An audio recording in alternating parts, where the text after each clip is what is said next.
where many mountains that resembled a desert were called barren lands. In these barren lands was a huge mutant octopus of danger level B-class soft-bodied octopus. The octopus resembled a huge monster that had huge teeth, big massive legs, and instead of arms, it had tentacles and was in the attack phase.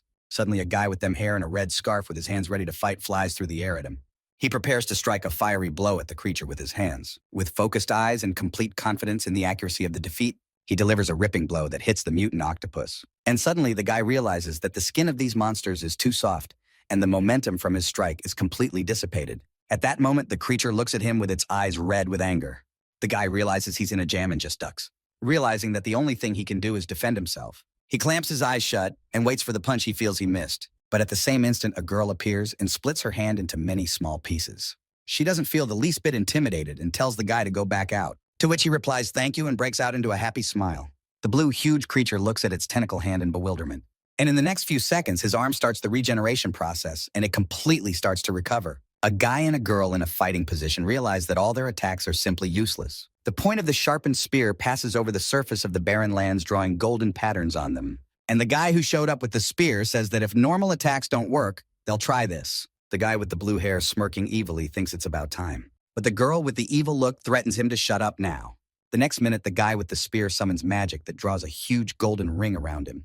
He brings his hands with the spear out in front of him, summoning his divine enhancement. The energy concentrates inside him and passing through his entire body, his eyes are poured with a bright pink hue. And he unleashes a 9-link chain that flies with gold tips, lightning fast heading straight for his blue huge target who is immobilized standing there. In the next second, chains begin to wrap around the octopus's forearm. Also his huge shoulders, chest, biceps, and neck that don't move due to the quickness of the chains being applied.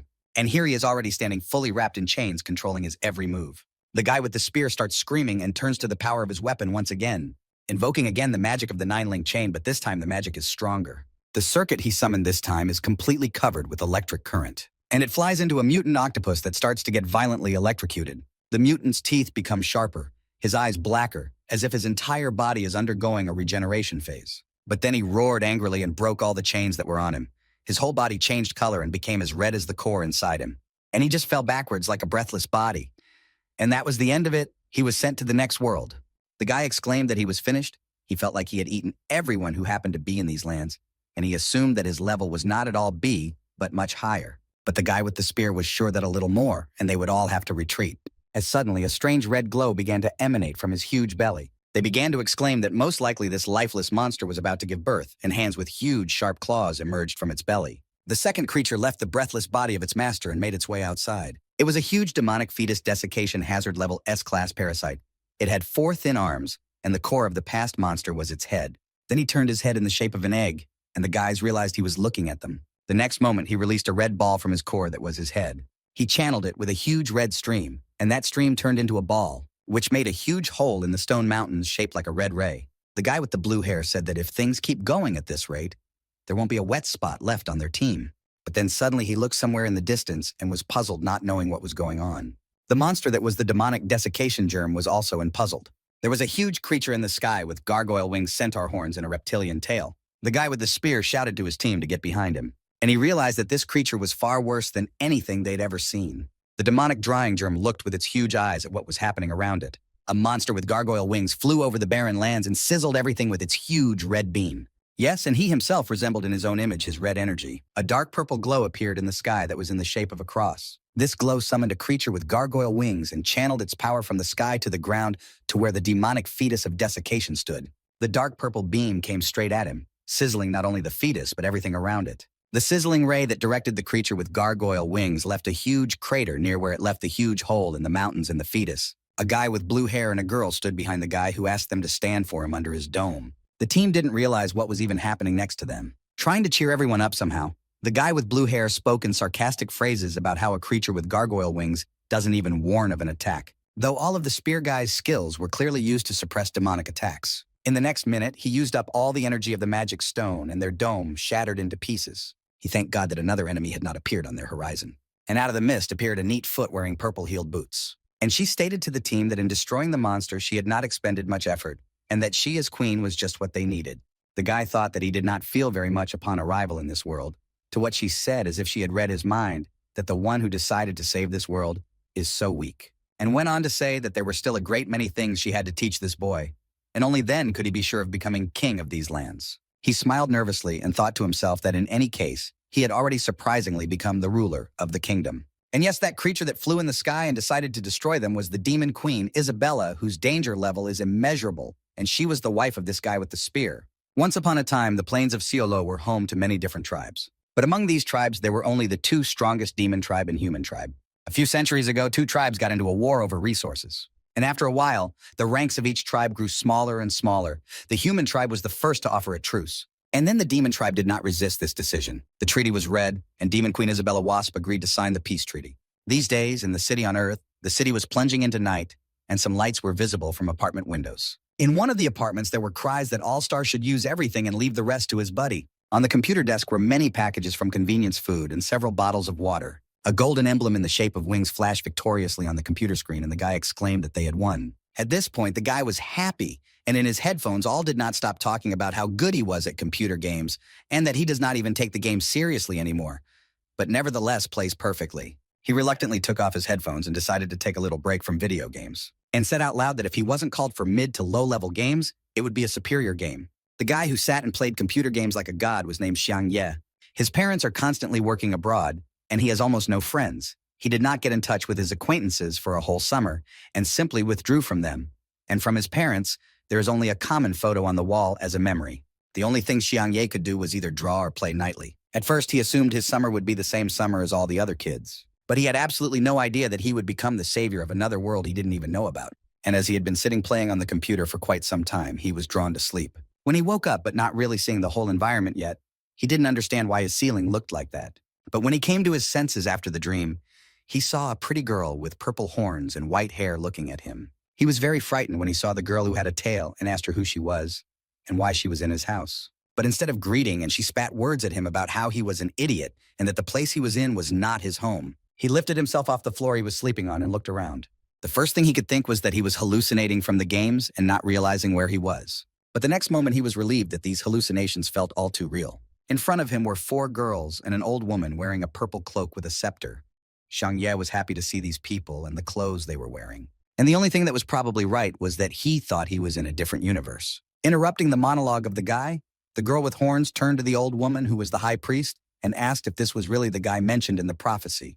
The high priest replied that the chosen one is the one who possesses the same ring as the queens. Xiang Ye was at a loss and didn't understand what ring was even being talked about. Then he pulled out the ring that was hanging around his neck and asked if it was the one they were asking about. He twirled the ring in his hands. It wasn't anything attractive. It was a plain gold ring with a red stone in the middle and little red ones on the sides. The girl looked at the ring that Xiang Ye was twirling in his hands and confirmed that it was it. And then she raised her hand and showed her ring, which looked exactly like the guy's. She rushed over to him, grabbed him by his hoodie, and started yelling that if he was the chosen one, why couldn't she feel any magic in him? Mentioned that he was a member of the human race. But Xiang Ye, in bewilderment, sincerely did not understand what the girl was talking about. After all, he bought that ring at a street corner store in his town.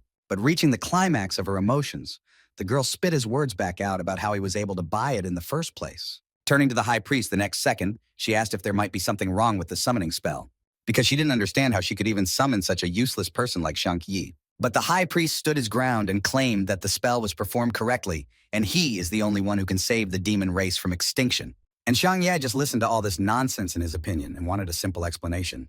The pretty girl addressed him as human garbage and began the story. That she is the 7th heir of a race of demons and her name is Isabella Wasp. She signed the peace treaty between demons and humans with her own hands today. No one ever thought that High Commander Lillian and the filthy humans would ever come to a secret agreement, since one side or the other never gave up and always fought for their own. But the men with their disgusting methods attacked the queen when she was disarmed. But Lillian didn't despair and somehow extracted a large amount of royal magic, and no one knows how. She was also lucky to have with her 4 of her guards who protected her at the cost of their lives. And the only reason Isabella Wasp was standing in front of Xiang Ye was because of Queen Lillian's sacrifice. And now only a few could protect her from what awaited her. Xiang Ye plunged into his thoughts and thought about the fact that this reminded him of a story where he is transported to a fantasy world and saves a fallen heroine. He was glad that if this was indeed the story, he would be the protagonist, which would be pretty good if he's with a hottie like the Demon Queen. Returning from his thoughts, he told Isabella that she could hide somewhere in the mountains, to which she told him those dirty people wouldn't just let her go. The rest of the girls began to shout in defiance that people had harassed them before,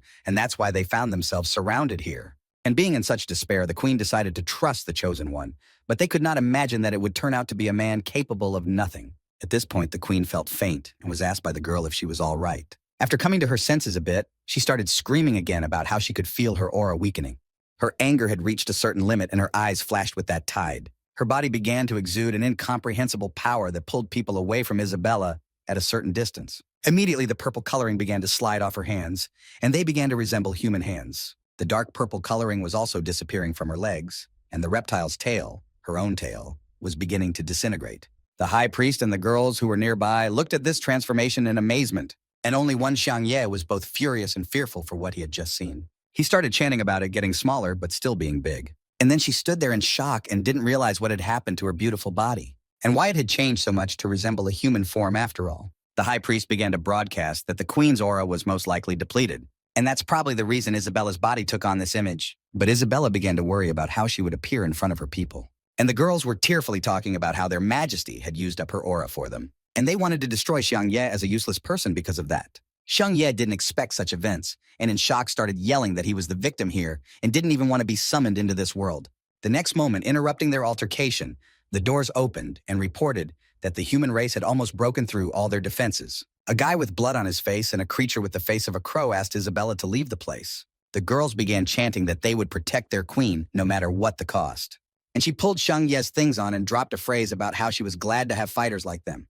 The high priest informed her that her species is currently no different from humans, and it would be much easier for her to escape, but Isabella in turn must not let the tribe of humans find out her true identity. He'll also stick around to fight off the guards and buy her as much time as possible. But Isabella only shouted furiously that she refused to escape, and no matter what would happen, she would never abandon her people. The high priest did not hesitate to point a scepter at everyone in the building. Under their feet, a strange blue glow began to appear in the shape of a huge circle. Isabella and her fighters were temporarily alert in preparation for what would happen next. But when Isabella realized what was wrong, she turned to the high priest.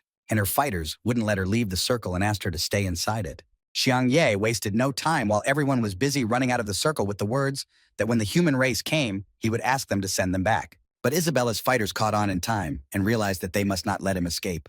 But Xiangye begged them to let him go and just let him leave. And the high priest, reassuring Isabella, said that he had helped 5 generations of leaders, and this one would be the last, and asked her to serve one more time as his 7th queen.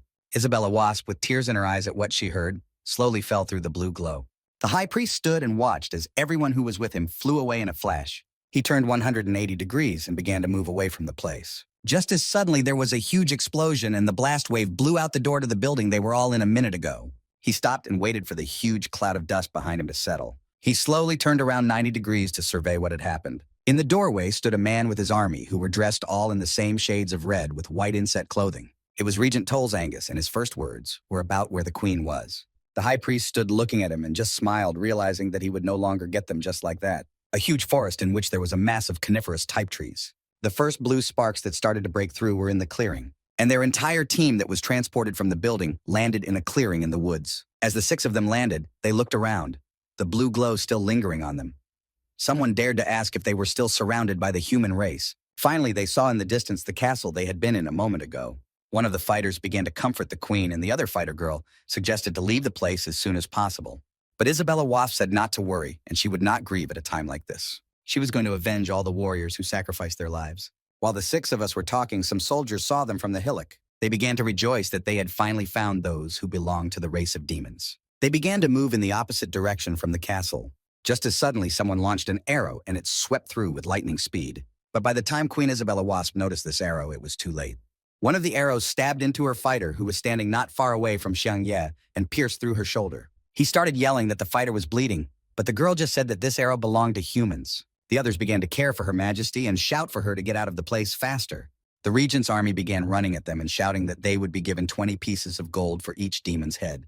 The girl who had her shoulder pierced through was screaming out loud that this army was a bunch of scum. Turning to Xiangye, she asked for her last wish to be granted, and it was this, that he would protect their queen. But he was taken aback and didn't even understand the full meaning of the words and just said that he would do it. The next second, he was grabbed by the arm, and it turned out to be Queen Isabella. She shouted to him that she wasn't going to run anywhere and would fight with her fighters, to which he shouted back that if she fought, she would eventually die with them. He pulled her behind him, and she yelled at him that she'd rather stay here and die for her unit on this battlefield. But Xiangye lowered her to the ground and told her to stop fooling herself, and that if she finally came back with him, the sacrifice would be in vain and that it wouldn't do them any good. The queen wept, but he went on to say that if only she survived, she could avenge every one of her fallen warriors. But if she stayed here, all their legacy would be left to rot here along with their bodies. And submitting to his words with a drooping mood, she followed him with one last look at her fighters. The regent's army competed in whose head would be the trophy of a certain warrior. The other said it was okay to have some fun before just leaving these lifeless bodies lying around. Isabella Wasp looked at the whole thing and couldn't believe that she was leaving the battlefield instead of staying with her people. Xiang Ye was still also leading Her Majesty by the hand without abandoning her for a moment. Suddenly, a red-clad warrior from the regent's army appeared in front of them with a sword on his shoulder. He was just pissed off that they couldn't just leave. In the next second, the queen and Xiang Ye saw that they were surrounded.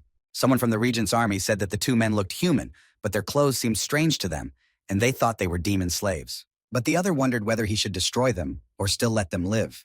At this moment, Isabella Wasp snatched her hand out of Xiang Ye's grasp, and she ran towards the one who allowed her tribe to be spoken against like that, started yelling that they weren't regent warriors but mere animals. Her fist flew into the face of one of Regent Tol's Angus's warriors.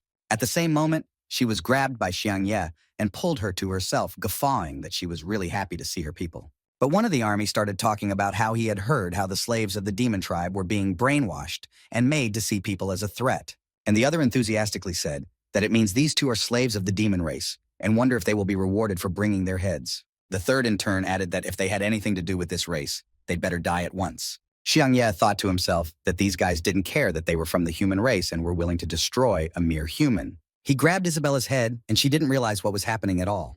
But then he started laughing hysterically again and saying that these misters got it wrong and they weren't brainwashed. Said she had been haunted by a race of demons since childhood, and it had gotten to the point where she was emotionally traumatized, and the soldier stood bewildered. He went on to say that she had been harassed by a race of demons for a long time and asked to just let them go. But Isabella, with tears in her eyes and anger inside, hissed at him that for forcing the royal family to let go, she would simply destroy him. To which he told her in a whisper to stop talking about respect when she couldn't even beat him in her current position, and for her to suppress her ego this time so they could leave alive. And he also whispered to her that she could only avenge her people if she stayed alive. Xiang Ye tilted her head to the floor and once again addressed the soldier about how she was so traumatized that she felt like a queen. But the soldier said he wasn't interested in what happened to them. He just wanted to know if they would get a bounty on their heads. To which Xiang Ye looked at him and just gave him a short laugh in response. The regent's soldiers began to talk about how they would share the reward, since there were only two of them, but decided that whoever destroyed them first would get the reward. Xiang Ye stopped them again and asked Mister to just let them go. But one of the fighters looked at them with his bloodthirsty gaze and drew his sword. Suddenly, someone riding up on horseback shouted at them to stop. The soldier turned around and looked at this daredevil and couldn't believe his eyes. Behind him, a knight on horseback and a huge army of men descended from the summit. Then this soldier said that if anyone found out they were not on the front lines, they would all be punished. A white flag with the image of a dragon rose above the heads of the army, and they realized that they were not part of their army, but the White Dragon Army. They stood motionless and watched as the people from the White Dragon Army slowly moved towards them. Isabella Wasp and Xiang Ye were also chained to the ground and waited to see what would happen next. But what happened next was that the three people who stood over them said that they were from the Red Dragon Army and questioned them about coming to provide support. But the man on the white horse, dressed in white robes with inserts of gold and blue, said that he had heard everything the soldier had said earlier, and that the three of them should get out of here and find their leader. He's not going to pretend and claim for the three of them that he didn't see anything. To which the excited soldier replied that he remembered that the White Dragon Army doesn't have as many rights, and they are a copy of the Red Dragon Army. To which the stately knight replied that he should know that he was in charge of this army, and the soldier had less power over him. And it doesn't matter that he's in the army. The big knight had permission to execute them all. When he brought the sword up to the soldier's face, the only thing he said was that they were leaving immediately, and only Her Majesty Xiang Ye and the knight in white armor remained in the clearing. Xiang Ye began to whisper to Her Majesty that this situation was getting much worse since the soldiers had left, but a stronger one had arrived. The man in white armor got off his horse and headed towards the boys. He introduced himself to them that his name was Suffasus, and he was the head of the White Dragon Knights, and inquired when Isabella and Xiang Ye were captured by demons and became slaves. But the guy started guffawing again and told Suffasus that it was a relief for them to see him, and if he came a second, he could say goodbye to his life already. Immediately, the head of the White Dragon Knights pointed his weapon straight at Xiang Ye's face and barked at him to answer his question directly and not beat around the bush. Otherwise, he could lose his life right there like he did a few minutes ago. Isabella couldn't help herself and said that if he wanted to destroy them, then let him do it right now and not beat around the bush. And Xiang Ye was horrified and started yelling that she couldn't keep her mouth shut. The guy thought to himself that he could die if he said something wrong and started talking about how he had been captured not too long ago. And he didn't remember the exact time, maybe 5 or 6 years ago.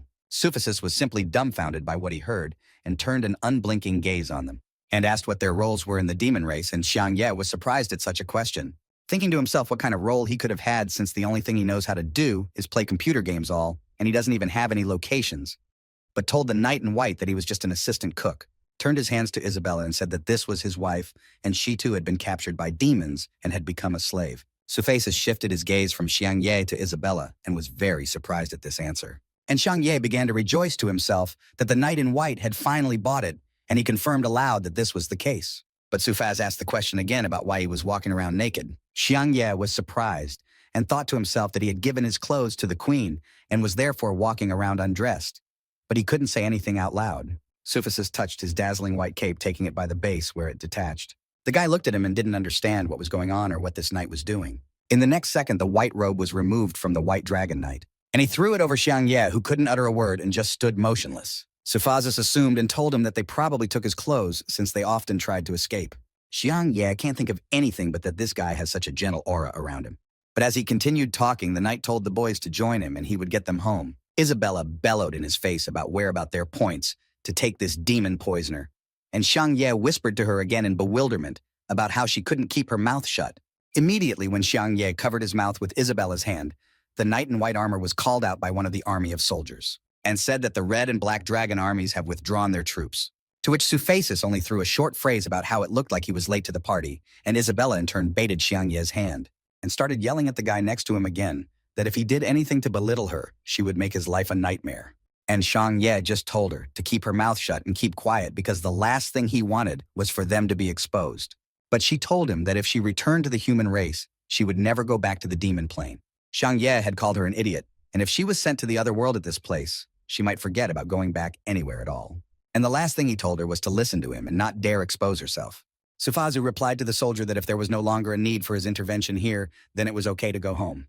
Turning around, he turned to Xiang Ye and Isabella. He motioned for them to come with him. The girl was not happy about it, and the guy shouted with his fist raised upwards that victory would be for the Knights of the White Dragon. The White Dragon Knights' huge army marched in columns of 2 towards the huge stone castle. Xiang Ye and Isabella rode on the same horse, and he exclaimed, "That is there really a race of people living here?" And the walls were very high. Since she was in front on the horse and he was behind her, she snorted at him that he didn't have to hold on to her so tightly, to which he replied that it was his first ride on a horse and he felt uncomfortable. They got to the capital located in the southern part of the mainland, and its location was convenient for the inhabitants during all 4 seasons and rich in resources. The huge wall was called Ayers and had built-in powerful cannons for protection. There were also high-level sorcerers here, and due to them, the wall was also always protected. They entered the city beyond the wall, and the army joined them and headed down the stone-lined street. Xiang Ye drove and looked around at everything he saw in front of him. He also noticed that the people here dressed very differently from the demon race. They bow the moment they see knights walking down the streets past them. A knight of the White Dragon army shouted out whether Xiang Ye and Yi Bei were here or not, so they introduced Isabella, and he called out that they were here. And the boy thought to himself that they mustn't find out Isabella's real identity. The knight in white said their names were a bit strange and suggested that they had been changed. The boy thought to himself that his father had given him that name, but said out loud that yes, they had been changed. Knight went on to ask if they remembered the names that came before these, but the guy replied that he didn't remember the events that happened before the capture. While the soldier who moved ahead of the knight was dumbfounded, the captain asked if they remembered their last names. And the soldier, who was in shock, turned on his horse and addressed the captain, to which he replied disappointedly that he was seeing what was in front of them. In front of them was the royal family of Toll Storm. The knights were clad in golden armor with red hues to their clothes. And the most important apparently stood in front of everyone and smiled broadly. Safazu ordered his soldier to keep them on their horses and returned to the royal palace. Xiang Ye asked Isabella who was the guy who blocked the way of the knights, and she replied that from the clothes he wears, you can tell that he belongs to the royal family. The guy had forgotten a bit where he was and started exclaiming loudly that this man looked mildly out of place in the royal family. The soldier shushed him and told him to be quiet as he was facing the regent's first child. The guy was surprised and asked the soldier that if he was the first child, it meant he was higher than the leader of the group, to which the soldier replied that it wasn't just that, and that he would never try to compare the royal family to their group. Their current king is still very young, and right before the previous ruler passed away, he asked that the current regent be the one to support the king at this time. The regent has all the strongest cavalry and can be said to be superior to all men. But Isabella couldn't stand it and said that there was nothing special about him, and if her magic power hadn't disappeared, he wouldn't have stood up to her. The soldier got worried and blurted out that she should stop talking nonsense, or they would lose their heads, and the guy replied that if she said anything else, he would kiss her.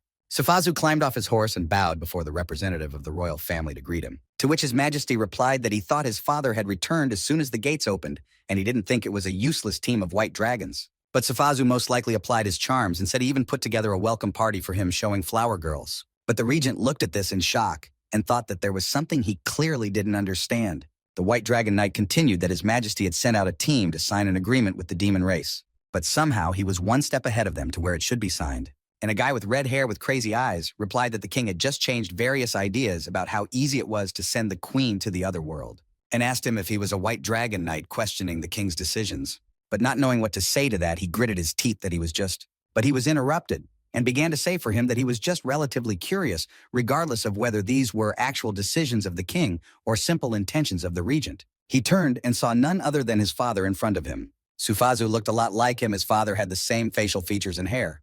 He was the imperial leader of Gurodita. The regent turned to Gurodita and asked if he needed to accompany His Royal Majesty during his studies today, but he replied that he had heard the triumphant information concerning the regent and had decided to greet him personally. A guy with red hair asked a question that he must have come to question the regent, to which Sufazu's father laughed and said he would never dare do that. Xiang Ye looked at all this and said aloud, "That is it possible that the group leader's father also plays an important role in this empire?" And the soldier answered him that Master Guro was the only imperial leader, and he was also one of the people close to His Majesty. And also the regent and Master Guro had different political views, and the two of them strongly believe in their shared respective views. Isabella said that they are useless people who only bicker and fight for days on end, but Xiang Ye wondered to himself that she had never been betrayed. The soldiers who were on the wall began blowing their horns, chanting the gate breaking away. A guy with red hair started talking about the gate opening, and it looked like it was the regent. Xiang Ye questioned why they didn't hear the same sound when they arrived, but the soldier said that it was because they were a white dragon group. And when they turned around, they saw that there were soldiers with flags in the gate. Xiang Ye and Isabella Wasp turned towards the gate and watched the entire procession. Isabella was horrified by the picture she saw and stood in a stupor. Before her eyes appeared a knight on horseback, and on his lance was clad someone's head. Her mind went blank as her thoughts swirled in her head and tears came to her eyes. But it was not taken out of this state by Xiang Ye's hand that rested on her shoulder. And continuing to stand like that, he urged me not to go anywhere and to stay here. She was shaking with anger and indignation, but she obeyed him with clenched teeth and fists. At this moment, Xiang Ye looked at the one who moved with a storm raging in his chest. It was a huge statuesque knight dressed in all red riding on his horse. Isabella realized it was none other than Tol's Angus and swore she would make him pay with her own blood. Tol's Angus halted on his horse, and before his gaze was none other than Mr. Gurod. He turned to him asking that he had come today just to greet him, to which Mr. Gurod replied with undisguised pleasure that His Highness had succeeded. But changing his expression, he said that unfortunately he couldn't rest yet, and that he would like to go and meet the Royal Highness with him. Thor's Angus was pleased and was just about to report the results to His Royal Highness today, so they had to go together. In the next second, a red-haired guy ran up to Tol's Angus with the word that he was his son here too. But he only looked at him and growled just one name, and his name was Buri. He also started yelling that if he didn't finish playing games, he would just end it, and yelled at him to get the hell out of here right now. But the dumbfounded Buri could not confront his father in any way and simply told him that he understood. At this moment, Isabella and Xiang Ye just looked at everything that was happening. And the guy turned to her and asked her that the man she wanted to destroy was the commander-in-chief, and she didn't understand what he was even talking about. She told him that in their time, they called this warlord Chow Cow. He pushed people to their desires, and his son eventually became king. But Xiang Ye dismissed whatever Isabella said and said that it was better to take care of getting her out of here now.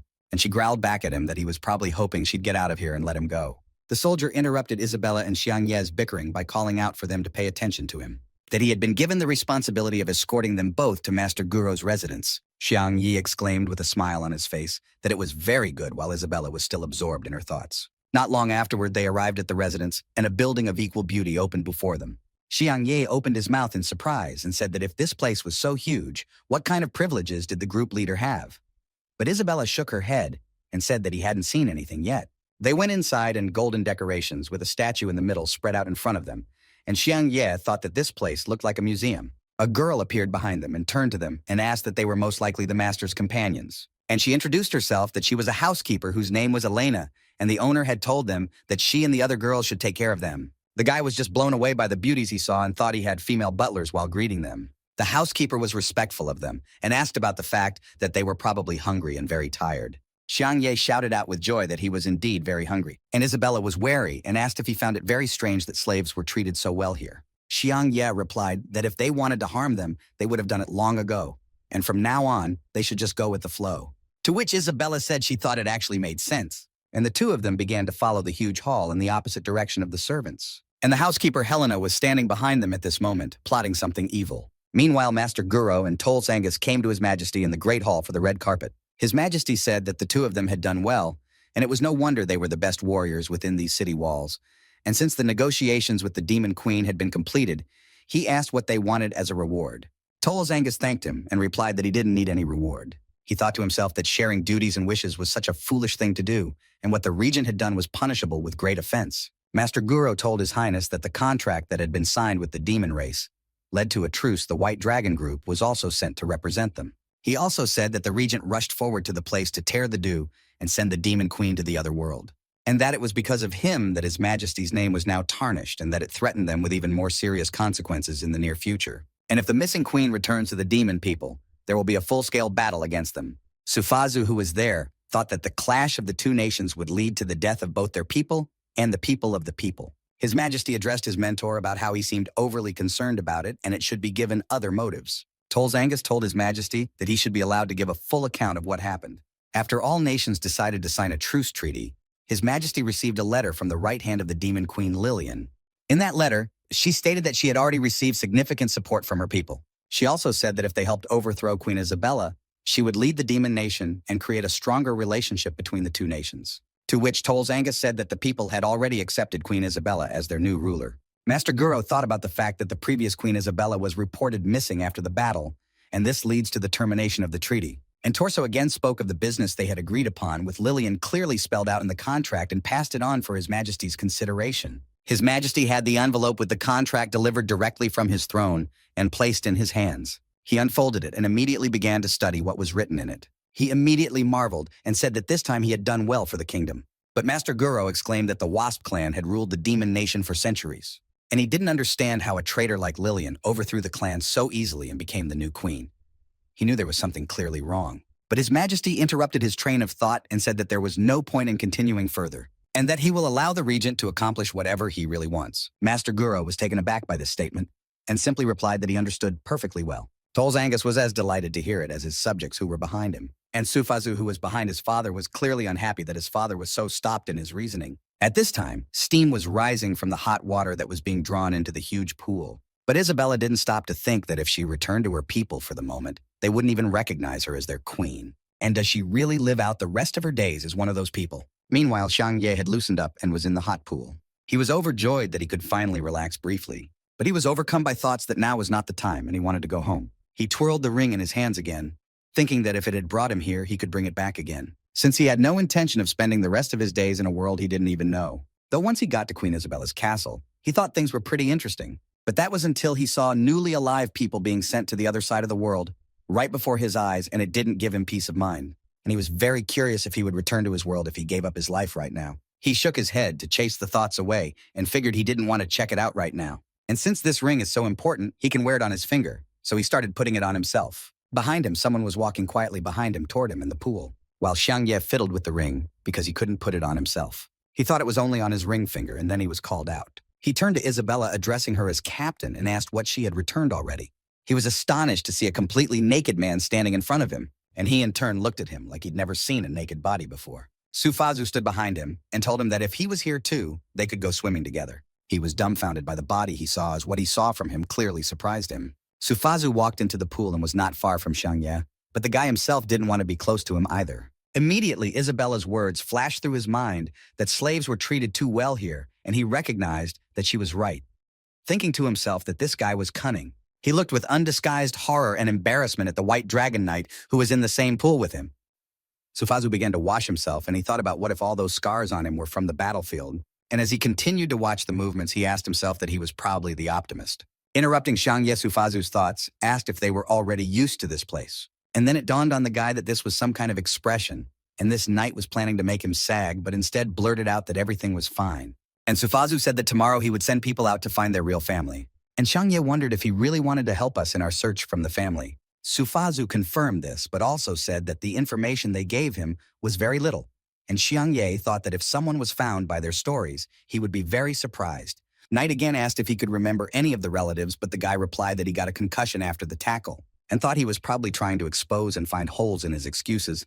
but replied simply that his memories are all very vague. Sufazu also said that he too had a younger brother around Xiang Ye's age, and he too was captured by demons and hasn't seen him since then, and that his name was Sofazak, and asked him if he'd ever seen him. Xiang Ye's mind began to spin haphazardly on how exactly to answer him, but he answered in a streamlined manner and said there were many slaves like him, and he couldn't remember all of them. Sufazu continued questioning, and the next question was what usually happened to people who were captured. And the guy said that when you become a slave, beatings and abuse become a regular occurrence. And the fact that he grew up in a kitchen with spoons and forks from childhood, Xiang Ye said this and wondered if he had said anything right at all. But at the same second, Sufazu was thinking, but what he was thinking about the guy didn't know. Also, the guy again started spinning the idea in his head that if they were being treated so well here, they should tell him something about his little brother. But Sufazu stood upright in the pool and replied that the only thing he hoped for was that he was still alive. And that hope is the only thing that gives him a chance for them to reconnect. He started to be encouraged by Xiang Ye that being a slave is bad, but the food there is delicious, and Safasak is a big and strong man, and hoped these words would make him feel better. But Safasak only said that he hoped that once the peace treaty was signed, they could ask for the release of all human captives. And Xiang Ye asked in horror that they had only attacked their people, and whether there was the liberty of having all the slaves executed. But Sufazu told him that the demon tribe already had a new ruler, and the guy couldn't believe his ears. And he went on to say that the two nations had already come to a peace agreement, and the only thing Xiang Ye thought of was that the traitor was the new ruler, and that Isabella should be told immediately. Sufazu also said that the regent is now the only person who can negotiate with the demon people. Yi Xiang Ye blurted out the truth that the regent and Sufazu's father disagree on many things, and it must be hard for him to get help from the regent because of it. And there was nothing Sufazu could answer, except indeed the truth. The boy was right about that. Sufazu's father is His Majesty's teacher. His father only kept his mouth shut because he is his subordinate. And if he wasn't, then the regent would have no intention of destroying him. He also said that the regent has no reason to help him, since he's only trying to make friends with his enemies. Xiang Ye rubbed his chin and said that it was quite a complicated situation, and the knight went on to say that he couldn't let all this stop him. Yi Xiang Ye said he's a great guy and is confident that positive karma will work in his favor, and that he would surely be reunited with his lost little brother. In the next second, Sufazu put his hand on Xiang Ye's shoulder, and he was a bit confused. And the knight simply thanked him for such good words of encouragement. And she said that in the future she wouldn't have to call him squad leader, just call him Safazak. The guy was taken aback and with embarrassment on his face simply replied that he understood. Meanwhile, darkness was already falling over the city as the time drew nearer to nightfall. Xiang Ye paced the spacious hallways after the pool with housekeeper Elena, and all I could think was that Isabella was right, and Sufaz did have something to hide. Interrupting his train of thought, Elena turned to him and told him that this would be his room. He thanked her and called her sister servant, and she in turn said she hoped he was very well rested. The housekeeper immediately began to move away from the room, and the guy followed her with a glance. And he thought about the fact that she was very beautiful, and it would be his dream if she was his girlfriend. As he opened the door, an image of a girl appeared before him. It was Isabella. The girl turned around at the noise from behind her, and she was wearing something over her head. She was completely naked. Xiang Ye was shocked at what he saw, and the only thing he asked was what reason she had for being in his room. Isabella blushed with embarrassment at being seen naked and began to dress more quickly, and quickly ran to the door to close it because she didn't want anyone else to see it. Closing the door with the strength and rage building up inside her, she spat in his face that he was an idiot, and for him to stop calling her by her real name because they were being followed. And Xiang Ye said that it couldn't be because a moment ago he was having a great conversation with Sofazak. But he barked that it wasn't the leader, it was the maids who were in the neighborhood. They've been watching them ever since they set foot in this beautiful estate. In their eyes, they were still slaves to demons and they would not have the courage to fully trust them. And Xiang Ye only said that she didn't need to put them in the same room. And Isabella said it's his fault because he keeps telling the squad leader that he's married to her. And he wondered if she'd put them in the same room on purpose to see if it was true or not. And Isabella said that if they find out they've been lying all along, they'll definitely think they're dealing with a nation of demons. She stopped her monologue abruptly and listened to what was going on outside the door, and told Xiang Ye that someone is currently outside. Elena, the housekeeper, was standing outside the door and had been listening to the conversation with her ear against the door the whole time. Elena leaned her ear against the door, and the only thing she heard was the word enough. She stepped away from the door and smiled softly. The housekeeper walked in the opposite direction from their door down the spacious hallway. Xiang Ye gently looked at her and said, "That is it really enough?" And Isabella at this moment said that she had already left the door, and with a fierce look told him that if he did it again, she would destroy him. But Xiang Ye blithely said that if she wasn't happy, then they could do it for real and forget about the arrangement. She closed her eyes and the rage that had boiled up inside her slowly began to dissolve. But the second she realized she couldn't handle it, she slapped him across the face, saying out loud that tonight he'll sleep on the floor and she'll sleep on the bed, and warned him that if he did anything while she was asleep, she'd wipe him off this planet. But he told her that at the moment she looked like a tigress without fangs, but she just said that if he had the fortitude, he could try to do something about it. But he brushed it off and said she didn't really think he was that kind of person. She lay down on the bed and he began to settle on the floor, wondering how she was able to summon him to this place, and that she should be able to send him back to her world. But she only waved her head and said she didn't know those spells, and even the high priest didn't know how to bring him back. Placing himself on the floor next to Isabella's bed, he sighed nervously at the desperation of the answer to his question. And it suddenly dawned on him that he had the same gold ring with him, and asked Isabella to give him her ring for a while. She took off her ring and held it out to him so he could do what he had in mind, and he started hoping that if the ring brought him here, it should bring him back. And he told her to get out of his way and give him a taste of something he was very sure of. Putting his hands together in front of him, he began to speak for the ring to bring him back. When he saw it wasn't working, he kept repeating the same phrase over and over again. 10 minutes had passed and he was still repeating this phrase, and Isabella looked at him and did not understand anything. Then he started screaming in frustration that it didn't work at all, and that the priest must have cursed him when he summoned him. And Isabella said that the priest was reading an old spell, and only the elders of the people could read it. He was shocked by what he heard and realized that he could only go back once he was in the demon lands. He looked hopefully for a very long time at the rings and didn't understand anything at all, and told her to take her ring. She didn't hear, and he called out to her again. Then he looked at her and saw that she had already fallen asleep while he was thinking about going home. Her eyelids were drooped, her face relaxed, and she lay peacefully sleeping. And he thought this is her real face, even though she's aggressive and bossy. But now he has a chance to see how cute she is. At this time, a light was burning in another room of the huge castle, and a man was standing at the window. It was Sofazak. He was watching the city where the lights were burning, and it was already deep into the night. Suddenly, he was interrupted. The housekeeper came from behind and called out to him. He turned to her with a question and asked if she had spied on them today. She blushed a little bit, embarrassed, and said she did.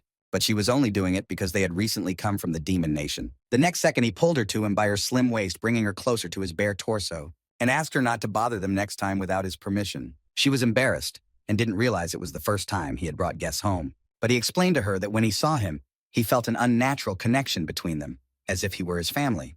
Memories of his little brother running around in red robes on the lawn popped into his head, and he thought that Xiang Ye could really be his brother Sophisas, whom he had long lost. Suddenly, someone's hand interrupted the flow of his thoughts and brought him out of his nostalgia. It was Elena, and she said she hadn't seen her master smile in a long time. He turned to ask her if she was happy on his own behalf. She was embarrassed again and just stood there looking at him with loving eyes. The next second, the housekeeper was on her master's bed, and he asked her not to go out tonight. She lay back on the bed, looked at him with cat-like eyes, and could answer nothing. Sophisac hovered over her from above and began to kiss her, slowly moving further and further away from her.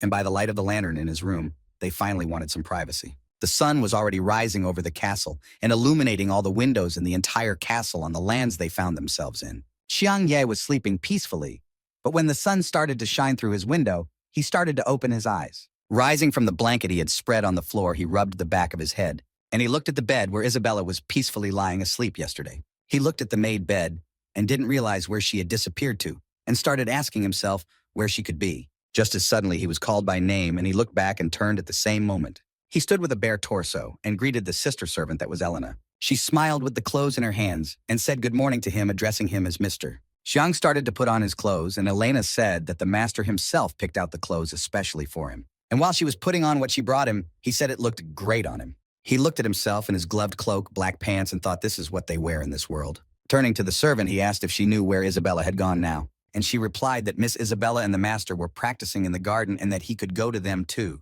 He followed her around the castle, and she led him out into a spacious courtyard decorated with huge statues. He looked at it all, and especially the garden, and marveled at how big it was. And he thought that if he hadn't been brought here, he'd be lost by now. As suddenly, Sofazak heard someone's voices, and it belonged to Xiang Ye, and looked in that direction where there were exclamations. He stood with a huge bow that matched his beautiful outfit, focused on the target he wanted to hit too precisely. He let go of the arrow, and it hit rock bottom centered where the other two arrows hit. At this moment, Xiang Ye ran up to him and praised him for such marksmanship, saying that he was too good, and said he must have a good track record for such accuracy, which made him fearful. Sofazak offered him a shot, but the guy declined and said he wasn't as talented a shooter as him.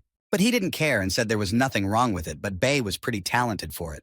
He shifted his gaze to Isabella and saw her not far from them, also standing with a bow. Aiming her arrow, she also swept at the center of her target in the same guise she had gone to bed in. In the same second, she released the arrow, and it also flew into the center like the other two arrows. Xiang looked at her, and it seemed to him that her powers were disappearing, but her skills were still with her.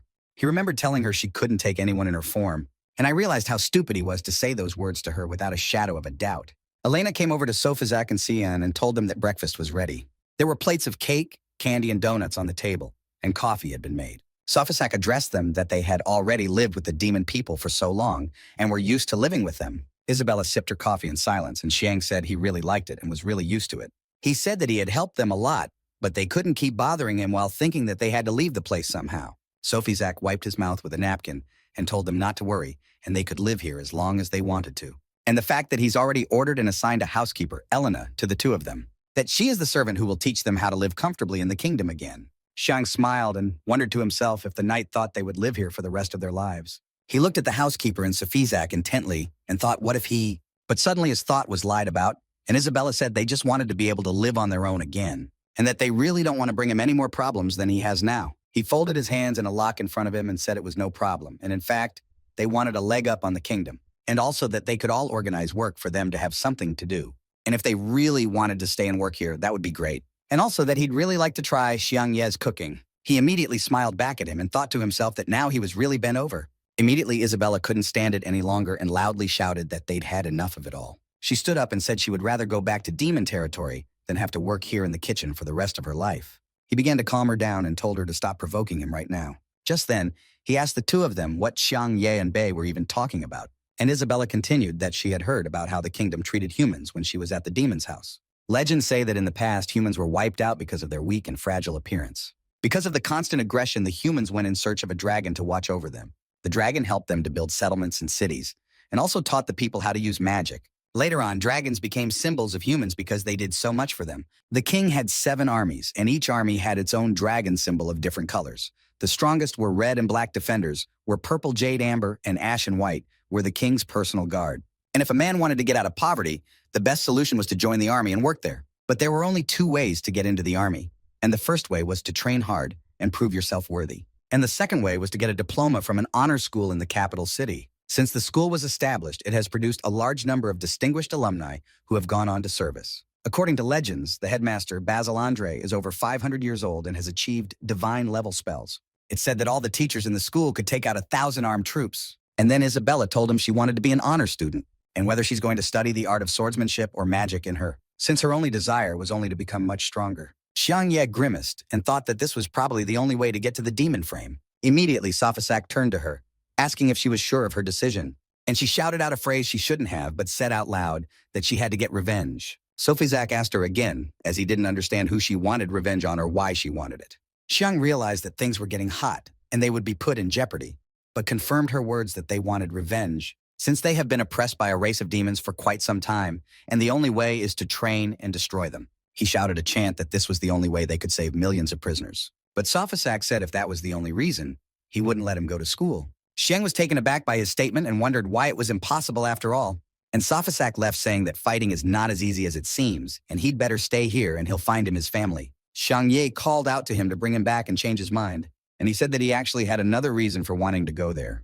Sofazak turned 180 degrees and asked what the reason was after all, and he exclaimed that it was obvious that they were weak at the moment, but if they were enrolled in the school, they would be stronger and could help him. After all, his father and regent also fought now for the race of men, and they too want to do their part. It was the only way they could help and thank him for the good he'd done for them, and Isabella looked at him as a weakling who could say too much. Xiang stopped and thought he had already used up all the vocabulary he had hoped to use to influence him and his decision. Sofazak looked at him intently and dropped his hands to his shoulders, saying that he didn't think about how much he cared about him and his defense. Continuing to stare at him, Xiang thought that he finally believed all of his nonsense and that Sofazak had clearly lost his mind. While they were talking, Isabella stood behind him and called out to him, saying that they don't belong to the nobility or even ordinary citizens, and their only hope of getting in is him. And he said that he would enroll her in the school as she has great potential, and as long as she studies, she will make a huge contribution to the country. And turning to Xiang Ye, he told him that for now he could not enroll him as he was still a long way away from her potential. She looked and said that the leader had a keen eye for soldiers and that he would be able to see his potential need, only look closely. The White Dragon Knight patted Xiang Ye's shoulder, and he looked at it in disbelief. And Sofazak said he'd have the same potential as a culinary prowess. And Xiang thought to himself that he can't even cook properly. And over the castle, at that time, the sun was already shining in full force, and the day was dawning. Xiang and Isabella were at this moment with Sofazak, his horse, and a huge army of soldiers. And he said it's been 2 months since the start of the school year, and he can only send them to underperforming students. Xiang was overjoyed, and he exclaimed that it meant they would learn the art of sword-wielding and magic. But Suffolk said that swordsmanship and magic are only 2 of the 9 faculties of the academy. The main departments in the school were magic and fencing, close combat, and archery. Xiang had to show all his skills in front of the teachers of the 9 faculties, and then they would analyze him and assign him to a suitable faculty. But Xiang thought about the fact that he didn't know how to do anything but play video games and draw, and said he didn't know what to do or how to do it. And the leader replied that teachers use a special testing method, so in fact, they themselves will test him. And as long as a soldier has determination, he can do anything even if he doesn't know how. Addressing the soldier as well, he told him that he had shown him how to get to their teacher's house. And Xiang looked at him and said that this soldier was an assistant last time.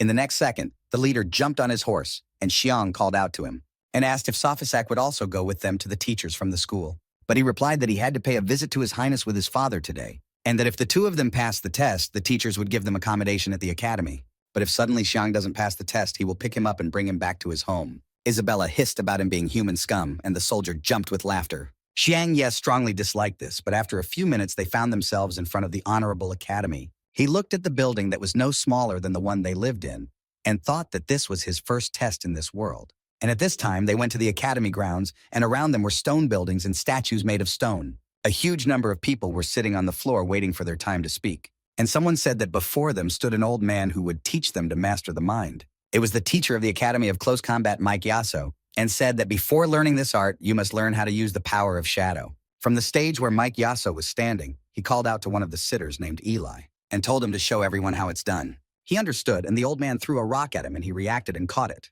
On his hand, which was partially bandaged, was a small pebble about the size of 3 peas. And Mike Yasso gave the order to hit the statue with all his might behind him. He wasn't bickering or asking anything, he was just going to do what was asked of him. And the next moment, he brought his fist in which he clutched the stone and swung it. His blow struck the statue, and a huge dust cloud rose up. A fist burning with a red glow left a small dent in the pedestal of the statue. Everyone chanted in their seats that he was very strong, and everyone realized it was Eli himself. And right after the punch, old Mike Jaso asked Eli to unclench his fist. He opened his fist and a small pile of dust flaunted on his palm. Mike said his punch was so strong it destroyed the rock in his hand. But if he wanted to master the power of the shadow, he needed to learn not to break whatever he was holding in his hand at that moment. Everyone started talking again about how it sounded complicated and how it was even possible to do that. Eli spread his hands and turned to the teacher in bewilderment, saying it was almost impossible. And then Mike Yasso pulled a yellow bird out of a golden cage, and it squawked pitifully. Taking the bird from the cage, he strode quietly across the stage with the bird clutched in his fist, and then struck the same statue that Eli struck with that bird in his hand. There was an explosion, a shock wave, and more dust than Eli's impact. The wave was such that Eli, who was not far from the statue on the stage, had to cover himself with his hands. It also threw everyone in the vicinity out of a small group of spectators, and everyone else sat in a huge cloud of dust and watched as the statue was left a pile of rocks. One familiar silhouette of a small man began to loom among the cloud of dust. That man was the one who stabbed their old man, Mike Yasso. He loosened his hand to show everyone if he had anything left or if it was impossible to do after all. And in his hands lay a yellow live bird who was even more shocked than the others. The bird quickly took to the air with a clear desire to fly away from the place as quickly as possible. Eli looked at it all and couldn't believe his eyes, and the only thing he said was how the old man managed to do it at all. Just then, someone started yelling on the sidelines about how incredibly cool it was. He was happy to see that an ordinary man had destroyed the statue with only one blow. Mike Jaso looked at Isabella and Xiang and the soldier who had brought them and asked what they had come here for. The soldier apologized to the teacher and said he didn't mean to interrupt his lesson, introduced them to the new students he brought in to give them a quiz. All 5 of them were standing on stage, and the crowd was cheering that there was a girl on stage. She stood on the stage, and everyone was talking about how beautiful she was and that she would really study here, even though there were no girls on this course. Mike Jaso turned to Xiang, asking him if he was the newly arrived student, and Xiang waved his head cheerfully. He started growling in his face about being a freak and coming here to learn close combat. The rage in his eyes flared with an unprecedented force of green lights, and everyone was shocked at what they saw. The soldier who stood nearby was horrified at what he saw and was unhappy to be so close to even those who were not on the stage were afraid of this wrath, and were also disturbed by what they saw.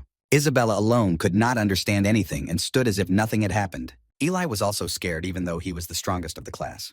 They also continued to stand all on the stage without the slightest movement, looking at each other. All the students squealed that he had unleashed his intimidating power and didn't understand where he got so much power from, since he had only done so at the beginning of the year. He stopped using his power and at that very second turned his attention to the one who had begun to speak. It was Isabella, and she said that maybe we should go to a magic and swordsmanship teacher. The soldier looked at her and was embarrassed, and old Mike Jaso only called out to the girl and told her that only she would be an excellent student of close combat.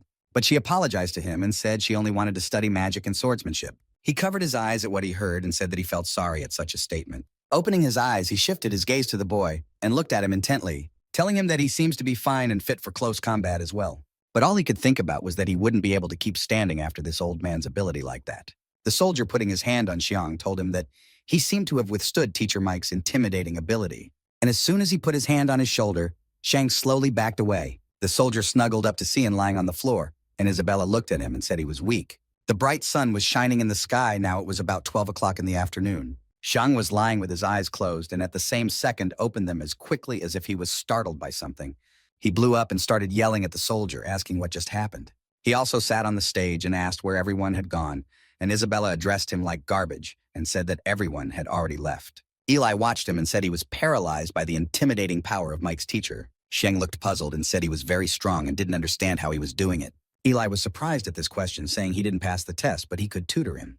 Xiang grinned and said that he wasn't used to getting injured, and it was for the best that he didn't pass, and thought that if he joined them, he would die from the grueling workouts. He nodded and told him they could still be friends, and Eli was very surprised by the word. He extended his hand to him, saying that from today he too would become a student at the academy. Said his name was Xiang Yi, and he was the first friend he made after enrollment. Thought to himself that Eli was very strong and was sure he'd start bullying him. He introduced himself as Alex Air and said if he was his friend, he could just call him Air. And when he left, he said that if he was looking for him, he was at a martial arts class. And Isabella said he had no talent, and the only thing he could do was convince people to be his friends. Xiang shouted at her with words that meant he was persuading her to become his friend, and Isabella stood with her arms folded. And the soldier politely said that since they didn't want to learn close combat, they could try taking magic and swordsmanship classes. When they left the stage, they reached the training ground, which was in the open air. And in a building with stone walls and a red roof, there were shouts. All the guys were practically yelling and admonishing the fighters to move forward. In this building, you could hear the clanking of the weapons they were fighting with, which were swords. In the ring, some used magic and some defended themselves with their sword against it. The girl's magic was strong as the other girl with the sword was swept back a bit. The girl who wielded magic created a dome around herself and took off a little bit. The girl with the sword ordered Icy to behave less aggressively, and that girl was Doran's teacher. Icy Wadley, who sat with a rod on her dome, was also a teacher, and told her she was just funny. Icy Wadley said Dorana's fencing lessons take up the entire field, and that her students can't practice here.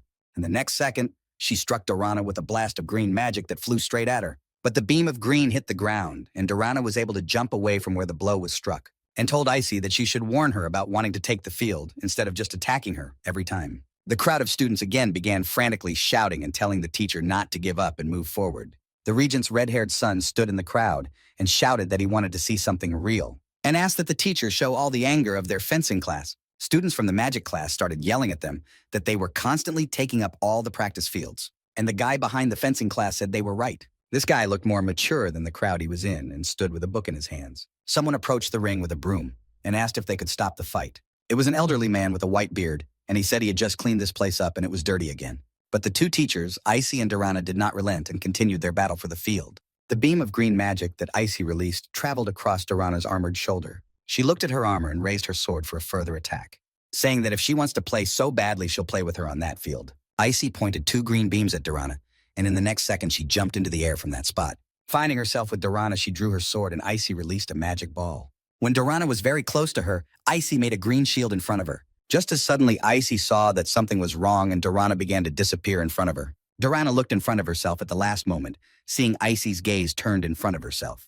In the next second was behind Icy and released lightning energy, telling Icy's teacher that she was the first one to anger her with her behavior in battle. When Icy didn't realize what was happening, she turned back with a questioning look. The lightning was already flying at her, and she had time to put her shield in front of her. There was a collision of two incredible forces against each other exactly in the middle of the ring, and the lightning that Dorana wielded began to sink lower and lower, flying towards the ground. When the view from above was transferred to the zipper, it could be seen that it was headed for the janitor. The janitor stood unaware of anything and did not notice the bright glow near his eyes. But when he looked up a little, he saw that the lightning was already centimeters away. Xiang Ye immediately started running, breaking all laws of gravity, and a piece of lightning from above also landed where he was standing. He knocked the old man with the broom off his feet and flew with him to the floor, and the lightning struck the floor at that moment. Xiang landed on the floor of the ring, and the old man lay on top of him in the meantime. A man in the crowd who looked older and was standing with a book was very interested in the scene. Durana and Icy stopped their bickering and turned their gaze to the old man in the sight of the explosion. Xiang and the old man were already lying apart and groaning from the pain they had suffered. He asked the old man if he was okay and how he was feeling. The old man pointed his finger at him and said he was fine, but Xiang wasn't. Xiang pulled back from the temporary shock, looked back, and saw that he was fuming. He started jumping and yelling that his cape and butt were just about to burn up. And the thought flashed through his mind that if he was really attacked, he would definitely not be left alive. But his yelps and gasps were stopped by Durana bringing her sword up to his head. He sat on his knees and she stood in front of him and said he wasn't a student from the academy, and asked him what he was here for and if he was spying on them. He thought about how she knew he wasn't a student and said she almost hit the old man cleaning the yard. He pointed his finger to his right and there was no one there, and he asked where he had gone. He turned to her and pointed to the spot with his finger and said that an old man had been here a minute ago. But as she pondered what to do, she was called out and turned around. It was a soldier with Isabella, and he told her not to get angry because Yang was a friend of Sofizak's. She looked at him in love and confusion and exclaimed that it was him. She ran up to him, taking hold of the soldier's uniform, and asked if Sofizak had come in. She excitedly started to search for him with her eyes, but the soldier said the leader had gone on business and so sent him away. She pulled away from him at the same second and asked what he was doing here and why he brought guests. He told her that they were new students, and they came because they hadn't decided what department they wanted to enroll in yet. She gave a wary look and asked if these new students were really approved by Sofizak. Icy flew up to them in her green balloon and asked if the principal knew about it. But the soldier immediately replied that the director had already approved the leader's request. Durana looked at him again as if she couldn't believe her ears. Durana turned her attention to Isabella, who stood beside the soldier with her arms crossed over her chest. And the only thing that caught Durana's eye was Isabella's breasts. She was embarrassed and looked down at her flat chest in her tight suit. Then her gaze shifted from her to her fellow teacher Icy's breasts. Icy realized what was up and just took her breasts a little to the side. The entire teacher's company and a huge crowd of students were heading for the wall. Some guy told the regent's son that Isabella looked pretty nice. But Buri replied that he didn't see anything special in this girl. The soldier started introducing the teachers and said that the first one's name was Xiang Ye, and her name was... But before he could say anything, Durana interrupted him and said that if the guys were new, it was necessary to see their power. Xiang Ye was surprised and started to ask what kind of strength we were talking about in general. Durana didn't take long to throw her sword into the ring, and it slammed into the concrete surface. Looking at the newly arrived students, she looked at them and asked which one would go first. Isabella stood again with her arms folded across her chest and waved her head in displeasure. Just then, Durana turned to Icy and told her why she wasn't doing anything and what she was waiting for. Icy sighed with a shake of her head and nervously let the air out of her mouth. And she immediately jumped off her green balloon and started hurrying off somewhere. Just then, she turned around and pointed her palm at the balloon she was sitting on. In that very second, the huge ball began to shrink before the eyes of all the people. And then the balloon shrank to fit in Icy's hand. She walked up to Isabella with this balloon in her hand and told her to take it. Xiang turned to the soldier behind him and he turned around to look at him. He asked if this magic ball was assessing a person's capabilities. The soldier was surprised and asked how he knew about the man's borderline strength. Xiang scratched the back of his head, smiled, and said that he had lived with demons all his life. He nervously kept smiling and thought he was in a very bad situation, and who doesn't know it at all. Slovo looked at him and said that he had completely forgotten that he had grown up with demons, and he let tell him about this power. He began to tell him that all living things in the world have a boundary force. But this power is not so easy to use, as you need to develop your abilities. And to use it, you have to let the body reach a certain point, which is called the boundary point. And the orb that was in Icy's hands after a while starts drawing borderline energy from the living. Xiang Ye looked mesmerized at this green stone and didn't fully understand what it was about boundary energy. And the soldier said that boundary energy is like water, and in each person there is a vessel of water, and the size of that vessel shows him how much water we can contain. And so boundary energy is built up through training, and that strength is greatly increased. And student mages as well as swordsmen require a huge amount of borderline power, and if the vessel is too small, they will not be able to enter either of these two classes and will have to look for another faculty. And demons call it magical power. They call boundary energy the source of magic. And he thought to himself that the border force is the same as magic, and it's a source of energy. Isabella took the orb in her hands and just stood there with it, while Durana stood behind her and looked at her. The whole crowd started yelling at her that she was a hottie and to join their class, and that there were a lot of cool guys in their class. And the girls in the same crowd snorted and said they were acting like animals. The soldier looked at Isabella and told Xiang that the orb was now emitting a faint light, which meant that Bei had an average score and could enter the magic class.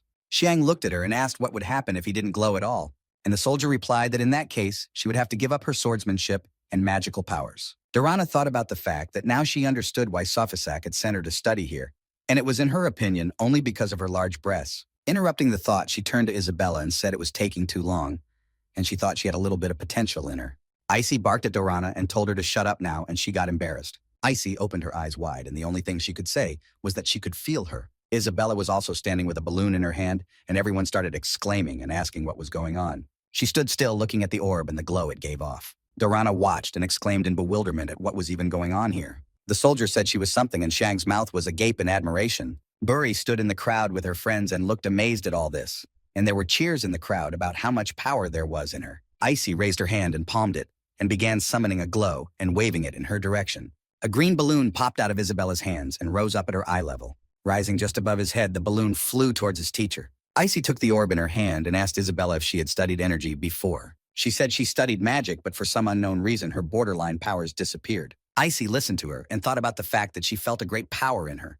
And yet she claimed that the boundary energy in her had disappeared, and she hadn't seen anything like it in 1,000 years. Icy walked up to Isabella, gave her a hand, and told her she was accepted and could start classes right away, and she would be her teacher. The crowd started cheering and shouted that this hottie was going to study with him. Dorana looked at her and wondered if she might change her mind about her decision. And Icy answered her with a smile on her face that this child was slightly weaker than Rena.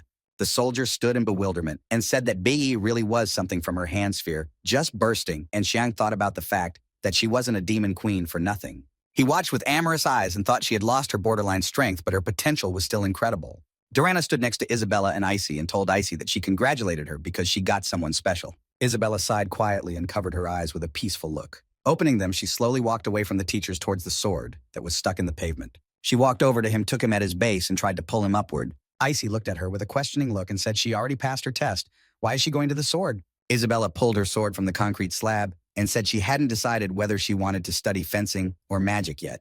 Dorana grinned and told her that she didn't think she was in both fencing and magic classes, though. Isabella picked up the sword and ran her palm over its base and said that she had been trained in swordsmanship by foreigners from the East, and she didn't use it very often. The soldier interrupted her speech and said that the teacher had already praised her why she needed a sword as well. She looked at him very menacingly and said that she wanted to try it.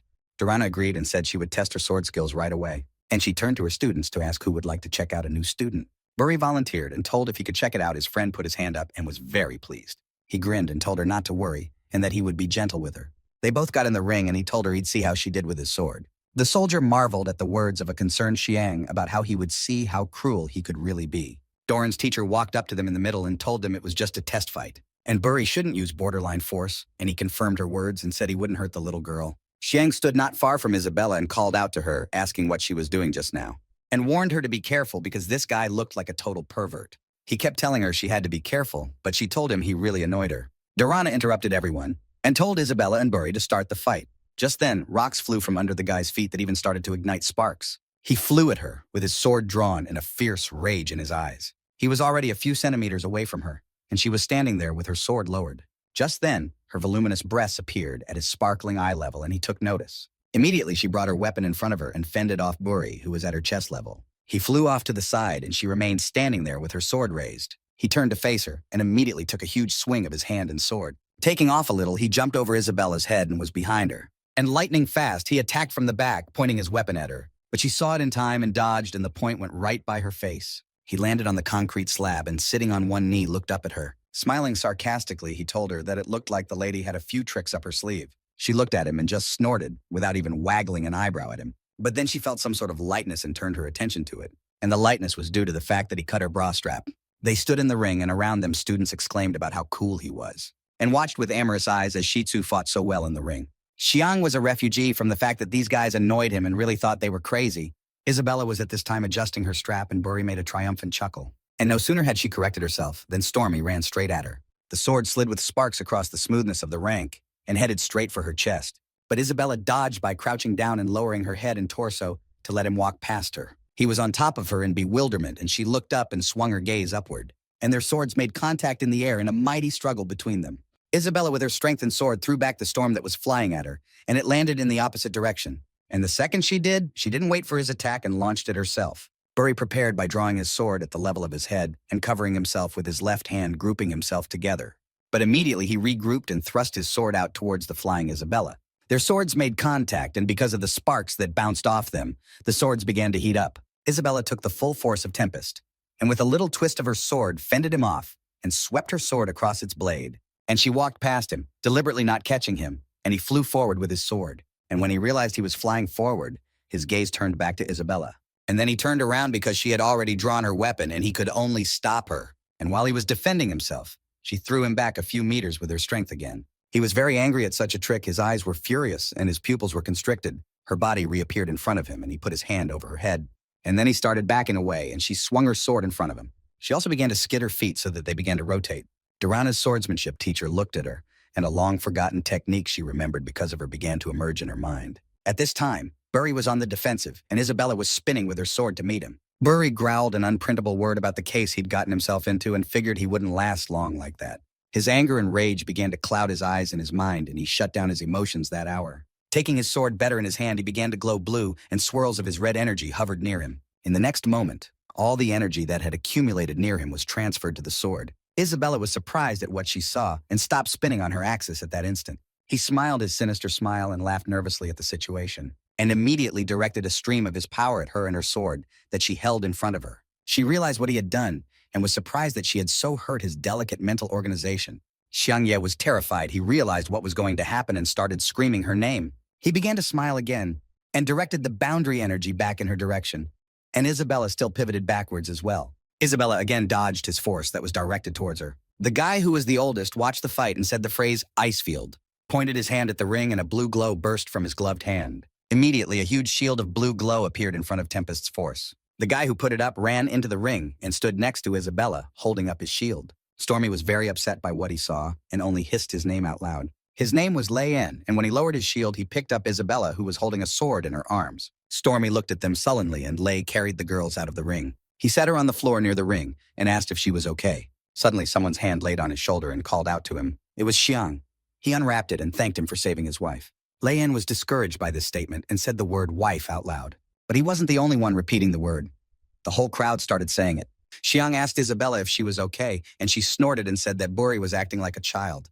Durana asked the soldier if the two were really married, and the soldier confirmed it. She nodded back at him victoriously and said that she should have said so right away. And the soldier now realized why Sophisac didn't want to come today. Durana turned to Storm and told him that she had warned him not to use the border force. He exclaimed, denying it, and said he only used it in self-defense. Icy teased him by saying that they are all human beings here, but Lei En will always be stronger than him. And she turned to Xiang and introduced him to him that it was her apprentice Tal's Lei En, and she said he's probably found a suitable rival for the future. He covered his eyes and said he would try his hardest to get stronger. He made a slight bow towards Isabella and Xiang and told them to show him the way. Durana turned to Isabella and said that she had been trained in the art of swordsmanship by Mochi's teacher. She covered her eyes and nodded, saying it was just the way he'd trained her. Also said that Mochi is very popular on the plains and that he is known as the god of swords. Burry turned around at her words, and his friends were shocked to hear her say that it was no wonder she was so strong. Durana said that he trained her somehow too, and she realized that the techniques she used were the ones he taught her. Isabella said the techniques she used were much stronger than Mochi's, and Durana laughed, saying she had a good eye, and stopped laughing and said that from now on she could consider herself her student. The boys standing next to Burry were happy to have such a beauty in their class, but the regent's son was not happy about it. The others didn't understand what they were happy about because she hadn't decided what class she wanted to be in yet. Xiang joked and told her that she had once talked about him sucking up, and she herself wasn't bad either. But Isabella said it was true, and Durana wasn't as good as she was in shape. But she also said that she thinks she's very strong, and she's alarmed by that. Icy turned to Durana, indignant that she was now her student since she had chosen her first, and Durana said that her sword skills were far better than her magic skills, and if she joined her, she would just be wasting time and potential. But the soldier said it was Bei's choice, not theirs, and they were both furious. She mulled over the suggestions in her head and said she was very hesitant too. Icy told Durana that if she did, the fight would solve everything, and Durana agreed and said she wasn't afraid of her. Interrupting the bickering, Xiang turned to them and asked what about his testing. Durana and Icy looked at him questioningly and forgot about him altogether. And he looked at me with burning eyes and said he really wanted to take the test too. Icy agreed in the affirmative and pointed her balloon in his direction. Xiang looked at the approaching balloon and opened his hands to catch it. He looked at the green ball in his hands and spoke the word magic in his mind. He focused on that ball and thought that he had worked his whole life just for this moment. Thought maybe in this magic-obsessed world he could be a peacemaker. He looked into the orb and saw his reflection and waited for it to blind everything with its light. But the crowd began to chatter again, wondering as well he is as strong as a girl, but some didn't think so. 3 minutes had passed, and everyone was clearly bored watching him, and someone asked if there was even a little light in there. Xiang was still standing, and cold sweat was already dripping down his face, but the chatter in the crowd still did not subside. He started to tense up, and more sweat started running down his face, and he didn't understand why nothing was happening. Buri turned to his friend and said that it looked like he was a basic human without a fraction of magic, and his other friend started laughing furiously. Icy took the orb from his hands and said that it was clear from the start that he was a useless log. She covered her eyes, exhaling, and said that she had tested him and he could be content with his failure. Xiang turned to her and asked if he might know what a useless log was, and the soldier explained to him that it was a special kind of wood used to make houses and fires. He thought to himself that he also called people without potential useless logs, and said out loud that he could not learn magic or swordsmanship. The soldier was very nervous about Xiang's statement and looked at him with a little anxiety in his heart. And Icy said that if he doesn't have borderline powers, he can't create magic. Dorana consoled him by telling him that he could train in swordsmanship, but he would never defeat a man using his borderline strength. He was standing in the center between the soldier Isabella, Dorana, and Icy, and he just had a curtain in his eyes. Isabella turned to look at him, and he asked if they had no other way of... And Buri grudgingly began to shout out a question about what he still didn't understand about the teacher's explanations.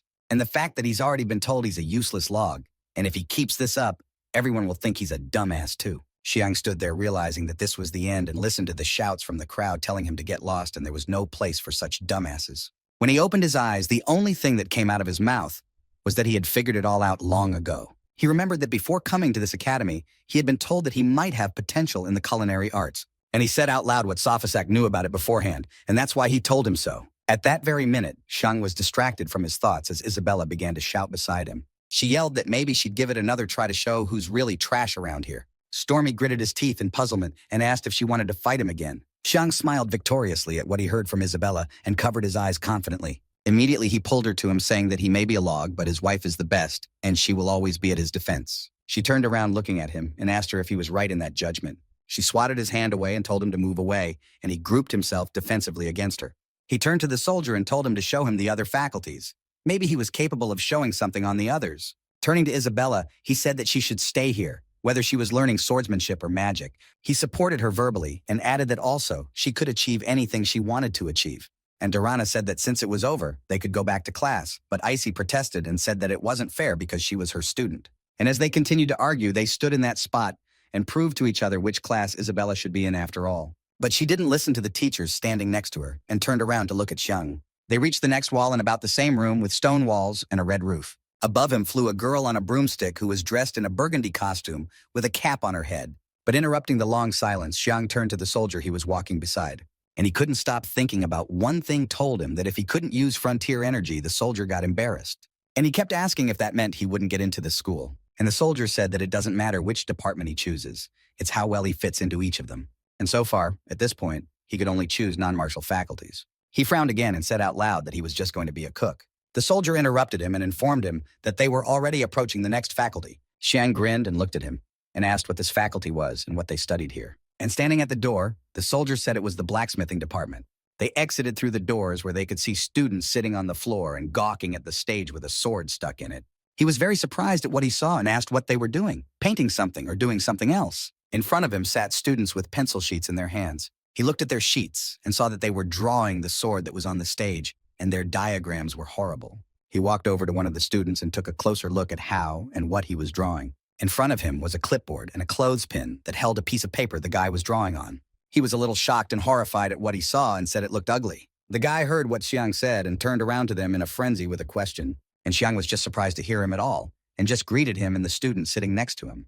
And the guy whose drawing he badmouthed asked him what department he was from and why he was interfering with their class. Xiang apologized to him and said he was a new student, and the guy said he was too busy to talk. Xiang started bowing in front of the students who turned away from him and scattered before them in apology. Xiang asked the soldiers why they were painting and why they weren't learning to forge metal or grind knives, and the soldier didn't understand what he was asking him. And just as he was about to leave, he was told he didn't seem to have any knowledge at all. Xiang grinned and at the end of the sentence turned back around and looked at the person who said it. But a bald man with a mustache appeared in front of him, and it was Master Blacksmith Ashton Martin. The soldier saluted him, and all of the students began to salute him one by one as well. He turned to the students and told them to keep drawing, and Xiang thought about how huge he was. He turned to him and said, "Doesn't he know that their blacksmithing faculty can do anything?" He nervously faded the sweat back on his face, and he didn't know what to say to him. But the soldier replied to Mr. Ashton Martin that when he was a boy, he was enslaved by demons, and he did not understand many things common to man. He smiled and said without a shadow of doubt on his face that he understood everything. And he said he would demonstrate how human blacksmiths work right away. He began to move in the opposite direction toward the stage between his students. After passing them all, he began to slowly enter the stage where Xiang had seen the sword earlier. Mr. Martin found himself in front of his sword and took an object from his pocket, resembling a pencil. He pulled out the item, but it looked more like an automatic green pen with a red ribbon on top and a button just below the ribbon. He gently placed it on his hand, showing it to everyone. And at the same moment, the pen began to glow and it turned into an object the size of a sword. Xiang was surprised at what he saw and wondered again if magic was involved here too. And the master carefully took his sword-like pen by the hilt that just fit in his hand. He started to move this huge pen around the stage, and Xiang looked at him with incomprehension. On stage, he slowly drew a sword that was stuck into the floor of the stage. And now, having finished his sketch, he shouted to the whole hall, an awakening that echoed off the walls. The pen that drew the sword was on this drawing, and from that spot, a blue, almost celestial glow began to appear. Mr. Ashton Martin got down on one knee, and the glow just kept on going. Xiang was simply shocked by the picture he saw that the faculty teacher presented to him. Mr. Martin tore his pen away from the stage, and then began to draw a sword across his ornamentation. In the next second, the sword was ready and lying on the stage as if it had just been forged by blacksmiths. The sword began to slowly rise upwards towards whoever had created it at the moment. And Mr. Ashton Martin took him by the base and introduced him to all his students and Cian and the soldier. He turned to them and told them how the performance was to them and said that this is how artwork is created. Xiang thought to himself what kind of magic feather it was and wondered aloud about whether it could create anything. Mr. Martin came to the front of the stage and jumped off it and said that he really did, but only on the one condition that Xiang has enough gold crystal alloy. Xiang asked if they use magic, but Mr. Martin answered in the negative, saying that blacksmithing is not a magical class. And Xiang thought that if he could create a sword out of thin air, could he make a gun too? And he turned to the teacher asking if the gold crystal alloy was of magical origin. Mr. Martin smiled, saying that the crystal contains magic and even children use them. He turned the pen back into its usual image and said that crystal alloy comes in different types, and that only his pen contains a special type of crystal that recreates such masterpieces. It is also the only one that can create many items out of ordinary air. Xiang, with the sword in his hand, questioned again, said that this feather is omnipotent, and that with this pen he could summon his borderline powers, and Mr. Martin was horrified to hear it, but immediately realized that Xiang was just a very good dreamer and told him not to dream of such a thing. And the guy who drew the picture that Xiang hit appeared behind him and asked him what he was talking about. And everyone started yelling that there was nothing special about this frontier energy and that people with this energy could never build weapons like they did, and many people agreed. And the soldier whispered in his ear not to mention border force in places like this again. And that mostly often useless logs study in this faculty, and Xiang wondered. But at the same second, he turned to the soldier and started shouting out that this was the most wonderful thing he had heard today. Immediately, he turned away from the soldiers and ran up to Mr. Martin, falling on his knees. He stood on them and begged the teacher to take him as his student, and Mr. Martin didn't understand what was going on, but immediately realized what was going on and asked him a question that he really wanted to study to be a blacksmith so badly. And with hopeful eyes, he blurted out that he was a useless log like everyone else here. All the students in the audience were shocked at what they heard and could not believe their ears. Xiang quickly took a pad of paper and a pencil in his hands and started scribbling something quickly on the paper. A familiar image of a woman who was painfully familiar to everyone began to emerge in the painting. And when the students looked at his drawing, they immediately recognized Dorana, the swordsmanship teacher, in those features. The guy whose drawing Xiang didn't like said he was pretty good at it. And Xiang told Mr. Martin a few minutes later that he was done drawing. The teacher looked at the drawing and said that he was really good and that his skills exceeded the minimum requirements to enter the class. The soldier who saw his drawing couldn't believe his eyes that Xiang was so good at drawing, and he said it was nothing to him, and boldly stated that he had no other skills besides drawing. Mr. Ashton Martin said that learning a trade is not considered important compared to other departments, but people who excel at it are in high demand.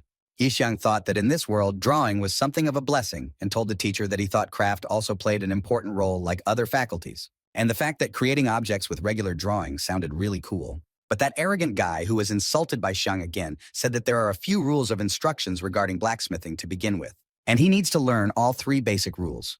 First, that he can't create bad items as he has to support the living creatures on the plane. Third, that he can't steal materials and pick on the items he created. And third, that only inanimate items can be created, and living ones can't be created by blacksmithing. Xiang called out to him and thought that this teacher was quite kind considering the contents of these 3 rules. And also he thought he was sure that with him he would not regret his choice of faculty. And in the same second of interrupting his thoughts, he knelt down again, and in front of his teacher, begged him to take him on as a student in his department. The soldier approached him and told him that he was a friend of the leader of the White Dragon group and that if he would take him, he would be most grateful. And the guy with the green hair thought that not only was he good at art, but he also had good support from people close to him. And Mr. Martin turned dumbfounded to the soldier and Xiang and said it wasn't necessary. He put his hands on Xiang's shoulders and said he couldn't afford to miss out on a talented student like him, and told him, taking something out of his pocket, that from now on he would be his student. He took out a spiritual crystal pen from his pocket and told him that this was the introductory pen for everyone entering the class. Handing the pen to Cian, he told him to take care of it, and he in turn was very happy about it. He held the feather in his hands with eyes full of happiness and thought that this feather looked just magical. And the royal palace had its own tasks and business. And just as it was getting light and the day was just beginning, His Majesty still sat on the throne, and before him stood the regent Angus Toles. His Majesty sat leaning over and looking down at the regent and peering nervously at the Toles. Angus stood at the base of his pedestal and began to speak, addressing him. He told him to finally wait for nothing and for His Majesty to inform further action. Just then the doors opened loudly, and two men were on the canvas who also called out to His Majesty. Mr. Guro and his son Sophisac stood in the doorway and were very displeased about something. His Majesty was very happy to see the people he saw and thought that help had come at last. Mr. Guro Dita starts saying he heard about how the regent wants to execute the Minister of Agriculture and the leader of the Grey Dragon Group, and turning to the regent asked him why he had proposed such a ridiculous idea after all. And the regent said he sent a scouting team to gather information regarding rumors that people from the walls were making illegal transactions. And according to his people, it looks like the Secretary of Agriculture has befriended creatures from the east. He also said that the leader of the Grey Dragon Group was sending them food to their army. And the thing is, unauthorized transfer of military food to the enemy deserves 100 years in prison. And Mr. Guro said that recently the East had been hit hard by a drought, and they were going to help them to create peace between the two nations. And he also said that if they give food, they will not only provide help on a difficult day for them, but in the process, form a benevolent relationship between the two nations. His Majesty was surprised at these words, and he should have given it some serious thought. And Toles Angus said that the East was already overrun with stupid creatures. And why would they even suddenly want peace between them in the first place? Continuing that worse, no one warned His Majesty of this in advance. Mr. Guro turned to him and said that they didn't have time to report anything because lives were at stake. And if they had waited an extra day, countless people could have died. Mr. Guro also wanted to object to his words, but he was interrupted by Angus and said that in any case, these creatures were always beneath them. His Majesty sat on his throne and waited silently for this squabble between them to end. And he told Mr. Guro emphatically that it was too late, and his words came out like thunder. He turned to his men and told them to bring the prisoners here now. The next second, chains so huge they could hold the world's largest animals appeared. Someone's figures began to appear in the doorway, who were completely bound together by chains. Toles, Angus's man, led them through His Majesty's hall. They were bound together by metal hoops around their necks as well as on their legs. Tols's man turned to His Majesty and said that they had captured them when they were getting goods from their own army. Mr. Guro turned to look at them and could not believe his eyes. They stood before him. The first was a lizard-headed man in his size exceeding ordinary humans, and it was the swordmaster Mochi. And the second, with a head also resembling a lizard but gray in color, and of the same size, was Commander General Baru. The next second, they both waved their heads and saluted the regent. Mr. Guro was furious and asked them what they'd suddenly gone to such lengths for. But the regent interrupted him and told them to open the boxes they had in their hands. Mochi and General Baru began to carefully open the boxes and show what was in there. What they saw was a horrible sight: the heads of their commanders-in-chief. His Majesty, Mr. Guro, and Sophisac were dumbfounded that this was happening to them at all. The king looked at all this and at the faces of his men, and the only thing he said was why he did it. But the regent began to speak and told His Majesty that he understood perfectly well that he was a man of good heart, and so he asked that men like him be allowed to do His Majesty's dirty work. He said that the Grey Dragon team would be transferred under the leadership of his man whose name was Sato, and in a week, the Black and Grey Dragon team would attack the eastern tribes and destroy them. Mochi and General Baru were horrified at what they heard and did not understand why they were being treated this way. Mochi went to Angus and asked him why he was doing it since he only wanted them. Sato turned around and he continued to talk about how he would help their people, and this is not the right thing to do. Angus the man pulled sharply on the chains, and in that same second he fell silent without saying anything about Angus's decisions. And the regent said he said no such thing, and why shouldn't he beg His Majesty's mercy? Someone told him he was pathetic, and General Baru told Mochi to forget it now. And he said that he had already mentioned that men are the most treacherous creatures of all on the plain, and their evil hearts are steeped in darkness. Mr. Guro was shocked to hear from General Baru and looked at him, not believing what he had heard.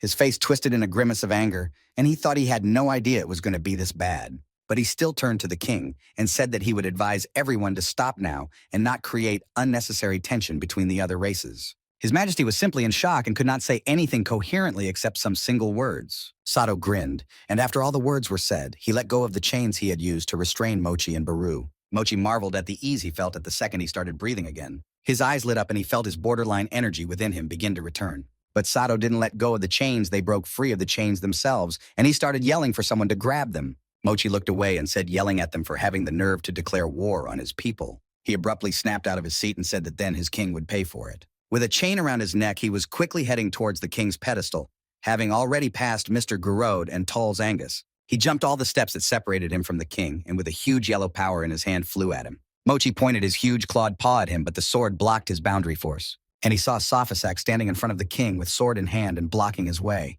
And the leader of the White Dragon said that he asks that no disrespect be shown to the king. So Sophisac pushed Mochi away, and he flew down, and the only thing he shouted was his name. He quickly wielded the weapon as well as his own body, and immediately Sophizak's sword entered Master Mochi's chest. And he told him he wasn't worthy of the title of Swordmaster if he died by his weapon. And he, with bitterness in his eyes, told him to let him see him off on his last journey. And Swordmaster Mochi was at this moment weighing on Sophizak's shoulder with his eyes closed. Sato quickly flew up to His Majesty and asked him if he was all right. And bringing his sword over his head, he blew the head off the shoulders of Swordmaster Mochi. The king looked at all of this in horror, and tears began to well up in his eyes at the same second. Mr. Gurod stood still, unmoving, but inwardly indignant at what he saw. He turned his head to the regent and said that this was part of his plan after all. And the regent just lowered his eyes victoriously, and in the same second a smile melted on his face. It was still the clearest day over the city, and the sun was shining at its fullest. Shang and the soldier were moving around the academy together and were in good spirits. Immediately, Shang stopped and looked somewhere questioningly in the distance. He saw the portal in front of him where people were coming through, and thought finally they were here. The girl was going through a portal, and he was watching and remembered seeing similar portals in video games. Xiang called out to the soldier who was standing beside him, addressing him, and asked, surprised at him, where these portals lead after all. These portals move students from the academy to their dorms, and due to the large number of students, the dorms are far away from the school, and this portal will take him to the North Dorm. The East Dormitory is a bit better in terms of equipment, so its rent is more expensive, and he also said that due to recent events, the security in the North Dormitory has become insufficient, and prices have started to drop. And Xiang exclaimed that it meant that here was a rich neighborhood, and on the other side was a poor one. The soldier approached him and told him that if he wanted to continue at this school, he would have to live on campus. And he thought to himself that even though Sophisac was a great guy, sometimes he felt like he was looking at him really weird, and he didn't want to go back, and said aloud to the soldier that it was time for him to go back and have him thank Sophisac from him. But the soldier, puzzled, said that Sophisac had already organized everything for him. Immediately, he took the keys out of his pocket and held out his hand to hand them over. Xiang took it and asked what the key was for, and the soldier said that the leader of the group asked him to take him back if he didn't want to live here. He also said that if he decided to stay, he should arrange accommodation for him. And the keys he handed over were for the East Dorm room. Xiang thought about the fact that Sophisac is a really good guy, and if he does get into demon territory, he will try his best to find his little brother. And at other times, Sophisac and his father were walking through the vast corridors of the... Sophisac turned to his father and asked him how he thought His Majesty would really listen to them. And Mr. Guro said that the Minister of Agriculture and the leader of the Grey Dragon team are his best men, and if he wants to eliminate his best men, anger began to boil up in him, and he went on to say that he would scour the entire plain, but would prove him wrong, and he would not let him get that far. Sophisac and Mr. Gurod reached the building, and near the entrance stood many soldiers guarding the place. One of the soldiers saw them and turned to the White Dragon leader. Sophisac told the soldier to inform His Majesty that Mr. Gurod wanted to discuss something with him. The soldier bowed and said that His Majesty knew that Mr. Guro was coming to see him, so he asked to wait for him inside. Mr. Gurod turned to his son and told him that he and His Majesty seemed to be thinking the same thing. But Sophisac slowly turned to the soldier and looked at him intently. And the soldier said that His Majesty had ordered that only he and Mr. Guro were in the room. And Sophisac frowned and asked the soldier what His Majesty wanted it to be. The soldier bowed to him again and answered him in the affirmative. Mr. Gurod walked past the soldier and told Sophisac to wait for him here. Sophisac was alert again, as if something was sure to happen. He stared after him as his father slowly moved away from him into the hall. Walking deeper into the corridor, he called out to His Majesty and waited for someone to answer him. Mr. Gurodita was surprised that no one answered him at all, and there was a sepulchral silence. He froze, expecting something, and realized that His Majesty was definitely not here. He heard a familiar voice behind him and immediately realized who it was who said that he was the one who had organized the riding and archery lessons for His Majesty and that he would be staying late tonight. Mr. Guro, and he was right in his hunch. Behind him stood Tol's Angus, and Tol's told him that he hoped what happened today didn't scare him too much. Mr. Guro was stunned at what he heard and stood with an angry, unwavering face. The city was already entering its night phase, and a beautiful sunset could be seen over the castle. The castle Mr. Guro entered already had lanterns that illuminated the soldiers. Sophisac stayed in the same place he parted ways with his father. He stood with his head down and his eyes closed, and his arms folded across his chest. Just as suddenly he opened his eyes, and there was someone in the darkness behind him. Sophisac immediately turned quickly to the figure that had appeared behind him. And it was none other than Sato, the man who was always by Tol's Angus' side. Sato called his name, and Sophisac asked what he was doing here. Sato told him that Sophisac always led the White Dragon team into battle on his own, but he doubted that he even realized that the White Dragon's crew had to strictly obey His Majesty. And Sophisac said that the White Dragon team is meant to protect His Majesty no matter what happens. And what's so strange about who leads it? Sato said that His Majesty is still very young, and so the leader of the White Dragons should naturally obey the regent. Sophisac looked at him, and immediately there was some noise behind him, and he shifted his gaze to the noise. He looked past the soldiers at the entrance to the castle and thought it was. The soldiers stood, and there wasn't a shadow of doubt in their eyes over the noise. Sophisac drew his eyebrows together to the center of his frown and cursed for just standing there. He jerked towards the door, and Sato said that if he wanted to go in. He smirked and finished the sentence by saying that he was risking his life in such a case. Sophisac turned on him and asked menacingly about their plan to destroy his father. He covered his face with his hand and started not just laughing but going crazy with laughter. He stopped laughing, his eyes flashed an angry green color, and asked him what the big deal was, and blurted out that the regent controls everything and their every move is controlled by them. Sophisac reached for his sword and began to slowly draw it from its sheath. The sword was at Sato's throat, and he asked him why they would destroy him today. Sophisac stood at sword-drawn distance and asked what he was going to do with it. Sato took his hand away from his face and said that Guro is only his father, and Sophisac has no power over anyone. Also said that he really had the opportunity to be a hero, but he didn't understand why there was so much contempt in a friendly commander. And Sophisac growled back at him that if he had the guts to attack his father, then he didn't deserve forgiveness, and he would take his life. But Sato told him not to worry because the regent only wants to show Guro his real position in the capital city. Sophisac interrupted him and asked him about the real situation in the capital city. Sato made a satisfied and calm face covering his eyes and just snorted at his question. He turned around walking away from him and told Sophisac to just leave it alone and rest. He assured him that Guro would be fine. Sato stopped and said that if he still wanted to destroy him, he turned around with angry green eyes and showed his teeth and finished the sentence by saying that he really wanted to see his efforts. Sophisac tensed sharply at this statement and looked at him with full alertness. Meanwhile, it was already night over the western dormitory and the starry little was open to the eye. Xiang walked to the door he wanted to open and thought the East Campus looked marvelous. Immediately, he remembered the campuses of his last high school where he attended with the Howling World. He inserted the key in the door lock and turned it to open and enter the room. Wise Xiang entered the room, and before closing the door, he saw a silhouette with the edge of his eyes. He turned around and blushed with his mouth open. Isabella stood in front of him in a pink dress. Xiang covered his eyes with his hands and shouted out asking what she forgot in his room. He didn't understand why nothing was being said to him and stood like that in front of her with his eyes closed. Xiang lowered his hands and asked her with a satisfied look why she hadn't hit him yet. She stood back up to him and said he'd seen too much already and did it even count. Xiang said that the soldier had most likely planned to put them together from the beginning. Isabella sat on the bed and Xiang pledged to her, and she said she didn't understand the intentions of these people, but they took good care of them. And she also said, turning her eyes to the bedside table, that everything they needed they had already prepared for them. He took the gold coin that was on the table in a pouch and said he didn't know what he could buy with it, but he thought a little food was enough to buy. And then he turned to her saying that they were already outside the center square and they could escape. Isabella looked at him and told him not to be silly because the academy kept good watch over its students, and they would know if anyone was going to run away. She also said that the East and North campuses are surrounded by a magical force field in the form of impenetrable glass that was installed to protect students, and even a magic teacher cannot get through the protection. Xiang asked what their plan was, but Isabella said she had lost her powers and she would stay here until she was stronger, and that the demon clan chooses a leader who is stronger than they are, and if she can regain even a fraction of her strength, she can return. She wrinkled her face in anger and said they wouldn't accept such a weakling as their leader. Xiang looked at her sitting on the bed and said that it sounded rather cruel, and he said she shouldn't worry so much because Isabella had him. And he'll bring her home, destroy the traitor, and she'll be the head again. She was confused, obviously not knowing what was going on or what he was talking about, and looked at him. He raised up his quill and said that he had found the perfect faculty for himself, and it was the faculty of blacksmithing. He turned to her and said that if he practiced diligently at blacksmithing, he would become omnipotent.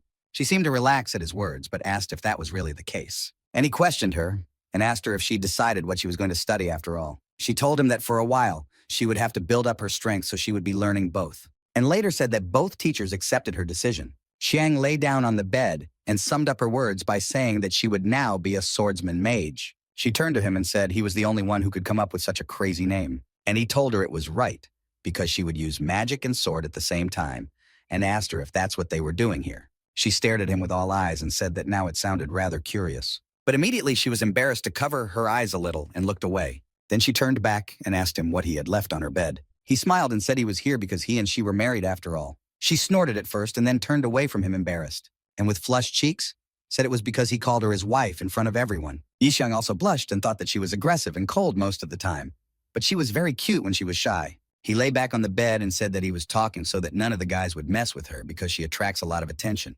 She sat on the bed and thanked him, and he told her not to worry because they were married after all. In the same second, he opened his mouth in shock and asked what she wanted to do to destroy her spouse. She turned on him with eyes full of anger and growled at him to get off the bed. He got off the bed and went saying he would die even if he tried to hide from her. He settled back on the floor, and Isabella had already turned out the lights in the room. Lying on the floor under the blanket, he pulled out a quill and looked at it, thinking that this thing will make anything he draws real. Morning had come and sunlight was already streaming through the windows of the room. Isabella awoke to the rays of the sun and opened her eyes. Some figure of a girl with hare's ears flaunted by her bedside. She was immediately on full alert and tensed nervously. She grabbed the dagger that lay beside her pillow. Pointing the dagger at the figure that sat on her bed, she asked who it was. She hadn't blotted out her eyes yet, and the image was blurry. Pointing the dagger at the back of her head, she asked what she was doing in her bedroom. She put the dagger away and didn't realize what was happening looking at the figure. She looked at the girl, and it was her stone statue, and she looked at it questioningly. Sweat ran down her face, and she wondered where she had come from. Distracted by her stone statue, she looked to her right. On the floor were some very strange objects made of the same material as the statue. Isabella stood in a pink nightie and the same color slippers looking at all these items, and she thought it was obviously the work of the idiot she was living with. On the floor was a huge stone cannon that looked like a machine gun and some sort of animal-like figure. She looked at them and didn't understand why they were so oddly shaped. Isabella covered her face with her hand and thought that she had obviously overworked herself yesterday, as he must have made a lot of noise and she hadn't even woken up. She proceeded to the door and left the room into the hallway, closing the door. Isabella looked around and didn't realize what was messing around her or what the objects were. She walked on, and in the hallway was a car made of the same material as the stuff in her room, and some students were hanging around it. Isabella looked at it all in shock and didn't understand what these strange objects were. She heard the exclamations of some people, and a large stone giant came into view, and no one realized who had brought it here. Isabella looked at the figure and thought she would deal with him when he got home tonight. The sun was already shining over the east wing, and it was daytime. A small group of people led by the man who brought them in. Master Ashton Martin turned to his students and asked where Xiang Ye was since it was late, and he hadn't arrived yet. The guy with green hair turned to the teacher and said that maybe he would go and get him. But the teacher said not to do that, and he started his class. There was a loud voice all along the street shouting that he was late. The green bell began to ring, giving out its chime to the entire street. The wheels rolled leisurely down the road, casting shadows on the asphalt. Xiang Ye was riding fast down the street on a wooden bicycle, and everyone looked back at him. He quickly rushed past a group of students led by Teacher Martin. Teacher Ashton Martin, along with the students, were amazed at what they saw, and the master asked what it was. The teacher turned to Xiang Ye again and asked him what that thing was. The guy with the green hair exclaimed and said it was some kind of expensive new children's toy. And Xiang was embarrassed by this and thought how he should explain to them what this thing was. He got off his bike and said what it's called, and you can also call it a pedal bike. Ashton Martin was very surprised at what he saw and was in a stupor. Ashton Martin said he'd only ever ridden a horse-drawn carriage and a gnome steam engine before, but this was the first time he had seen transportation powered by human strength. And Xiang smiled, scratching the back of his head. Just then, he turned around as students nearby began to call out to him. 3 students stood in front of him with praying hands and asked his permission to try it out. Xiang Ye raised his finger up and replied positively, telling them to get down to business. Xiang turned around, and Mr. Ashton Martin was already on his wooden bicycle. All his students looked at him, and he apologized, saying he couldn't help himself. The guy with the green hair said it was okay and they'd wait for him. Mr. Martin turned to Xiang and asked how he operated the thing. Xiang took the teacher's arm and said he would support him so he could keep his balance. He told Mr. Martin to put his feet on the pedals and start spinning them, but he was very nervous so far. Xiang accompanied his every movement and said that he first pushes with his left and then repeats the same movement with his right. Mr. Ashton Martin yelled about falling, and Xiang felt him leaning in the opposite direction of him. He said Xiang Ye is awesome, and this thing is really hard to learn how to control. But Xiang said it's only hard in the beginning, and once he gets used to it, he can ride it with ease. He told him to use more force and gradually accelerate and also find his balance. Xiang walked beside him, accompanying him and saying that it was very simple. He let him go and said he had to learn from his experience, and the teacher asked what he was doing. The students all stared mesmerized at the teacher and cheered him up by saying, and Mr. Ashton Martin rode past the grocery store. Though he was a little shaky, he rode. After a bit, he seemed to get the hang of it and figured out how to operate it. And he started yelling to Xiang about how he seemed to have learned how to control it, and the fact that it was moving continuously. Xiang looked at him with delight and said that he had already mastered the technique and he was proud of it. The students started telling him that the bicycle was a great thing, and that this invention would help many future generations. And Xiang thought to himself that soon he would invent the internal combustion engine, and he would become the most famous person in this world. And then he was distracted from his thoughts when he heard a question about how to stop the thing. And he turned around in horror and remembered that he had forgotten to draw the brake and yelled at the teacher to stop pedaling. And he drove very far away, and I asked him what he said. Immediately, he flew into a tree where two birds were peacefully perched. Mr. Martin wiped his forehead and apologized to him, saying he had overplayed his hand, and that's why the result was the way it was. The students looked at a bike that was broken because it had been ridden into a wall and said it was all because of the teacher. And they began to exclaim that they wanted to look at it and make their own, and that such a beautiful invention had been destroyed. Everyone was very sorry, and the teacher apologized to him. Xiang encouraged them by telling them not to worry, and he could easily draw another one, and it would be even better than the previous one. The teacher and the students were all staring at him, and the teacher told him not to wait and to start drawing. But Xiang smiled nervously and said he couldn't draw it now. And lifting up his quill said that he had already spent all the gold alloy of the stone. Everyone was dumbfounded by his statement, and the teacher asked how he was able to spend the entire stone in an evening. The guy with the green hair said this rock was enough to build a whole house, and Xiang gave a thumbs up and said that last night he was experimenting with the pen. So that's why it turned out that way. And he remembered how he used to draw, and of course he couldn't tell them exactly what he was drawing. He remembered how the quill worked with the power of thought. The material was transformed into anything, and it was only necessary to mentally visualize it. All he had to do was draw a sketch of what he wanted. And he wondered what this world would look like if he brought the inventions from his world here. But his teacher told him that the highest level of gold alloy stone was needed to create objects without any material. And at the starting level of stone to create an item, you need the same amount of material from the world. And the first thing he thought of and drew was a touchscreen phone. And the telephone appeared, but it was unusual and made entirely of stone. And the phone he created could not be used for its intended purpose. He looked at the phone and realized it was because he didn't know the mechanisms of the phone very well. He was very upset about this, as he thought he would never be able to create a real working phone. The same thing happened with the TV, refrigerator, the car, and none of it could be used.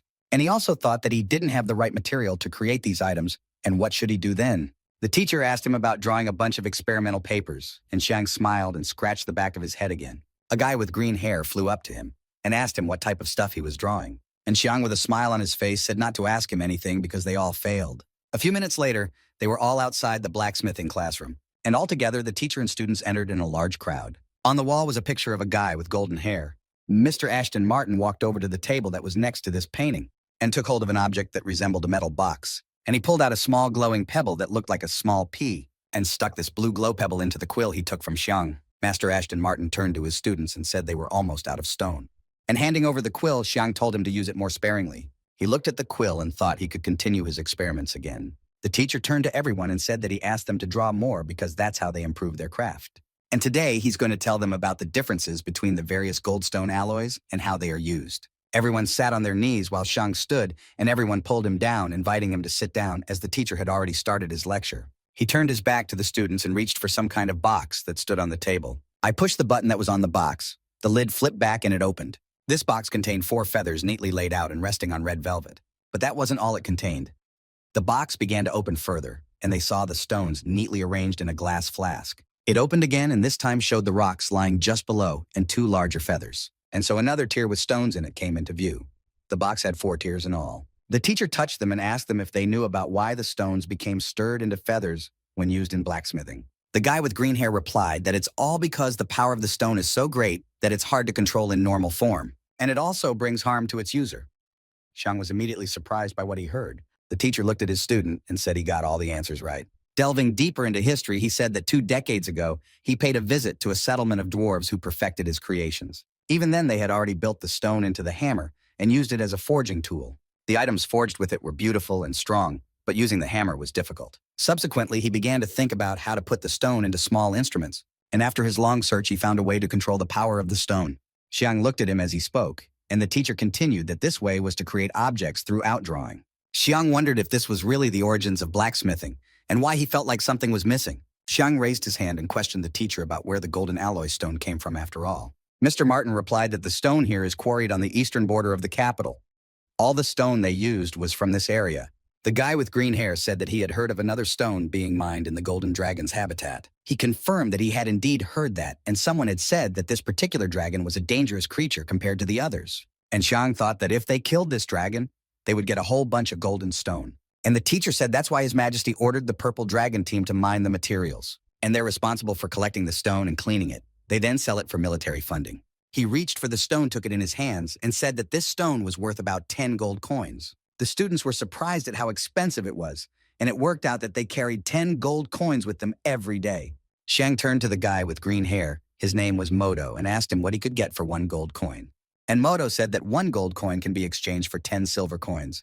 But that's not what Xiang told him. He asked again how much food he could buy with 1 gold coin and how many people could eat it. And Moto answered him that 1 gold coin is enough for 50 bags of food, and 1 bag is enough for a man to live for 1 month. Xiang thought about it that 50 people could eat for a month on 1 coin. When the meaning of this phrase came to him, he was simply horrified and shocked so much that his face creased.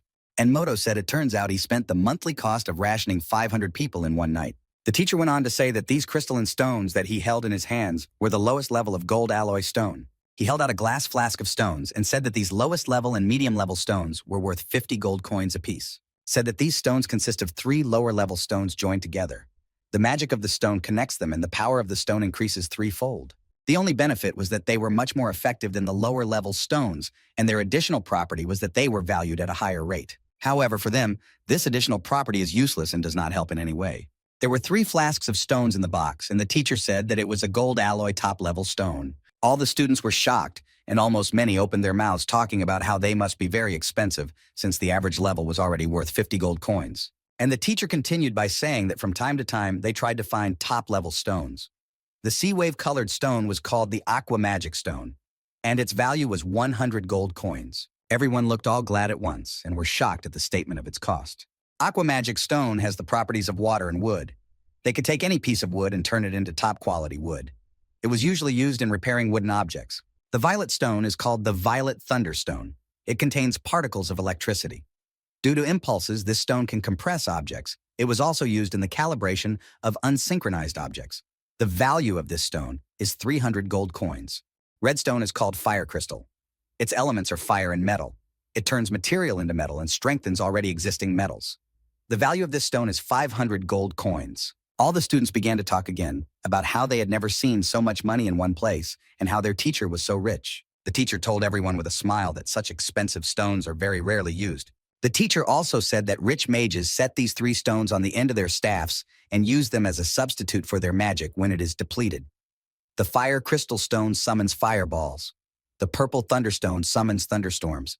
And an aqua magic stone can cause a storm. And Xiang thought about the fact that if one doesn't have borderline strength, one can still use magic with these stones. The teacher took a quill in his hand and said that he would now tell them about the pale moonstone that was in his pen. And this stone is the rarest stone of all mankind, and he is the only person who has one. Moto started saying again that this stone probably had a value of over 100,000 gold coins, and someone agreed with him. And Xiang watched and thought about the fact that this stone didn't need any material when created, and just drawing was enough. And he immediately flew off into his dreams that if he had such a stone, everything would be just the way he wanted it. He imagined him sitting on the throne, Isabella sitting in his arms and feeding him grapes and his foot on Storm's back, thinking that he could gain power over the world. Mr. Martin said that when he was young, he learned the craft from the dwarves. When he visited them, he realized that the gnome tribe was very closed in on itself. They were very good at communicating among themselves, but not inclined to communicate with other peoples. But they saw in him a desire for knowledge and accepted him as one of their students. And during his stay with the dwarves, he earned their friendship and trust. Also, when they were working together, they invented a new forging method. And the dwarves only kept 4 pale moonstones in their settlement. And Master Martin said he got one for his accomplishments. It was with this stone that he created the walls in the city surrounding them. Moto was shocked and said that this stone was indeed the most expensive gift. Xiang thought to himself that if this stone was so powerful, then it turned out that dwarves were much more powerful than demons. Mr. Martin continued his story and said that the pale moonstone is infinite and it doesn't require any material and anyone can create anything. The only downside was that this stone pulled the consciousness of the person who wielded it. Xiang was horrified when he heard those words, and the only thing he said was the word consciousness. One of the students turned to Mr. Martin and asked that if he had built so much, it meant that the stone effect was not working on him. Moto turned back to the student and said that the teacher has suffered greatly for the sake of our kingdom. And he also told him to look at the picture that originally hung on the wall. All the students looked at the photo and said that the man in the photo was very handsome, but didn't understand what he had done to the teacher. And Moto told them that they probably didn't realize that this guy was their teacher. When someone said this is what a teacher looked like 10 years ago, everyone opened their mouths in amazement. Everyone just couldn't believe what they saw and said that the only similarity between the teacher and the man in the photo was the eyebrows. The teacher nervously covered his eyes with cold sweat and confirmed that it was him in the photo.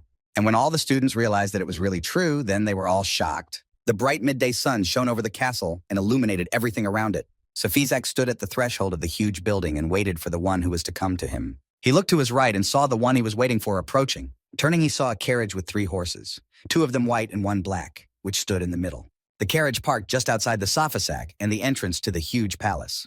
From the carriage appeared the figure of Mr. Guro. He opened the door and was about to get out. The next second, he was already out of the carriage and closing the door behind him. Sofasak started walking towards him and called out to him already at a run. The carriage moved off, and Mr. Gurod began to fall a little to the left. Sofasak immediately grabbed his father's hand holding his back and asked him what had happened to him. He looked at his father, who rested in his arms, and the calmness most did not bode well.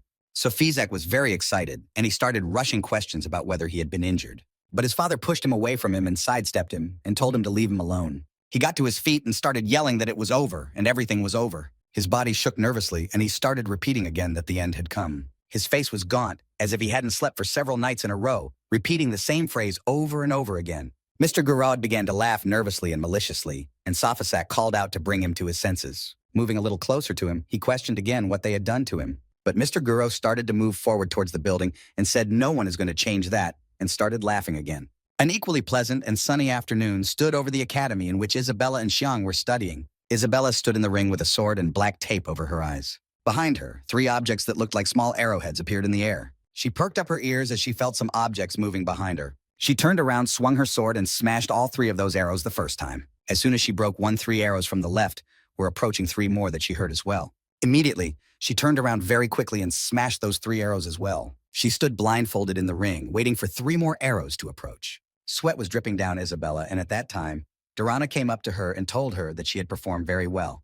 She realized that she could pull off the blindfold, and nothing more would happen. She frowned and thought about how she used to be so much better, and now she was getting tired too fast.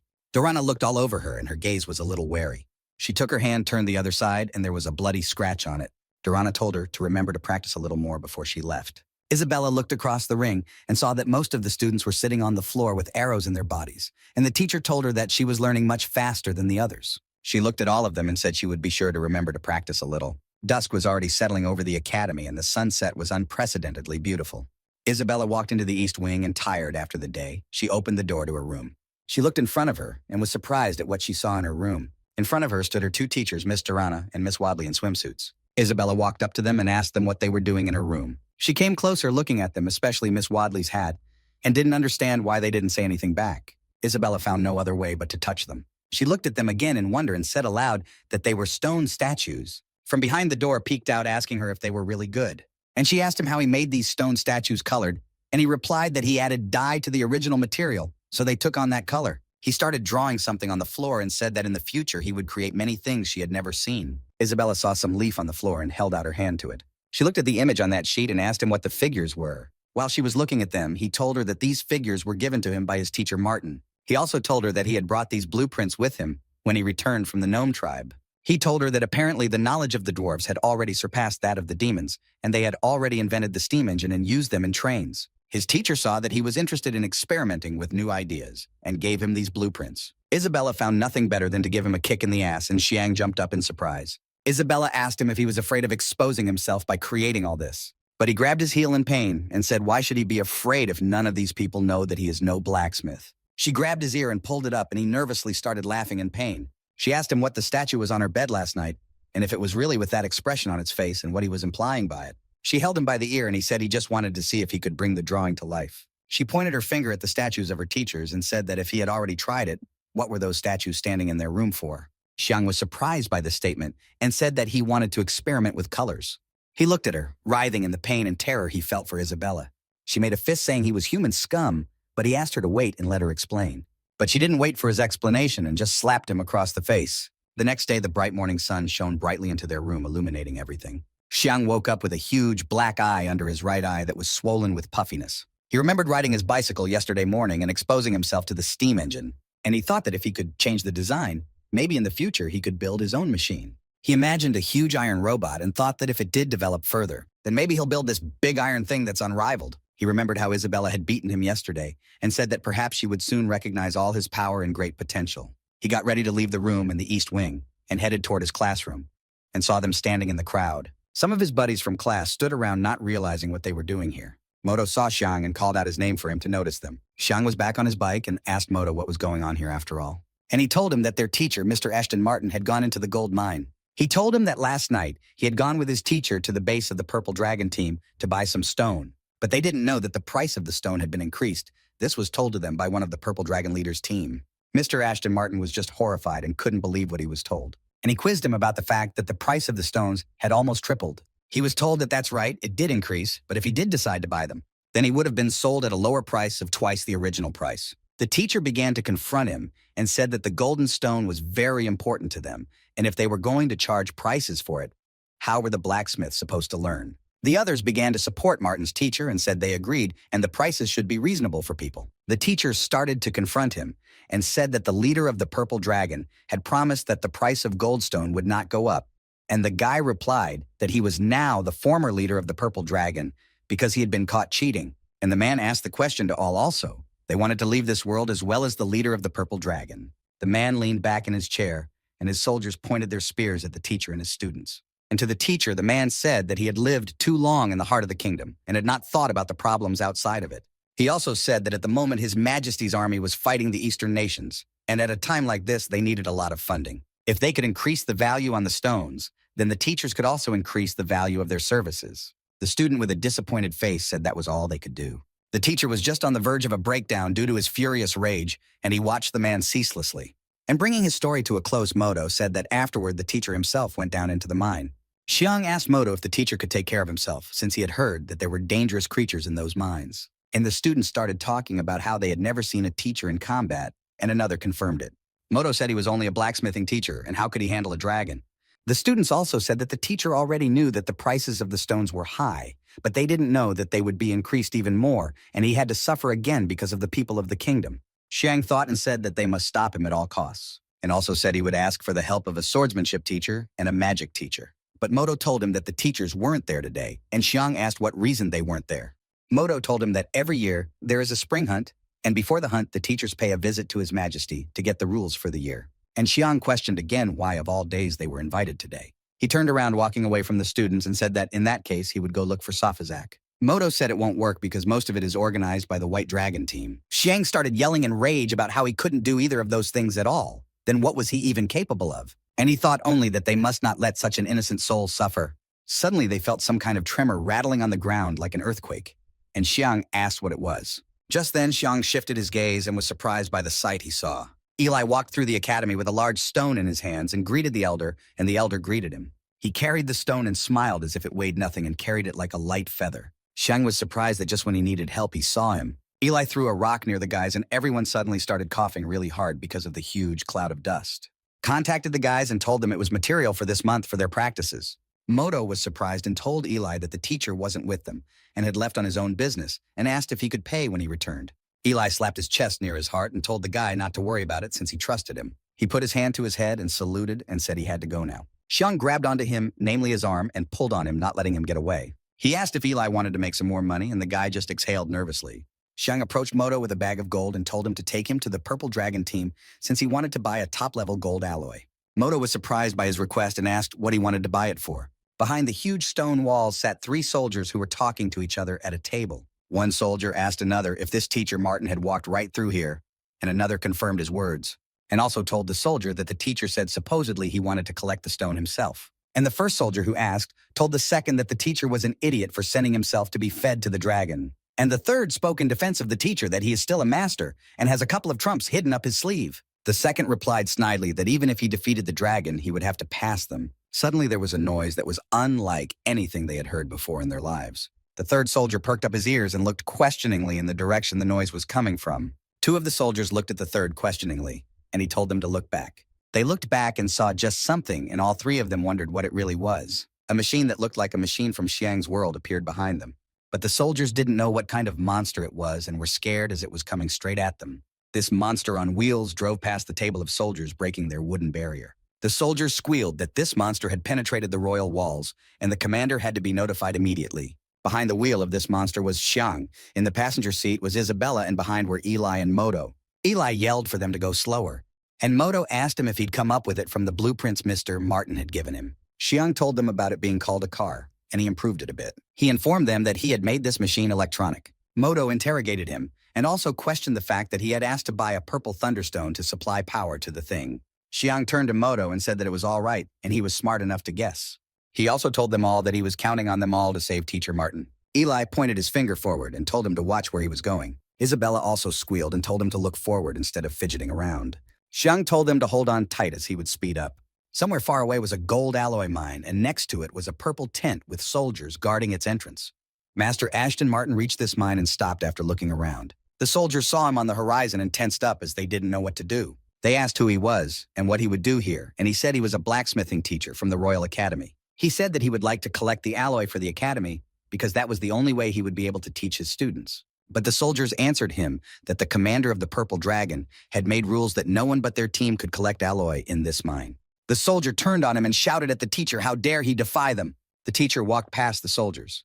The second one called out to him, and the first one told him to leave him alone because he could not achieve anything alone. Mr. Ashton Martin followed into the mine and seeing how dark it was, stopped for a moment. He touched the shaft wall with his hand and turned on the light on his other hand. He reflected on the fact that he had been walking down this mine long enough and he should have found some stone. He was already nervous and suddenly a few small rocks lit up above his head. He looked up and thought that there was a lot of ore in this mine. He also thought that those guys were talking about it being very hard to mine, but they just needed to raise the price of the stones. Sand began to fall from the top and something rose from the floor and the teacher looked back.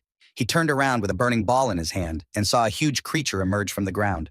The creature looked like a beetle several thousand times its size. He thought about it being a subterranean dragon, but it actually looked more like a scolopendra. This huge creature started yelling furiously at Mr. Ashton Martin. Cold sweat dripped down his face and he stood in a stupor not knowing where to begin. Xiang's electric car was already on the roads and rushing towards his teacher. Moto called out to him saying that ahead was the entrance to the cave where the teacher had already entered. They stopped near the entrance to the cave, but there was no longer a tent or soldiers near it. They all opened the doors and when everyone got out of the car, closed them.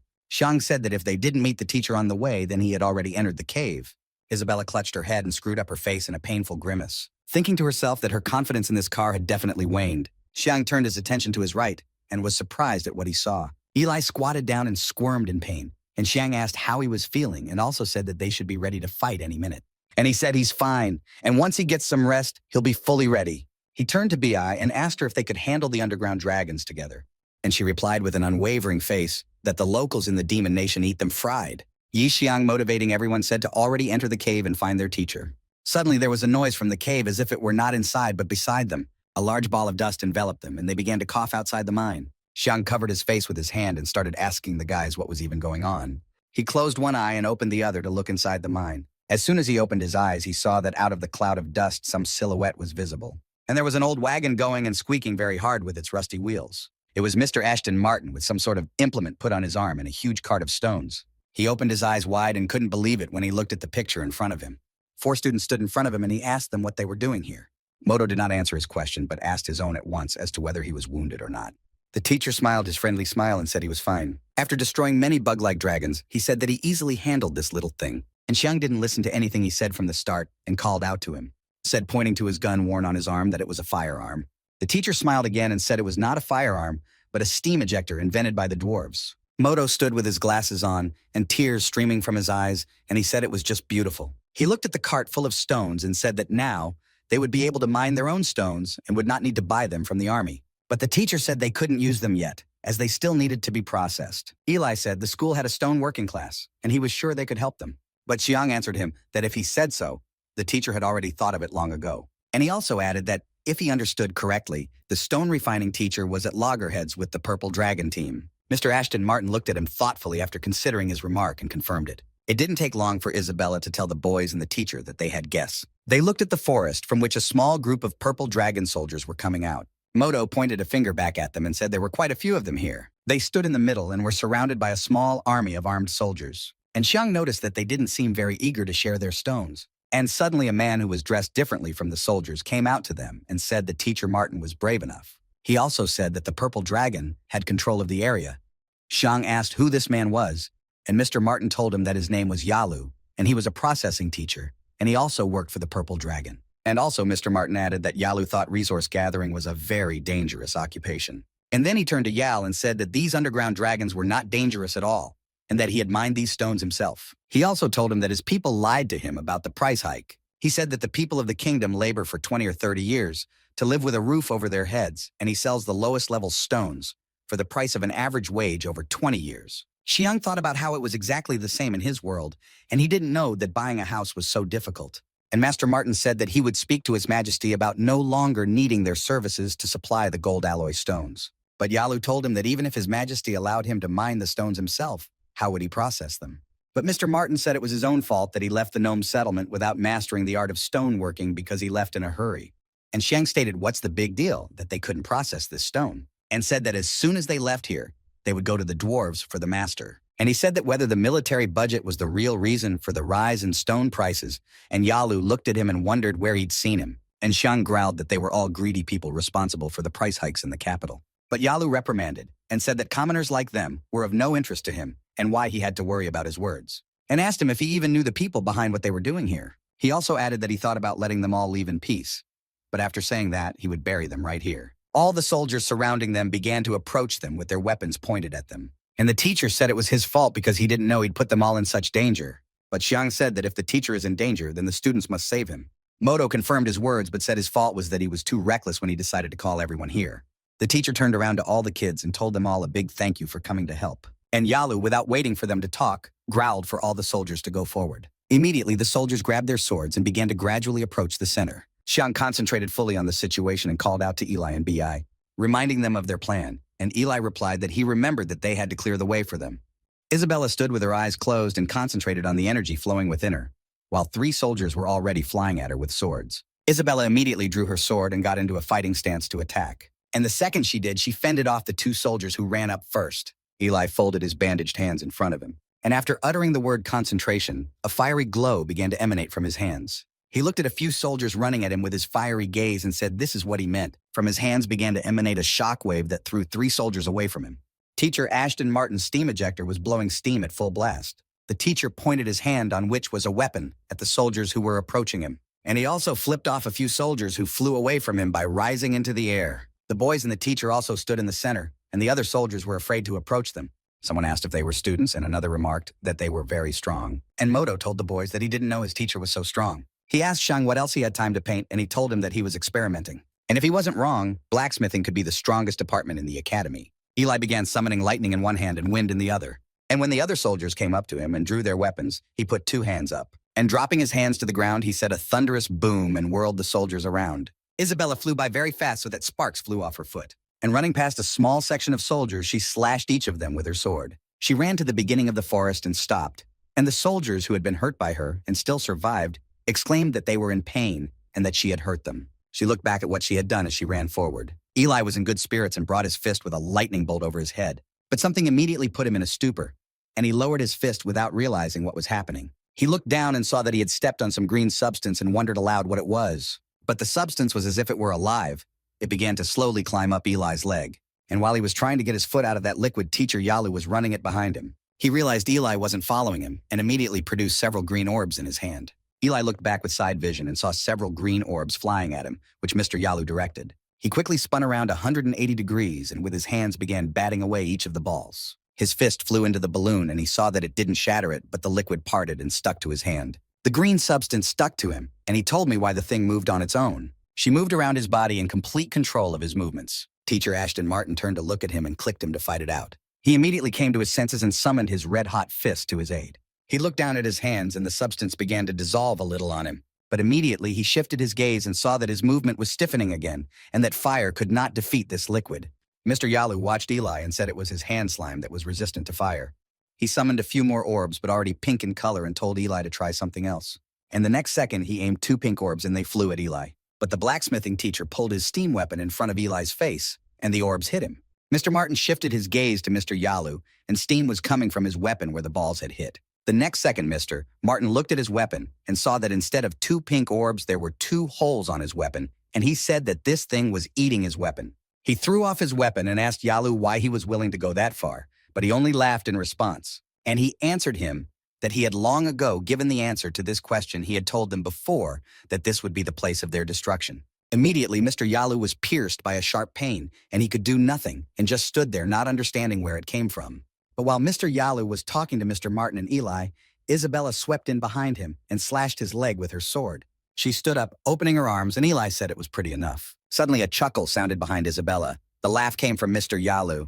She drew her weapon and began to slowly turn back to see what he was laughing from. The green liquid began to head toward her, and she and her sword jumped back sharply. The liquid fell into the spot where she had previously stood and began to spill onto the ground. Mr. Yalu was lying on the floor. The liquid first started to half-fill him, and then he became completely composed of this liquid. Eli Isabella and Mr. Ashton Martin looked at the liquid and didn't understand what was happening to the slime. Suddenly, a few Mr. Yalus arose between them and the soldiers, and they exclaimed about how many there were. And someone who looked like Mr. Yalu started saying that now let them try to guess which one is the real him. Isabella stood there thinking that if she used her magic now, it wouldn't hurt him. Each of Mr. Yalu's clones prepared some pink balls in their hands, telling them that now was their end. Immediately, the pink balloons began to rise up, and the kids and teacher watched them. Eli Isabella Moto and teacher Martin were shocked but on full alert. And at that very second, Xiang got up from the ground and said that everything was ready. Moto got scared and started talking about how most likely he wouldn't be able to take care of his mom in his old age. Well, then something caught his attention and he started shaking, and the ground beneath him started shaking too. Or rather split in two, and he said that the ground beneath him began to split. The teacher stood there not understanding why the earthquake had started now. Mr. Yalu's clones and he himself, the real one, stood and feared to move as well. Suddenly the ground began to split, and rocks began to rise up, and Moto called out to Xiang. Moto shouted to him to be careful as the rock was rising above him. Just as suddenly the stone that had risen behind Moto flew over him and flew to the side. And that rock landed on the spot where Xiang was doing something, and Moto shouted his name pitifully. Eli and Mr. Martin turned around and he asked what was going on behind them. And Moto started yelling about Sang Ye being trapped in a rock trap. While Mr. Yalu was busy around Xiang Ye, rocks were still forming around Xiang Ye. And the real Mr. Yalu uttered a phrase to destroy them, and his power was directed at them by a huge swarm of balls. The four of them all stood and watched as all the balloons flew at them, and there were at least a dozen on almost everyone. And only one orb was pointed towards Moto, who was kneeling near a mountain of rocks. Xiang Ye, who was inside the stones, uttered the phrase steam cannon. Immediately, the pile of rocks he was in began to explode, and Moto looked at it. A huge metal hand appeared out of the rubble, and someone spoke the word fire. The metal hand directed its fiery power at the place where the boys and the teacher were standing. Moto couldn't believe his eyes and enthusiastically began to exclaim the words. The fiery energy that was directed from the side of the pile of rocks headed over the heads of teacher Martin and the boys to where Mr. Yalu was standing. His clones and himself stood motionless as if frozen to the floor. The real Mr. Yalu was looking at all this, and sweat was running down his face. Now he stood alone, and there were no clones among him, and he raised the slime shield in front of him. And all that he had directed at the guys and the teacher started coming back in his direction. He held on as long as he could, and suddenly his attention was drawn to the cries of the soldiers. And he saw that if he lowered his slime shield, his pink balls would destroy him. And the soldiers stood there writhing in pain as the balls that had hit them began to eat away at everything. Mr. Yalu's clones also began to look back at the soldiers behind them. He started to get nervous and wondered what it was that had knocked his power away. The gazes of everyone on the battlefield were drawn to the mountain of rocks and the iron arms sticking out of them. Teacher Martin stood there and couldn't figure out what that thing was either. Moto, who was closest, was simply dumbfounded by what he saw. He was sitting on the floor looking at that hand, and the fire was no longer coming out of it. Moto covered his face with his hand. Someone's palm showed from the rocks. And now 2 palms and someone's green-colored eyes were sticking out of the rocks. Moto snapped out of his seat with the words that it was a subterranean dragon, and we needed to get out of here right away. He ran to the teacher, and the teacher calmed him down and told him it wasn't a dragon. Once again, the rocks that had been piled up began to fall to the ground. Someone's red iron leg began to emerge from the stones that had fallen. Everyone looked at it. Isabella thought, what the hell did Xiang do? And Mr. Yalu thought it was one of the demons of the demon clan. Again, someone's huge iron palm showed out of the rocks. A huge robot several times the height of a human emerged from the pile of rocks. And inside this robot was none other than its creator, Xiang. He pushed many levers and buttons that he himself had invented and told to make the people of this world tremble before him, to give them a taste of what it would be like to combine their magic with modern technology. The soldiers who saw the Iron Giant said it was just enormous in size. They didn't understand how to fight him, but Mr. Yalu encouraged them and said he was with them. The huge iron machine spoke and turned to Mr. Yalu. Everyone looked at him, and the machine kept saying that he was behaving very badly. The teacher happily looked at the iron machine and said that it was Xiang Ye's voice, and Moto said that he was right. Isabella looked at it all and thought it was one of the machines of another world. Moto enthusiastically started asking about how he made it after all. The teacher had said that the dwarves he lived with had created moving giants before, but he had never seen one like it and couldn't believe it was controlled by Xiang. And he sat contentedly in the robot and talked about how he just wanted to fulfill his fantasies. Clanked a lot of buttons and levers and said he didn't think it would work. And still driving that robot, he said he would now be called Lucky. 2 minutes earlier, when Moto was yelling about not being able to take care of his mother in her old age, Xiang had said it was already done. He looked at the ground he was drawing on and it showed a huge robot. He got up from the ground and thought only that he needed to remember its mechanism. In his head, he laid out all its parts piece by piece and folded his palms in front of him, and between them, clasping his quill, he prepared himself. Opening his eyes, he realized that everything was ready and he could use it. He swung his quill and all the details he'd been thinking about popped up above his head. They began to fly to the image that was painted on the ground. These images rose to their places and gave off a gentle yellow glow on the ground. Xiang held his wand over the image and said the lucky man came to life. A slight earthquake started, and the ground began to crack and separate. He was still sitting over the image, and rocks were appearing behind him. Xiang talked about how he could create incredible things if he used the right types of stones for forging. A slime that was shaped like an exact replica of Mr. Yalu began to dissolve as the real Mr. Yalu summoned all the power in his hands, gathering it from above. And when he collected the right amount of slime, he threw it at the car and said that Xiang was a complete lowlife. Xiang held the robot arm out in front of him, and the slime landed on it. He stood like an indestructible machine and said it was very nasty. Mr. Yalu was just furious and said this thing was too big. And the next second, he summoned his pink slime and said he'd try a different way. Well, that's a second he directed the slime that was eating everything in its path at the robot. The pink slime was well on its way to destroying that machine. Mr. Martin shouted at him to be careful as the thing was destroying the steel. Slime landed on the chest of the huge machine that Xiang had created. But nothing happened to the lucky guy, and the slime just flowed like water over him. Xiang smiled at this and said that the lucky man was made of fire-red stone. Teacher Yalu was furious at what he heard and shouted that how could this one be made of fire-red stone? And while he was pondering this, Xiang was busy pointing his car at the soldiers. When he got close to them, they squealed in fear and huddled together. He put his huge hand on the ground, which was as big as them.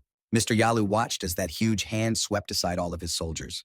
He looked back and said that he would surely find people who could destroy him. But before he could go anywhere, the image of Isabella with her sword raised appeared in front of him, and he nervously started talking about how first they were extracting minerals in the mines without permission, and now they wanted to harm the teacher of the Royal Academy, and warned them that it was punishable by being sent to the next world. And as he spoke, a huge steel hand grabbed him by the scruff of his neck behind him. He started yelling upwards, and the robot said that he was as guilty as they were. Yixiang said in a gentle voice that he also wanted to destroy Teacher Martin.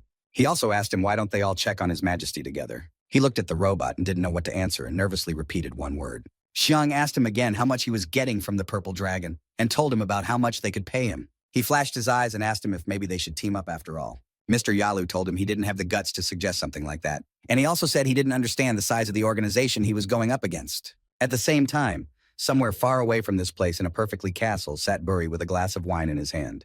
And he began to say, sitting on the throne, that they should thank their regent for such a high position in the kingdom. The man who had one eye and who told the teacher about the price increase said that it was absolutely true, nervously smiling. And sitting next to him was another member of the royal family. It was Tol's Bush, and he was also laughing snidely. Not far from them sat another member of the royal family, and his name was Tolas Buno, who also responded positively to Storm's words. The man began to talk about the Purple Dragon team members being indebted to the three of them. He turned around and told someone to get moving and bring payment here. One of the soldiers brought a huge chest and set it on the table in front of them. Opened a chest, and it was a huge amount of gold coins, and the men told them to take a look. Buri looked at the money chest and asked why there was so little gold. The man got nervous and said that they had counted, and here was all the money, and there was no way they would take even a little bit for themselves. Tola's Bush, sitting across from Buri, looked at him and called out for him to pay attention. And the next thing he said was a suggestion about raising prices. The man told them the prices were already too high, but Bush said it was a long-term partnership, and also said that if they set prices low, they'd lose possible profits. Buno looked at him and at Buri and said he was completely right.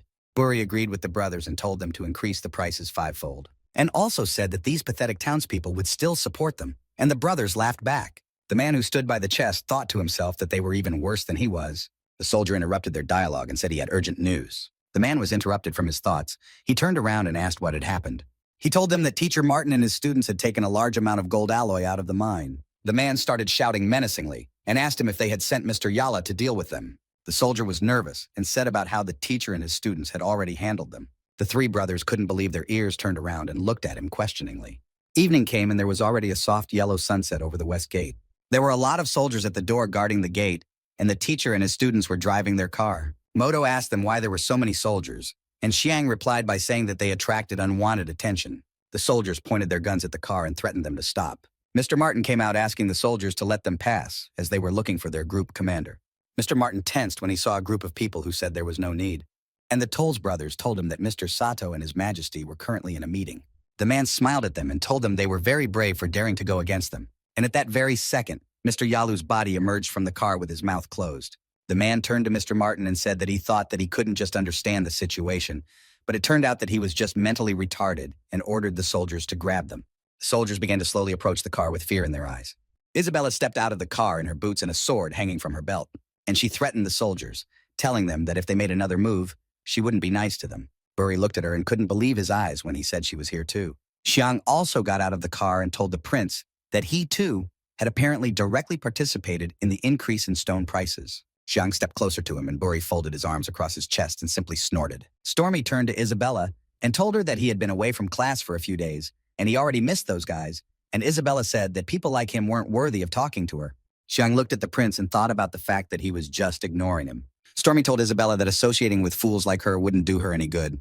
I also said that if she took his side, he'd make her rich. Eli looked at the prince with fury in his eyes and questioned him about who he called fools, and Moto calmed him down and told him not to boil over. Barry went to Mr. Martin and told him that he would have to answer to the court for breaking the law. Barry half-turned to the soldiers and told them to lead them away. Isabella said about them not breaking anything, and the soldiers ordered them to follow them. Just as suddenly, the White Dragon commander appeared in front of them and ordered the soldiers to step back. Xiang and Isabella turned and looked at him as they were happy to hear him. In front of them was not only Safasak on the horse, but also some teachers from the Royal Academy. Icy Magic Teacher covered her eyes as she was too dissatisfied with what she saw.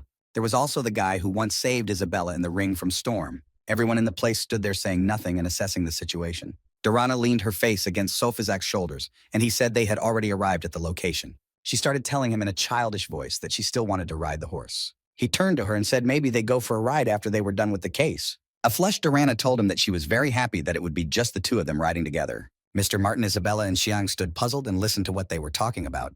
Buri glared menacingly at the White Dragon commander and called out to him, told him that this was the Purple Dragon's territory and asked him what he was doing here. The commander responded by telling him that he had been informed of Mr. Martin's violation of the law, and His Majesty sent Safasak to apprehend him red-handed.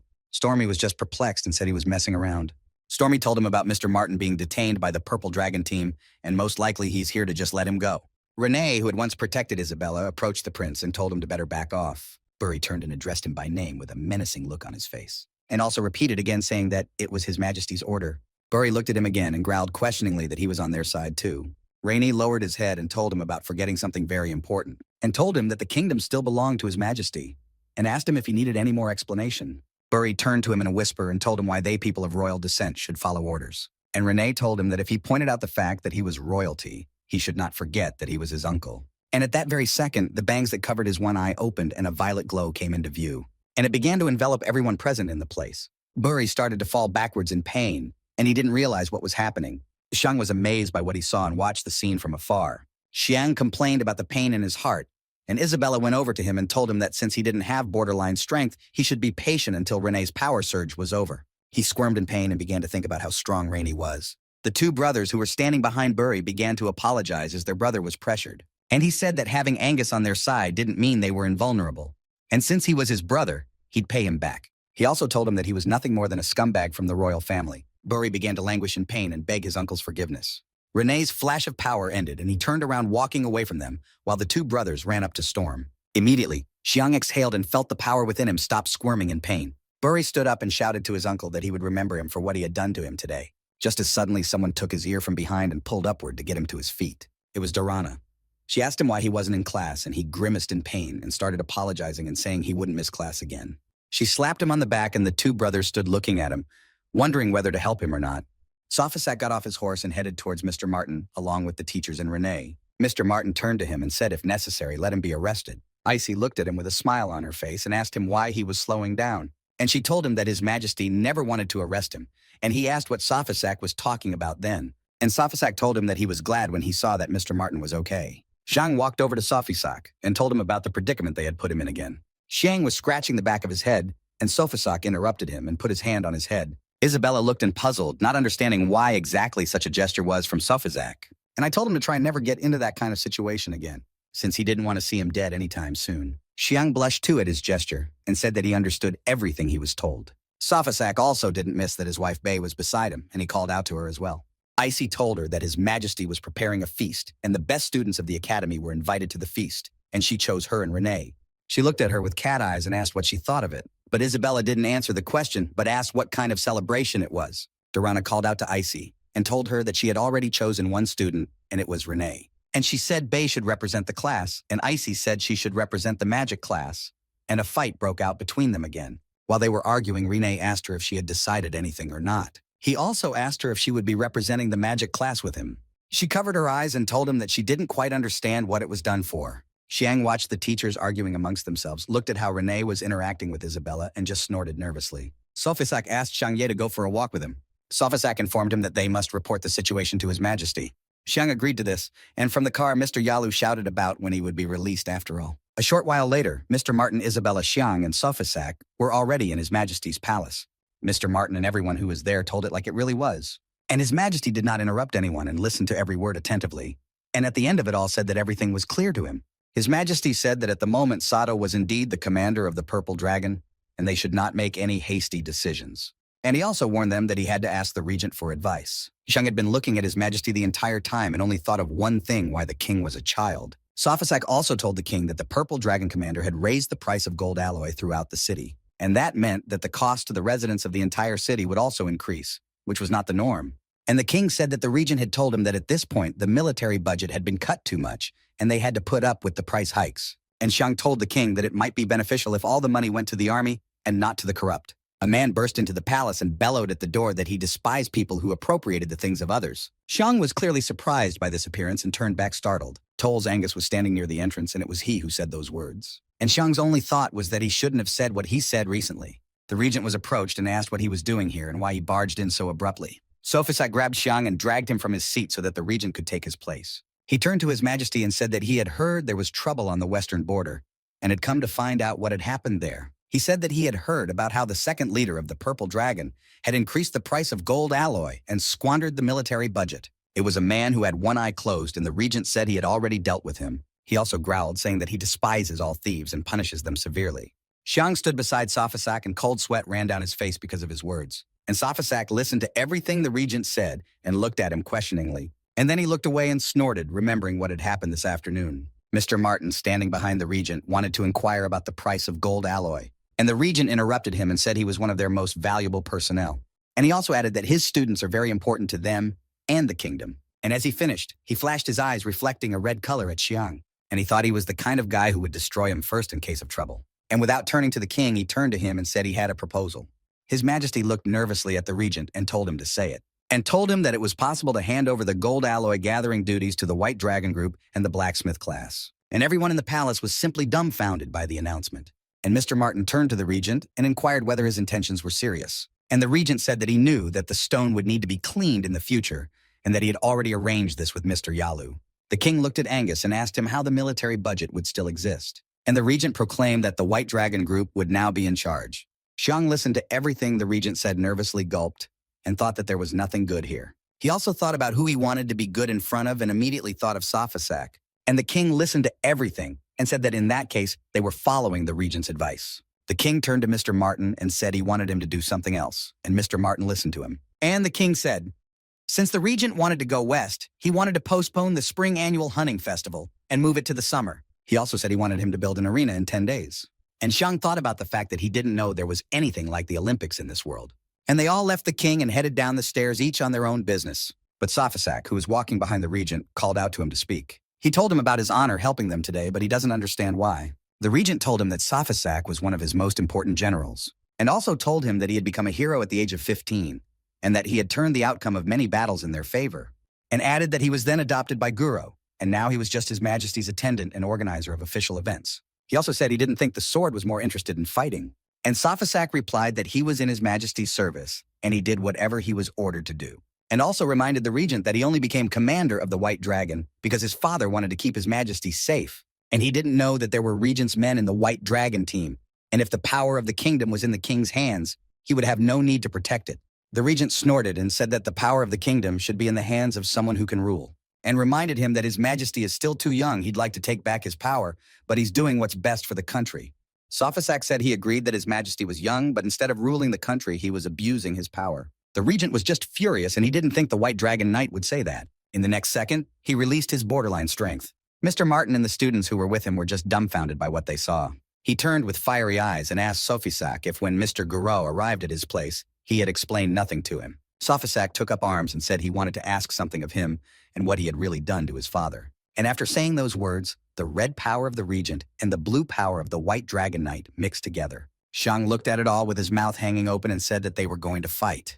Mr. Martin told the students to get behind him, since if they start a fight, they might hurt them. Sophisak shifted his gaze to the bottom of the stairs and was called out, which stopped him. A few soldiers who were standing below said something bad had happened. The White Dragon Knight stopped releasing his energy and asked the soldiers what had happened.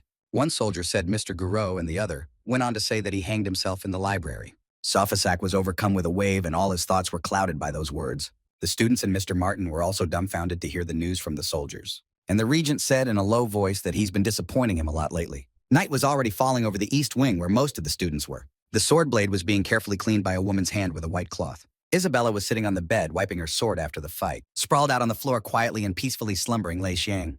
Isabella shifted her gaze from the sword to him and asked if he was all right. He told her that even if he told her, she still wouldn't understand him. And Isabella continued the conversation, telling him not to get anything wrong, just accept that she and Renee were just classmates no more. For a while, they were silent after the words Isabella had spoken, and he thought about the fact that he was thinking about Safasak and not thinking in any way about what she was worried about his feelings. He went up and asked her if she had decided which class she would represent, and she said she would represent the swordsman class. And he wondered if he had asked Renee to go along with him. And he also said you don't have to worry about his feelings and he's not crazy. And she said she only thought that Renee was very strong and she would like to fight him to test her strength. And he started sprinkling positive qualities to Renee about how he was very strong, could take care of himself, and he was part of the royal family. And to top it all off, he said he was really very attractive. She looked at him with angry eyes, and at that moment he realized he had overdone it. Looking at him with her fury-red eyes, she said that she wondered if he had forgotten her real identity. She got out of bed and said in a high-pitched voice that he was just human garbage and she could abuse him every day. He crouched on the floor and begged her not to do it.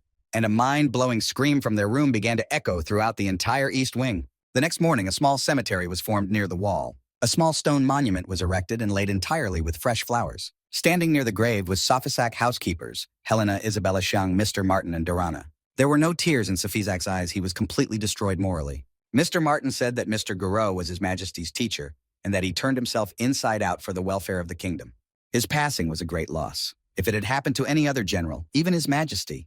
And before he could finish, Safasak said that all the other generals were under the regent's leadership, and in the current situation, they had no right to blacken anyone. Xiang said if he wanted a regent, he would try his best to help, and Isabella said the same thing as starting again. Dorana walked up behind them and asked them about maybe they would just forget about it. Also reminded them that the regent was the strongest warrior in the kingdom. And she began to talk about how when she was young, the regent had fought the strongest demon king, George the Wasp. He was the only man strong enough to wound him. Xiang turned to Isabella in a whisper and asked if she was talking about her father just now. She said about her father telling her about him, and he was the only person who escaped him. Safasak interrupted them and said that Mr. Gurod was not his own father, but he was the father who gave him a second life. He began the story that 20 years ago, when the Ayers Wall had not yet been built, his family lived in a small village in the south. His family was not wealthy, but his father worked hard in the south to make sure there was always food on the table for him and his little brother. But one evening, a group of bandits attacked the village. They rode in on horses with swords and began setting many houses on fire. And his father, along with other villagers, began to defend their village. His father was sent to the other world by brigands and had a sword thrust into his chest. And when he saw this picture as a little boy, he ran at this outlaw. He jumped on him from behind and got on his neck and started biting him. The bandit unhooked him from himself, and he bit off a piece of his neck. Safasak looked at the brigand with great fear in his eyes, and the next second the brigand had him by the head and pierced him with his sword. He let go and his body fell to the floor like a piece of lifeless meat.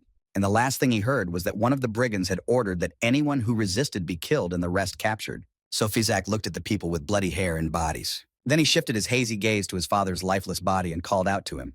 But after a time when the village was completely destroyed, he found the bodies of his parents but could not find his little brother anywhere. Going around, he found out that his younger brother had been sold to demons as a slave. Then he decided to learn swordsmanship to find his brother. A little later, when he turned 15, he decided to join the army. The soldier looked at him with rounded eyes and asked how old he was now. And he replied with confidence in his voice that he would be the commander. Also mentioned that he had gotten a lot of practice in fighting against a demon. Said he'd been on the verge of life and death many times. Once he was wounded, he went to the hospital. The hospital was a huge tent with blankets on the floor. And just at that moment, his father came to check on his unit. He made his way into the tent with the soldiers who accompanied him. At that time, he had already been promoted to frontline warrior. Mr. Guro turned his attention to the guy who was lying on his right. He called for help from his boys and asked them for a favor to finish him off. He was lying covered in blood with a bandage over his eyes and his hands were gone too. Mr. Guro turned to his soldiers and asked why they had not moved him to safety and where the doctor was. And the soldier replied that the doctor was in another squad. When on the way here, they were destroyed by demons. But he didn't listen to him anymore and turned his gaze to something else. He watched as the boy stuck a sword into the guy and the soldier asked if he was crazy. It was him, Safasak. And with a calmness in his eyes, he said that this guy didn't want to wait any longer for another doctor, He also said that his agony would soon destroy him and he only wanted to put him out of his misery. And Mr. Guro realized who the kid was who destroyed the enemy commander. Sofasak turned to him and said he was a hero and that he'd better be called a... He was silent for a while and then continued and finished the sentence by saying that it was better to call him the executioner of the empire. The soldiers started shouting at him and said how dare he say that, but Mr. Guro stopped him and asked him if he hated fighting so much why he joined the army. And he replied that his brother had been sold as a slave to demons and he had joined the army to find his brother. He also said that he realized that after numerous battles, it doesn't matter how much damage is dealt to the enemy, since his allies still suffer heavy losses. The soldier yelled at him and said how can he destroy just like that his own, and if his family is in enemy hands doesn't that mean he should try? And all he said was that the soldier he killed was named Roth. He also said he was once his subordinate, and he always did his dirty work for him because he admired him, and said that this always smiling boy was only 17 years old. And the soldier said with rage that there were many soldiers like him here. He said that if his superiors wanted him to step on dead men's business, then let him bring his brother back to the kingdom. He stuck his bloody sword in the ground and said then he would leave. And he told the soldier and Mr. Guro that he was tired and would go and rest and began to walk away from them. The soldier started yelling again and asking him about breaking military laws and becoming a fugitive. Mr. Guro told him if he knew any other way to get his brother back. And when Sofasak was almost out of the tent, he asked him if he would go with him then. Sofasak was interested in this and turned around before he could get out. And then his father took him away from the front, and he continued his mission by joining the White Dragon Army. And his father's ideal world was one where all races lived in peace and harmony with each other. And he in turn began to hold the same thoughts. And Isabella forgot to say that creating a world is much harder than declaring a battle between races. And also said that the demons knew it too, and the truce between the races should give time to think about how to move forward. Durrana interrupted them and asked what their plans would be now. Sofasak, without turning to face them, said that now they could only hope for the best. In his dark castle, which was lit only by a few candles, on the throne he sat placing his foot on the tiger's head. Tol's Angus sat on his throne with his hand propping his head up on the tiger rug. A man in all black stood in front of him and said it went like this. He had no sooner finished his sentence than he heard some rustling behind him. From the side of the door, a shadow moved toward the two of them. Tol's Angus sat calmly on his throne and told the man he could go. The man, who was fully clothed in black, said he understood. The man disappeared and a shadow with bags in his hands was heading towards Angus. A girl with short purple hair walked towards him and addressed him like a royal father. As soon as she stepped out of the shadows, he asked her if she had brought him what he asked for. She tossed in his direction some bags she had brought with her. The bags fell to the floor and people's heads emerged from them. The regent sat with a calm gaze and remembered the late Mr. Guro, and said since he had become useless to him, the sensible thing to do was to break his wings. He told the girl that he had already arranged for her to join the archery class at the academy, and that tomorrow she would be able to meet her new teacher. She looked at him and told him she didn't understand anything. He produced something from his hand and pointed it in her direction. She caught it at the same moment, and it was a small white card. He said he wanted her to join the class and participate in the kingdom's athletic competition. And then she recognized all his motives, and the picture was of Xiang. The next day, the royal arena stood half destroyed in the middle of the field. A group of people came to it and were inspecting the grounds and the arena itself. Xiang said that Martin's teacher has a pale moonstone to build a new arena with. But the only thing that bothered him was the question of how they would get rid of the old one, and also why Yaso-san and Miss Icy were also here with them. Mr. Yaso turned to Xiang and said he hadn't seen him in a while. Xiang said hello to him, and the teacher said about Eli praising his skill a lot. Icy interrupted his dialogue and said he could start already. Mike Jaso stepped away from Xiang and approached the dilapidated arena, rolling up his sleeves. Gradually jumped on stage as his height was small. Just as he jumped on top of her, he exhaled and got ready to go. He grouped himself, ducked down, and quickly jumped out on top of it. Mike Jaso took a leap and flying down prepared to deliver a crushing blow. He flew so high that he couldn't be seen above the arena. Mike gathered all his purple-black power into a fist and flew down. His power swirled in a huge whirlwind, and he caused an ancient, boundless destruction. His tornado began to destroy everything, and rocks flew sideways. The tornado split into several parts, and each destroyed a different part of the arena. Thereby, the people who was standing near the arena started talking about finding shelter. Icy prepared herself for the fact that there was going to be work for her. She took out her staff and held it between her hands, summoning a shield of eternal light. A bright white light began to emanate from her staff and spill out. He began to circle the entire arena to keep the rocks from sprinkling on them. Once the shield all around, he began to climb up the arena. A shield of eternal light formed around the arena, and it was white in color with a blue glow. And the chaos that Mr. Mike Yaso had created inside stayed inside. They stood near the dome and watched as the arena collapsed and dust settled in the moment. They watched and the dust had practically settled. All the students were shocked, and Mr. Martin stood with his arms folded across his chest. Xiang looked mesmerized by all of this and said that it looks like they are the best demolition team. Mr. Mike Jaso jumped out of the house that was inside the dome and landed next to them. And Teacher Icy was still not lowering the dome and waiting for everything inside to settle down for sure. She gathered her hands together at her chest and said a spell to compress the dome. Hurry, just then, the walls of the dome began to converge toward the center, raking a pile of rocks.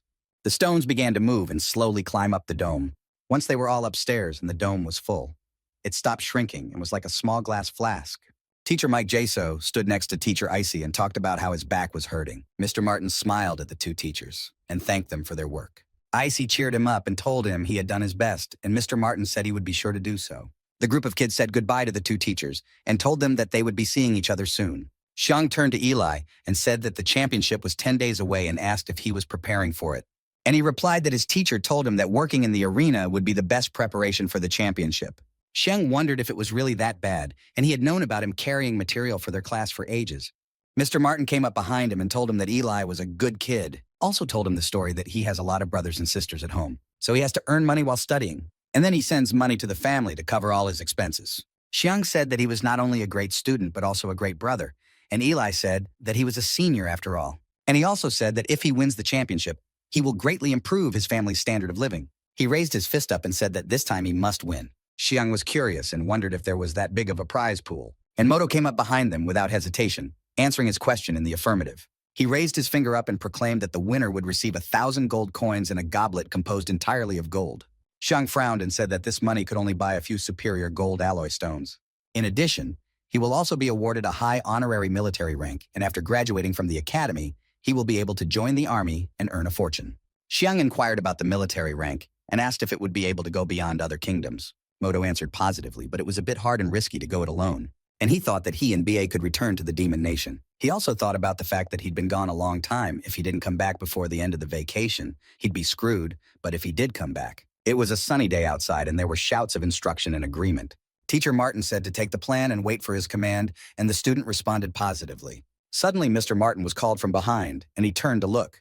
There were 3 grown guys standing in front, and they informed him that they had arrived. Mr. Martin smiled and said he was very glad they were here to help them. One of the guys told him that as students, they should help their teacher. Moto recognized one of the guys and called out his name Hans, and he turned and called out his name as well. He looked at her and couldn't believe all 3 alumni were here. So suddenly the alumni turned to Xiang and asked him if he was it or not.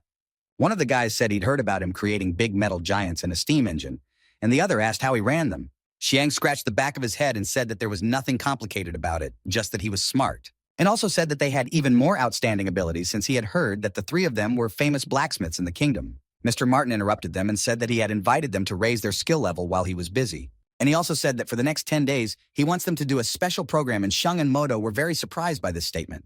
Xiang Ye was brought out of his stupor by teacher Mr. Martin's hand that he placed on his shoulder. He told him that once he had talked about masters fighting warriors in battles. Frankly, he didn't like the idea himself, but the dwarves were teaching him an important lesson. They said that a large amount of power can start a battle, but also after a while this power can put an end to it. He turned to him again and said he hoped he understood what he wanted to convey to him. Xiang made a serious face and said that he understood everything his teacher was telling him. The sun shone in the sky again and illuminated the stones that lay in the arena. Mr. Martin turned to the students and said that he was introducing them to his top 3 graduates that he had invited here today. He also said that for the next 10 days, they would teach his classes and help everyone learn new skills. He introduced the green-haired guy and said that this was Hans, and some had met him before, and he was currently the most famous architect within the walls of this city. Introduced a guy with blue hair and said it was Mohan, and he was their best weapons specialist. And the blonde man's name was Heizer. He was their top clothing designer in this town. Mr. Martin addressed the students again and said they would be spending the next 10 days helping them with their specialization. Hans said that in past championships, their faculty has always gotten low scores. But with a challenge in his eyes, he said he hoped this time they could break the curse.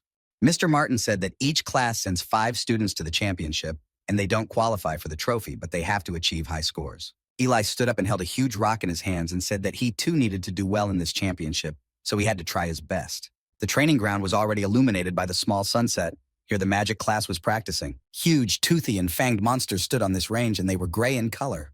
Renee stood in front of the 4 large monsters and prepared to attack. He swung his hand to the side, releasing in his blue energy. The blue energy began to form a small spear-shaped vortex. He transferred his energy form the spear in front of him and let it flow forward. Energy flew at the monsters that stood in front of him, cutting the ground in half. A strong blue energy traveled through the ground, cutting one of the monsters in half. In the next second, he began to form an orange-colored energy. He snapped his fingers, summoning yellow-orange-colored energy to his aid. And then with that energy, he destroyed the second monster standing next to the one that was cut by the blue-colored energy. The monster stood composed entirely of ash and couldn't even fall. And he put up a small shield of yellow in front of him, releasing the following energy. A monster that looked like a creature with huge eyes and a huge tongue began to envelop the ground.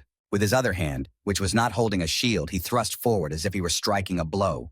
As soon as he struck the fictional blow, the creature splintered into pieces. For the fourth time, he prepared a small fireball on his hand, threw it towards the fourth creature who wasn't far from them. The fireball began its spiraling motion, rising upwards. The orb rose up to the monster's head, and the monster roared with heat, after which the small ball turned into a huge fire tornado. And having swallowed the creature whole, all that was left of it was a pile of dust. The girl with pink hair stood next to the teacher and said that he was really strong. And Icy said he hadn't reached her level yet, but they already had the trophy in their pocket.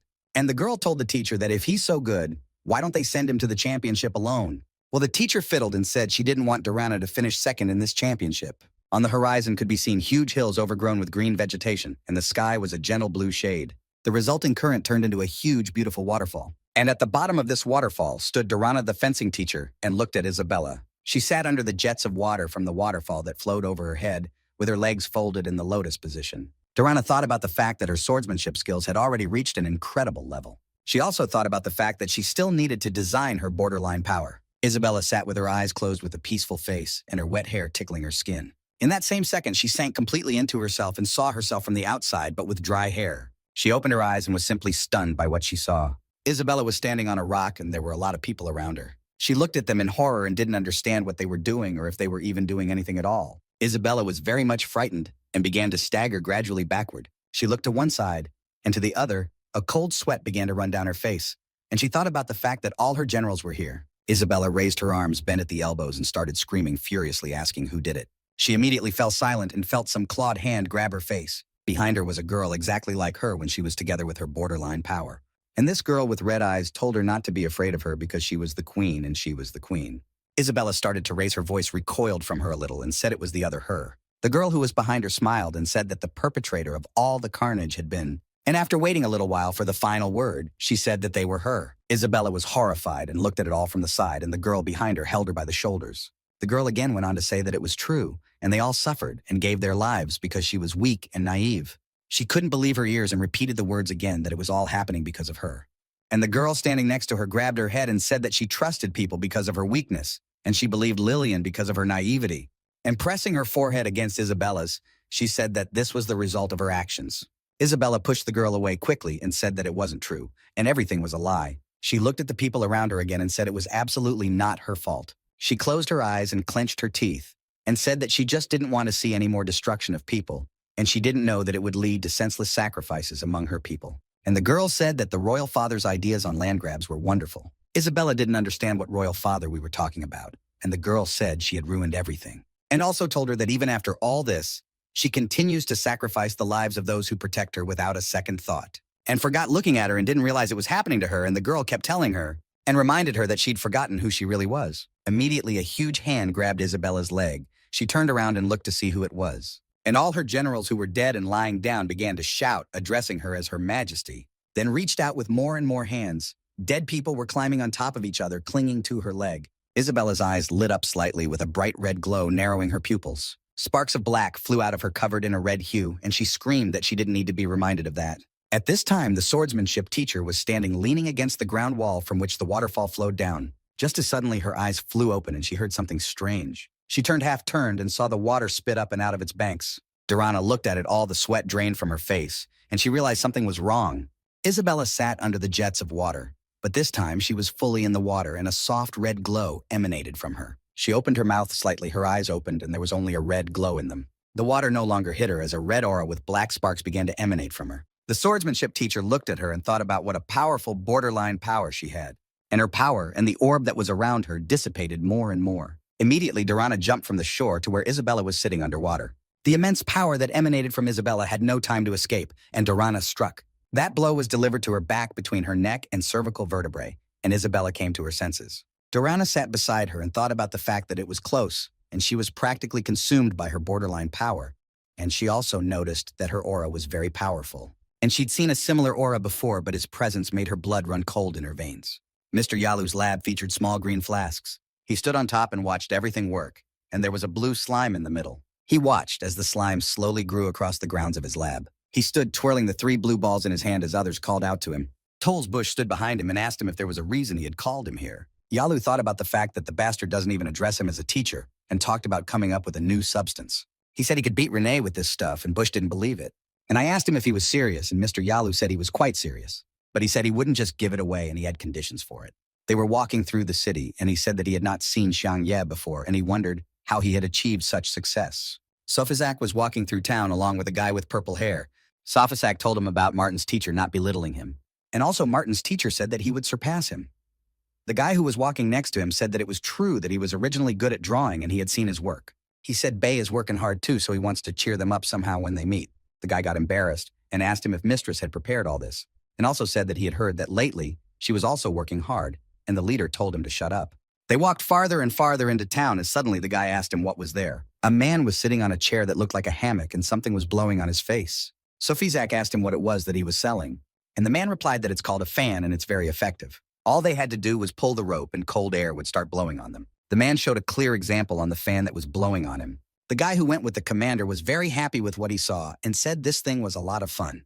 The White Dragon commander looked at him and didn't understand his joy. After looking all over the street, he said there were too many strange things here. He looked at it all and said he'd never seen anything like it before.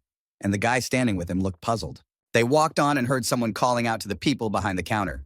There was a man standing there talking about how he was selling bicycles, and each one cost under 2 gold coins. All the people exclaimed at the beauty of the things, and one man came and said he was taking 10 bicycles, one for each member of his family, and people looked at him and thought how rich he was. The guy who originally went with the commander said it was pretty lively. The girl who was standing in the crowd broke her broom and said why she was still learning magic. She threw away her broom and said a bicycle was much better. Sofizak was attracted to the phrase about selling wholesale Doran and Wadley and said who had the guts to sell academy teachers. They looked at the crowd and the guy said there were even more people there than here. The man who traded teachers said that 2 gold coins are worth 1 and 3 gold coins are worth 2 at once.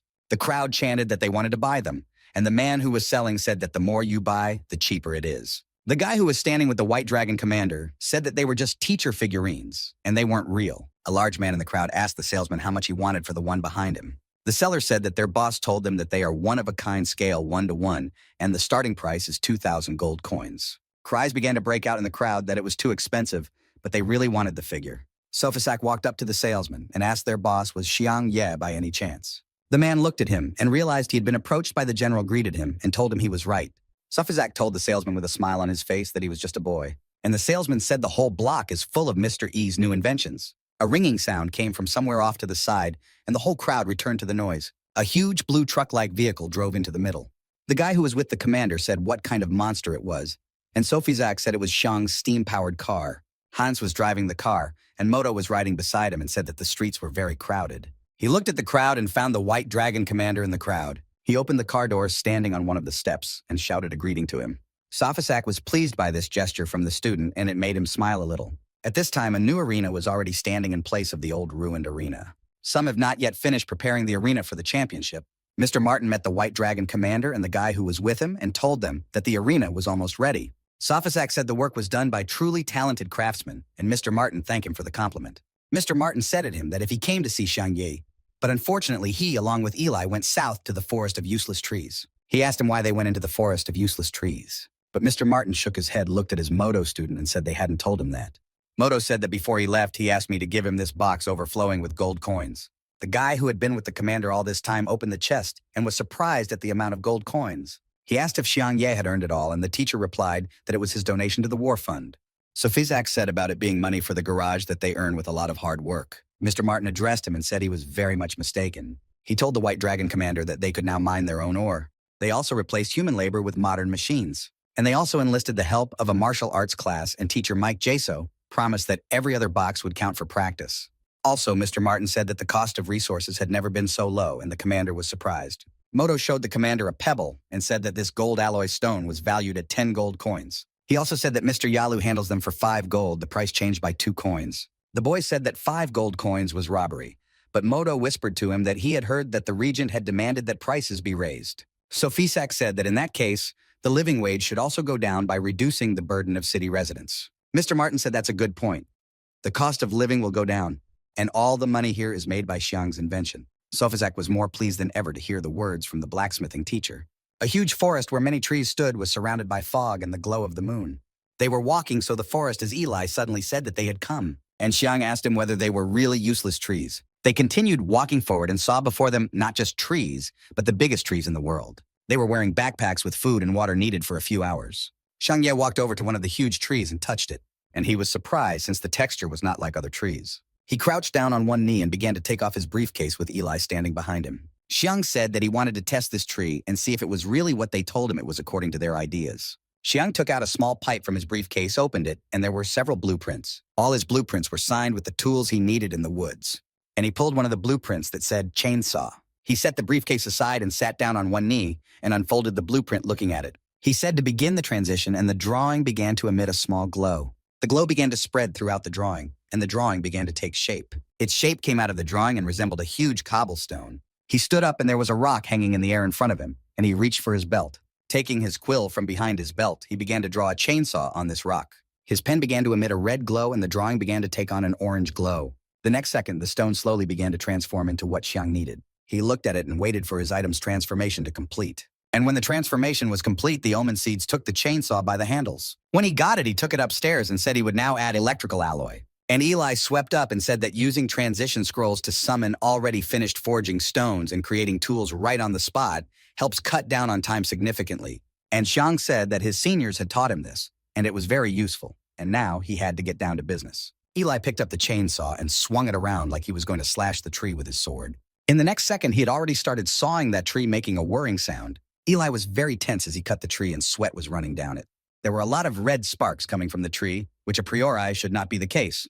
Xiang looked at it, and Eli was still sweating as well, and said that it was useless and the trees were very hard. And before he could finish his sentence, the chainsaw blade cracked. Half of the blade flew past Xiang's head, and as it went from that, he looked at the chainsaw he'd recently made and said that even it couldn't cut down that tree. Xiang looked at the tree, and Eli said that there wasn't even a dent in the tree and summarized it by saying that they couldn't cut it down. Xiang looked closer at the tree and said that it was just fine.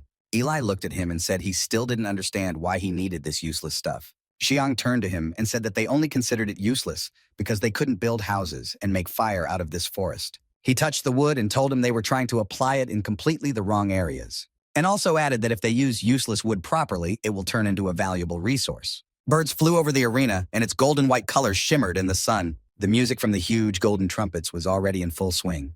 There was a group of people in the middle of the arena, and the rest of the people were sitting in the arena and shouting enthusiastically. A throne was made in the middle of the guests, similar to the throne of a king. The white dragon knight stood on the stage along with his soldiers. He stood with his eyes closed, too intensely focused for such a joyous occasion. He looked to his left and saw a group of people appear. When she stepped out of the shadows, the king appeared with his soldiers. Sophisac bowed to him, and the group of soldiers led by the king proceeded onward. And also all the people who were in the audience also bowed, and little ones and children and elderly people. And then they watched the king slowly climb the stairs, walking up to his throne, and when he sat down, the entire audience fell silent. His Majesty waved his hand as if giving permission to begin. Sophisac saw this tinny thing and shouted that the Royal Rumble Championship was declared open. And then the White Dragon Knight said to everyone inviting the Academy representatives into the arena. Some sitting in the arena were talking to each other, asking who would be the winner this year, and another said that most likely it would be either swordsmen or mages. And someone said it's not a fact since the last time the martial arts class almost won. Icy's teacher, her student Renee, and a girl with pink hair appeared on the stage. They were the representatives of the magic class. Also behind them rode two identical girls on broomsticks and waved in a friendly manner. And in the background was a guy with green-red hair riding a huge cat. The audience started cheering when they saw Renee Tort, and someone said that he was probably the strongest among all the contestants. The three girls who were sitting together started yelling about how cool he was, the second yelling about how she wanted kids with him, and the third asking him to look at her. Dorana, Isabella, and Buri came out next. They represented the swordsman class. Storms began to enter the arena, and someone said that there was even a royal heir among them. When Isabella showed up, everyone was surprised to see her and did not expect to see such a lovely person. Dorana and Icy met eyes, and an unkind spark passed between them. As soon as Isabella passed on, she was called out by Sophisac, and she looked at him. He looked at her with a calm face and said that this time she should not hold back. Isabella put a hand to her heart and closed her eyes and waved her head. Mike, Yasso, Eli, and Buno came out next. They represented the martial arts class. The representatives from the archery class came out next, and their teacher also came out first, followed by his students. And then came the representatives from the recycling class. They were Mr. Yalu and Mr. Bush. The representatives from the shepherd class also came out. They were very handsome people. There was a couple behind the teacher. They were followed by representatives from the druid class. The teacher and his students wore hats. Someone looked nervously around the arena and at the spectators who were greeting past faculty. It was Moto. He was so nervous that he was clutching his hands and trembling with fear. Xiang noticed this and put a hand on his shoulder, telling him not to be nervous. He smiled at him and told him to just show him what they could do best. He also turned around and looked at all the students behind him and started cheering them on. Then he turned around as something caught his attention. He saw two people come out of the other door, and he asked about why there was only one representative from that class. As suddenly the people in the arena started shouting that he was the best and the chef class would win, and he was the hope and belief of their class. A few of the guys sitting in the arena, you knee them with your finger and said about how they were representatives of the cook class, and also that it wasn't a teacher but an old log, and they were surprised they participated at all. As they proceeded further, someone started laughing and talking about how it was the first time. Sophie-Zach met them and pointed out where they needed to go to stand with the other faculties. The guy who represented this faculty stood next to the representatives from the Druid class and heard them talking about beating him with a frying pan. He gritted his teeth, and the teacher turned to him and told him to relax and to always keep his fire contained while cooking. His name was Nina. He replied that he understood everything, and the guys in the Druid class started laughing and talking about how he had a name like a little girl, even though he was very big. And as soon as he heard those words, the anger of the inner man began to ignite with renewed vigor. The guys from the blacksmith class started talking about how even the chefs have nominated their best representative and they have to show who's boss, and they entered the arena. Xiangmoto and Mr. Martin were representatives from the blacksmithing class. But when they came out, the entire arena was silent and did not let out shouts of joy. Xiang noticed this silence and asked what was going on now. He turned back and saw the other guys from his faculty walking with their heads down. And Moto said they've always been in the championship, and their class has always come in last. Xiang smiled and said that means in this championship, they have to show what they can do. He also smiled, turning to the teacher, and said that wasn't it, and he too frowned and confirmed his words. Sophie-Zach waited on all the faculties and said that he welcomed all the participants to the championship, and the most outstanding student will be able to join the military without a background check. The winning class will receive a royal trophy presented personally by His Majesty. The crowd began to cheer, and he said that they hoped that each student would show their best skills and abilities. The Royal Championship will last 5 days and is divided into 2 main stages. The first stage was a race through the kingdom, and it would last all day. Meanwhile, as Sophie-Zach was speaking, a green marker began to loom in the arena. And a little later, when all the guys were standing in the center, tags of different colors loomed in the arena. Sophie-Zach went on to say that the championship will take place within the kingdom, and 5 locations must be traveled through. The starting point is at the Lake of Sounds. Then all the kids had to go through the Dead Woods. Also, looming blue marker, the middle of it was a tornado, and the guys needed to pass the Valley of the Winds.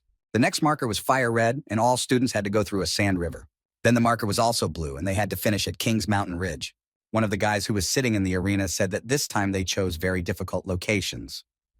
And Hans, who was also sitting as a spectator, said that it was too difficult. Sophie-Zach continued his speech and said that each portal leads to a specific location. And passing through the portal, they will be awarded points according to their position, but in each location hidden 10 royal tokens. He showed in his hand what a token looked like and said that each was valued at 10 points, and also warned them that only 16 participants who will earn the maximum number of points will be able to pass to the next stage of the championship. As they traveled through the locations, they would be clipped by danger at every turn.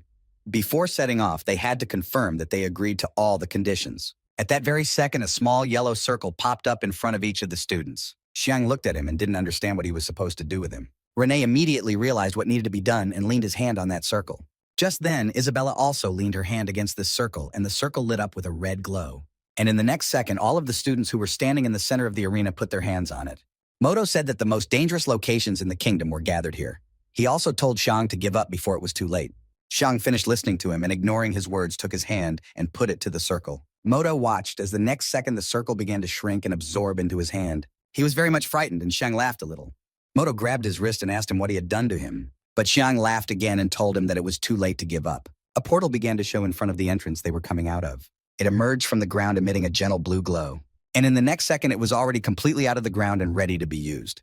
Icy turned to her boys, encouraging them, and told them to only go forward. Renee immediately snapped and ran into the portal, and the teacher said she had high hopes for him. Students from the magic class started jumping into the portal.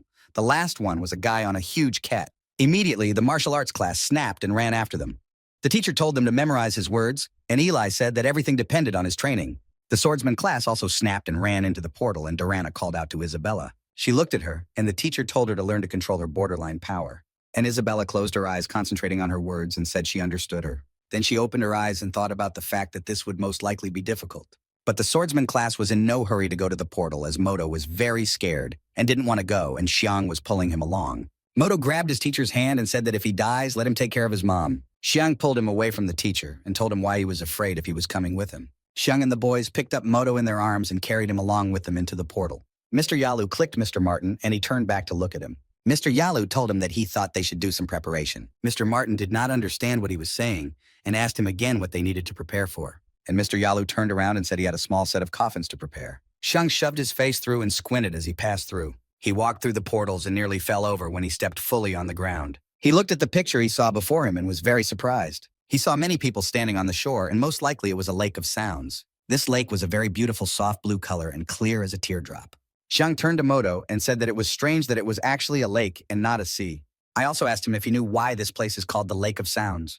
And the pink-haired girl from magic class had told him that if he shouted loudly while standing on the shore of the lake, his echo would be heard longer than usual, and that's why this lake had such an unusual name. Eli heard what she said, and he wanted to try to do it right away. And he started screaming his ass off about his name being Eli. And all around the lake, divots began to appear and echoed. The echo actually echoed for quite some time, and he watched and was surprised by it. And he said it felt really good to have a crowd of people shouting his name. The guy on the cat approached Rena with a question about how he would plan to get across the lake. Renee turned away from the lake and walked in the opposite direction, and the guy told him about not being so cold. He headed toward where Isabella stood and called out to her. She stood with her eyes closed, and he asked her if she wanted to go with him. She abruptly turned 180 degrees from him and staggered away. And in the next second, she deliberately took Xiang's hand in front of the entire audience. Xiang was puzzled and looked at her, and she said he would go along with her husband. He and the pink-haired girl from magic class looked at them in bewilderment. Xiang just froze in place, and Isabella asked him if he had any ideas. And he started yelling about having ideas, and some people were very annoying, especially when trying to steal a girl knowing she was married.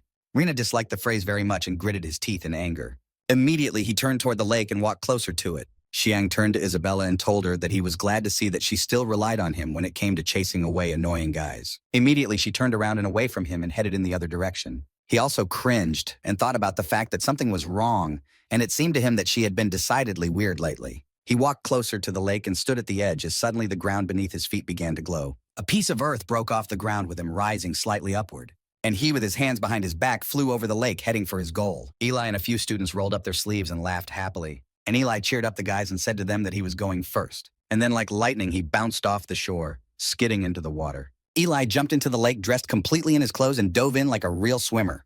Toles Buno watched his classmates swim quickly away from the shore, moving further away from him.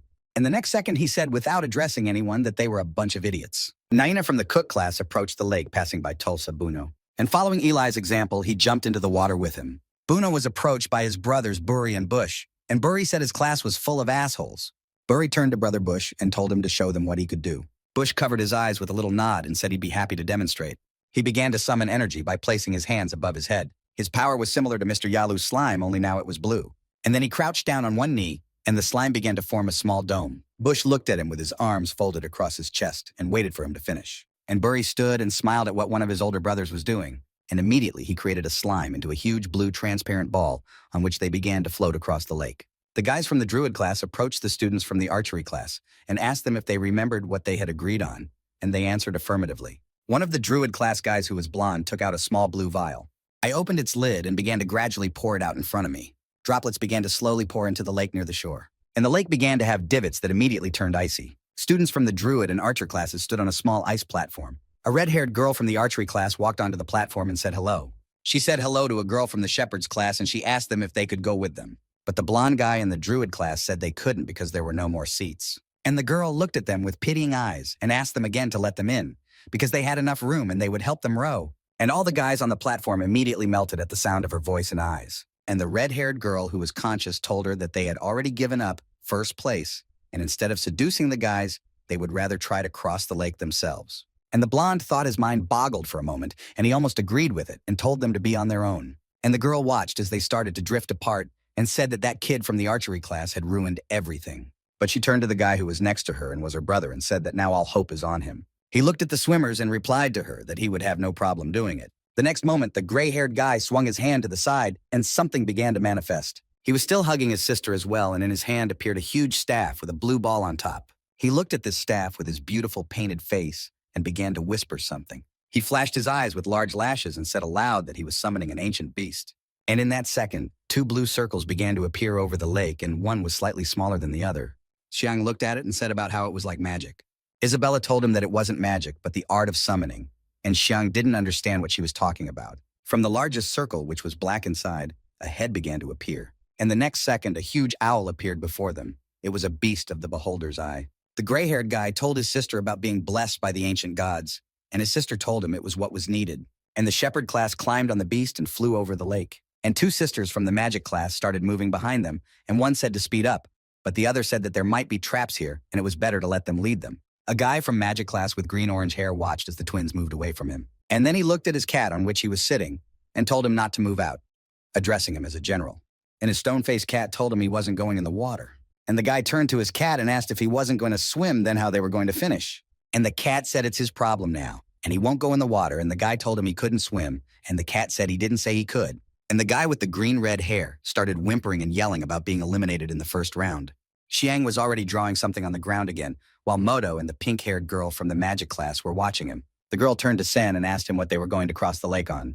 And Xiang said that they don't possess magic, and they don't have any mythical beings, and they can only rely on their tools. And he asked everyone to all take a few steps away from him. He looked at the paper in the ground, and they began to give off a small orange glow. Suddenly, a huge stone appeared in front of him that was 10 or even more times his size.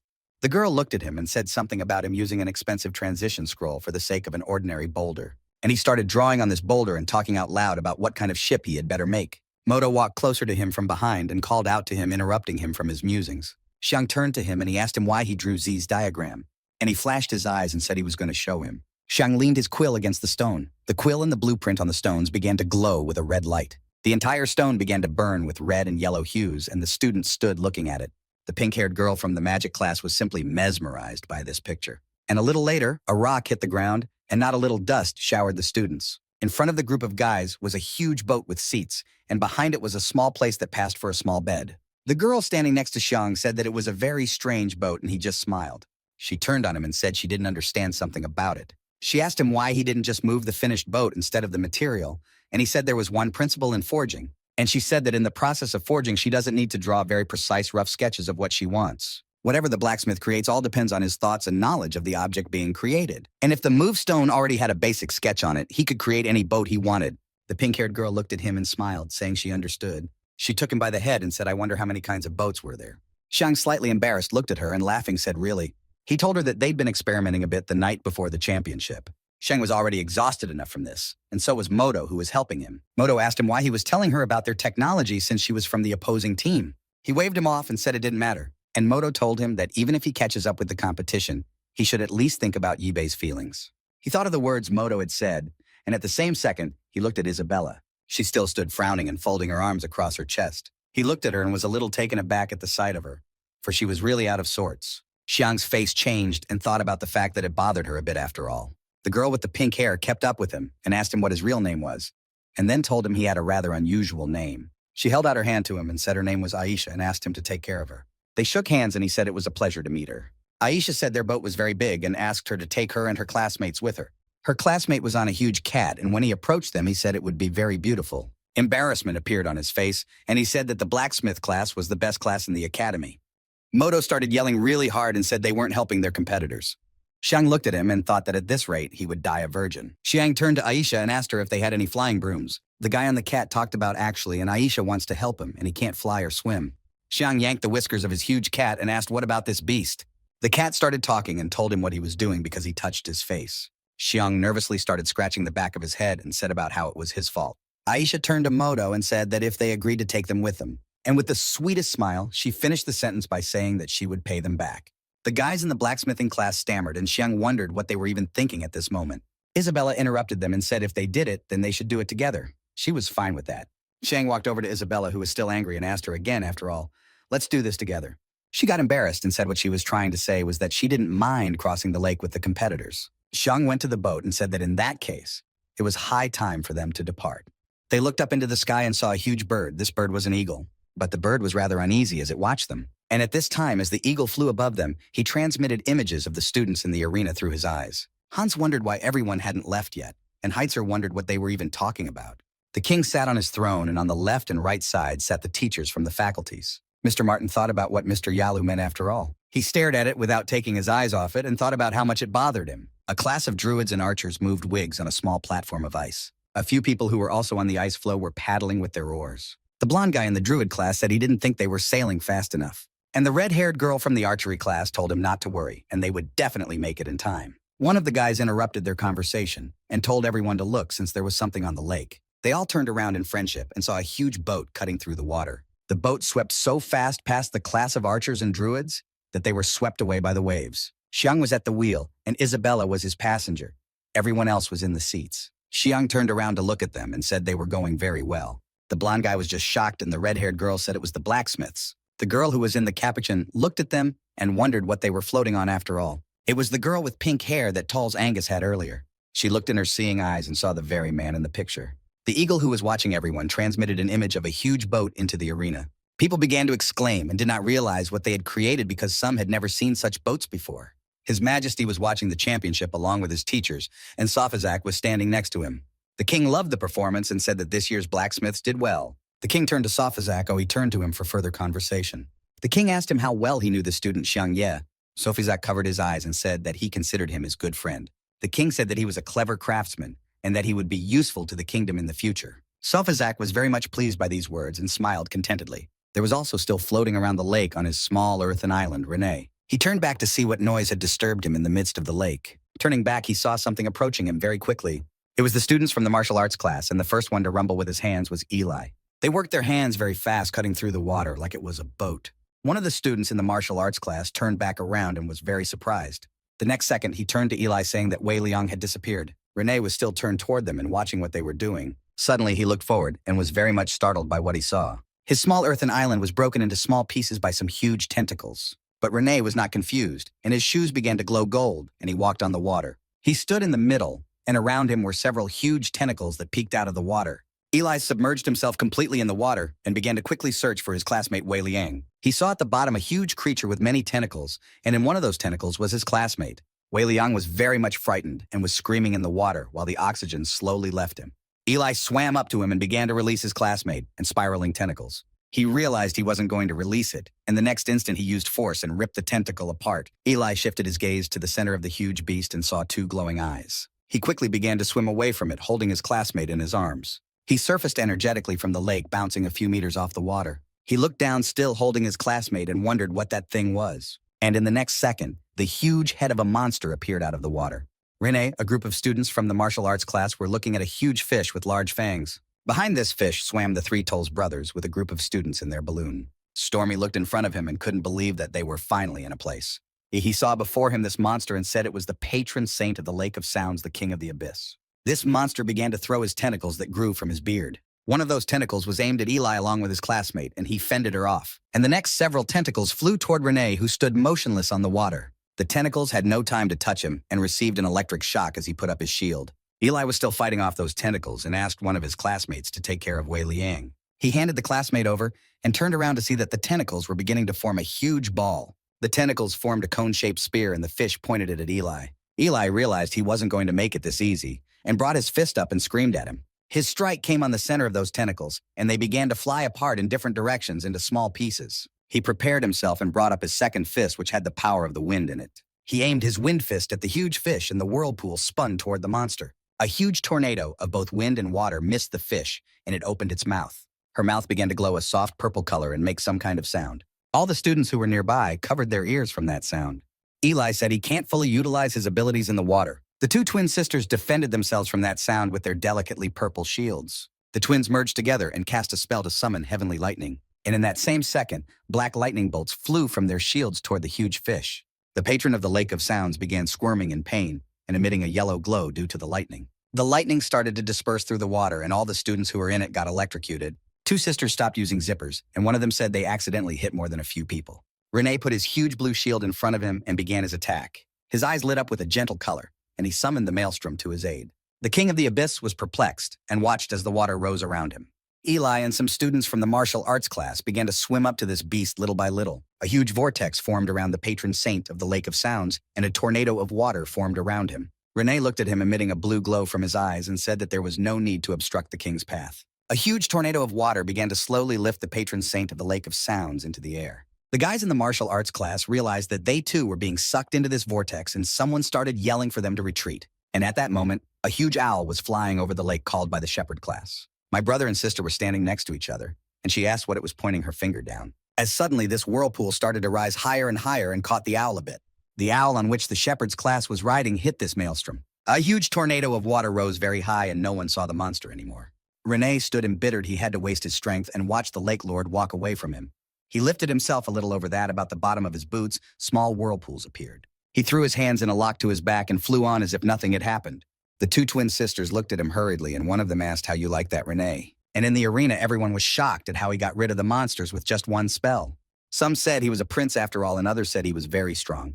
The king was also shocked by what he saw and he called out to the White Dragon Knight. He asked him how he thought in the future Rainey would become as strong as Regent, and Sophisac told him that since he asked, he would answer him honestly. As a human, Rene, I was wallowing strong, but Regent was a war veteran and the battlefield is no match for the competition. Durana said about how she couldn't believe he got rid of the monster with one spell. And the teacher of the pastor's class was worried about her students and wondered where they were now. Durana said about hoping for the best for her students. Rene and the two twin girls flew together heading for the same destination. The group of students from the martial arts class were still rowing with their arms as well and dusting themselves off towards the goal. One of his classmates said that Wei Liang was already at his limit and he apologized for delaying them. Eli turned around and yelled at him to just hold out and hold on a little longer. Xiang waved his hand to Eli from his huge boat passing by them. They took them all aboard their boat, and Moto covered Wei Liang with a blanket. Eli turned to Xiang Ye and told him that he had thought of something new again. Xiang turned around halfway and said that it was a speedboat and it was pretty good. He looked in front of him and he smiled at what he saw on the lake. Everyone on that boat looked up and all agreed that it was rain. Eli was just horrified by what he saw and said that the monster was coming back again. A huge fish flew straight at them, and it was from it that drops fell from the sky. She landed next to the boat and a huge wave came up on their side. They all started screaming from the impact of the wave and the huge cat meowed very loudly, as suddenly a large wall of water began to rise out of the water again. In this wall of water was the Lake Lord himself, but he was very angry and his eyes were burning red with rage. The Abyss King returned with renewed vigor and his tentacles and head were covered in a red color. Aisha looked at it and said that it was bad and it was his second form, and the legend said that if an Abyss Beast turned red, it would instantly rise to the S-rank category. Eli said that it was all Rene's fault, since he was the one who made the beast angry and left, and Aisha said to leave him to her. Xiang stopped her and said there was no need for that. He looked at him and his classmates and wondered about the S-rank monster. He raised his hand and told all the blacksmiths to listen to him. They obeyed with glee. He held his fist up and commanded them to start the mechanism. They all walked amicably each to their green button and were about to press it. As soon as he gave the command, they all pressed the 4 green buttons at once. Their boat began to slowly submerge and form tubes around it. These pipes began to merge together, and matchmakers began to rise to the top. Students from the rest of the faculty watched as the metal installation came to eye level. The huge cat that sat on Bart's bow was clinging to the boat and metal parts were rising up around him too. The metal dome began to close over their heads and gradually closed. And in that same second, their big boat turned into a huge submarine. The metal above them began to make a small cracking sound, and one of the airlocks began to open. From behind that airlock appeared a huge weapon that resembled a machine gun and a sniper rifle at the same time. Xiang started looking through his binoculars and didn't see a huge red monster in front of him. While Xiang was looking through binoculars, Eli OK clicked him and asked why there was a shield on the boat. He also asked Xiang if he was really trying to protect them all here. The submarine was turned sideways to the monster, and it was already raging in the lake. As your huge crackling fingers resembling a replica flew into the boat. Xiang at this time was looking through binoculars and talking about how he wanted to go on the offensive. As he examined everything, he slowly turned the cannon towards the direction of the underwater monster. And at that very second, he discovered the Abyss monster and started firing his machine gun. The field hit the target, and that target was a huge red tentacle. He didn't stop shooting at it while the lake monster moved near them. The Abyss King stopped attacking them with its tentacles and also stopped defending itself, and bullets were hitting it. Still sitting in his chair and looking through his binoculars, operating his machine gun, a huge cat started yelling and talking about the boat starting to fall apart. All the students were looking out the window, and Eli said it was very powerful. And Moto turned to him and said it's an improved version of the weapon, and Xiang on a steam engine. He raised his finger up and said that his speed was 3,000 revolutions per minute. They remembered how they had destroyed fictional monsters with this thing at the firing range. And Isabella thought it was no wonder. Since he'd gone to bed so late the last few nights, he'd probably been fiddling with these things. Xiang still couldn't stop destroying the monsters and hit exactly on his body. Well, the next minute, the monster started crying in pain and told them to stop beating him. Xiang was taken aback and said that this monster was talking like a real person. The gun he was firing was red hot, but stopped firing bullets. The huge red S-rank monster also stopped attacking them and wept a little, as it suddenly began to fade away, emitting a bright red glow across its silhouette. And a human small silhouette began to loom on the lake. He was a small red-haired guy who now had a bump on his head. Xiang got out of his boat and asked him that he was that stupid fish after all. He also said he gave up very easily after only a few punches at him. He was nervous and said that he called his master here to compete and didn't think that when he came here they would start beating him up. Aisha got embarrassed and said she couldn't believe that her shrunken form of the beast was a small child. Xiang laughed and said he should have their token. He asked him to give it back before he did anything else bad to him. A child with red hair had a huge drop of sweat running down her face, and in the next second he could already see the huge red boat moving away from him. And as soon as they left, he said that first they beat him up and then they blackmailed him, and he said that he would tell everything to the owner. Suddenly he saw some movement on the lake and turned around to look. It was Naina from the cook class, and he thought another one was coming his way. He transformed back into a huge red monster with crazy red eyes. Naina first stopped and surprised at what he saw. The next second he started floating. And the king of the abyss laughed and said we'd have to release it on him. A turquoise glow appeared in the sky with the appearance of a fork and knife.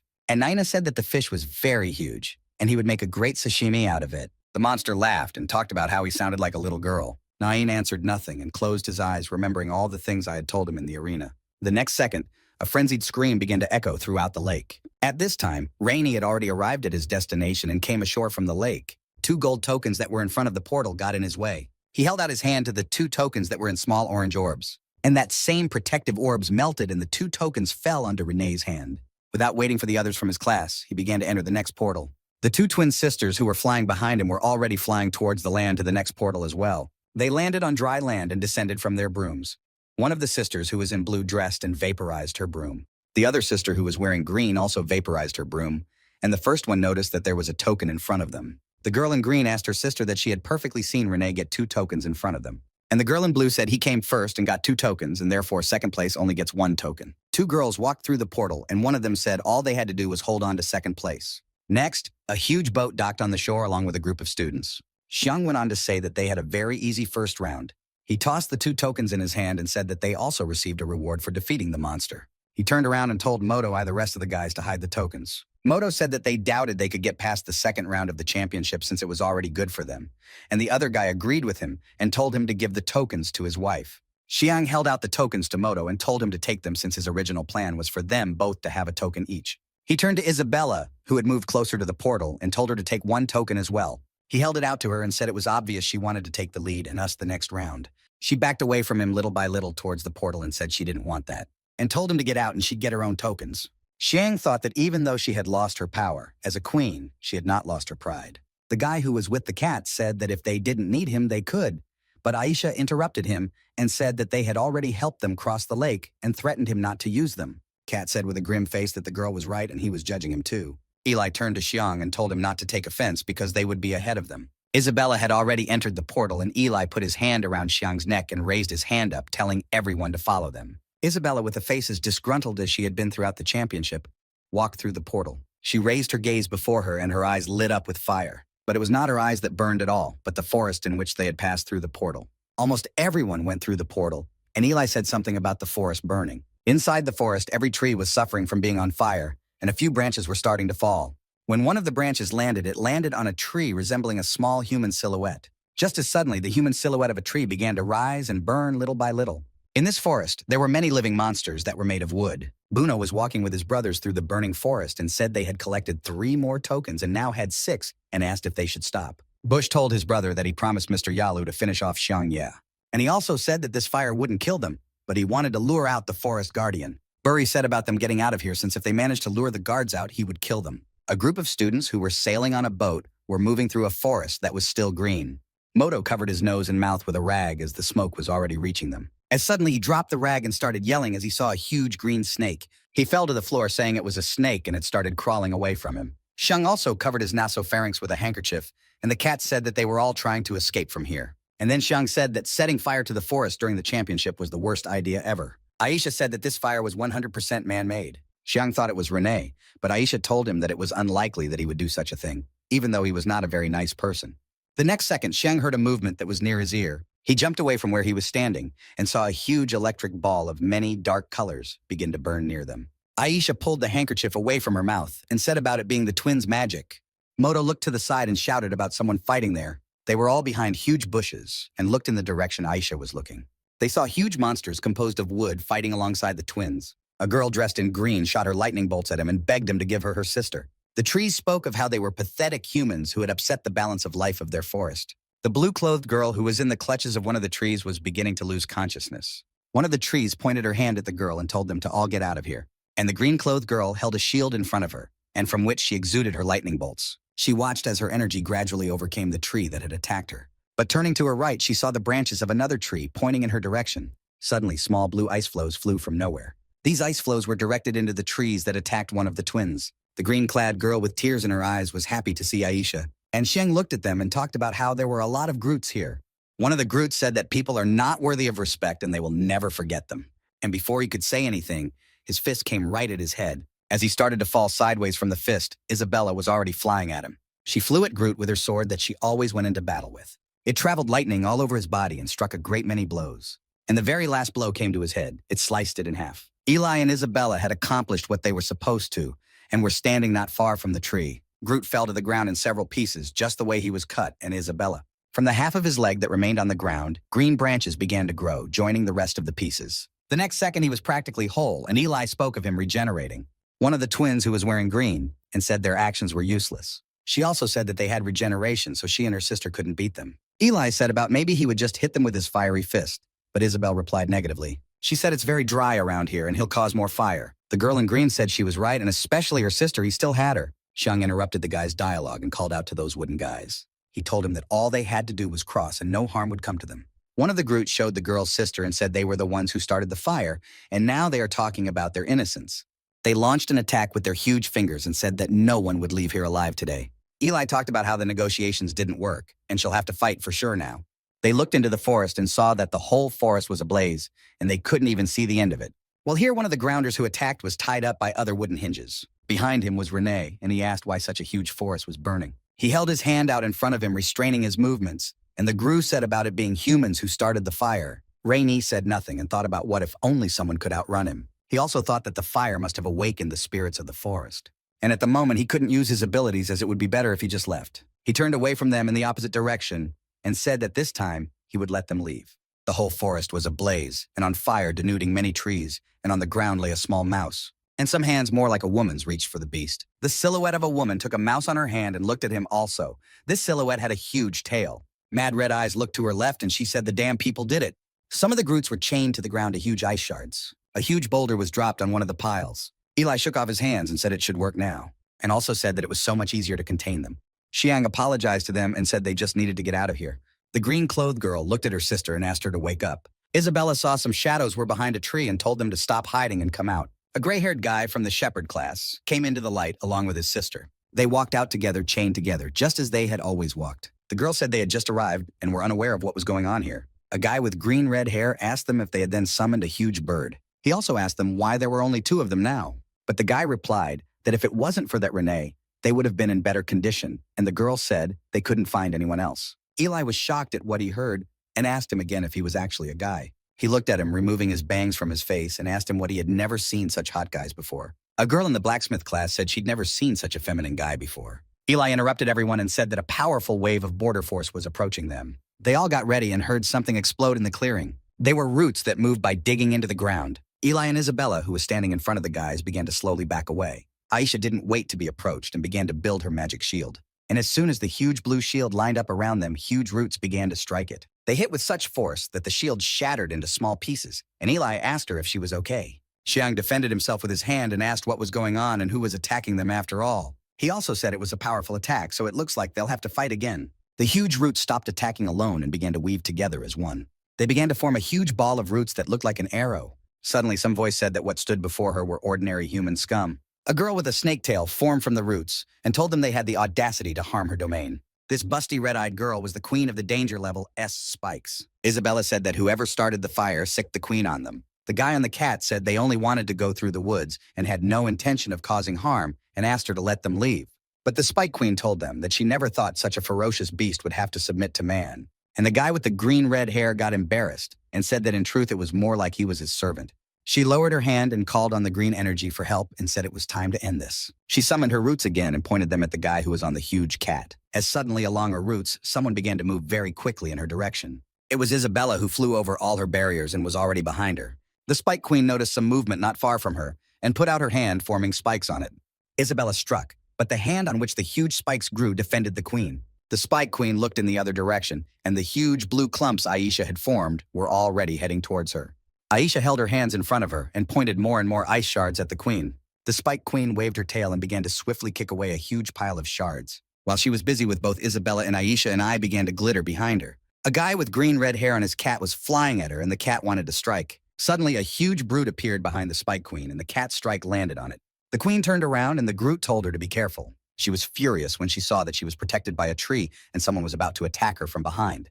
The next second, she released a huge green root that entangled the cat's leg. The cat jumped with surprise, and the guy said, calling out to him, that his paw was in danger. Eli didn't wait his turn and flew upwards and flew towards the queen. He flew at her, gathering all his power in his fists, and prepared to strike. Suddenly, a huge cat flew in front of him and was thrown off by the Spike Queen, and he collided with Eli, stopping his flight towards the queen. She watched it all through her eyes and was very unhappy that they were attacking her, as suddenly a huge spell-like blue circle emerged from the Spike Queen.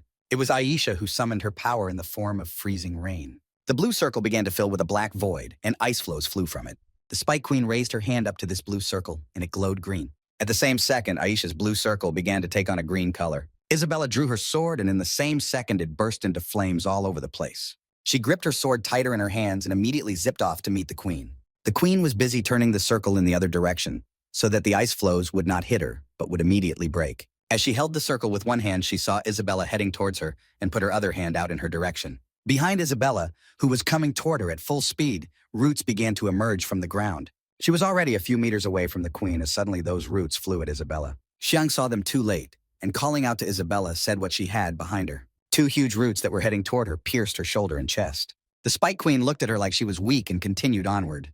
Well, Isabella didn't fall at once, but the queen's roots began to gradually wither. The queen was just furious and turned back to see what was going on. But before she could turn around, she saw several of Isabella's clones heading towards her. And a cross-lightning bolt of fiery light flashed in the night. It was Isabella's clones that ran at her from four sides and cut her in half. Aisha looked at her and said that it was simply impossible since she was able to combine magic and swordsmanship. Isabella whizzed past a tree. On the tree was engraved with someone's face. Just as suddenly, the Queen of Thorns jumped down from that tree onto Isabella.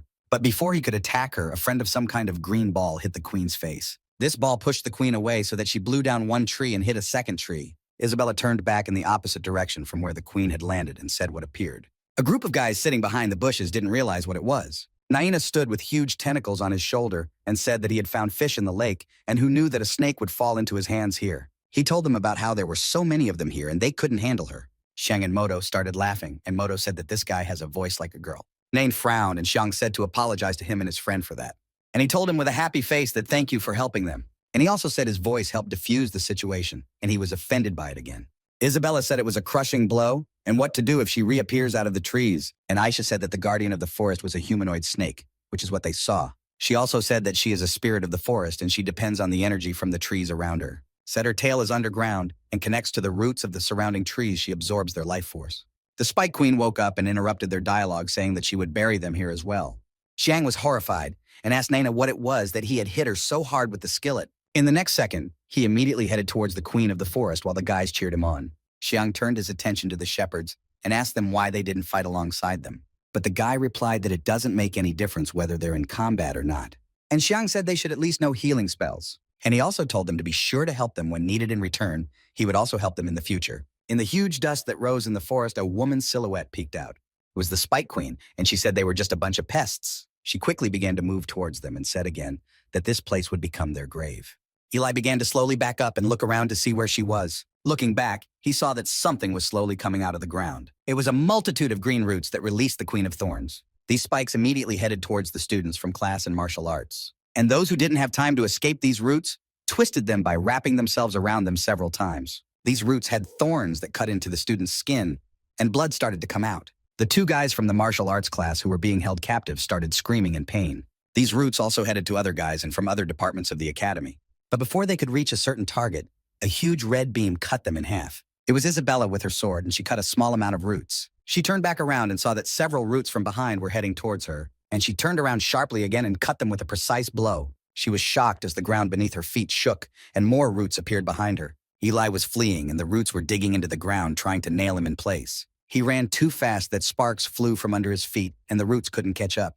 But it was like the roots were endowed with a piece of brain, and one of them got him after all. One of the roots grabbed him, and the others connected to him, not letting him move. Isabella, too, was enveloped by a multitude of roots nailed to a specific spot. The Thorn Queen looked at this picture and saw that almost everyone had been taken over by the roots. She looked at them with her bright red sparkling eyes and told them that they would never compare to her. At that very second, she began screaming frantically as bullets hit her tail. Several rifle-like weapons peeked out from behind the bushes. Moto stood at the head of the team and said it was very excellent and gave the command to shoot again. He pointed his hand towards the forest guards and told them to aim and attack. The Spike Queen was starting to protect her heart and head from those bullets and didn't realize what it was. The brother and sister standing nearby said that it was a very powerful weapon, similar to the hand cannons invented by the dwarves. The guy in the shepherd class was surprised and turned his attention to his right. He saw another large weapon and wondered again what it was. A huge gun with shades of red and a handgun was being pressed by a guy. This guy was none other than his inventor. It was Xiang Ye. He was driving a huge machine that looked like a tank but had two muzzles. He called it an anti-tank gun. Xiang turned to Moto and said that now they could stop. He realized it and began to command his men to cease fire. The Spike Queen was just furious that they still wouldn't give up. And Xiang, who was riding his anti-tank cannon toward her, called out to the guard. And he told her that they invaded these lands, but they didn't start the fire, and also told her that maybe they should calmly settle this misunderstanding. She gritted her teeth looking at them and told him not to lie to her. The next second, with the same frozen expression on her face, she suddenly withered away. The guys who were at the mercy of her roots noticed that the stems had withered too. Some people noticed that one of the trees had a woman's face engraved on it. Xiang rode forward on his cannon, and the queen jumped from the tree behind him. He turned and saw there was some movement to his right. His anti-tank gun began to gradually get stuck in the ground, and the Spike Queen, quickly moving around this cannon, began to kick up dust. And at that very second, the cannons opened fire on her again and hit her body. Isabella was standing next to the group that had attacked them, and one of the guys was still hitting the target. She walked over to the guy, put her palm on the weapon, and told him to stop firing. Isabella began to walk slowly to the queen, and Xiang called out to her and asked her what she was doing that was dangerous. She walked over to her body that was writhing in pain, and the queen looked into her eyes. Isabella told her about finally remembering where she'd seen her, as suddenly red and black lines began to fill the space they were on. The Spike Queen was simply horrified by the sight she saw. Isabella began to slowly become covered in the lines she exuded from herself. The huge cat that was from the magic class froze in anticipation. Isabella's hair was also soaked in those red lines, and they were coming up. Spike Queen didn't even move as fear nailed her to one spot. Everyone else covered their faces with their hand and said that it was a very powerful border force. Xiang, who felt no strength again, called out to his wife. Aisha looked at Isabella and thought that her borderline strength was not at all inferior to Rena's. Everyone else from the other faculties of the academy were also looking at what was happening to Isabella. She stood before the Spike Queen and her eyes filled with red hues. The next second, she looked at her and told her that now she realized who the queen really was here. The Spike Queen stared at her in shock, remembering where she had encountered this aura before. She kept looking and looking at Isabella, from whom she could not take her gaze away. And she remembered that when she was very, very little, she used to sit in a little tub of water. And Isabella, who was also very young, sat and stroked her in this tub. Suddenly, one fine day, while still small, she began to wither little by little. Isabella took her in her arms and held her, and the high priest looked at her. The high priest and Isabella traveled together to the territory of the race of humans. Isabella planted her in the ground and let her go, leaving her there forever. She told her that she was not suited to an environment overflowing with magic. And she also said that she would wait for her to grow up and make this place livable. And then she would come for her. The Spike Queen came back from her memories, and tears came to her eyes. The queen looked down at her and told her she was her mistress, but she ordered her to be quiet, and also ordered her not to give away her real identity around the guys. The cat who was near Xiang said that her border force had an evil aura, and also told everyone about it being a dark borderline demon power. The guy in the shepherd class said it was impossible, and Aisha said that the borderline force causing feelings of doom is characteristic of demons. Xiang looked at Isabella and sweat ran down his face, and he thought she had been exposed. Aisha turned to Xiang and asked him what was going on here after all. He turned to them dumbfounded at this question and asked again what was going on after all. Moto interrupted them and said he thought it likely he knew what the cause was. He said that Isabella and Xiang were enslaved by demons when they were children. He turned to him and said it must be hard for them to remember. Xiang started playing and told him not to remind him of his past. And he also said that she was somehow trained in magic by demons, and that was most likely the reason and thought about Moto being a genius. Isabella interrupted them all and walked over to them, said they had a little talk. She told them that the Thorn Queen had told them that there were some people on the way out of the forest. She also said it didn't look like it was Renee, and that someone probably beat him to it. Aisha asked her so if the conflict was settled after all, they could leave. And Isabel looked at her and nodded positively at her, saying that yes, now they could leave. Xiang said about how even if they didn't start the fire here, it doesn't mean they should leave it as it is. And Moto turned to him and asked if he had any ideas on how to put out the fire here. Xiang hesitated and said that he needed to think a bit about what to do here. The two twin sisters told them to leave that fire on them, since the twins' main specialty is electricity and they also possess the element of water.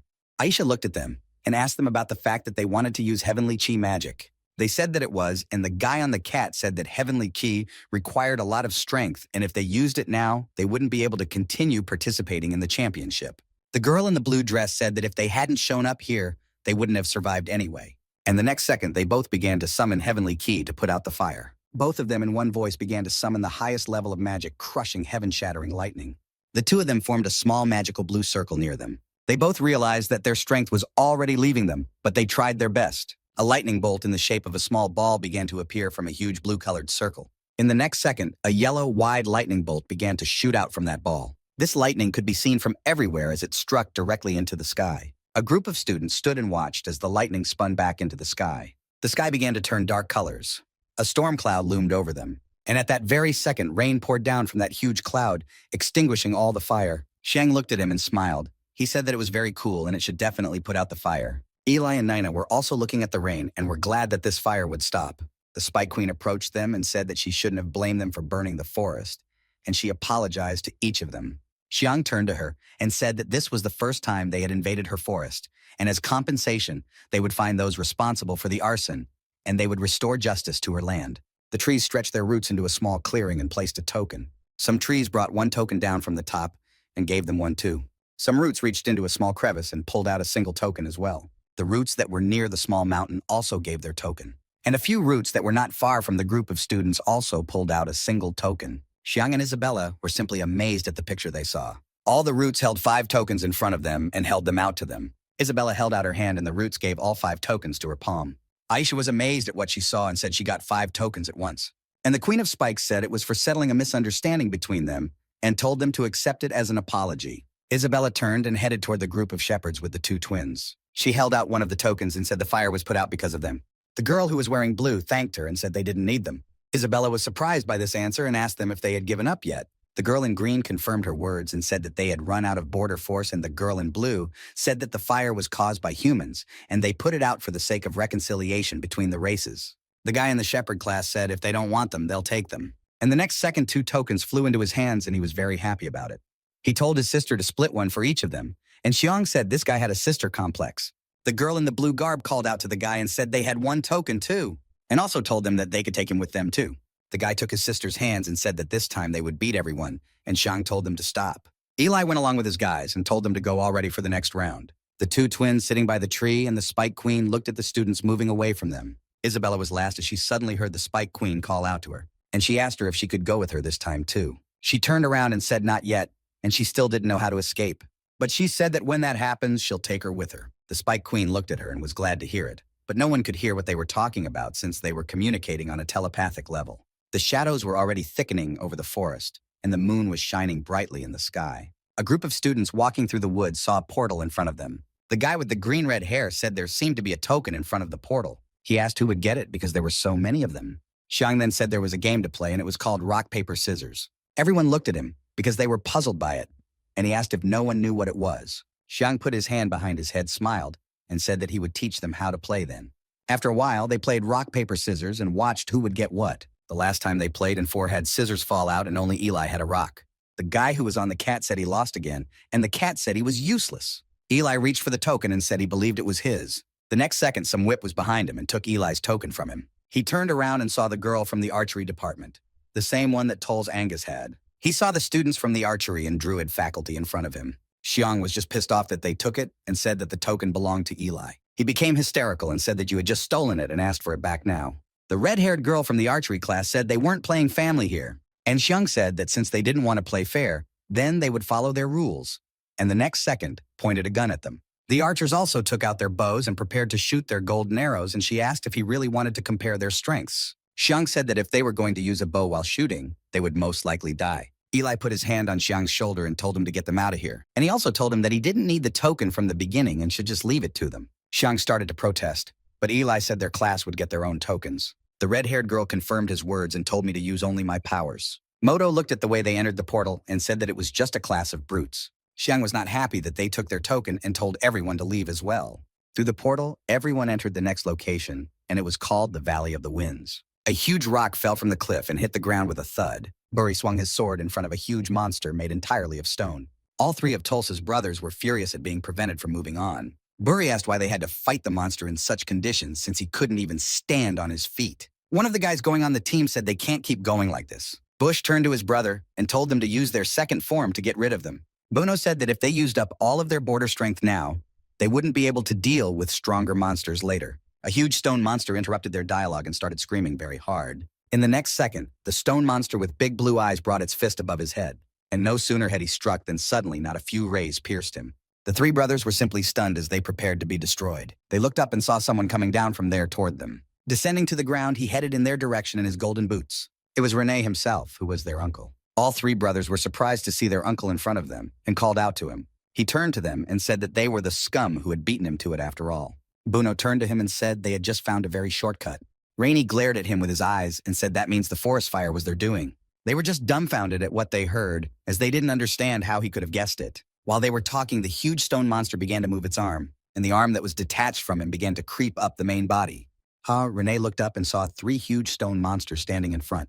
And at that very second, they all rushed at him together to attack him. He began to form a small blue ball from his palm. Forming a small tornado at his feet, he prepared to attack as well. He waved his palm, sweeping it forward, and sent a tornado at them. The tornado started to go at the stone monsters and began to split their arms into small stones. When the tornado traveled further and reached their bodies also began to disintegrate into small pebbles. Rene stood in the middle and developed this tornado of blue glow around him. After the monsters fell to the ground, 3 gold tokens popped out of them. Rene swept his hand through the air and caught all 3 tokens at once. Then he looked at the 3 brothers and said that if they pulled a similar act again, he would finish them all off. And he immediately began to move away from them in the opposite direction with lightning speed. Students from the martial arts, swordsmanship, magic, and blacksmithing classes were also moving around the area. The wind was too strong and all the students covered their face with their hand. Eli shouted to the guys of the blacksmithing class and told them to hurry up. The maid shepherds and students from the martial arts class moved slightly faster than the students from the blacksmithing class. The students from the druid and archery class were ahead of everyone else and they glanced back nervously. Xiang said about how the wind was too unbearable and he didn't think he could last long. Aisha told him that at this time of year, the mountain formations create strong winds. Eli moved forward and stepped his foot on a small circle of orange glow. He stopped holding his foot on this circle and asked everyone what it was. Some turned back and Aisha said he had activated some kind of trap. Eli was just horrified at the word Aisha said and looked at her. Just as suddenly, huge rocks started falling and someone said to lift your head. But before it could land on the ground, a bright green beam cut through the rocks. The green beam hit the stones. There was an explosion, and the stones shattered into small pieces. The red-haired girl from the archery class did it and was happy about it. Aisha in turn also led her ice blocks onto the second stone, and the third rock was smashed by the guys in the martial arts class attacking him in threes.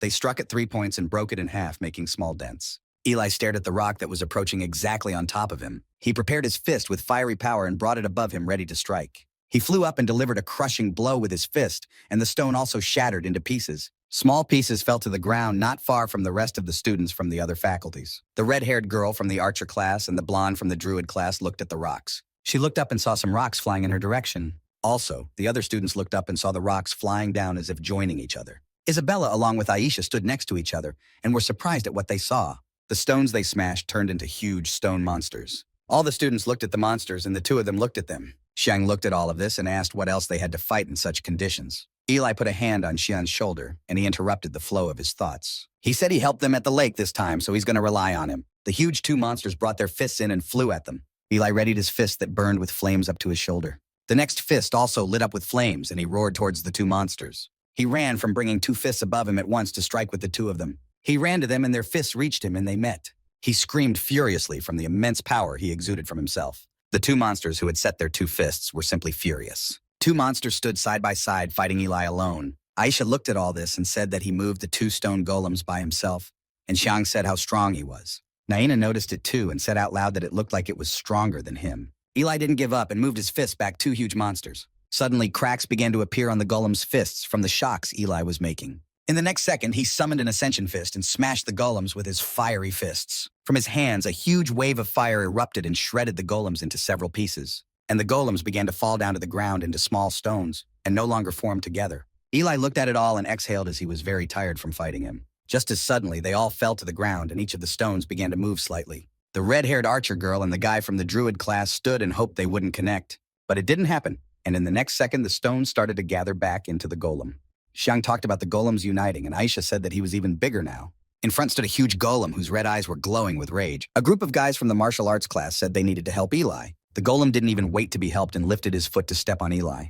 But Eli didn't let it do that. He draped his arms over him and held the golem's leg. A group of guys from the martial arts class started running to Eli to help him. But all at once, all the boys were swept up in a huge dust storm that covered their eyes. This dust storm spread to the rest of the guys as well. Away from the dust were only the archer class and the druid class who were watching. The red-haired girl looked at it all and thought about what she could have done. She took her bow and prepared to start shooting. She drew her golden arrow and was about to release it into the golem.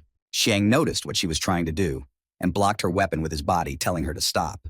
The girl looked at him and didn't understand why he was doing this or what he was doing it for. And Xiang told her about how this is Eli's fight only and he should handle it himself. He remembered that when even his badge was stolen from him, he remained calm as a rock. And even now, he still refused to surrender in front of such power. And in this situation, he wanted to really see his real potential. And he told her that she too needed to save her strength for the next rounds. She looked at him and thought about how she didn't know what he meant at all, but there were still 2 more rounds left. As a friend, the red-haired girl and Xiang were interrupted by something, and they stopped talking. Aisha and Isabella, who were standing together, realized that it was some kind of very strong aura.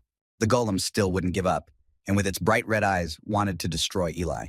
The dust that had been covering everyone's eyes began to dissipate from the bright red beam. That bright red beam came from Eli, who was under the golem's foot. His energy began to emanate from him with more and more force. He was practically pinned to the ground the next second he took support on one leg. His eyebrows began to burn with fire. His shoulders also lit up with fierce fire. He opened his eyes and his pupils were constricted and his eyebrows fully began to light up. And at the same second, he straightened up fully, raising the golem's leg above him. With his huge fist, he hurled a torrent of force and kicked his leg away. He immediately flew up and found himself facing the golem itself with his bright red fists. He roared with rage and the immense flow of power that was within him. He immediately formed up and prepared his 2 fists for an incredible attack. Then he regrouped a bit and opened up towards the golem. Narrowing his pupils beyond recognition that his eyes resembled only 2 whites, he flew towards him. Golem could do nothing and just stared and stood at the bright red beam in front of him. Eli reached him and slammed 2 fists into his stony body. Golem was able to bring his hands in front of him to defend against this force. But he couldn't hold back for long, and completely covered in red rays, he fell down. The stones shattered into even smaller shards, and a huge beam emitting a multitude of colors exploded. The energy spread so far that Aisha had to put a magic shield in front of her and the boys. And the students from the Druid and Archer class were also watching the flow of energy that was coming at them. Xiang didn't have time to hide from the flow of energy and turned back to look, as suddenly he saw someone's white hair in front of him that covered him. From this powerful force, a huge dust storm with shards of rocks rose up. Renee was at this time already approaching another portal he had found in the middle of the Valley of the Winds. He stood and prepared to walk into it, but behind him he heard a storm rising. He stopped, turned around, and thought about what he felt was a powerful aura of borderline power. The huge dust storm was still not settling down, and because of the valley winds, it was blowing even more. In the middle of where the golem had been destroyed was a huge hole that was still burning with fire. The eagle that flew over the place transmitted a picture to the arena of what Eli had done. Someone who was sitting in the arena said that this guy from the martial arts class was super strong. The teacher who was from the Druid faculty said he was very good at his job. And he also said that this child has a very strong young spirit. The teacher from the martial arts class, Mike Jaso, said Eli has great potential. And he also said that in the distant future he would happen by his power. The dust storm still couldn't settle down enough to even start moving. Xiang covered his eyes as he was afraid of being hit by the force, but he felt the hair on his face. He opened his eyes and saw the silhouette of Isabella standing in front of him. Xiang covered himself with his hand, and in front of him, Isabella raised her sword upwards. She stood as if protecting him and told him to get behind her. Xiang looked at her, sweat dripping down his face, and he thought about the fact that he had finally fallen in love with her. Out of the huge dust storm jumped up Eli, who was unharmed. He landed not far from Isabella and Xiang and sat on the ground for a while. Xiang told him about destroying the stone golem, and Eli said it was fine this time. In the next second, Xiang shifted his gaze to Eli's hand and asked him what was wrong with it. And Eli told him not to worry because it was just a bruise left from using the Ascension Fist. He pulled something out of his pocket and said he also got some tokens. Aisha turned to Eli and asked if this surge of borderline power was from him, and he confirmed it. She also said that if she had to fight him in the second round, it would cause serious problems. Moto said that maybe they should give up while they're still alive. The red-haired girl from the archery class said that this guy was very strong. Xiang asked everyone if they saw it, and also said that whoever claimed Renee was the strongest, he thought Eli was more deserving of the championship title than him. Eli smiled his beautiful smile and told everyone to move on. They were walking through a small gorge, and on either side were huge walls of stone. The group of guys kept walking and walking, resisting the wind that was blowing at them with incredible force. Moto was so tired that his strength left him and he collapsed. All the guys turned around and saw him face down. One guy in the martial arts class crouched on one leg, leaning against the stone wall. His whole face was bloodstained and he said he couldn't take it anymore. Xiang looked at the guy who was leaning against the wall and asked him if he was injured in the battle. Eli told him to hold on a little longer since they were almost there. The next second, Nain took his hand aside and began to form a small skillet. He raised his hand above his head and 2 small pots were also up. 2 small pans turned into a huge shield-like pan. Nina told all the guys to hide behind the wok and he would lead them out of here. Xiang looked at him and said with joy in his voice that he was an incredible fighter. Naina turned away from them and questioned his words a little, saying, was it really so? The guys in the apprentice and druid class didn't understand why they suddenly sped up so much. Eli and the boys came out of the ravine and he said that they had arrived. He stared at the portal, not believing his eyes, and sweat dripped down his face as suddenly someone called out to him. Eli turned around and looked at the guys who were from his class and were exhausted from lack of energy. He looked at them and asked if they could hold out a little longer. One of the guys looked up at him and said he thought they were all on edge, and the other apologized to him and said it was up to him now. He looked at them with determination in his eyes and said he understood. He crouched down and put his burnt fist on the ground, hitting her a little. And in that position, he said the martial arts class never gives up. And the guys also crouched down on one knee, putting their fist on the ground, also said that the martial arts class never gives up. Xiang called out to him and told him that his hands didn't look good at all, and whether he was even sure he would make it past the next round. Eli told him that something like this was no problem for him at all. The sister and brother, who were with them and standing together from the pastor's class, told him to stop making himself look tough. The girl said if he wasn't treated right away, he'd be scarred. She immediately went over to him and took his hands, and he didn't realize what she wanted to do. She held him until his burned hands started to become normal. A small ball of fire appeared between his hands and her breasts. Eli stood in that position and endured the pain he was in, and his face flushed with color. Xiang called out to him and said his face was redder than his hands. Nine, who was standing not far from Eli, and the girl from the shepherd class turned around and covered his eyes with his hand, saying that he almost died. All the guys stood in shock at what they saw, and the guy on the cat said that if he had known about it, he would have joined the fight too. The girl's brother approached the guys from the other faculties and asked them why they were staring at them like that. He unbuttoned his shirt and told them they could look at it then, and all the guys who saw his naked torso started screaming furiously. Rene still continued on his way as he wanted to come first to the finish line. He was walking in the blazing sun, and he was so hot that sweat was running down his face. He walked and thought about how even stabilizing his body temperature with borderline strength didn't help with the heat. He was also still followed on his heels by his 3 nephews and the Tolls families. All 3 of them were terrified of this heat, and they too had sweat running down their faces. Burry turned to his brother and said that if he had anything that would help them from the heat, it was about time to get it. Bush told him about how he had nothing and his slimes were afraid of the heat. Bruno looked away from their conversation and turned back as he heard something. All 3 brothers turned back as they saw a dust cloud behind them. There were 2 huge trucks driving through the desert, and they wondered what these creatures were. One of the brothers said it looks like those things a guy named Xiang Ye makes. They saw students driving these trucks and said it was a blacksmithing class. To get some relief from the heat, Aisha made cooling ice cubes in the trunk of the trucks. Xiang looked at them and said that the ice crystals had turned the body into a huge refrigerator. They passed the Tolls brothers, and Xiang saw them from the open truck and said it was the princes. Burry growled that he was ordering them to stop and get them to the end of the location. Xiang put his hand to his ear, supposedly not hearing them, and asked what this tomato said to him. The guy with green-red hair from the magic class said that the prince thought this trick would work during the championship. Burry was very angry at what he heard and asked him what he had said to him. The arena was still relaying everything that was going on in the championship, and people started laughing from Storm's antics. Dorana looked at this and said that this guy is going to lose all his reputation so soon. One of the guys said that blacksmiths use pre-made inventions, and whether it's forbidden by the rules, and the other guy told him that everyone has some kind of gadgets. The guys riding in the truck waved at the brothers and said they'd moved on. Bush began to form a small blue slime in his hand. He swung his arm and launched this slime of a big truck, and a small piece of slime flew into the cab of the truck and stayed there. The slime began to melt onto the truck and gradually disappear into a small crevice. Burry asked his brother what he had just thrown at them and for what purpose. And Bush said with a smile on her face that it would get them in a little trouble. Some of the guys were also still walking through the desert, with the sun scorching down on them. Several guys from the druid and archer class were already lying on the sand. They were in some bloody patches and some were in tattered clothes. Blood dripped from some, and the blonde said why the new girl wasn't using bows and arrows. The red-haired girl said she was only accepted because she wanted to compete in the championship. And growling the last word, she said that with such enthusiasm she deserved to be a student. The girl that Angus had earlier took up her black cloak and threw it off herself on the floor because it was unbearably hot to move through the desert in it. Sweat was also dripping down her body, and she moved through the desert with a single whip. She stood on a small knoll and looked at her classmates and the people in the druid class. And all around her were huge bugs cut into several pieces by her whip. It was snowing not far from them. There was a very heavy snowstorm that covered all tracks. And this snowy place was called the Royal Mountain Range. All the guys who were together were wearing the same clothes, only it was already cold. The guy with green-red hair from magic class couldn't take his eyes off his badge. He turned to them and told them that even Aisha had a gold token. His cat named General said it was a very rude remark. There were a few icicles under Moto's nose as he was very cold. A class of blacksmiths who walked in huge fur coats said that it was very cold here. Xiang said the border force helps keep from freezing to death, and Moto asked him to build a helicopter so they could fly away faster.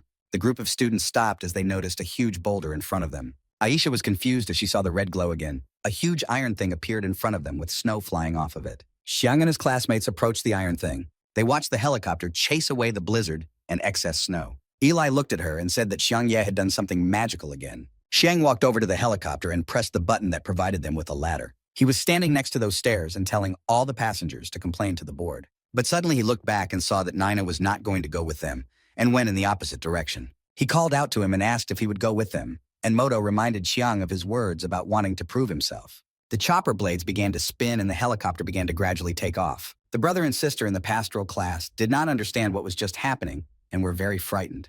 Xiang and Isabella, who were sitting at the helm, said that they were about to take off. Isabella shifted her gaze and thought about how this thing even flew. Xiang grabbed the helicopter steering wheel and told everyone to sit in their seats. From his briefcase that stood next to him began to flow out the blue slime that Bush had pinned on him. They were flying a helicopter past a huge icicle-shaped block of ice. Isabella, who was in the passenger seat, was looking at everything and Xiang was smiling. As a friend, he saw none other than Renee from the magic class climbing up the clump.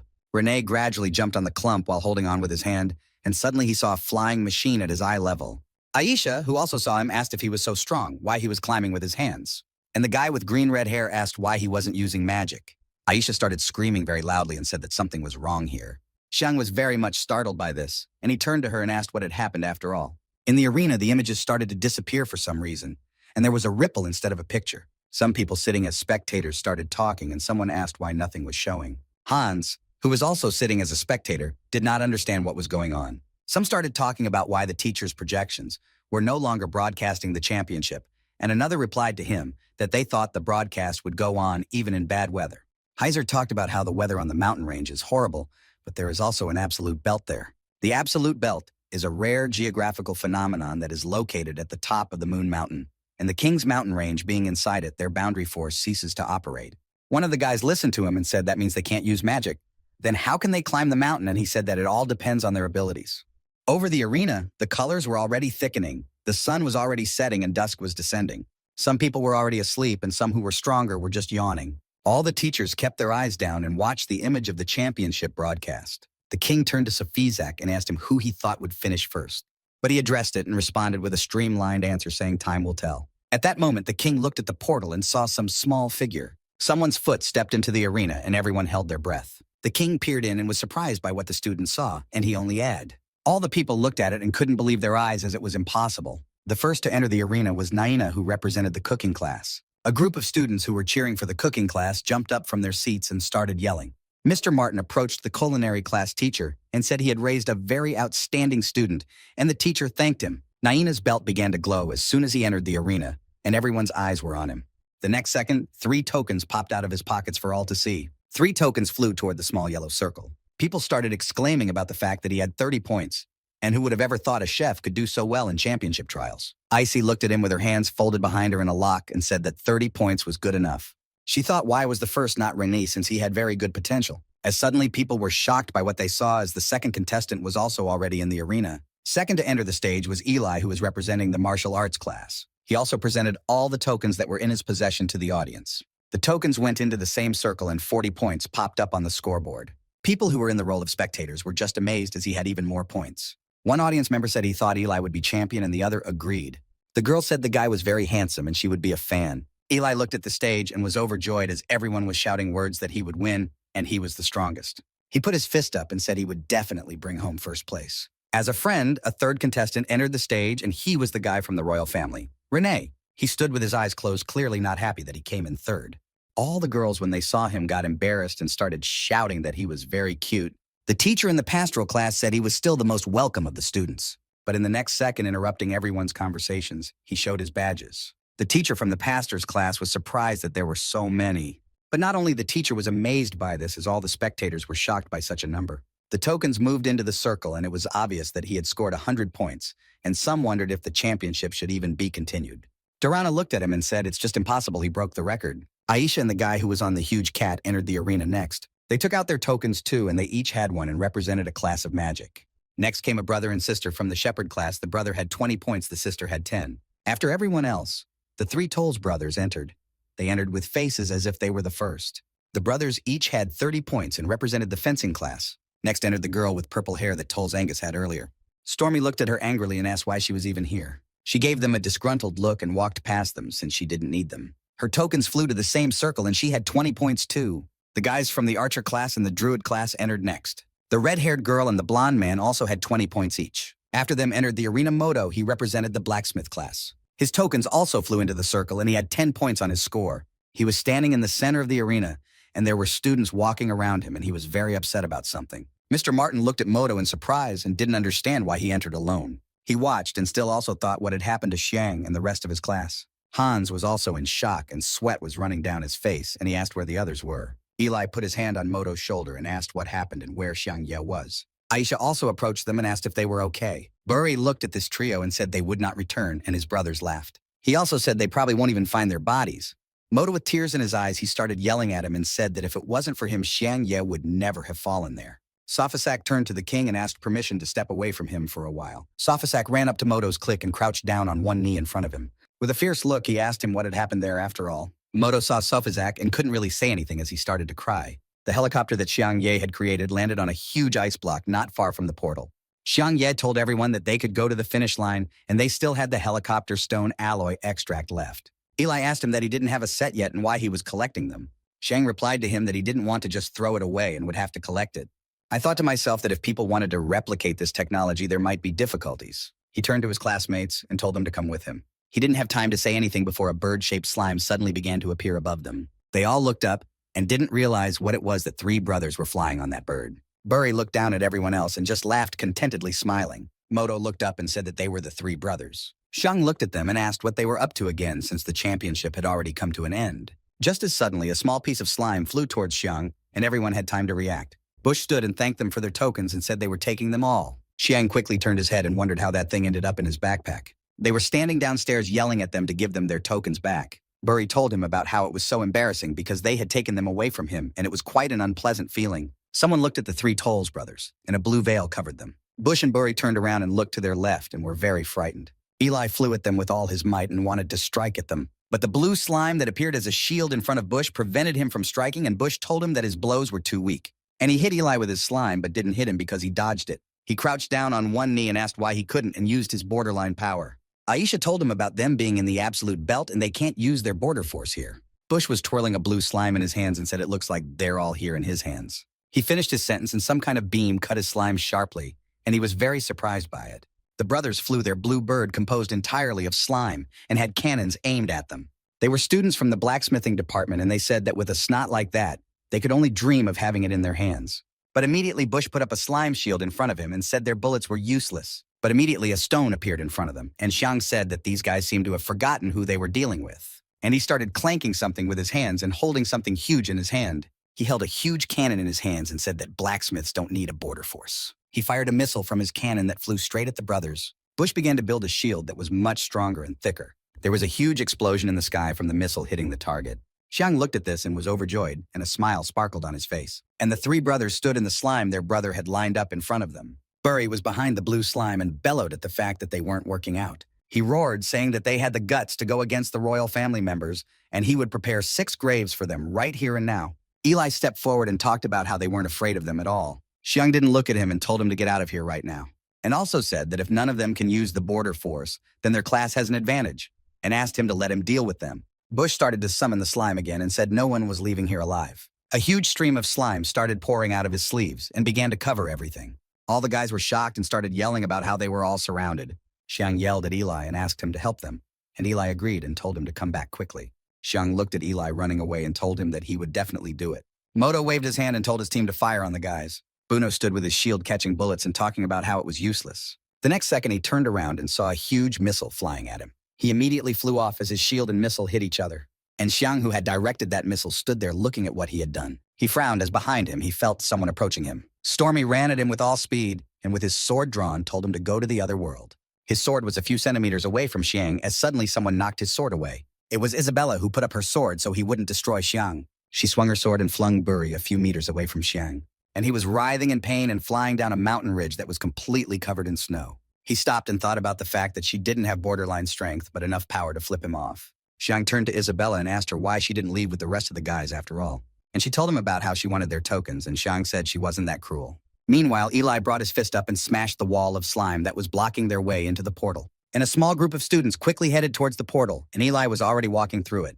And at the time, Bush was still letting large amounts of slime out of his sleeves. And Isabella looked at him and thought about what an asshole he was after all, and all his brothers. Bush kept standing there, letting the slime out of his sleeves, and told them they were all going to die here. He held his hands up, and the whole slime went up, and his brothers were no longer visible. Xiang looked at his brothers and was shocked at what he saw in front of him. A group of students from the blacksmithing class and Isabella stood looking at it, and someone said something about it being a hammer. And Bush snarked to everyone, saying, "This is what happens to people who mess with the Tolls brothers." And at that very second, a huge blob of slime flew to where Isabella and Xiang were standing. Isabella grabbed Xiang by his coat and jumped aside with him. Around them, everything made of ice began to instantly collapse. Everyone stood still and said something about the ground beneath them caving in. They were standing on the edge of a huge ice icicle, and the next second it collapsed. They all started screaming and flew straight down along with chunks of ice blocks.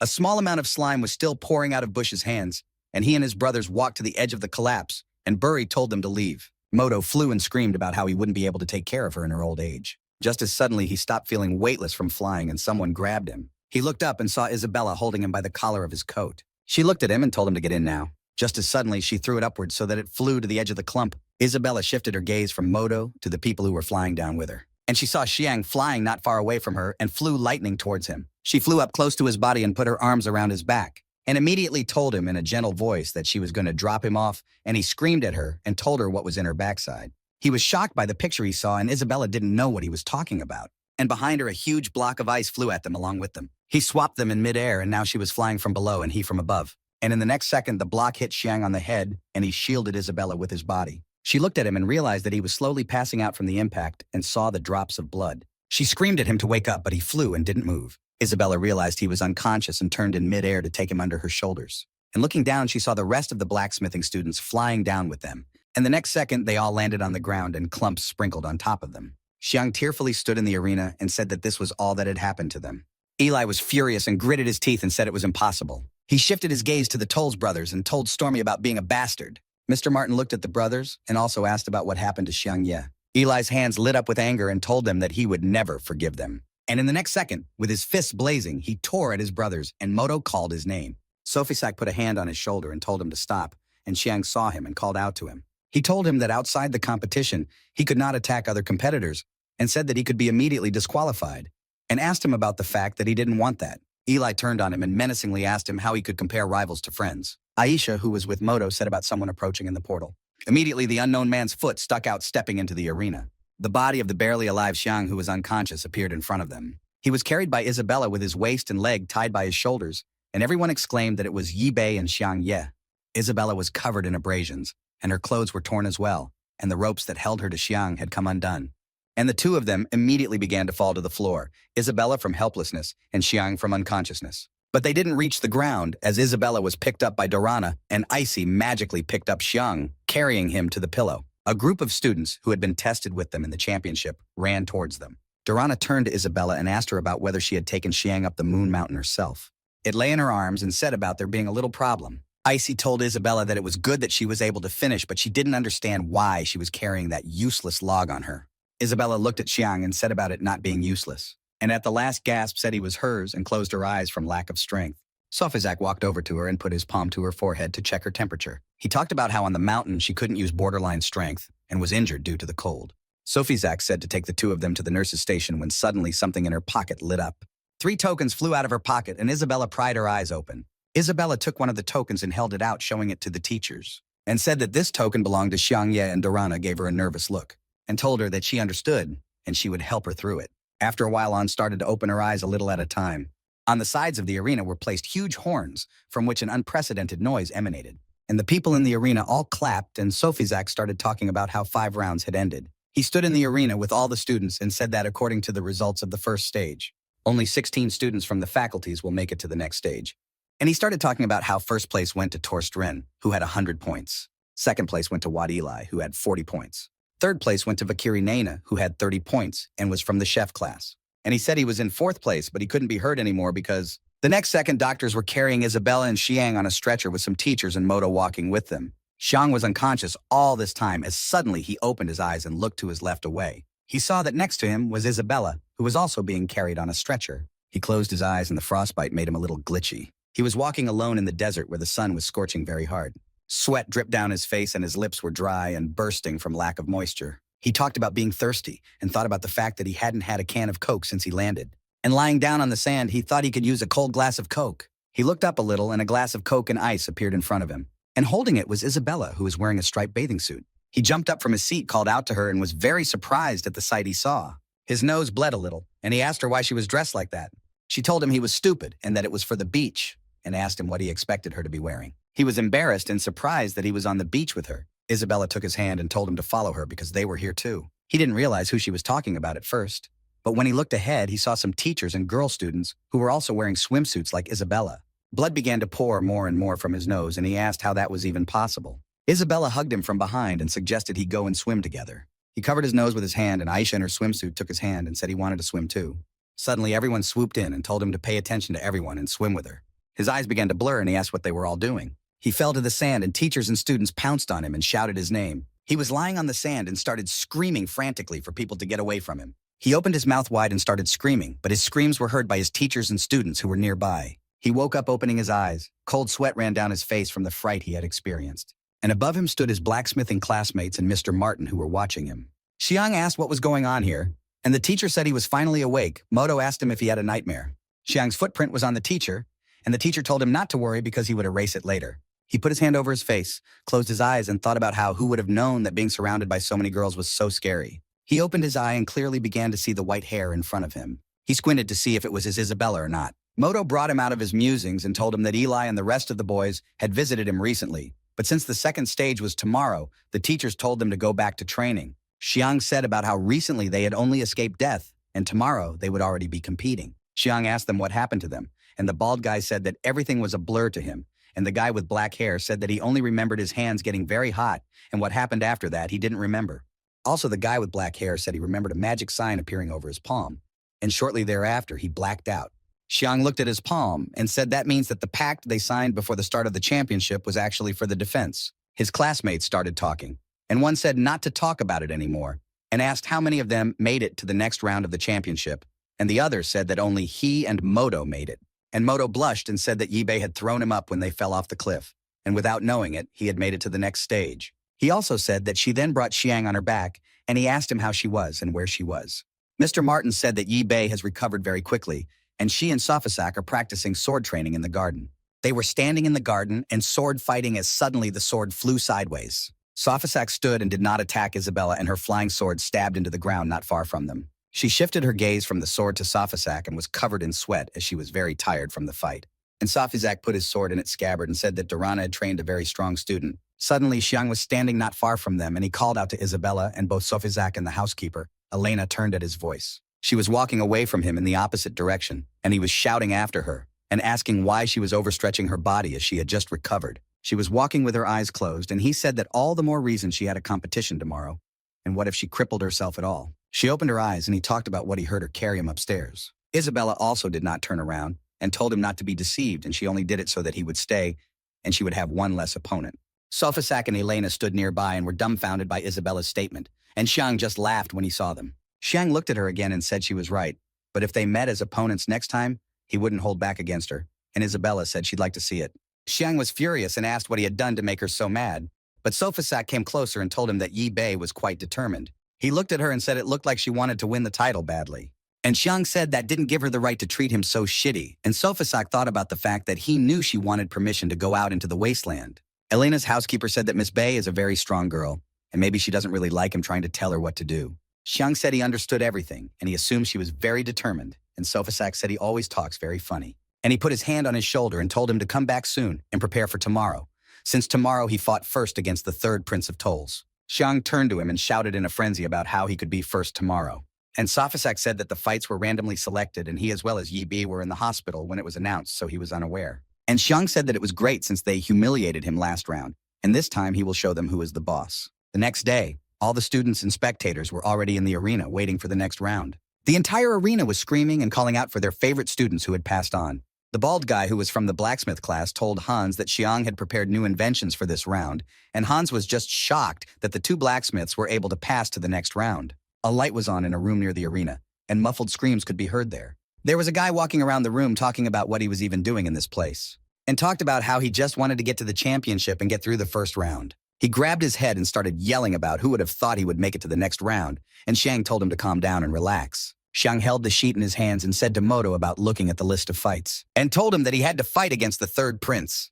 Moto looked at Xiang with tears in his eyes and told him about how he was so confident that he would defeat Bushi. And Xiang sat on the bench and told him that he thought he could handle them, and he found a way to do it. He took his stuff off the bench, and underneath was a sheet, and he said he had made some new designs. Moto looked at him, and he was surprised at his words and his confidence. And Xiang smiled at him and talked about just watching him beat the hell out of Bushi. There was a small balcony in the arena above all the spectators where everyone who made it to the second round could be. On this balcony stood several students from different faculties who had made it to the second round. Eli said that Xiang was by far the smartest student he knew, and he would easily win the first round, and Aisha said they would hope so. Isabella stood silently looking at the arena where Xiang and Bushi were to appear, and not far from them on the other balcony stood a few other students from other faculties, and also standing with them were the Buri and Buno brothers of Bushi. The man who was to open the second round of the championship came to the middle of the arena. It was Safazak, and he said they were all moving on to phase 2 now. And addressing everyone, he said that he was inviting the contestant of the first battle into the arena. To one side of the arena, Tolas Bushi from the fencing class was already standing to one side of the arena. And on the other side stood Xiang with his sword behind his back and a few stones burning at his base. He proceeded to the arena, and Safazak said that it was Xiang Ye from the blacksmithing class. Eli looked at Xiang Ye and said about the fact that he had completely changed his image. Aisha, who was standing next to Isabella, asked about something new behind his back. Buri Buno, the girls from the archery class, and Naina from the cook class stood together on the balcony. The audience started shouting to Xiang that he looked really cool and cheered him on. Bushi also entered the arena and told Xiang that he had managed to survive so far. And with a wry smile, he said he wouldn't let it happen again. Xiang covered his eyes and reached for his sword, pulling it out of its sheath. But it was not a sword, but a huge feather, and he said he would see who would have the last laugh. They stood both of them equidistant from the center, and Safazak said it was okay to start the fight. Immediately, several slimes that were orange and purple in color flew at Xiang. Xiang saw the small balls heading towards him and waved his large feather. And there magically appeared a small wall into which small slimes flew. They sealed themselves into that wall at one point and started making a little hissing sound on the wall. Xiang looked at the fact that the slimes hit exactly on target, and he was very pleased. 2 slimes that hit the same spot began to melt a small concrete wall. And the next minute, an orange slime flew, and it also slammed into a concrete wall. After Bushi sent some slimes, he saw some kind of explosion happen. He looked at the place and didn't realize what had happened since he hadn't done anything. And when the dust from the explosion cleared, he saw Xiang, who was on the anti-tank gun. He pulled the trigger, and the next second bullets from the cannon flew at his opponent. Bush saw several brightly colored bullets coming towards him and erected a blue slime shield around him. Immediately, a huge explosion formed around the Shiat, and Xiang did not stop firing bullets from his cannon. He did not stop shooting at Bush, but the dust from the explosions did not disperse but only rose more. He flicked his lever again to see what had happened at the spot where he had fired. But Bush was unharmed and still in his dome under a blue slime shield. He looked at him through his shield smiling and said that they were no longer on Moon Mountain and he could reinforce the power of his slime with borderline power, becoming even stronger. The next second, he brought his hands over himself, bringing out a blue slime from behind him.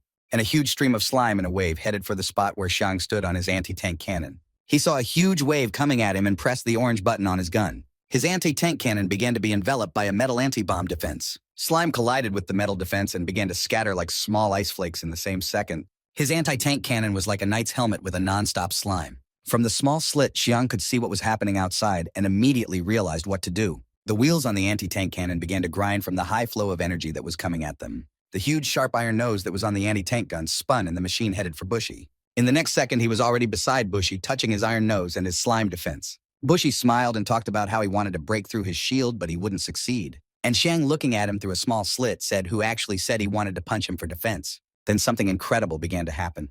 Bushi's slime began to slowly spread across the arena. He watched the slime drain away and couldn't believe his eyes. He was puzzled as to what would happen next. Bush stood and pointed his slime at the cannon, and the cannon slowly advanced towards him, shattering his defenses. Bush shifted his gaze back and saw that he was practically near the arena wall. He calculated the trajectories and thought about the fact that Xiang was going to push him against the arena wall.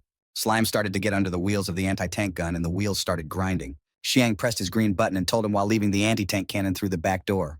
The anti-tank cannon collided with the wall, shattering into small pieces, and the nose slammed into the wall. Xiang was sitting on one knee on the stage along with a feather in his hand, and behind him was the dust from hitting the wall. People started shouting on stage that the fight was very exciting, and some said that finally the Smiths had a strong representative. Xiang exhaled and smiled as he could hear all the cheers that the spectators were saying. He looked at the seats where the spectators who were shouting were sitting and raised the feather victoriously upward. The cook teacher told Mr. Martin that it was a very good job, and Mr. Martin thanked him. The king who sat on his throne said this guy was pretty good looking. Eli said that Xiang was very strong and as expected from his friend, and Moto shouted about the blacksmith class going forward. He still stood with his back turned to the explosion and looked at the onlookers who cheered. In the next second, he lost his breath abruptly as the slime clamped around his throat. Slime held him by the throat, forming an arm, and someone behind him started laughing evilly. Xiang turned around and saw the slime behind him being tacked to the wall. Bushy's head was sticking out of the slime that was on the wall, and he told him about how he thought it was so easy to get rid of him. He formed the slime into huge spider legs that traveled along the wall and said something very encouraging to him. In the next second, Xiang felt the hand on his neck begin to squeeze him more and more, blocking his breath. He brought his quill in front of him and began clicking something in search of the right color of stone, and then brought my pen in to touch the slime, and a bright red glow began. From this glow, the slime began to burn and the fire gradually spread throughout it, as suddenly the hand that was holding his throat fell into the arena and began to burn. And the piece of slime that was on him had weakened its power, and Xiang wanted to take it off himself. He threw off a slime that looked like a palm, and it began to melt into the arena, forming a small black spot. Bushy was still leaking slime, which he used to form the spider's legs and other objects. And still also Xiang stood with his back to Bushy and said that his guess was correct as always. Bushy was still hanging on the arena wall as well and asked him what his guess was, and Xiang turned around. And he told him about how in the first stage he went a few rounds relying on his slime. And he reminded him that when they were in the desert, he sure hadn't used it. Bushy started roaring with anger and said it was because he wanted to save his strength for the next fight. And Xiang told him to stop making excuses, and a second ago his slime burned, and so his weakness is this. And he repeated to him again about his slime being afraid of fire, and cold sweat ran down Bushy's face. Moto, who was standing on the balcony, smiled and said this is what it really was. In the next second, Xiang reached for the flask that was on his belt and told him that's why he had a weapon specially prepared for him. He pulled a scroll from a small flask and unrolled it. A red glow began to emanate from it, and a stone appeared above it. Bushy pushed off the wall and jumped towards Xiang, asking him what he was going to create. He flew almost right up to him and told him he wasn't going to make it this time. And he shattered the stone with his claws in a lightning-fast movement, and Xiang flew away from that blow. He grouped himself and pulled the feather out in front of him, riding one knee a little farther. The next second, he swiped his quill and made a small red circle around himself. Bushy gradually moved on spider legs towards Xiang while he formed a dome around him. He didn't wait for the dome to fully form around him and attacked. He flew a little closer and began to attack the concrete dome with his slime paws. His blue paws pierced the concrete dome as if it were made of water, not stone. Bushy smiled and said, does he really want to buy time for himself in this fight? And also told him that while he was creating something, he would just destroy it. Mr. Martin, who was sitting next to the cook teacher, was furious and started shouting his name. His friends Isabella's blacksmithing classmates and Hans began to think that this was a very bad thing. The king along with Sophisak were also tense, and the king said, could it really be the end? And Bushy kept destroying the concrete dome created by Xiang while laughing evilly, as suddenly Bushy completely riddled the dome, and there was almost nothing left of it, and he was surprised at what he saw. There was no one inside the dome at the place where Xiang was sitting. There was not a small hole in the arena, and he wondered where he was. And behind him, Xiang slashed his way upwards with his magic feather emitting a red glow. He crawled out of the hole he had cut himself and started coughing because the dust from the cutting had fallen on him. He called out to Bushy and told him that he was here and he was far behind him. Bushy turned around and angrily started yelling about how he got there and how he even did it. And Xiang told him about having to dig a tunnel from where he was attacked, and he was perfectly fine. Bushy started running on his paws toward him and told him he was running from him like a monkey. From the way he moved quickly, sparks flew off his paws and stayed on the stage. And Xiang lifted up his feather by the base and said with a smile that it was already done. He turned the red stone on his pen and said that the only thing left to do was to wait for him to be defeated. Suddenly, from where he placed the pen, a red glow began to appear in a circle around Bushy. In the next second, an iron dome began to rise from the red glow. Bushy looked at it and realized that he was surrounded and anger was boiling inside him. The dome began to gradually rise above him, closing the space above. Bushy looked up and saw that there was only a way out, and he needed to act with lightning speed. But apparently he didn't have time to do anything, and the dome closed, and Xiang remained standing beside it. The spectators watched this and wondered if he would be able to contain his opponent in this way. Bushy was inside the dome and was only thinking about how he did it, not how to get out. He remembered that when Xiang attacked him with the anti-tank cannon, he rode around him. And the next second, his voice came out of the dome saying that he had planned this all along. And Xiang confirmed this and said to defeat him, he had to prepare for the fight in advance. Bushy wasn't about to give up and immediately began striking with his blue slime on the dome. He wouldn't stop attacking the dome and telling him that he thought it was enough to contain him. And Xiang said about how his attempts to break free are futile since the entire surface is covered in red steel. And also told him that making a trap for him was hard enough for him. Because in that huge rock he chopped into shards, he hid something special for him. Bushy didn't understand what he was talking about and asked him again what the stone shards were. And after asking him what the shards were, he turned around and saw pieces of rocks. These pieces of rocks lay with him under the dome, and in each of the pieces was a small bomb with a report back. Bushi was very angry and thought about the fact that this stone couldn't be used anymore. He thought back to when he had broken his stone that he had prepared and thought about the fact that he had spent it from the beginning. Suddenly, on the rocks with the bomb in them, the time count came to an end and they beeped. And inside this huge dome that Bushi was in, there was a huge explosion that shockwave threw Xiang off. The wave also swept over the teachers and students who were nearby. And Moto, who was on the balcony with Isabella and Eli, said that it was very incredible. Sofisak, who stood not far from the king, was pleasantly surprised and smiled at his victory. The audience began to talk about how the prince was so easy to defeat and that the blacksmith class had really gotten stronger this year. One of the guys, who was also sitting as a spectator, said that the guy might get in trouble for trying to destroy a member of the royal family. Slits formed around the dome in the arena, and all the people who were in the role of spectators were still chatting as well. Someone was watching Xiang's performance on his magic ball and saw everything that was happening there. A man's voice said about this guy being smarter than Mr. Martin. And here's the real authentic power of the blacksmith. Also, the man who was near the magic ball said that the prince would not lose so easily. Xiang immediately stopped listening to the chatter and rejoicing in his victory and heard something. He looked up at the dome and realized that the sound he heard was coming from it. Someone, and it was most likely Bushi, was punching through the wall of the dome that Xiang had built. He looked at the dome and thought about how impossible it was and how it hadn't been destroyed by such a huge explosion yet, as suddenly a huge hole appeared on the dome, and from that hole Bushi's fist appeared. But in the same second, that hand turned into a huge green-clawed paw that collapsed the dome. Out of the dome came a monster that had a human body, but his face resembled a dragon and some green coloring on his body, and it told him that for a small rat, he was quite strong. And Bushi told Xiang in an angry voice that he had forced him into dragon form. And also said that for a useless lowlife who can't use borderline force, he's causing quite a bit of trouble. Xiang began to pour cold sweat and thought about how this couldn't be, and he too could turn, and it was really a setup. All the spectators were also dumbfounded by what they saw and could not believe that there was a real dragon on stage. Sofisak was also startled and at that very second turned to the king, who was sitting nearby. And he said that he remembered seeing a regent in dragon form on the battlefield once before, and that this power was not unique. The king said that everything was correct, and this ability is passed down in their family's special royal power, and Sofisak questioned what this special royal power was. His Majesty turned his gaze to Sofisak and said that since it was not such a big secret, he would explain it to him. And he told him the story that when a boy is born into the royal family, then he is brought to the Dragon Lord, and a member of the royal family is asked to bind with the dragon's blood. And along with the dragon's blood, he gets its power that allows him to transform into a hybrid of dragon and human.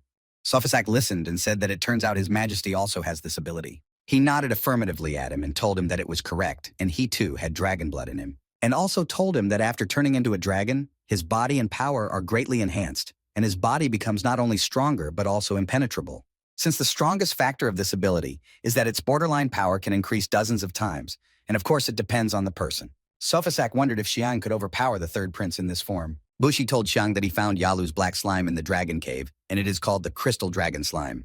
He showed his hand and said that because he let him feed on his blood. His hand showed the slime crashing into his skin and leaving bloody spots, and he finished his sentence by saying it was becoming incredibly powerful. Mr. Yalu looked at Bushi and thought about what he had paid for a visit to the dragon cave years ago. He remembered being near the cave and that legends say it was the dragon's retreat, and also remembered that when he went in he saw there and found a black slime in its weakened form. He brought it with him to the kingdom, and through experimentation he learned that this slime feeds on the blood of its host. He did an experiment on a rat and realized that after eating the host it becomes very active. The dragon's blood in Bushi's body stimulates the slime's power, allowing it to increase its attack and defense tenfold. He looked at the arena and thought about how they always claimed that the magic class was an improved version of the recycling class. But looking at it, even Rene was no match for Bushi. Xiang looked at Bushi and thought that such an explosion wasn't enough to destroy him, and he hadn't encountered something like this before. He immediately opened one of his scrolls, and he had a huge 2 machine guns pointed towards Bushi. He immediately went to his machine guns and started clicking something to make them work.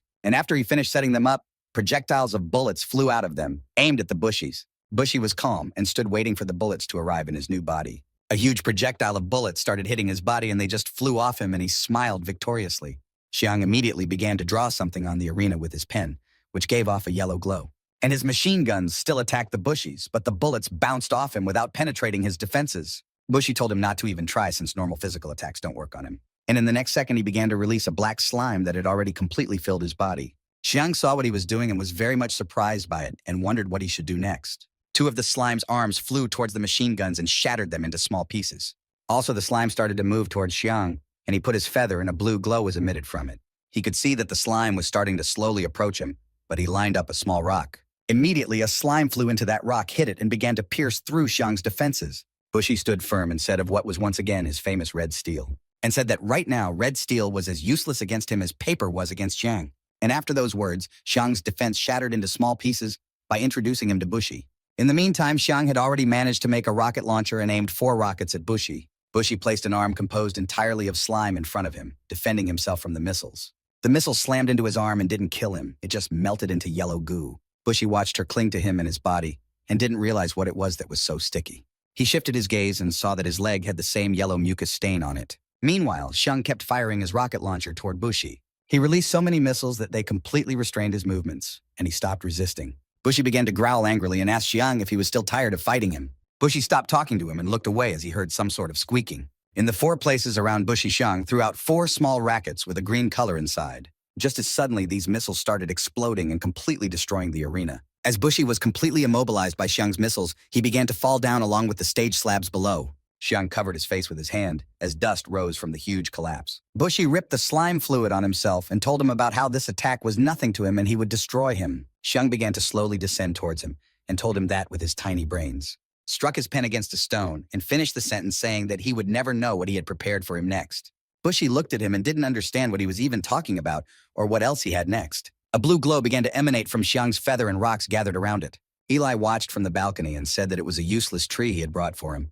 And the guy with the green-red hair interjected what the useless tree was and what he was going to do with it. All the spectators and students from the balconies watched what was happening in the pit that had formed in the arena. Bushi, without waiting for what Xiang would do, started running towards him, extending his clawed paw. And on the green surface that appeared under Xiang's feet, he placed a quill and began to draw something. As suddenly, huge branches began to appear from the huge, useless tree. Bushi couldn't run any further as the branches completely blocked his direction towards Xiang. He started yelling angrily at him and talking about how he was back at it again. Bushi at the last moment wanted to reach Xiang as there was still open space. But immediately Xiang was covered by a huge iron branch and Bushi's hand ricocheted off of it. Bushi was furious and thought about blocking his attack and didn't realize what the material was. These huge branches that sprang from the tree made a huge cage for Bushi without leaving a single crevice. Xiang was already tired, sweat dripping down his face, and he said that he had finally succeeded. All the audience watched and didn't understand what he had done and what it was all about. They wondered if this thing had really stopped the prince, and it looked like a normal container. Bushi, who was inside the cage, began to roar with anger and said he was starting to get annoyed. He summoned a purple slime and said it would become lunch for the crystal dragon slime. And he immediately aimed the purple slime at the cage that surrounded him. As soon as he aimed his slime, they imprinted into the wood and began to emit a purple glow with lightning. Small slimes began to turn into huge ones, filling the trap space. Huge slimes were spread over almost the entire area. Bushi thought about how not even Rena could resist this spell and what could be said about this box. Suddenly he saw that his slimes had dissolved and only large scratches were left on the wood. Xiang said about how it was useless, and no matter what he would do, he wouldn't break his microwave out of useless wood. Bushi began to roar with anger again and didn't understand how he could use useless wood as material. And Xiang told him again that he had already told him that he had prepared some special traps for him. Moto watched it all from the balcony and blurted out that he had figured out what Xiang was doing. He remembered that when Xiang had dug the tunnel, he had left a useless tree inside. Mr. Martin didn't understand how he was able to use a useless tree for his trap. Eli said about how it was no surprise that he had asked him to go with him useless forest. He remembered the fact that they couldn't cut down the useless tree, and so he had it dug out of the ground and brought to the blacksmithing class. Xiang was completely calm and turned to Prince Tolsubushi while covering his eyes. And the next second he smiled and asked him if he remembered what words he had insulted him with. And Xiang reminded him that in the swordsmanship class he had insulted him by calling him a useless log. Buri, who along with his brother watched their third brother fight, growled about Xiang being a redneck. And Xiang kept talking about how useless trees couldn't be used in building houses and starting fires. And so they find this material completely useless to them. And he doesn't have borderline strength, which means he can't learn swordsmanship or magic. And he reminded him that he had also said that as a man, he was useless too. Sofasak looked at him and was surprised, while Xiang continued to talk about how he was wrong to see the real power of useless wood, and how they found out it was the strongest material in the entire world. All the teachers and students were watching, and he said the important words that everyone paid attention to, that today he would prove to everyone that forging can also be used to attack. He immediately grabbed his feather, turned to the right rock, and said it was the right one. And when he finished the sentence, he said he was a crushing force to be reckoned with. He brought the quill behind his back and touched his trap, and a purple glow began to emanate from it. The trap he called a microwave began to glow, and the spinners came into motion. The microwave trap was still emitting a purple glow in the shape of a lightning bolt. Bushi thought about the fact that it was impossible since the useless tree couldn't withstand his power in this form. He was distracted from his thought and didn't realize why it was suddenly so hot in the trap. Sweat from the fierce heat began to drip down his face, and the trap began to be covered in a red glow. Xiang looked at his invention, and Bushi started yelling about how he was too hot inside. And Xiang told him about them together to see if his black slime could withstand the force in the microwave. The audience started talking and asking what kind of microwave is this new magic machine, and another said it looked like it was the slime's main weakness, and a third said he had never seen anything like it before. Mr. Martin all watched mesmerized at the fight and thought about whether it was the power of the electric stone. Xiang started thinking about the fact that he got his bachelor's degree at the age of 14, and then he was offered a place at Harvard, and originally he wanted to fly to the States after summer vacation. He also thought about the fact that he could design a spaceship if he really wanted to. From the fierce heat, Bushi began to scream and the slime was slowly leaving his body. All he could think about was that this stuff couldn't take this heat and it was starting to eat away at his body. He still continued to scream, but the weakness in his body made him crouch down on one knee. And the next minute he was screaming to be rescued and pulled out of the trap. Meanwhile, the slime began to drip onto the trap and turn into a black blur. Slime was almost out of his body, and he was about to talk about giving up, but at that minute he started coughing. He stretched out a small orange circle in front of his hand and placed it under his body and lay down. Some strange smoke was already starting to emanate from the microwave trap. Onlookers were shocked and said the screaming had stopped, and some hoped he had not gone to the other side of the world. Buri and Buno were seething with anger and said it was time for him to move to a fence, and he couldn't lose to this loser. Mr. Yalu thought about how this was impossible, since his slime had not yet been given the ability to glow, and how he had managed to destroy it so easily. Xiang gradually started climbing the stairs out of the pit, and someone started yelling at him to let the prince out now. He turned around at the screams and asked him why he had to do it now. This was shouted by Mr. Yalu, and he also told him that if anything happened, how would he explain himself before the regent? Xiang put the feather behind his back and said that they signed a contract before the championship began. Mr. Yalu said it's just a competition, and Xiang said if it's still just a competition. He raised his gaze to him and finished his sentence saying that then why was there a fire in the forest and on the Moon Mountain they almost lost their lives? Mr. Yalu began to boil with rage and didn't know what to say to him, arguing his words. Aisha, who was on the balcony, said that the fire in the forest was his doing, and Moto said that karma always comes back to a person. Xiang sat on the edge of the oval and said that if this guy was just pretending to be dead, and he didn't want to go to the other world again unless he admitted defeat, as suddenly some voice behind Xiang spoke up and said that maybe he just couldn't say those words. All the teachers who were sitting and watching the fight were shocked that it was him. Isabella, who saw that something wrong was going on in the arena, brought her eyebrows down to her middle and tensed. Xiang looked at the portal opening behind him and asked who it was. Just as suddenly, someone's red-headed human head began to show out of the portal. That man was Bushi, who was completely kicked and burned. Out of the portal came a man in blue robes with purple furs who was a green-eyed blonde.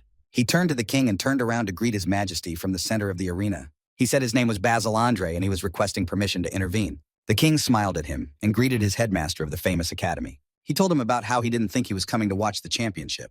Xiang looked at him and only thought about the fact that he was the headmaster of the Royal Academy. The audience was shocked and said that according to rumors, he was already 200 years old, and they did not understand why he looked so young. Basil Andre smiled and said that originally he didn't want to show himself, but only planned to secretly protect all the students. This time the round was so exciting that the atmosphere got very heated. Xiang thought about the fact that this person was definitely a werewolf, and he didn't know if he was working with the regent or not. Basili Andre grabbed Xiang's arm, interrupting his musings that were running around in his head. He raised his hand up and said that he was solemnly declaring the winner of this round to be Xiang Ye from the blacksmithing class. All the people who were in the role of spectators also began to raise their hands and shout words of joy. Xiang was overwhelmed with emotion and was happily looking at all the people who were shouting from the stage. The other students weren't too happy that the principal himself had proclaimed Xiang the winner. Only a few people who became his friends at the championship were cheering for him. Isabella stared and couldn't believe her eyes, and bad thoughts kept hovering in her head. Safasak smiled happily at this, and Mr. Martin had tears welling up in his eyes. Bushi was approached by his two brothers and tried to bring him to his senses by constantly calling out to him. Xiang looked at them, and they hissed angrily and told him he would pay for it. And the next second he turned his gaze to the balcony where Isabella stood. She saw his look of great surprise and turned around to walk away in the opposite direction. Xiang still continued to stare at the balcony where his named wife was, and a flood of thoughts swirled in his head, and he thought about why she wasn't happy about his victory. As suddenly interrupting him from his thoughts, he felt someone's hand on his shoulder. It was the headmaster of the academy, and he asked him what he was waiting for and told him to find her soon. He smiled at his words and at the same second began to move away to find his Isabella. Mr. Yalu watched him leave the arena and said about being a petty bastard. He was looking angrily at everything that was happening in the arena when suddenly someone called out to him from behind. It was Mr. Martin, and he asked him if he remembered how he had recently spoken out and how he, being a teacher, dared to say such words. Mr. Martin looked at him menacingly and said that his class never starts fights, but if someone tries to hurt his students, he won't let them off easy. And then someone came up behind Mr. Martin and said that teachers are not allowed to fight during the championship. The blacksmithing teacher turned around and saw that in front of him was the headmaster of the Royal Academy. All the teachers gathered to greet the principal, and he said that he hadn't seen them all in a long time. Mr. Yalu thought about the fact that this old goon only showed up when it was to his advantage. Suddenly, Vasily Andrei, with a smile, turned his gaze to Mr. Yalu and asked him if he thought he was old. Mr. Yalu became nervous and said that he was not. And also the principal told him that the crystal dragon slime is a very dangerous ancient organism, and it drinks all blood to death, and also asked him why he gave something like that to a student, and if he thought it would drain him. Mr. Yalu became very nervous and said that he had already perfected this organism, and such problems should not have occurred. As suddenly, the headmaster of the Royal Academy placed his hand on his shoulder. He walked up to him, smiled, and said he wanted him to take it away from the student. Mr. Yalu got too nervous and told the director that he understood and would take action. Magic teacher Icy wanted to talk to the academy principal as well and called out to him. She asked him if he wished to pay attention to the old woman and why he had decided to show up here all of a sudden. He put his hand on her head and said it was because he missed her and that's why he was here. Basil Andre went to Mr. Martin and told him to rebuild the arena. He turned to the cook's teacher and said that he wanted to see what Nina could do, and the teacher told him to be so kind and look at his work. At this time, Xiang was walking down the corridor that was under the arena and was looking for Isabella. Suddenly he stopped and saw that she was coming down the stairs that led to the hallway where he was walking. He looked at her and smiled happily, calling her name in a soft voice. She looked up at him, and there was not an ounce of joy on her face at seeing him. Xiang was surprised at her reaction and from the fact that she didn't even congratulate him on his victory. Immediately he reached into his belt and pulled out another scroll he had prepared for her. He called her name again and she turned to look at him. Xiang held out the sword to her and said that he had made it for her and useless wood and thought it would fit. Isabella took this sword and pulled it from its sheath, completely exposing the tip of the steel. The sword was not gray as usual, but completely black, and she began to swing it around to check how it fit in her hand. She put it back in its scabbard and said thank you to Xiang, and then began to walk away from him. He yelled at her to be careful of Buri since he could turn into a dragon. Isabella kept walking away from him and told him only that she understood. Xiang was just furious that she was so cold to him, and he called out to her again. She stopped walking and froze in place, waiting for what would happen next. He looked at the floor, wondering if he should say what had been tormenting him for a long time. But he looked up and asked her what happened when they were all on Moon Mountain. She was still standing with her back to him, and he asked her another question, asking why she had brought him with her since she could have come on her own. Isabella asked him hadn't she already explained to him that it was because. But before she could finish, and Xiang interrupted her, asking what about when people said he was useless. He peppered her with questions again, and the next one was about why she stood up for him. He remembered that when they came to the academy and he didn't show the proper level of magic, she started arguing to prove otherwise. And this time she was so cold to him for some reason, as if he were guilty of something in front of her. He told her about how he didn't understand what she really felt in her soul, and he raised his voice and said that he wanted to know what was inside her heart, and she was very much taken aback by the question. Isabella told him about how the high priest had once said that the owner of the other ring was a ray of salvation for the demon race, and she half-turned and said that the priest had told her it was not him. He was surprised and asked why she was so sure of that and said about how didn't she see what he had just done. Isabella shouted and said that all he did was get rid of a pawn and why he thought he had gotten stronger.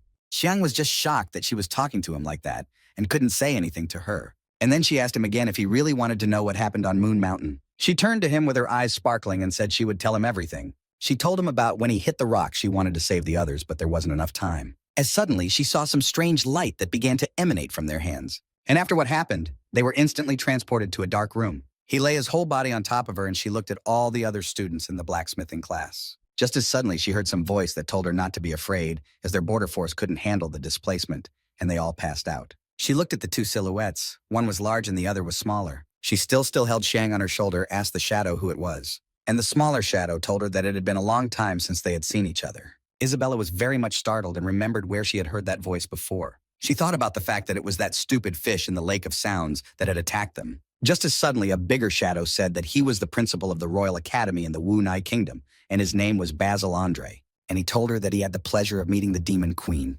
She was shocked to hear from the headmaster of the Royal Academy that he knew who she really was. She immediately threw Xiang to the ground and took out her sword that she always had with her from her knives. She stood in a fighting stance and prepared to be fought by the headmaster of the Royal Academy. She looked at him angrily and said something about him knowing who she really was. He told her that the walls of the kingdom were built by Martin and he was the one who put magical defenses on them, and also told her that he knows everyone and anyone who enters and leaves the kingdom.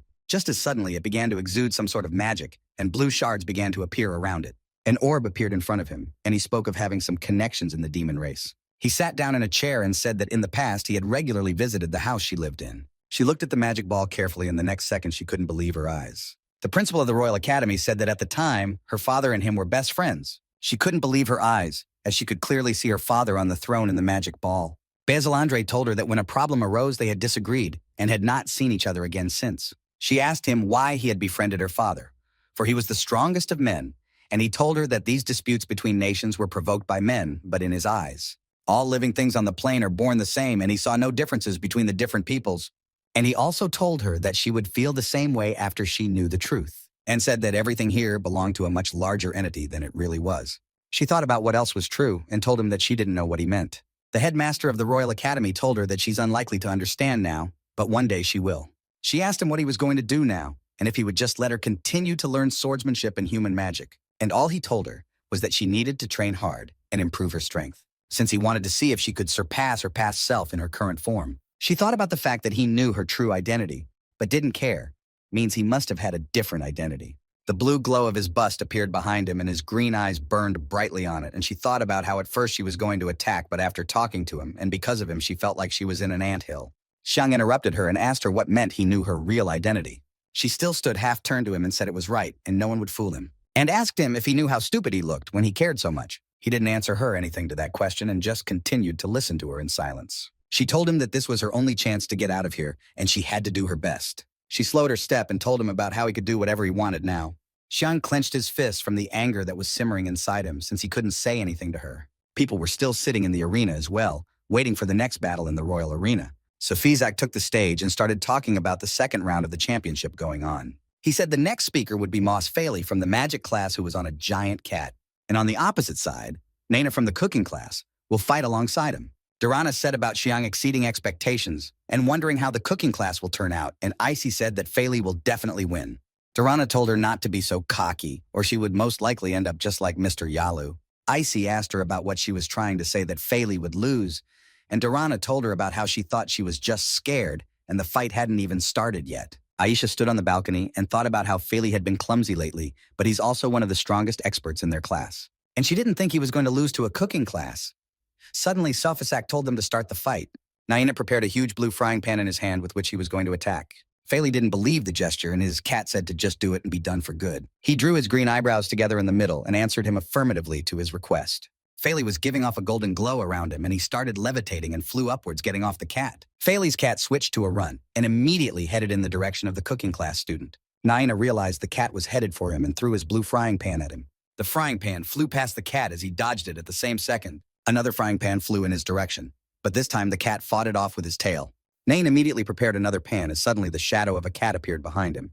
And the cat called the general began to put his paw out to strike. The impact of his paw landed on Naina's shoulder, and the cat's claws practically went in. Just as suddenly, the cat looked up at him and thought about the fact that this was hard enough. The next second, a huge blue beam pierced the cat, and most likely it was a frying pan, but it was a huge blue fork with which Nain threw the cat a few meters away from him. There was a small bloody scratch on the cat's face, and he thought of something in it. The cat turned to ask Faley if he had already finished his appointment or not. Just as suddenly, huge yellow circles began to appear around Faley's sides. His eyes began to burn with yellow fire, and yellow lines appeared on his face, and he said he was ready. And also said about it being midday and the sun is very active and it has already absorbed him a bit. As a friend, the same lines appeared on the cat and his eyes lit up with a yellow glow, and Faley told him to show him the real power already. Naina turned back and saw the master and cat behind him begin to gain borderline strength. The general's fur began to rise in a puff and change color slightly to a soft white. His arms became much more powerful, and the yellow mark on his face glowed brighter and brighter. Xiang asked what was going on here, and Moto didn't see him and told him he was already here.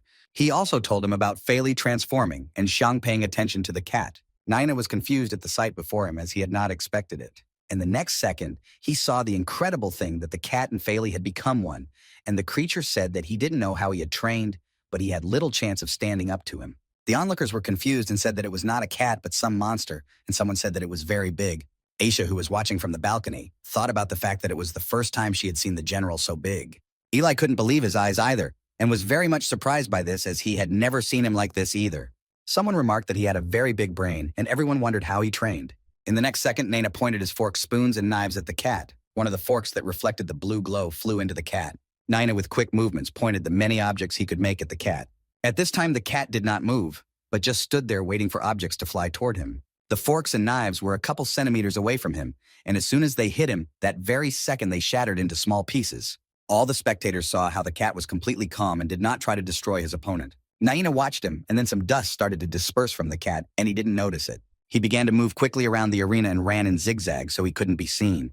Naina was fully concentrated, and at that very second turned back around, flashing his red eyes. The general wanted to hit him from behind, but immediately Naina grabbed his paws and held him down. The cat told him about how the cook couldn't have as much power as he had.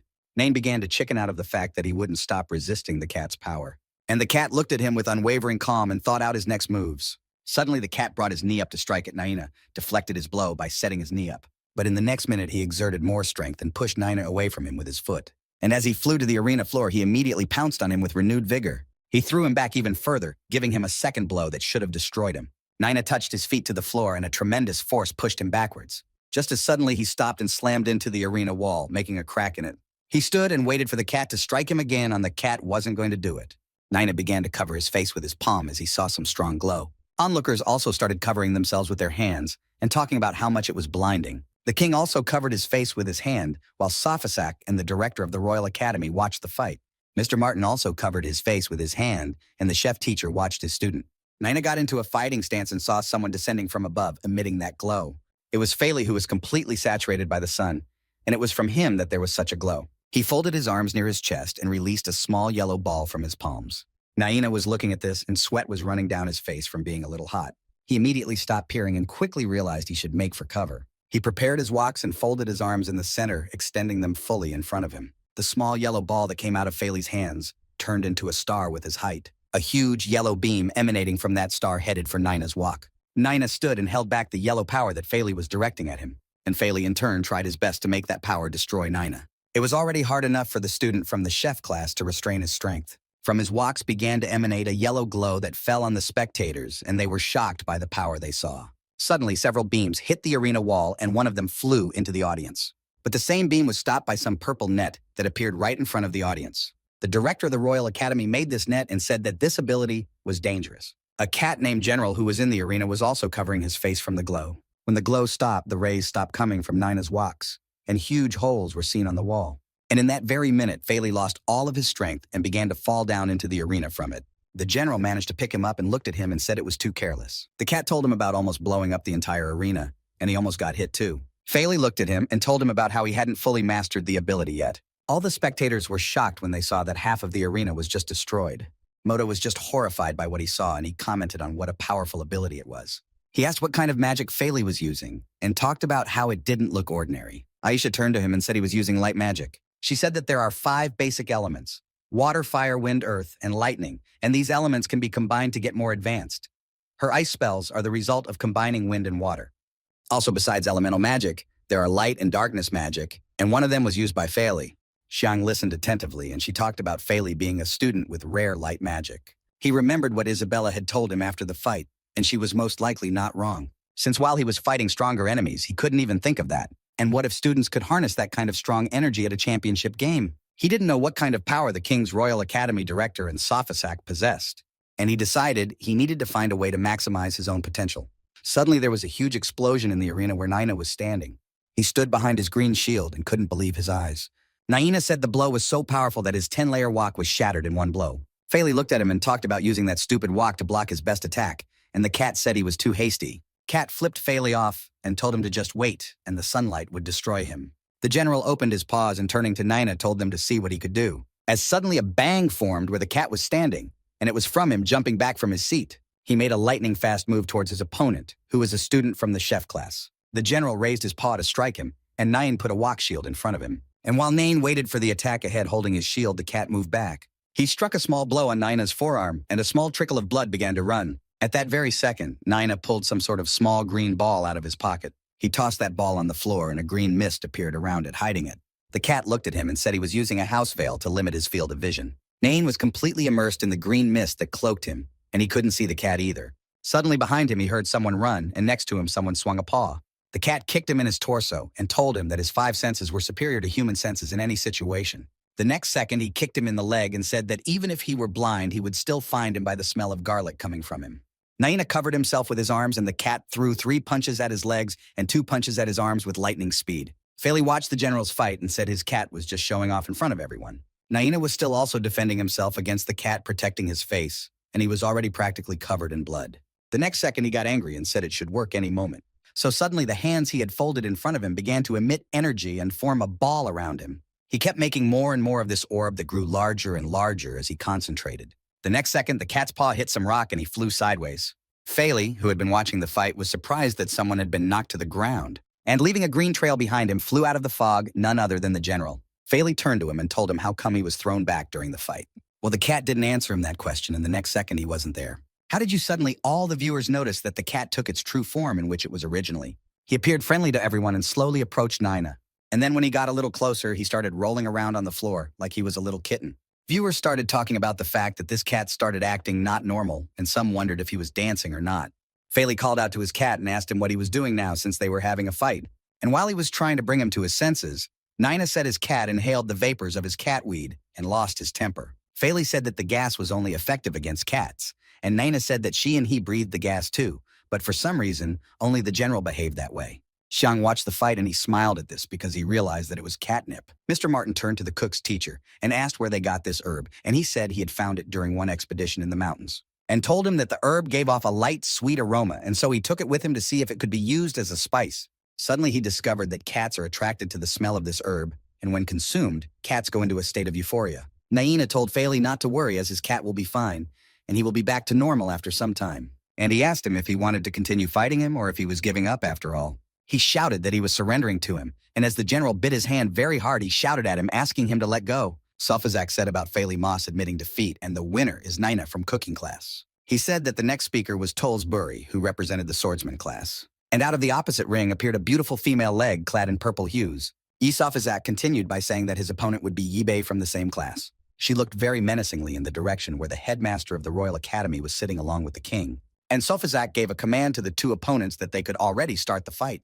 Stormy told Isabella that he didn't think his first fight would be with her. He covered his eyes and told her that he assumed she needed to surrender, since one of them had just injured his brother. Then he opened his eyes with fury burning in them, and said that he would not lose as his brother had lost. After which he didn't have time to speak, and Isabella pounced on him that very second. Buri stepped back and thought about how she was too fast, and he could barely react. She looked up at him, flashing her bright red eyes that lit up, and she immediately began to attack him again, jumping up from the floor to strike from above. Buri reacted in time and spread his legs wide and put his sword above his head to repel the attack. Isabella was still on top, and Buri was trying his best to hold back her hardest blow. The floor beneath him began to crumble, and blood began to gush from his mouth from clenching his teeth so hard. He felt he couldn't hold it back any longer, and a slight tremor started in his hands. He used a little more force and fended off her attack, telling her to go to hell. He was furious, his mouth was bloody, and he said that since she wouldn't save face, he wouldn't either. Isabella was thrown back a little from the sword strike and stopped with her sword in front of her. But she didn't wait for an attack from Tempest, and in that second she pushed herself off the arena and flew at him. She lunged at him, and he put the tip of his sword out, pointing at her chest. Buri thought about how she had gotten too strong in such a short period of time, and how she had done it. He saw Isabella in front of him and thought that maybe the reason was because her borderline strength exceeded his. They started the battle in close combat, but Buri was clearly losing to Isabella as he was only defensive. Buri placed his sword in front of him, and Isabella began her attack with magic. He covered his eyes and clenched his teeth again until blood spurted from his mouth again. The red-haired girl from the archery class, who was standing on the balcony, said about Isabella having too much power. Rena, who was also standing on the balcony watching their fight, was just as surprised. Icy talked about how she was stronger if she had chosen to represent the magic class, and Dorana said that swords suited her better. Dorana remembered when Isabella was sitting near the waterfall, and she worries that something like that will happen again. Moto talked about how she was really good with the sword, and Aisha said he didn't even have a chance to counterattack. Xiang thought about the fact that although she had lost her magic, she still retained her strength as a demon queen. The swords hit each other too hard, and there was a small sparkling explosion. Buri stood and hoped that Isabella would at least stop attacking for a bit since he was a bit tired. His face was streaming under, and he was breathing heavily because he was already so exhausted. Isabella struck again, but Buri raised his weapon to repel it, as suddenly something hit her very hard when she looked at him. Tempest's sword began to emerge not from his hand, but from something incomprehensible like his body. He was like a huge black blur that fended off Isabella's attacks. He had sharp teeth that resembled shark teeth, and he told her how much she annoyed him. In front of her stood Buri, who had turned into a dragon, and he said that he could say with certainty that she was contentedly strong. Eli talked about turning into a dragon too, and Moto asked why they look so ugly when they turn. Burry put his sword in his other hand and asked why she shouldn't be his girlfriend since they could practice swords together. And transferring his gaze to her, he said it was much more fun than being with that useless log and laughed. As suddenly from the arena, they started yelling at Isabella about being a wifey and for her to nail him. Isabella immediately brought her foot in to not hesitate and launch an attack. Burry stood in front of her and he didn't move, and there was a huge eye sticking out of his sword and Isabella flew at him. He immediately brought his huge sword in front of him, which also increased in size, and repelled the blow. Burry thought about the fact that he could still feel the immense power that emanated from her. He fought her off and she flew back from whence she came, and he told her about how it was too boring. He got into a fighting stance and told her that she couldn't beat him in this fight. She looked at Burry, who was no longer the same old him, and thought about what she would do next. He approached her, drawing his sword to cut her, but she quickly ducked. She jumped back from where she stood as he drew his sword to strike, and a huge crack from his sword strike spread across the arena. All the spectators were shocked as 3 different blows went off in different directions. Isabella crouched on one foot and looked that the scene was practically ruined. Xiang, Aisha, Ile, and Moto stood together on the balcony, and Moto was shocked at what he saw. She shifted her gaze to Burry and saw that he was already too close to her. Stormy immediately brought his sword above him to strike her and end this once and for all. Xiang saw what the prince was about to do and called out to Isabella, telling her to take care of herself. Isabella saw Storm's sword was already centimeters away from her, but there was nothing she could do, as suddenly her eyes lit up with a bright red glow, and her instincts told her what to do. But at that moment, there was a huge explosion where they both were. Burry was already laughing happily as he thought that he had already won and the fight was over. But once the dust from the explosion settled, he looked at her and was surprised at what he saw. Isabella was already standing on 2 legs and holding above her a storm sword that was dozens of times larger. Her borderline power surged out again, but she remained in the same guise, and he didn't realize what was happening. Xiang was very scared, and he thought about whether this was the power of the queen she was. Durana thought about how it couldn't be, and Icy asked what was wrong with this borderline power. Basil Andre, who was the director of the Royal Academy, smiled. And Ren and the girl who was with the regent were very much surprised at what they saw. All the spectators watching the fight were also shocked as she stopped a punch with one hand, and everyone was talking about how she was too strong. Burry, who was standing next to her, was confused and said it was simply impossible. And while he pondered the fact that it couldn't be, she thrust her sword at him. She also waved with one hand and Stormy flew a few meters away from her. When he stopped after the impact, he thought about how it couldn't have happened. He kept going over and over in his head the events that had happened and said it was impossible. Immediately, his rage covered his conscious part of his head, and he brought his sword over his head, holding it with both hands, and said again that it was impossible. He growled about how a redneck like her could take such a beating from his dragon form. His sword glowed with purple power, and he summoned a dragon-piercing blow to his aid. At this time, Isabella was full of determination and concentration, and she covered her eyes. At the same moment, she was lightning away from where she was standing, but Burry didn't see it and struck. But when the violent force of the blow stopped, he saw that Isabella was no longer there. But at that very second, he didn't have time to look away before he saw that his hand was gone. He was shocked as his sword broke in half and part of his arm flew back. It was Isabella who struck a lightning blow, and blood rushed from his arm. The dragon-shaped Burry whimpered in pain, as it was very painful for him to lose his arm.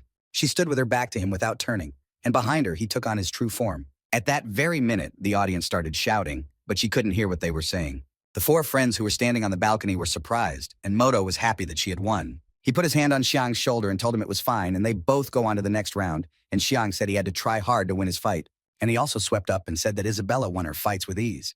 Durana thought about the fact that they are both her students, but Burry relies too much on her abilities, and it's kind of a disappointment. Isabella walked onto some pedestal, as suddenly Buno called out to her and told her to stop. He turned to her and asked her what she wanted to leave after injuring a member of his family. He immediately took off from the spot where the explosion had occurred from his quickness, and flew at Isabella. Isabella stood still, and he and his fist were no longer more than a few centimeters away from her. She saw him wanting to punch her in the face, but quickly dodged at that moment. Buno threw a punch, but it didn't hit her as his arm was grabbed by someone, and it was like a whip. The girl with purple hair who had been to the regent earlier stood in front of him and told him to stop. She pulled her whip away from him, and he asked her what she wanted out of why she stopped him. She looked at him with calm eyes and told him to just walk away like a loser. Buno was just furious at what she said, and asked her again what she had just told him. He started yelling at her and asking what kind of relationship it was since she was a cutoff, and Isabella was leaving them at the same time.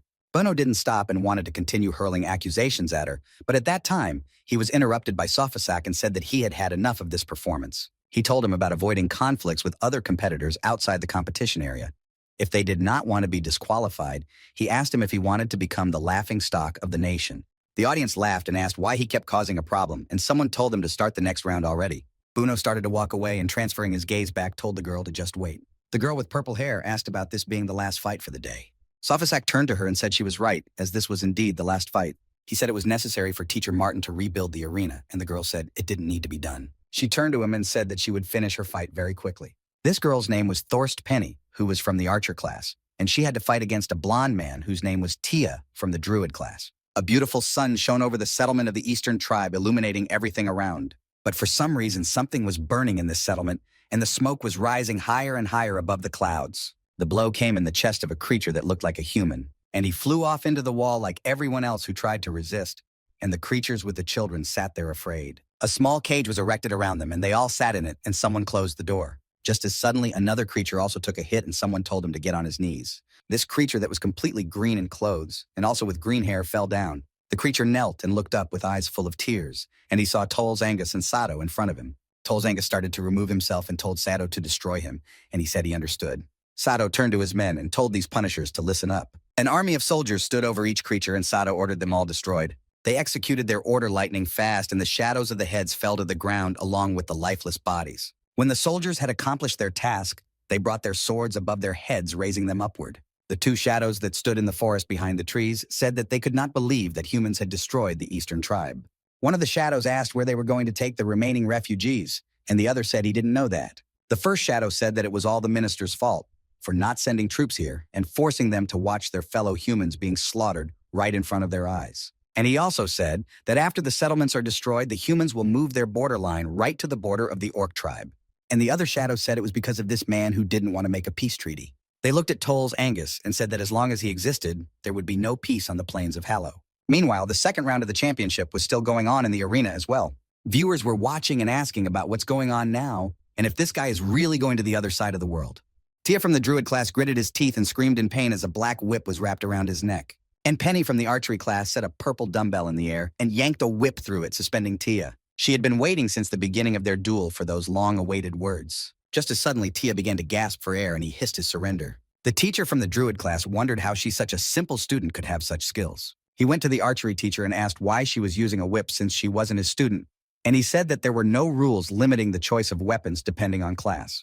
The archery teacher turned around and said that her talent was whip, and had he ever seen a single strong class wielding a tail? The druid teacher was furious, and the archery teacher said that the purpose of the tournament was to showcase the talents and individual abilities of the students, so it was definitely not against the rules. Thorst Penny was leaving the stage, and the doctors walked over to Tia and started taking him with them. Xiang looked at her and thought that she was another strong contestant, and perhaps she was a worthy opponent for Isabella. Suddenly, he was distracted from the fight, and his attention was drawn to something on the other side of the arena. He saw that Isabella and Durana were standing together and had been talking about something for a long time. He watched as they drew closer together and wondered what they could be talking about after all. Safazak told all spectators and attendees that the first day of battles was officially over, and tomorrow's battles will feature the remaining 8 championship contenders. Above the east wing where Isabella and Xiang lived, deep night was already descending. Xiang walked to his room covering his eyes with the palm of his hand and asked if Isabella was changing clothes now. He opened his eyes with his hand and saw that there was no one in the room and was surprised again. The bed was still made, and the spot on the floor where Xiang slept was also untouched. At this time, she was walking through the corridors of the east wing and was unclear where she was going. Just as suddenly she stopped and fatigue came over her as someone called out to her.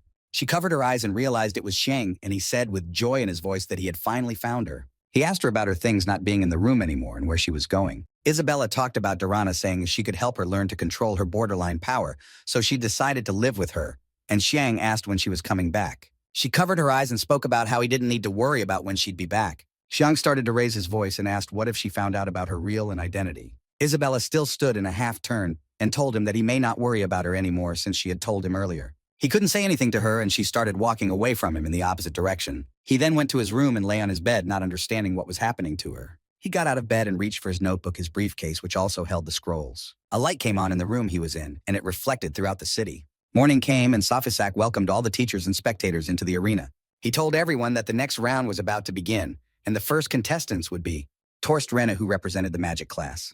He was still in his golden boots and blue robes. All the audience started shouting again that he is very cool and handsome. Some called him their husband, and some asked to just look at them.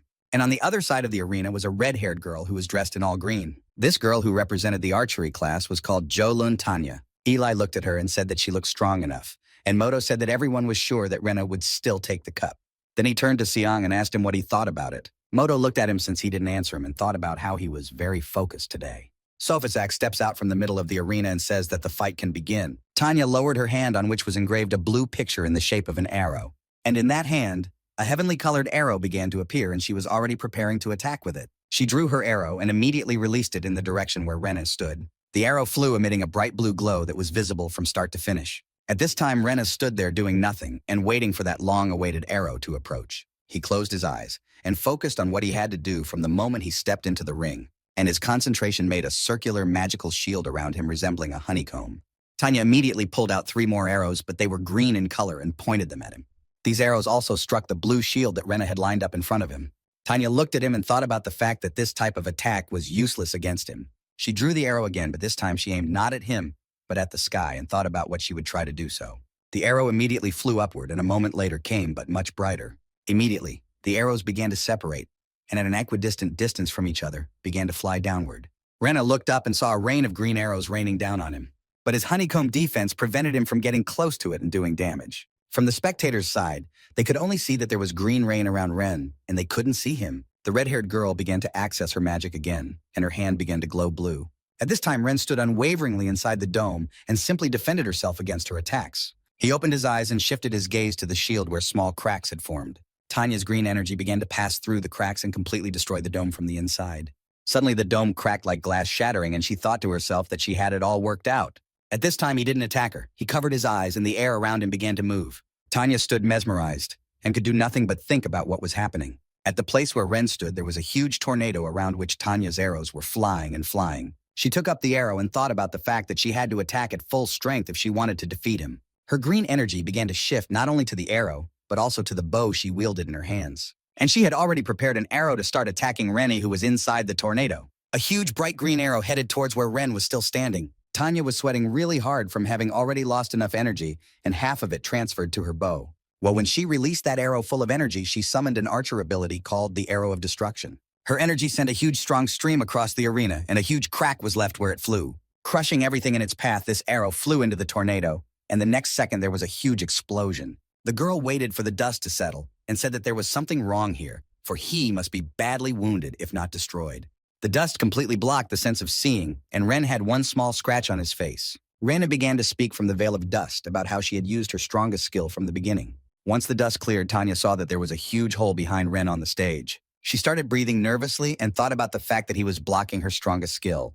Rene told her about how he was sorry she faced him in her first round, and squinted his eyes and told her that she should have given up the moment she knew she was going to fight him. But she clenched her teeth and thought about trying the same technique again. But she didn't have time to do anything and felt her whole body electrifying. The spectators who were sitting in the arena also noticed their bodies tingling, and some had their hair up. Durana asked Icy if she had taught him the skill, and she just laughed in response. All the spectators looked up at the sky and saw that it had turned dark.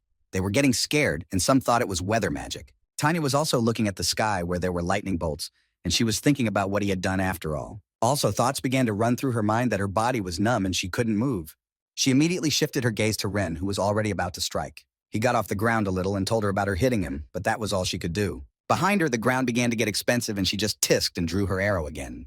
The next second, she released the arrow and told him about being overconfident. He immediately caught the arrow with the hand that was flying towards him and took it, and he still held it in his hand, and he told her to stop wasting her borderline power. He extended his hand, and lightning began to stretch upward from each finger. He shifted his gaze to Tanya and threatened her, telling her to give up now. But hearing no response from her, he held his hand up and thunder erupted. Meanwhile, a huge stone hand held Tanya in place, preventing her from moving. Sweat was running down her face, and she spoke of how she wouldn't give up, and he could do whatever he wanted to her.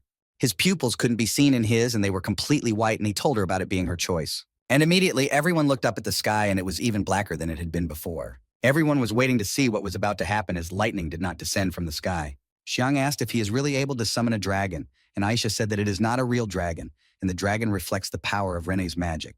She told him that there is a wolf tiger and a dragon, and the dragon is the strongest beast, and it corresponds to the highest level of magic. Durana looked up and said that this border force was too powerful. Icy also looked at the sky and said that if this kid overdid it, she would personally deal with him later. Tanya looked up and said in a frightened voice that something was coming at her. Rena still held his hand up to the sky and something was beginning to form, and from the sky appeared a huge dragon head that consisted entirely of lightning. The next second pointed his hand downward, from which small lightning bolts were also emanating. And at that very second, the dragon's huge head headed towards the girl who was standing in the arena. She looked at the dragon that was approaching her and lighting up everything around her. Just as suddenly it reached its goal and huge white beams spread throughout the arena. All the spectators who were watching the fight started covering their faces with their hands. Icy watched everything very carefully, as she was afraid her student would overdo the force. Everyone on the balcony was shocked, and Moto exclaimed from the fact that he had never seen such a thing.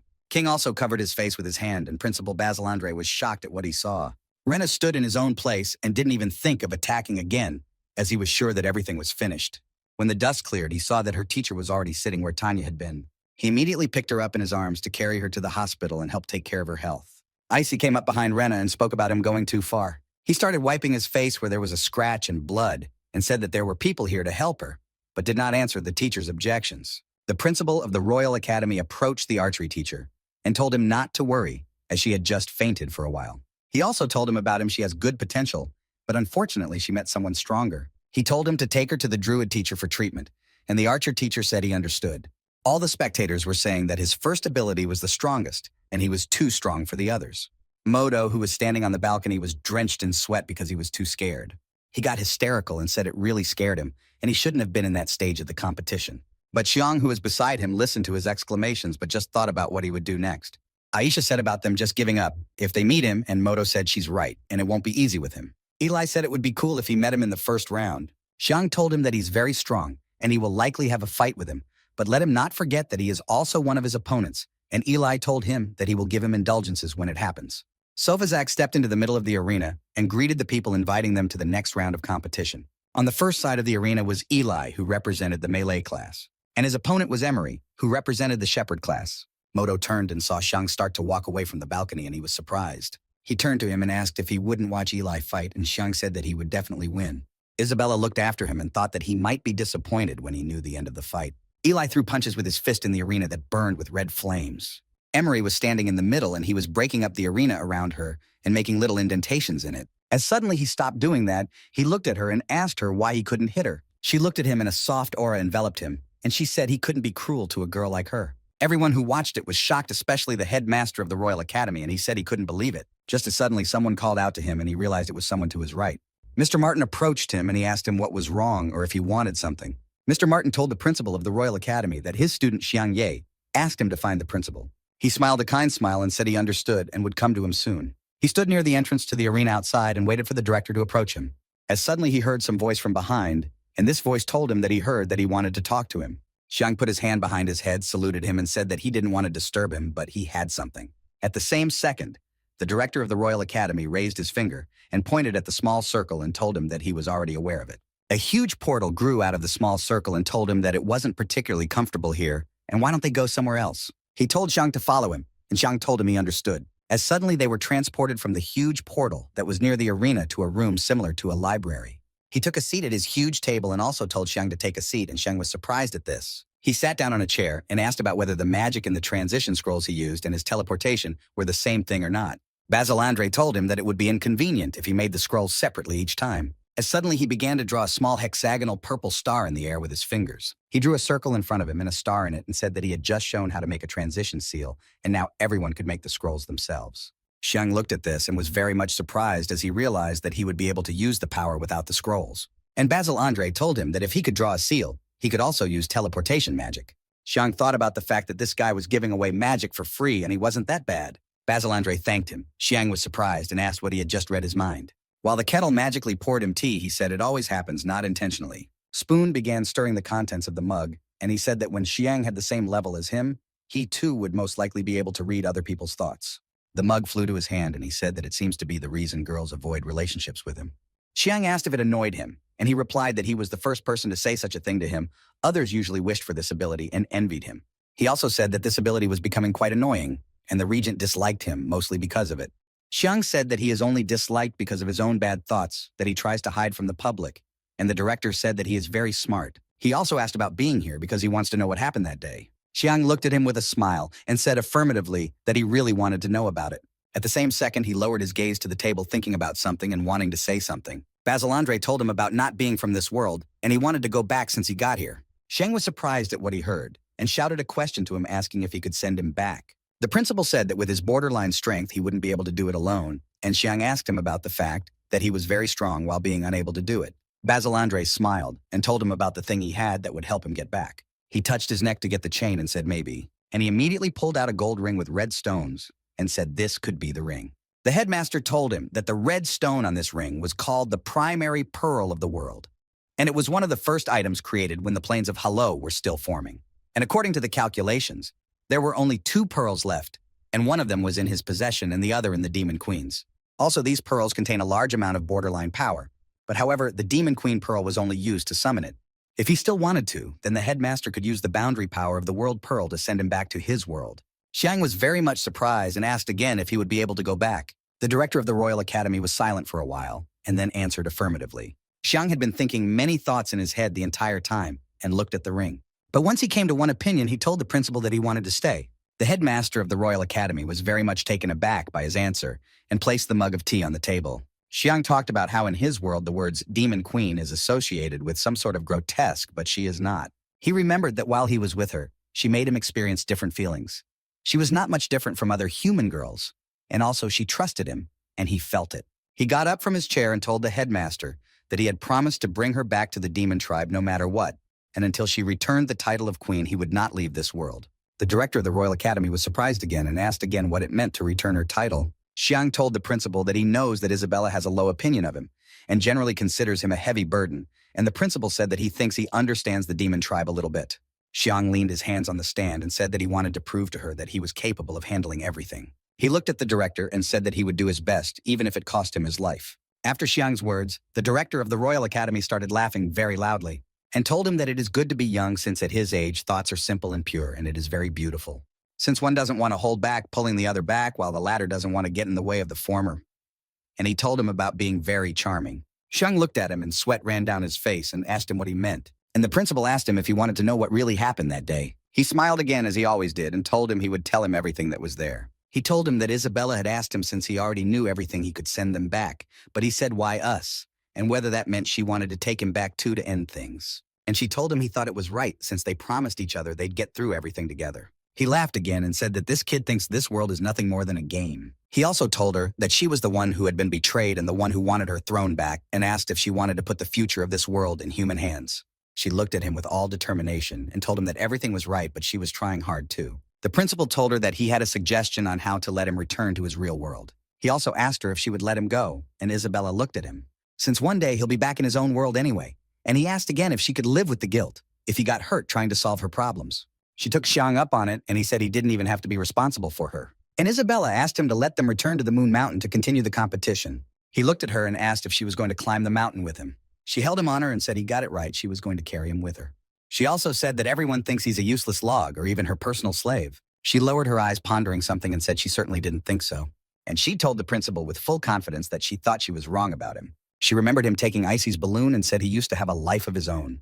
Then she remembered how he first came to the Lake of Sounds and said he was called to this world because of her. Remembered the ice stone hitting him and said he studied hard to help her, got injured protecting her. She remembered recently sinking in, seeing her commanders, and saying that her onward journey would be very dangerous. Remembered how she lost control from her borderline strength and said she thought it was time to break up with him.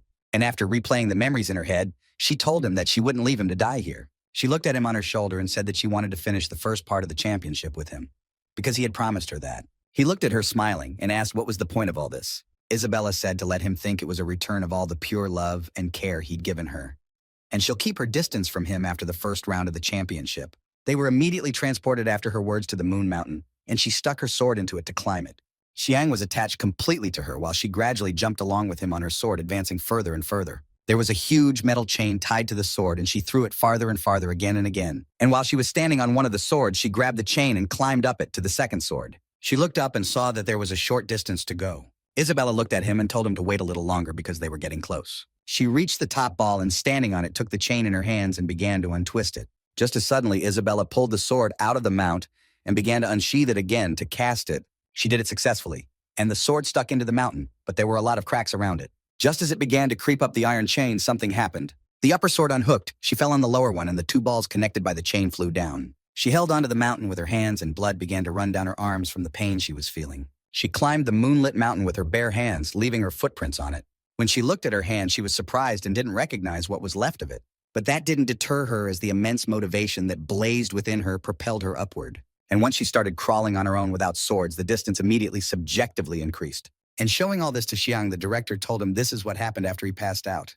He slammed his fist on the table and his whole body shook from the pain he felt inside. His nose was red and tears were rolling down his cheeks and streaming from his eyes. He wiped his eyes and said, "Means those words of hers were just to keep him out of her problems." The principal laughed and said, why couldn't the two of them just tell each other what they were thinking since they couldn't read minds? Xiang told him that now he understood how she felt and thanked him he would talk to her right now and tell her that he had the power to put her back on the throne, and that is what he wanted most. The principal stopped smiling and asked why he didn't understand what this girl really wanted.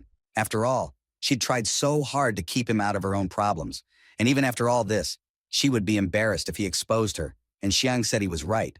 He remembered her embarrassed look and also blushed, saying she was too cute tsundere. He asked the director what he should do, and he said he was lucky as he was an expert at reading emotions. And the next second, he was at his back, putting his elbow on his shoulder and saying he could do just that. And smiling told him to pick a good moment after she won a match, for example. He told him to go over to her while she was in high spirits and said he didn't have time to finish, and Xiang began to imagine that he would tell her, addressing her by name, that from now on he would protect her future, and she would say his name. The principal asked him what he thought about it, and Xiang blushed and said it sounded pretty good. Suddenly, the director of the Royal Academy was confused as he sensed something. He put his hand already on his shoulder and said they had to go back immediately. And at the same moment, Xiang felt something happening in his body and was very much surprised.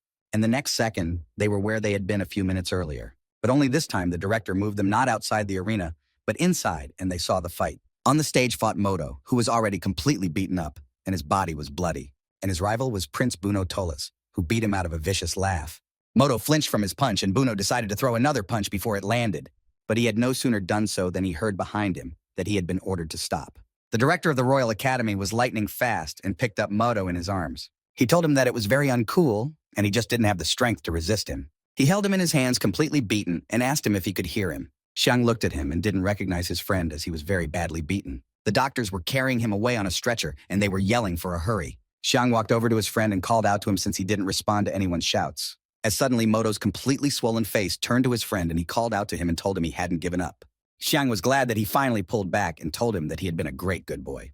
Suddenly, before he could finish his sentence, a huge stream of blood flew from Moto's mouth. The doctor stopped the teachers and students and said he needed to have surgery, and they couldn't go any further. Xiang froze in shock after the doctor's words. He was brought out of the state by the closing door. He stared at the door, his eyes lit up with fire, and he felt incredibly angry. Isabella didn't want to show herself to the students who were seeing Moto off and stood behind the wall. She saw the fight take place and heard what the doctors had to say about it, and she was very upset. Xiang got out of state and said that he just left, asking why Moto's turn came up so quickly.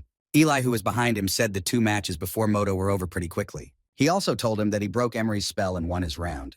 Also told him about Aisha's complete freezing of Abe, who represented the shepherd class. Mr. Martin said that Moto was doing well, just that he had met someone stronger than himself. Xiang was told that as soon as it was Moto's turn to fight, he kept telling himself that he wasn't afraid. As soon as his fight with Buno began, he created his yellow and green robot with a huge cannon.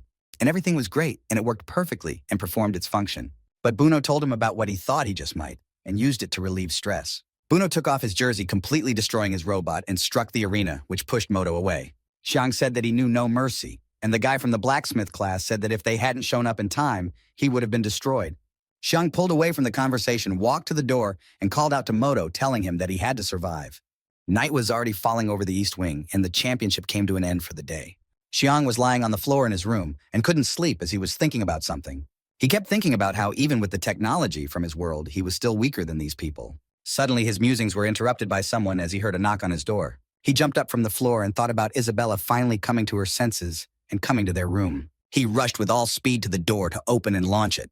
And when he opened the door with joy in his voice and in his eyes, he wanted to shout her name. But he was surprised since it wasn't Isabella standing in front of him, but a student from Ren's magic class. Xiang asked him why he was here at such a time and what he needed. Ren looked up at him and asked him if they could talk right now. It was already night over the east wing, and the moon illuminated some of the student buildings. Ren and Xiang wouldn't talk in his room and moved to a place where no one would find them. The place was in the east wing, but it wasn't a room. It was a small room with no windows. Xiang asked him if he could explain to him what was going on and what he was here for. Rena told him that he knew he was a slave to the demons and was brought back after one of Safazak's battles. Who knew he had potential and could achieve such success in such a short period of time? Xiang smiled and said that it was nothing since he just had a little more talent than the others.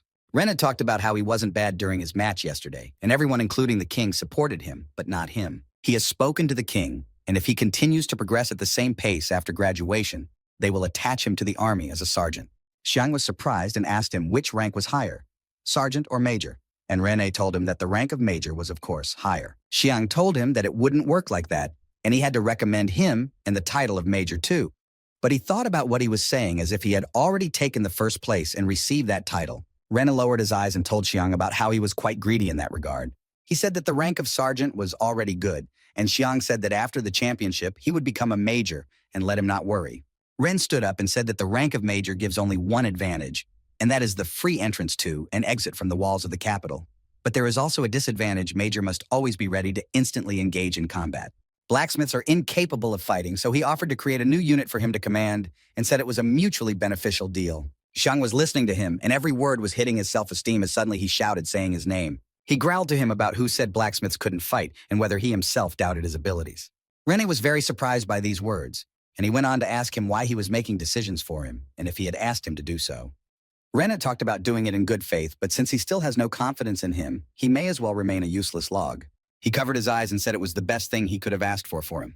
Xiang started to leave and said he was lying and there were matches tomorrow, so he wanted to go to bed early. Rene asked him about whether he thought he could beat him, and Xiang stopped. He gritted his teeth in anger and said he didn't understand why he was telling him this. He was overwhelmed with anger, turned to him and said that if he wanted to make him angry, he had succeeded. Rene looked at him and a blue light lit up in his eyes and said that this was his last warning. Xiang still continued to stand with his back to him, and Ren told him that if they met in battle, he wouldn't hold back. Xiang turned his head slightly to look at him and started laughing a little. But then laughter began to overpower him more and more, and Rene didn't understand his emotions. Rene grimaced and asked him what he was laughing at after all, and what was funny about his words. Xiang stood with his back to him again and spoke about how he knew why he had come to talk to him today. Xiang's pupils narrowed as if he wanted to attack, and told him that it was because he was afraid of him. Rene smiled and asked him why he thought that, and why he would be afraid of him. Xiang immediately stopped his questions and told him not to interrupt him when he spoke. He turned to him and said that he was born a member of the royal family and he had gotten the best education and lived an easy life up to that point. He looked at him intently and said that this was why he had never been defeated in his life. So he found it today because he doubted his own abilities, and also he tells himself he can't lose. And also he was telling himself that Xiang might be the only one capable of defeating him. That's why he was afraid. Ren's pride was hurt by his words, and he immediately growled that he'd had enough. He opened his eye that was covered by his bangs and told him he'd pissed him off. A tremendous energy began to emanate from Ren, and Xiang covered himself with his hand, and immediately told him that it was the right decision, and let him destroy him while he was unarmed, so he would have no trouble defeating him while he was vulnerable. Ren was determined to do just as Xiang told him and began to release his energy more and more. As suddenly someone's hand appeared on his shoulder and interrupted him from what he was planning. Behind him stood the White Dragon Knight Sophisac, and he didn't understand how he had ended up here. He turned to him and told him that he was reminding him that fights between students are not allowed on school grounds. Ren stopped letting out a torrent of immense power. Sweat broke out on his face, and he tisked. He waved his hand and started walking towards Xiang, and Xiang towards him, and they passed each other. Just as suddenly a fit of anger came over Xiang, and he shouted and called out his name. He turned to face him and said he would be the one to beat him for the championship. Ren said nothing and didn't even turn around and continued on his way. As a friend appeared, Mr. Martin. He went up to Xiang and asked how he was feeling, and he said he was fine and he couldn't scare him. Xiang turned to Teacher Martin and Sophisac and asked if they had any business with him. Sophisac looked at him and said that only applies to useless timbers. They were already sitting at the table, and Xiang asked about how even a blacksmith teacher couldn't work with useless timbers, and Mr. Martin answered in the affirmative. Sophisac said that useless logs cannot be used as material and cannot be chopped or burned. Mr. Martin said that as a young man he tried to use the useless logs as material for forging, but to no avail. Xiang thought about the fact that he was the only one who thought of useless timbers as material, and he seemed to underestimate the intelligence of the people of this world. Mr. Martin got up from his chair and said he really wondered what technique allowed him to forge using useless logs, and Xiang said there was no special technique, and he just used wood as a material. Mr. Martin was surprised and asked if he was forging by drawing directly on the material. Xiang looked at him and asked that can there be two ways of doing the same thing. Sophisac told Xiang that there are many legends about the Hello Plains, including one about useless logs. It is said that the creator of the plains, Hello, took great pains to create all living things, but after expending so much energy, he left the plains to rest elsewhere. And the only trace left behind is the pieces of wood of the ship on which the creator left the plains. That wood slowly turned into what they call useless timbers. And he said that legend has it that only the creator knows what to do with this tree. Mr. Martin immediately recalled the legend from Sophosac's words and looked at Xiang intently. He began examining it, feeling it in all places, wondering if it had the same power as the creator. He took it by the cheeks, and Xiang said he wasn't thinking since he had just learned about the properties of useless trees and wanted to try forging them. And also thought about whether that meant they couldn't use logs and whether it was possible that the creator of this world was also the creator of the earth. He remembered what the principal had told him about remembering that no one should find out he was from another world. Sophisac called out to the teacher and asked him that when he was learning blacksmithing from the dwarves, had he heard that the demon tribe was also capable of forging. Mr. Martin answered in the negative and said he only knew that the demon tribe could build better than they could and had great frontier power and called it magic. And he said again that they definitely don't forge.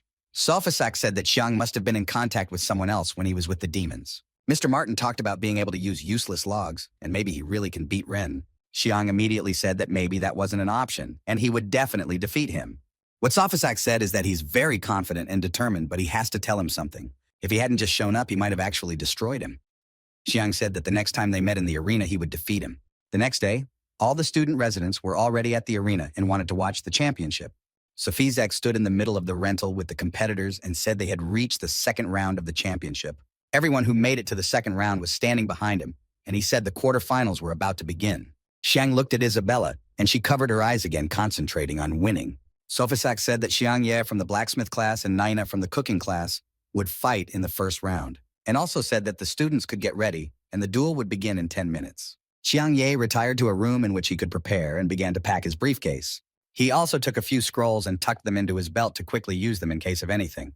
As a friend, Eli came into the room and called him over to talk. He told him about Nina having a form of rage and a superpowered physique, and he is as strong as he is.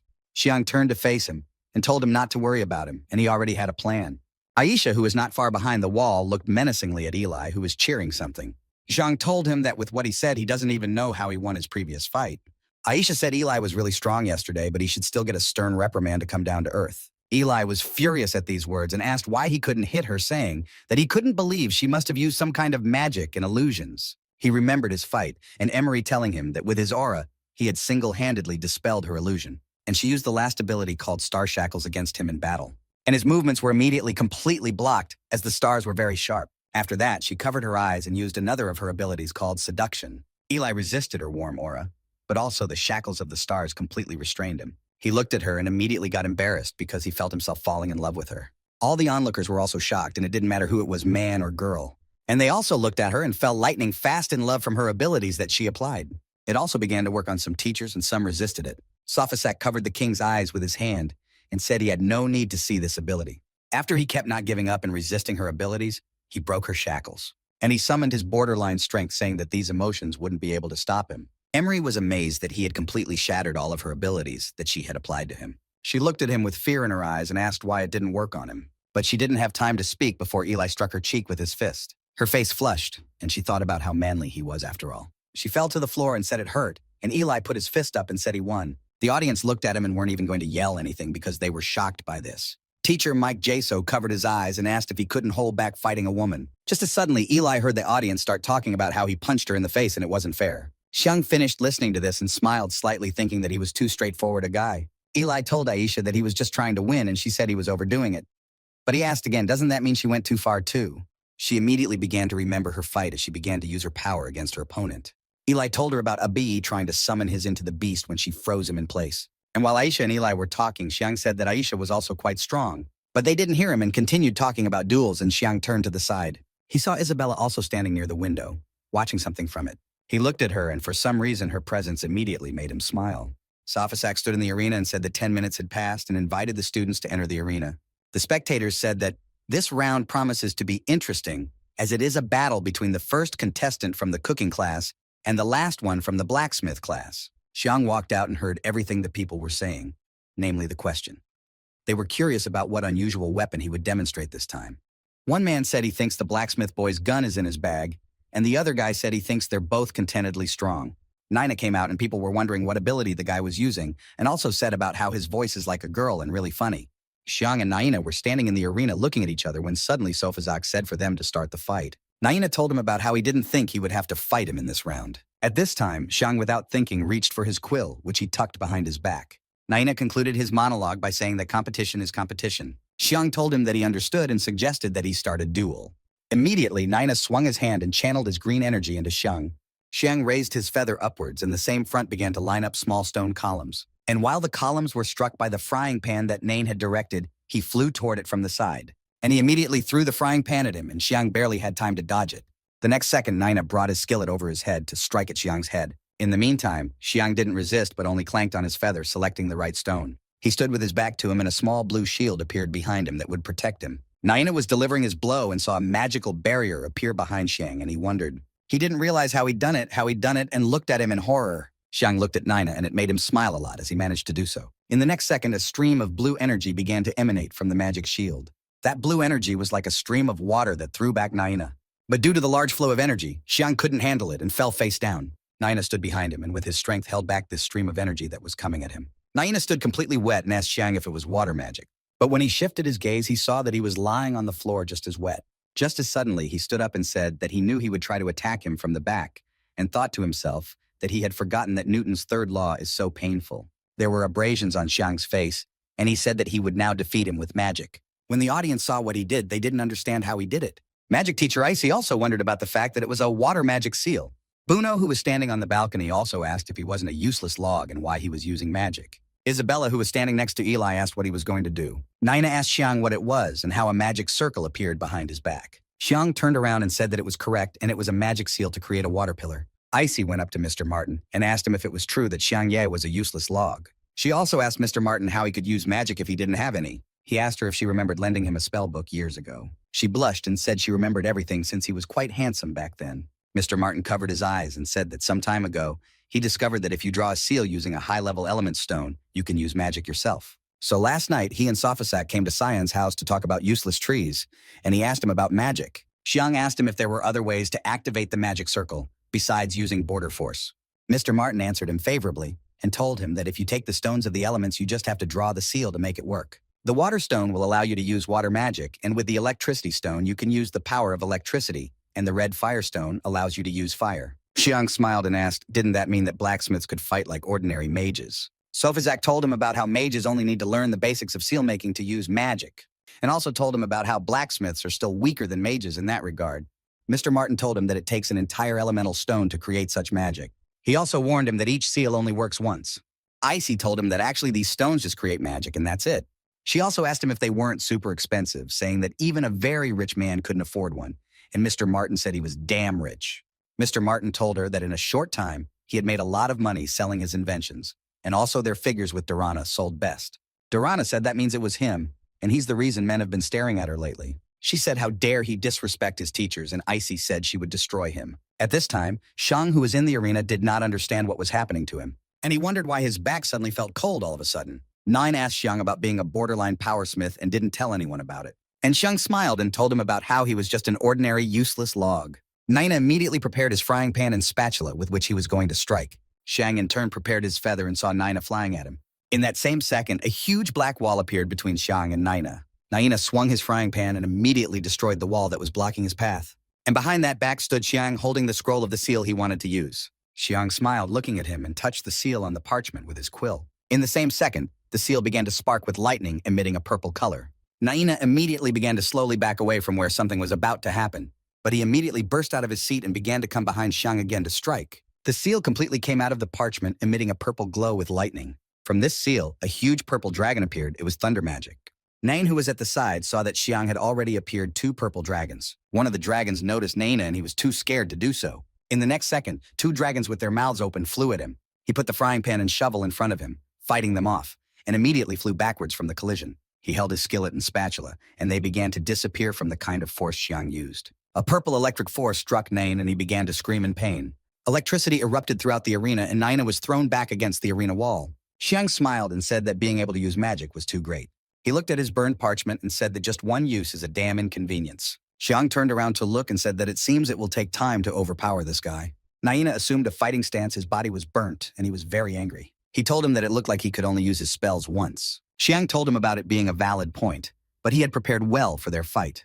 Naina looked at him and watched him spread out some parchments in front of him. Xiang immediately spread them out, sitting on one knee and looked expectantly. Nain flew at him and thought about the fact that he couldn't let him activate them all. Immediately, he directed the entire stream of his power towards where Xiang was sitting with the parchments. Xiang managed to expose his feather and lined up a huge stone hand in front of him. Two electric dragons reappeared from behind the stone hand, and Nine was shocked. One of the dragons swooped down on him, and Naina jumped up to strike it with a frying pan. He hit one of the dragons, and its head immediately ceased to exist on its body, but it emerged from the ground of the arena and began to head towards him with its maw open. Nain immediately felt the pain hit him in his stomach area, and he screamed again. While Nina was roasted lying on the stage, Xiang was looking at his parchments at this time. A yellow seal emerged from his parchment, which in all likelihood was what he needed. He said that if he wanted to use magic of such a high level and reach for his quill, and finished his sentence saying that he should use a special feather, as suddenly his feather turned into another feather. This feather was called Malyan 20, and all who were in the role of spectators marveled at what they saw. The feather finished its final transformation, and Xiang took it firmly by the handle. He got up from his knee and put the quill behind his back, ready to make one last attack. Naina began to rise from the stage, and his strength was already at its limit from the constant attacks. Xiang looked at him and said that he was now using top-level magic. Naina looked at him, covering one eye in pain, and told him to attack him. Xiang took the quill with both hands and struck it on his parchments with all his might. And in that same second, 3 different colored powers flew out from the 3 parchments. The blue power was the magic of the water wolf. The purple power was the magic of the thunder wolf, and the orange power was the magic of the magma wolf. All these levels of higher power were directed at Nain, who was already on his last breath. Hans, who was sitting as a spectator, said that he uses high-level stones to create magic, and it's really awesome. And the guy from the blacksmith class said that he's the only one who can cast magic that way. Penny, Bruno, and Ren watched them from the balcony, and Bruno asked how this was even possible. Xiang stood behind his force, and with a wave of his feather, ordered them to go forward. At the same second, 3 huge dragons started flying towards Nina to attack him. In that second, he didn't resist and took out a green ball that he put in his teeth, and in that second, he swallowed it. With quick movements, he began to gather his hands near him to use force. Energy began to fly around his body, which gave off a green glow. Naina stood on one leg, stretched out, and folded his arms beside him and summoned possession of the kitchen. He stretched his arm out in front of him and made a wok with his lid, and as the dragons flew towards him, Naina moved his hand down to let the lid on the wok close and left the energy there. When the lid covered the few dragons inside, he threw it aside with his hands. An orange dragon with magma magic flew up to him, and he stood with a single spoon. At that very second, he aimed his green spoon at his mouth, and something started to happen to him. The dragon with magma magic didn't attack Naina, but just spun around near him in a whirlpool. Naina spread his hands and said that the possession of the kitchen could also be used to block quick attacks. He looked at Xiang and said that fire control is a chef's basic skill.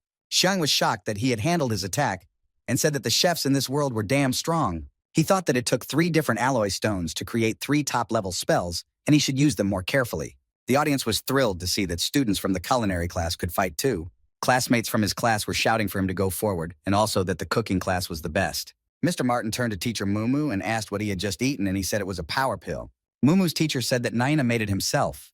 He took organisms that increased borderline strength and created their pill. Naina stopped explaining to Xiang what he had done and how he had repelled his attack. And he immediately took the power of the orange dragon and began to destroy it with his spoon. But in the next second, he spun her with renewed vigor and said he was returning her to him. Xiang was shocked at what he was witnessing and said that it looked like he had screwed up this time. But he said it wasn't important now and it was time to use magic again. He started clicking something on his pen again, picking out the right stone. He turned the direction on the blue stone and it was completely reflected in his weapon. The next second, he crouched on one knee, stroking a quill on his parchment. Some kind of violent blue force began to lash out, and he told her to only move forward. A huge stream of blue energy turned into a huge pillar of water, and on that water monster flew a stream of dragon energy with magma magic. A huge table of water formed a dragon completely unlike the ones before. Xiang watched from the sidelines as he summoned the highest level of magic that was called the water dragon. And in that same second, the water dragon and the magma dragon flew at each other. Naina and Xiang watched their 2 dragons fight each other. Naina began to cover himself with his arms so that the tremendous force wouldn't throw him back. The spectators started talking about how this cook and blacksmith turned the duel into a battle of spells and talked about how they were both very strong. Some said about them fighting on equal footing, and others said it was really interesting to watch. A huge veil of dust stood in the arena, and Xiang and Naina could see each other. Naina prepared his skillet and defensively with his hand made his way to where Xiang used to sit. He looked around and thought about the fact that he needed to slay him before he activated a new spell. The stone that Xiang had recently used fell into the arena and bounced off of him, splitting into 2 pieces. He began to twist the ring on his feather again and prepared the purple stone. And he said that if he couldn't handle it with fire, then he'd use electricity. A small purple glow with small lightning bolts began to emanate from the arena that was covered in dust. Suddenly, from where Xiang was sitting, a huge stream of lightning began to emanate into the sky. All the spectators saw this and asked about whether it was the same ability as Rani's. While Nine was looking for Xiang in the dust cloud, he turned around as he was distracted by something. It was a huge purple dragon of the highest level of thunder dragon magic. Only this time it had huge wings, and Naina covered his eyes from its intense glow. Durana said that she didn't know this boy was so strong, and he's really unusual, and Icy said that the powers powering this magic come from outside and aren't genuine, and he's still a long way from Rena's abilities. Icy also said that they were wrong when they first determined his abilities with the water crystal ball. Ren looked at him intently, squinting his eyes, and didn't even think he was capable of that. Xiang stood next to his purple dragon and told Naina of his surrender. He looked at him intently and said he didn't want to cripple him in this fight. And Naina told him that he's incredibly strong, but a match is a match and he won't back down. Xiang reached forward with his quill and said let it be up to him, but so that he wouldn't blame him for not holding back against him. And in the next second, Xiang ordered his dragon to immediately attack. In the meantime, Naina folded his hands in front of him and once again summoned possession of the kitchen. He held out in front of him, not a few caps that were increasing in size, moving away from him. He held them with all his might so the dragon couldn't just push him back. And when the dragon reached its target, it began to destroy each of these lids. Naina started spitting blood from clenching his teeth very hard, as suddenly a huge purple dragon broke all of Naina's barriers and was already a few meters away from him. Naina opened his eyes and was very much frightened there that this was his last lid. And at the place where he was standing, there was a huge explosion, and a stream of lightning bounced off the ground. Xiang looked at it and thought that this was the first time he was using top-level magic, and it was hard to control. Naina's classmates watched with horror and wondered if he was okay.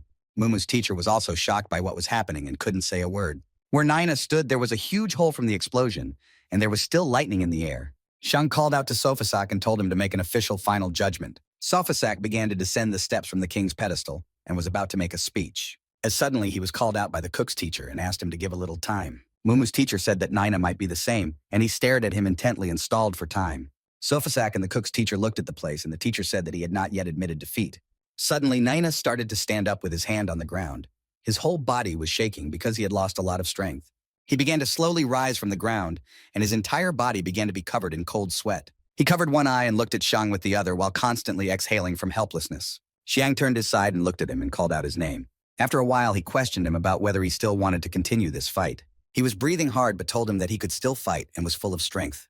Mr. Martin asked Mumu's teacher if he could continue to fight in that condition. Mumu's teacher said nothing and just watched his student in silence. And then he just said one sentence about how 15 years had gone by too fast. He also talked about how he works harder than any other student, but his food still tastes disgusting. He always wanted the approval of those around him and always wanted to prove himself a worthy chef. One of his memories came back to him and he said he still remembered that day. He remembered a man coming out with bags from a small building and didn't realize what the sounds were. Mr. Mumu worked alongside several cooks, and they watched everything on the table. On this table lay a small child wrapped in a blanket and crying very loudly. A red-haired man asked Mr. Mumu if he was an orphan, and he said he was, but for some reason, he was left in front of the restaurant instead of outside the orphanage. One of the men said it seems they thought the child would get hungry if left in front of the shelter, and the teacher said he kept saying Naina and what it could mean. He looked at it and thought about the fact that maybe it would be his name. They kept this child at their restaurant and raised him as their own, and 10 years passed. A huge steak was placed on the table, along with vegetables and neatly laid out appliances. Mr. Mumu's hands reached for the appliances to start gobbling up this delicious steak. He looked at it and thought about the fact that the steak looked very appetizing. He carefully cut himself a small piece from this steak and held it out to his mouth. He began to chew it slowly and savor the full versatility of the flavor. Naina stood in front of him with his hands laid back, and one of the cooks placed a hand on his shoulder. As suddenly Mr. Mumu spit out all the contents from his mouth as he couldn't help himself. He said he was apologizing and it was a bit of a surprise since this dish wasn't that terrible. Naina looked at him, and lowering his eyes, he asked him, did it taste so disgusting? The red-haired chef put his hand on Naina's shoulder and told him not to get frustrated, as if he persevered he would become an amazing chef. And Mr. Mumu said that everything was right and why not practice some more and try again in a year. Naina was seething with anger and said that year after year he had no cooking ability at all. He started walking away and yelling about how not even a dog would eat his food. It was already dark and there was an incomplete moon outside, and the cooks kept walking through the woods looking for him. They had not seen him since he left and thought that he would return in a few hours, but he didn't. Mr. Mumu was searching with all his cooks, and as suddenly he saw a shadow on the small porch. Naina has been sitting on that porch ever since he left and hasn't stopped crying. He remembered the guys teasing him and talking about not playing with him because he had a voice like a little girl, and some saying he was born with disabilities. When he was in the cafe, people reminisced and talked about how the last time they were here, he had unbelievably broken a plate and sprinkled food on someone, and other people said they had heard how he was born with disabilities, and why don't they eat somewhere else? Mr. Mumu went up to Naina and stroked his head, and he looked at him with tears in his eyes. The teacher sat down with him and told him about what he should understand, and Naina said that he should not have spoken in such a tone to him and his classmates, and asked for an apology. Mr. Mumu said that if a person has low self-esteem, it is difficult for him to achieve anything in life, and to be a chef, you need talent. Naina asked him about his dish being disgusting and because he has low self-esteem. Mr. Mumu told him about how he had no self-esteem at all since birth. Naina jumped up from his seat, shouted, asking him why he had no self-esteem. Also asked why his food was so disgusting, even though he grew up in the kitchen, and talked about how he wanted to help everyone and wanted to stay with him and become a chef. He immediately struck the ground with 2 fists with the words that he was just a useless lowlife. Mr. Mumu started to sweat and told him not to get so upset. He said he should think maybe his talent isn't cooking and maybe it's in something else. He looked at him closely and said that most likely he should become a good boxer. Mr. Mumu thought about the fact that he had already met Yaso, and he had confirmed his talent, and he just hoped he wouldn't get caught up in the circumstances. Nina stopped crying and said he understood what he wanted to say with that. He said he understood what he meant, and Mr. Mumu said it was a very good thing he was over it. He looked at his hands and said that if he couldn't be a good cook making good food, then he will become a cook who will fight and perform in the Imperial Stadium and show himself. Mr. Mumu didn't understand what he was talking about, but he continued. Talked about how he was going to make other people change their ideas about the chef's profession, and he was starting hell physical training from today, and Mr. Mumu started to talk him out of it. Mr. Martin said that there is nothing surprising, and it turns out that he initially misinterpreted his recommendations. And Mr. Mumu said that if you look objectively from the point of view of his qualifications, since he trained under Master Yaso, it is possible that today he can be much stronger. And he also said it's because he has his own approach, and even if he can't make delicious dishes, he is still a skilled chef. The guys who were Nina's classmates were saying that he was already super cool, and it wasn't worth it to keep fighting. On the name started walking from where the explosion from the electric dragon went off. He walked slowly on half-bent legs and wanted to say something, but he couldn't. He started to fall, and Xiang flew over to him and grabbed him and told him to excuse him since he was overdoing it a lot. He smiled and said he was a really respectable opponent after all. He looked at him covering one eye in pain and told him that he could fight. Xiang said he is a chef by specialization and is already very cool to have gotten to this point. But Nine gritted his teeth at the anger simmering in him and asked if he understood much about it. He shoved Xiang away from him and said that he wasn't worthy to be called a chef, and asked him how he proposes to look into the eyes of his fellows and teachers that are present here. Xiang crouched on one knee, unfolded the parchment, and told Nina that right now, he would present him one thing. He is currently planning to produce it in large batches. Naina looked at Xiang still, also covering one eye from the pain in his body, and asked him what he was talking about. Xiang at this time had already translated the drawings from parchment to real life and had a kettle and doshirak in front of him. He began to slowly pour water into a small container. Nina asked him what the dish was. Naina opened both eyes and thought about the fact that there was a very strong scent coming from it. Xiang picked up some noodles on his sticks and motioned for Naina to come closer and taste. All the onlookers were shocked by what they saw, and they didn't understand what was even happening at this point. Naina looked and asked if he was going to beat him with that broth, and Xiang told him not to say anything and just eat. Naina listened to him and at the same second took his hands of the noodle box and looked at it. He picked up a noodle on a stick and began to slowly bring the contents to his mouth. His pupils dilated as soon as he tasted it. A small shiver ran through his body. He held a noodle in his mouth and some incredible energy arose around him. He was immediately on the silken grass, lying like that in the pleasant sunlight. Xiang walked over to him lying on the floor and asked him if he liked the noodles. Nina said it was incomparable that he could make such a delicious dish without any cooking, and he didn't think he was such a skilled cook. Xiang told him about how he used to work as an errand boy in the Magic Clan's kitchen. Naina told him about coming out, its products from the Magic Clan, and he didn't think he would lose to Xiang even in cooking. And he also asked who decided that a cook couldn't fight and a combat trainer couldn't make a good meal. He put his hand on Naina's chest and said that a trainer can cook delicious food like a cook, but a cook can also fight in the arena like a trainer. Xiang picked him up from the floor and said that if you do something with a soul, then a mage can be a cook. Anyone can become a cook. As suddenly Naina heard some phrase telling him about not letting the ever-present norms define his self. Sweat began to drip down his face and he heard that who he is only defined by the kind of person he wants to become. Naina lowered his head and realized that he had been fighting himself for too long. As he suddenly realized that his soul had been touched by Xiang with his words and he cried. And after tears ran down his face, he shifted his gaze to the teacher and called out to him. He walked up to his teacher and couldn't say anything thickly because of the emotions that came out.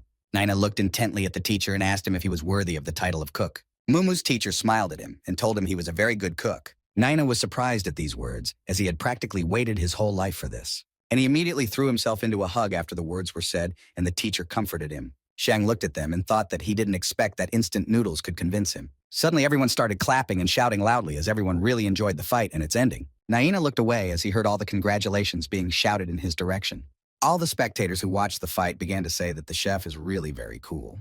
And while all the people were clapping, Nain turned to Xiang Ye and said words of thanks to him, and also told him that next time he would be even stronger as a fighter and as a cook. Xiang looked at him with defiance, yet with tenderness in his eyes, and said that he would be looking forward to it.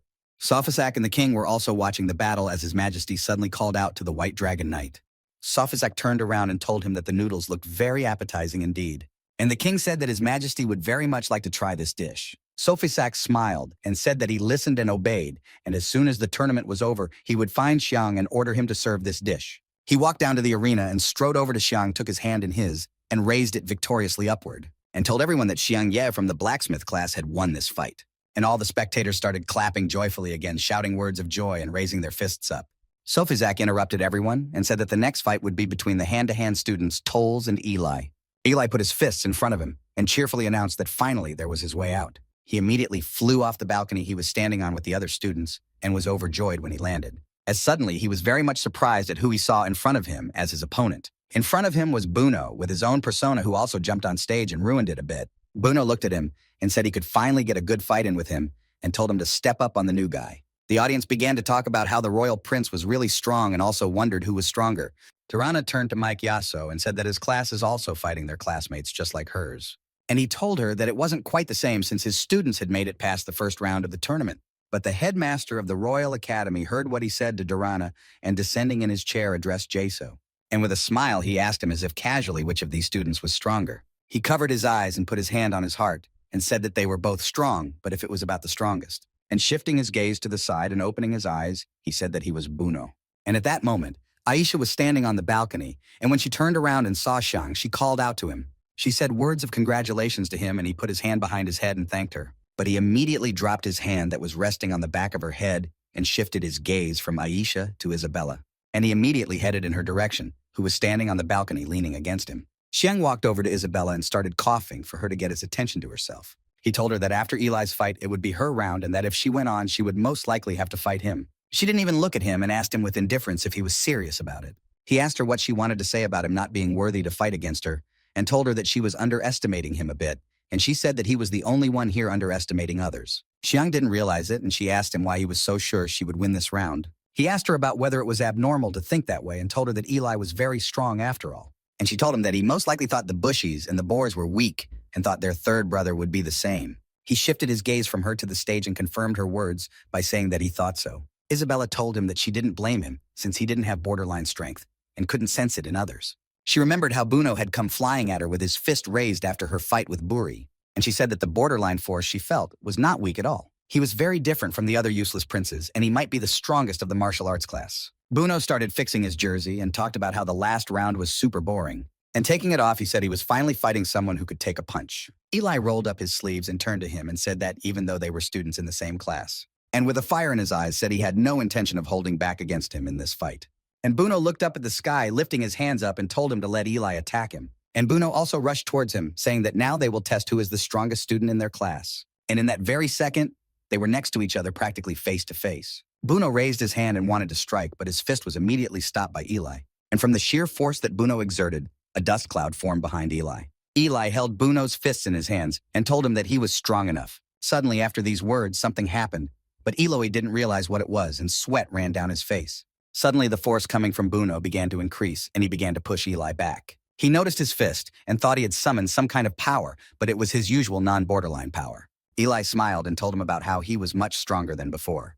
In that second, his firepower began to form around Silt's bandaged arm, and that power began to fight the power of Buno, who was about to crush him. And in that same second, a small explosion from Eli's power formed between them. Buno looked at him with his frenzied gaze and said with a smile that it was pretty good. Eli looked at him also with a smile and told him to go to him at all that he had. Buno's blue power and Eli's orange power began to emit a glow in the arena. Buno raised his fist again to strike, but Eli put his fist out and they met.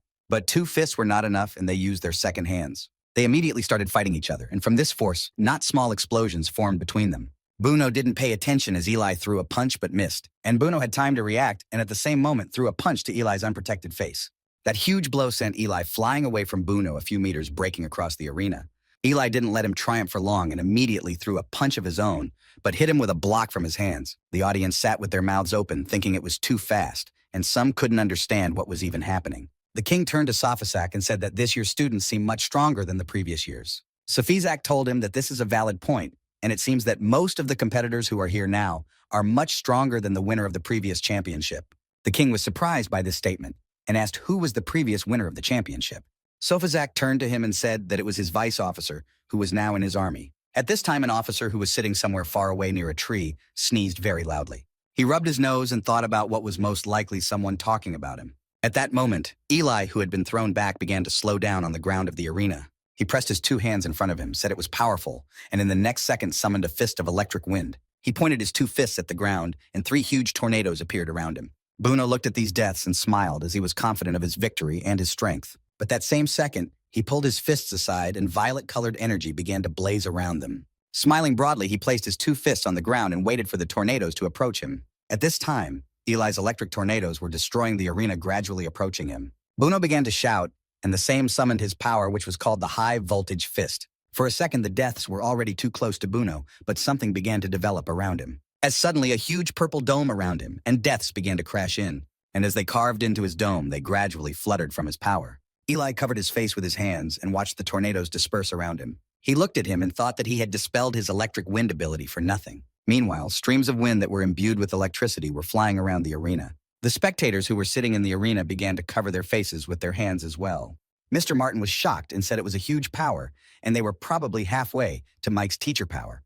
Basil Andre laughed at Martin's statement and asked him that he hadn't seen Yasuo's true strength earlier, and also told him that they are children after all, but they only seem to have 20% of Yasuo's power. Mike Jaso approached the director and asked when they could fight against each other in the arena again, and said he prepares for it every day. The principal of the Royal Academy said it's fine, but he doesn't want to break another bone in his body. Xiang, who was standing on the balcony, was struck by an invisible electric shock at that very second. He grabbed his body with his hand and began to fall backwards and started to lurch a little. Isabella looked at him, reached out her hand and wanted to say something to him, but as a friend, Aisha interrupted her and asked if he was okay. She also asked him if he couldn't handle the released border force. Isabella was a little upset that she wasn't the one talking to him, and Xiang replied that he was fine. There was a huge hole around Bruno, and he was standing in the middle on an island with dust flying around him. He looked at Eli smiling and asked if he couldn't handle him anymore.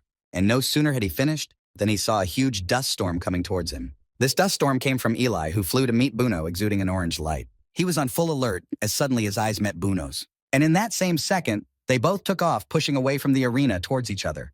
They both brought their fists above them and flew to strike each other with full confidence. Immediately, their fists touched and a huge stream of energy emanated from them. This stream made a huge hole in the arena, almost all the way around it. The spectators were very much frightened and thought the whole arena would collapse. And the next second, they saw an orange and purple force flying towards them. Basil Andre made the shield again and told them to organize more space to fight in the next championship. Bruno lowered himself into the arena and looked at Eli and told him that it looked like he was still holding on. And Eli said that luckily he knows how to use a little shadow power, and if he hadn't gone to the shadow class, then he wouldn't have been able to take that hit. Bruno flew at him and asked if he could try his strike again, devoid of shadow power.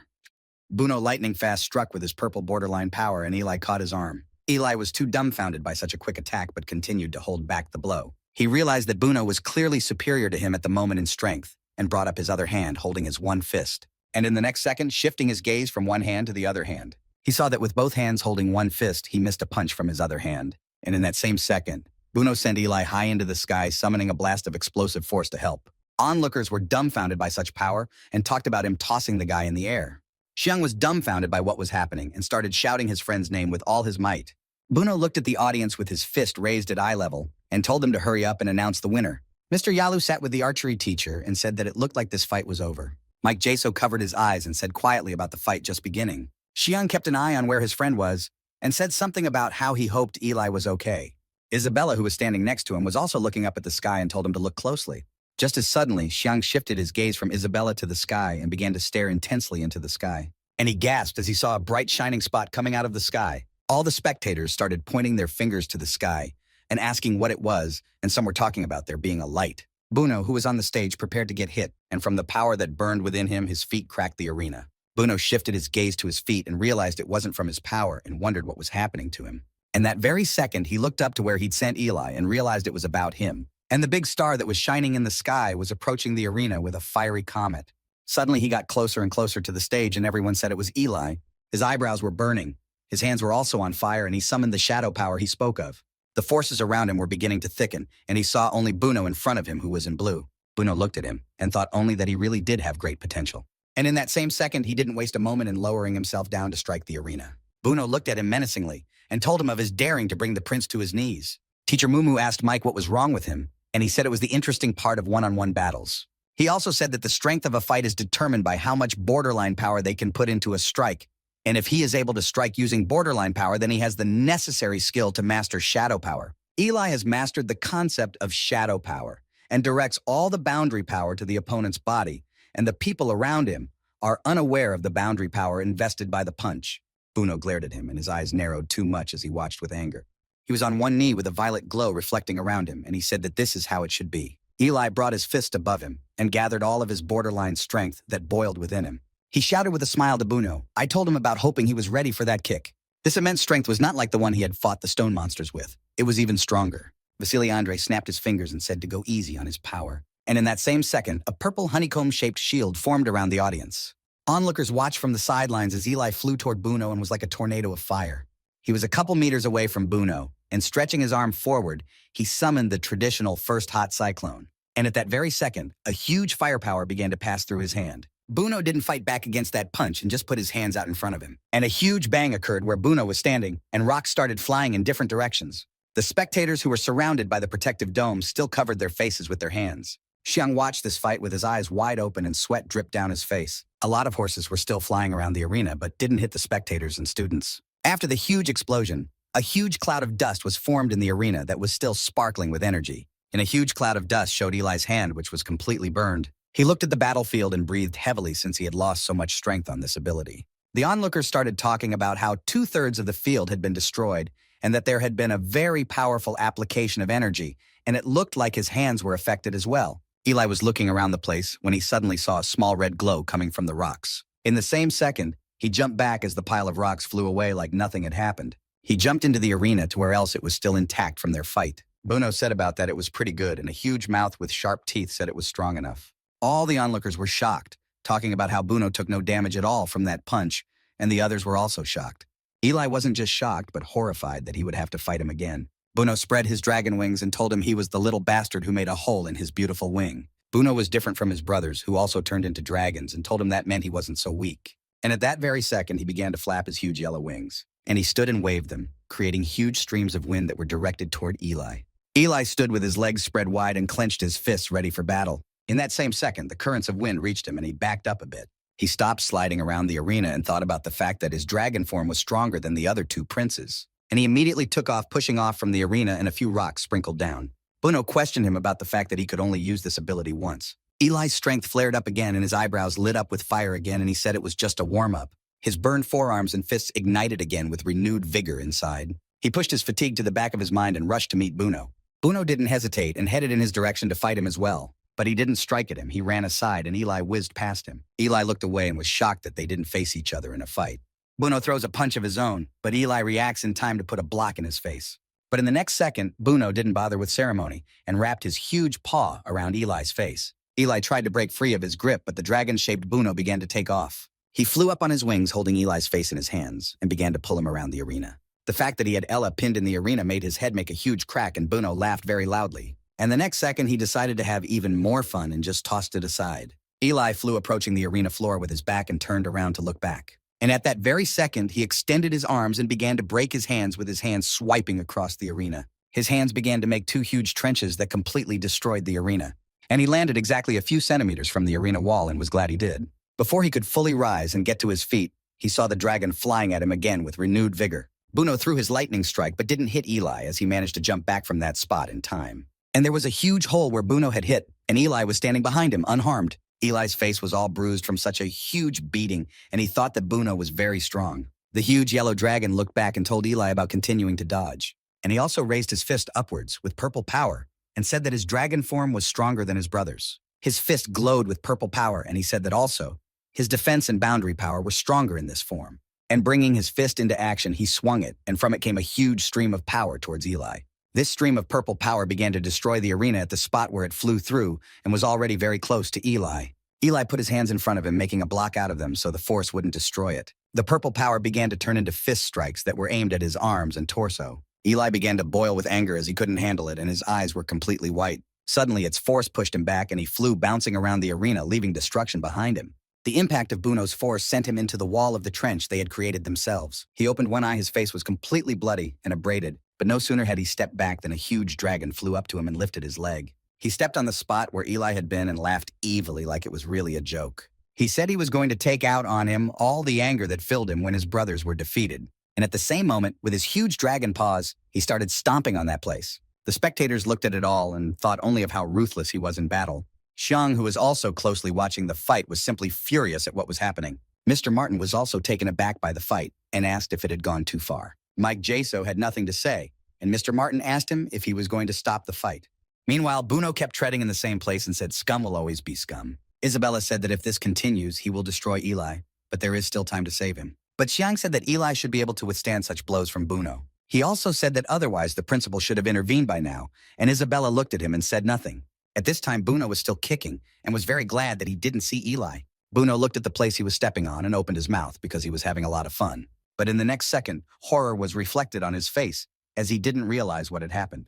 From where he was making numerous kicks with his foot, Eli's burning hand suddenly appeared. He came out of the rubble and said that he originally wanted to wait and use it on Ren. His hair lit up with fire, and fiery marks began to spill over his body. He crawled out of the rubble and was completely on fire and said he had no choice as he was very strong. Eli sat near his rubble and held Bruno's leg while he yelled at him to let go. Bruno stood there thinking only about why he couldn't break free of Eli's grip, and at that very second, Bruno started swearing at Eli against summoning his power.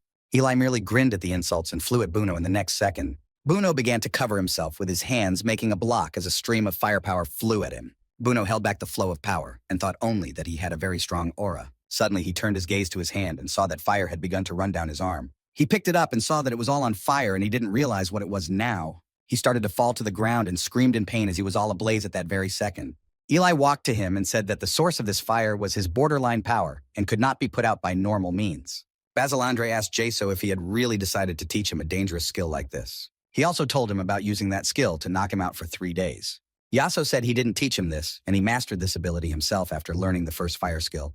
And he may be a bit dumb, but he is a highly gifted fighter. Mike Jaso got up from his chair and said that this ability is very useful in combat, and Mr. Martin turned to him. He asked him if he wouldn't watch the fight again, and Jaso said that based on his current condition, he wasn't sure. He also waved his hand and said that he already knew the outcome of this fight.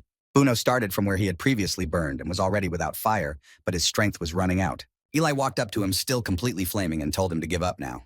Bruno began to roar with anger and immediately brought his fist into action and was about to strike him. But when he struck towards Eli, he didn't hit as he just dodged the blow. Bruno watched and didn't understand how he could dodge his blow if there was no speed to be seen. And in that same second, he took his 2 hands and wanted to combine their powers together. Bruno wanted to attack Eli, but he immediately crouched over him and wanted to strike as well. He looked down and saw a stream of borderline power begin to emanate from Eli again. And a torrent of borderline force hit him and threw him a few meters off the stage. But he recovered quickly and did not fall to the ground as his wings picked him up in the air. But at the same second, he directed several streams of purple power at him and told him to hurry up and go to the other world. The small balls that were aimed at Eli didn't hit him as he dodged them in time. He was starting to get a little pissed off by this and put his 2 hands in front of him, warming up his punch. And when the 2 hands joined, he called upon the magma rift to help him. A stream of immense power began to form around him with a portal that went upwards. Bruno didn't understand what was happening to Eli, and all the spectators were also shocked by this power. They began to shout while in the arena that they were very hot as the warm wind blew across their faces. Xiang stood on the balcony and was happy that he was so strong, and he said that he could even become a human volcano. Bruno stood nearby and didn't understand what this skill was that Eli had just summoned to help.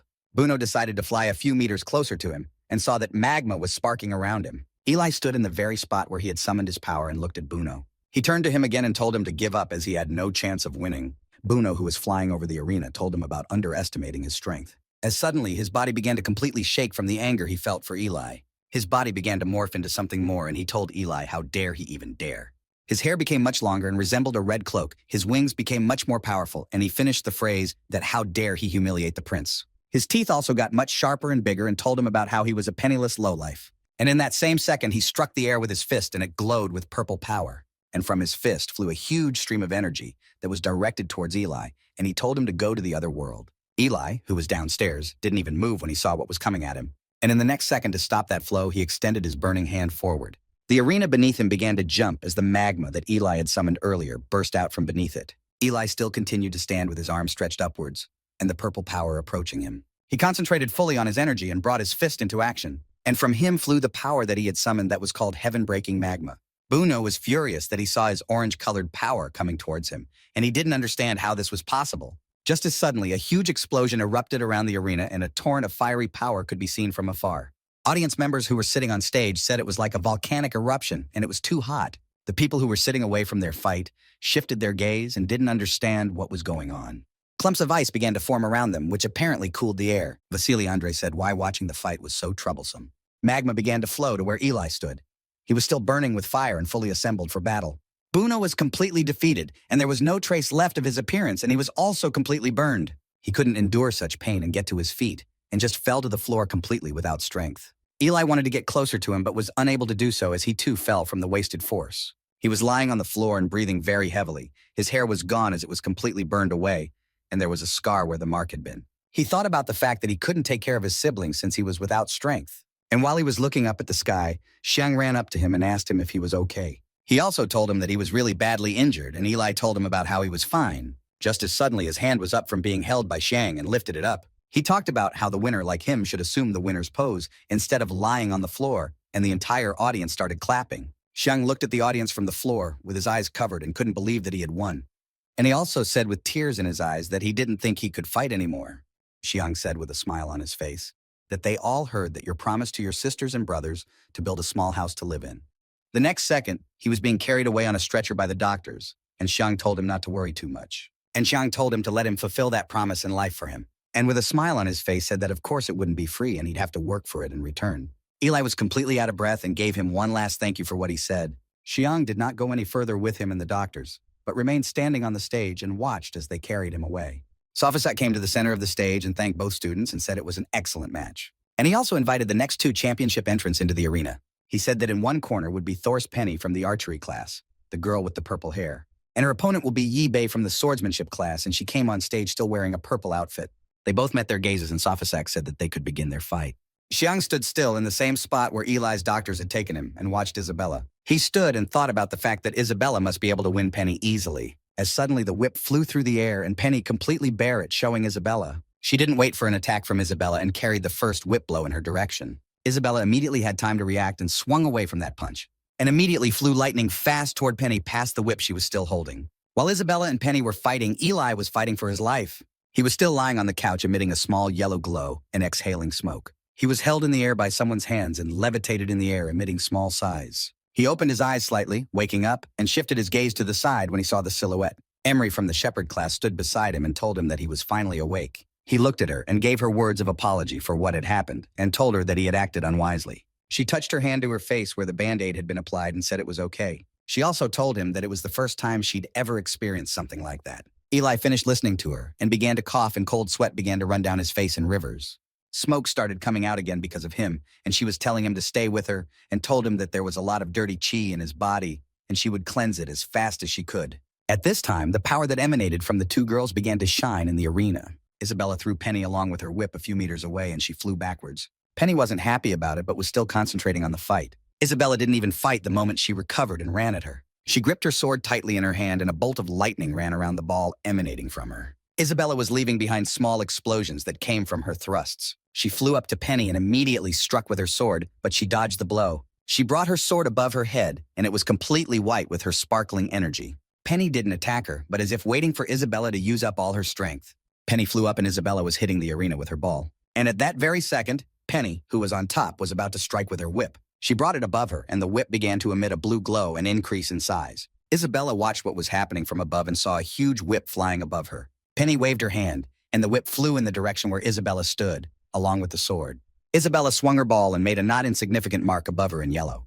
The whip didn't reach or hit Isabella either as it hit that yellow marker. Penny looked down again as she thought her trick had worked. But after making sure that didn't happen, she took her whip back. And at the same second, she struck again, but Isabella was no longer yellow tagged. When the whip hit exactly where she stood, and Isabella, she was thrown back a few meters. As she was thrown back, she shifted her gaze upward and saw the whip flying in her direction again. Penny with her whip was destroying the stage and the place where Isabella landed all the time. Xiang watched the fight with his mouth open and said that Penny was indeed very strong. Onlookers picked up on this and said that this skill looks intimidating and also said she was too strong. Penny, who was upstairs, couldn't see where Isabella was or what exactly was happening to her. But she never stopped striking with her whip, all the while destroying the arena as well. Suddenly, a blue glow erupted from a huge cloud of dust and sliced the whip in half. It was Isabella who stood fighting stance and was unharmed. Penny descended into the arena and they both looked at each other, preparing for the next attack. Xiang thought about the fact that Isabella plus this sword made of useless wood was equal to the fact that she was a tough nut to crack and fighting her now was not easy. Penny was clearly disappointed at what Isabella had done to her with the whip but didn't show it. She returned the piece of her whip that remained in her hand to herself. And in the next second, the whip began to emit a blue glow and transform into some sort of weapon. She held her sword out in front of her and was about to attack Isabella with it. Durana asked if this swordsman's skill was possible, and Icy didn't understand what was going on with this girl. Mr. Yalu turned to the archery teacher and asked why his female student suddenly started using a sword, but he couldn't answer anything. Isabella didn't understand how a student in the apprentice class could turn one weapon into another weapon. They waited for all the dust to settle and watched each other's actions. Just as suddenly, Penny took a breath and spread her legs to launch her attack. She zipped toward Isabella, pointing her sword in her direction. She stabbed at it, but didn't realize why the sword went through her, and nothing happened. She shifted her gaze back and realized that Isabella was already behind her. And at that time, Isabella struck her blow but ducked and recoiled as the sword flew over her. Penny pointed her sword at Isabella, and from it began a blue glow that flew like bullets. Isabella readied her sword, placing it in front of her, while behind her the attack continued. She drew her sword above her and prepared for Penny to approach her. But she kept a very good distance, and as soon as she got within a millimeter, she delivered her blow through the air and threw her backwards. Penny put out her sword, holding it by the handle and sharpening it to overcome the force Isabella directed at her. But that didn't happen, and the next second an Isabella's strength hit her, and she flew backwards, completely wrapped in her cloak that she was wearing at the time. She immediately jumped off the seat she was sitting on as the spot where the blow had been struck. But she dodged it, and it hit exactly the wall, making a huge crevice. And the sheer force of Isabella's attack only grazed her face, causing a small scratch. Isabella looked at her and didn't realize what was happening to her at the moment. Her hair started giving off a pink glow, and she started making some sounds. As suddenly her hair covered her face, and she called out to her father for something. She pulled her tongue out of her mouth and began licking her facial wound, still calling out to her father. The next second, a red glow started coming out of her eyes. She said, "Why don't you let me have some fun?" and laughed evilly. Around her, the arena began to collapse, and lightning bolts came from where she stood. Ren and teacher Martin Xiang and Sofisak were surprised by what they saw in the arena. Vasily Andrea, who was also watching the fight, could not say anything as it reminded him of something. Isabella looked at Penny and didn't understand what was happening to her, but it reminded her of something too. The dust around Penny began to disperse, but the air around her was still sparkling. And in that same second, she was beside Isabella with her weapon pointed at her and laughing evilly. Isabella managed to put her sword out in front of her, and Penny's sword went straight into it. Isabella looked up from behind her sword and remembered where she had seen this power before. Penny looked at her and said, "Still, you pleased much," and asked her if she would have fun with her. Penny was still advancing on Isabella without stopping laughing, and Isabella was stepping back. Penny looked at her with her red, frenzied eyes and said, "And stop hiding her power." And in the next second, Penny's strength threw Isabella backward with lightning. Isabella slid her weapon in front of her and thought about the fact that she was acting like a completely different person. But no sooner had she shifted her gaze than she suddenly heard behind her Penny laughing again. Penny, who was behind Isabella, began to launch blue power strikes at her again. Isabella reacted in time and toppled backwards as punches began to fly past her. She stopped after driving around the arena a bit as Penny's strength pushed her back a bit. When she got into a fighting stance, her outfit was a little torn from the blows being thrown. Isabella stood and watched what was happening at the duel with Penny, and it was as if she had gone mad and threw herself at her again with evil laughs along with her electric sword. But in that second, while she was flying at Isabella, she drew her sword to begin her attack. And in that same second, she deflected Penny's blow, and their weapons began to spark from their impact. Isabella and Penny faced each other with glances, as suddenly a bolt of lightning began to spark near Penny. Penny stood not far from her and asked her if that was all she was capable of.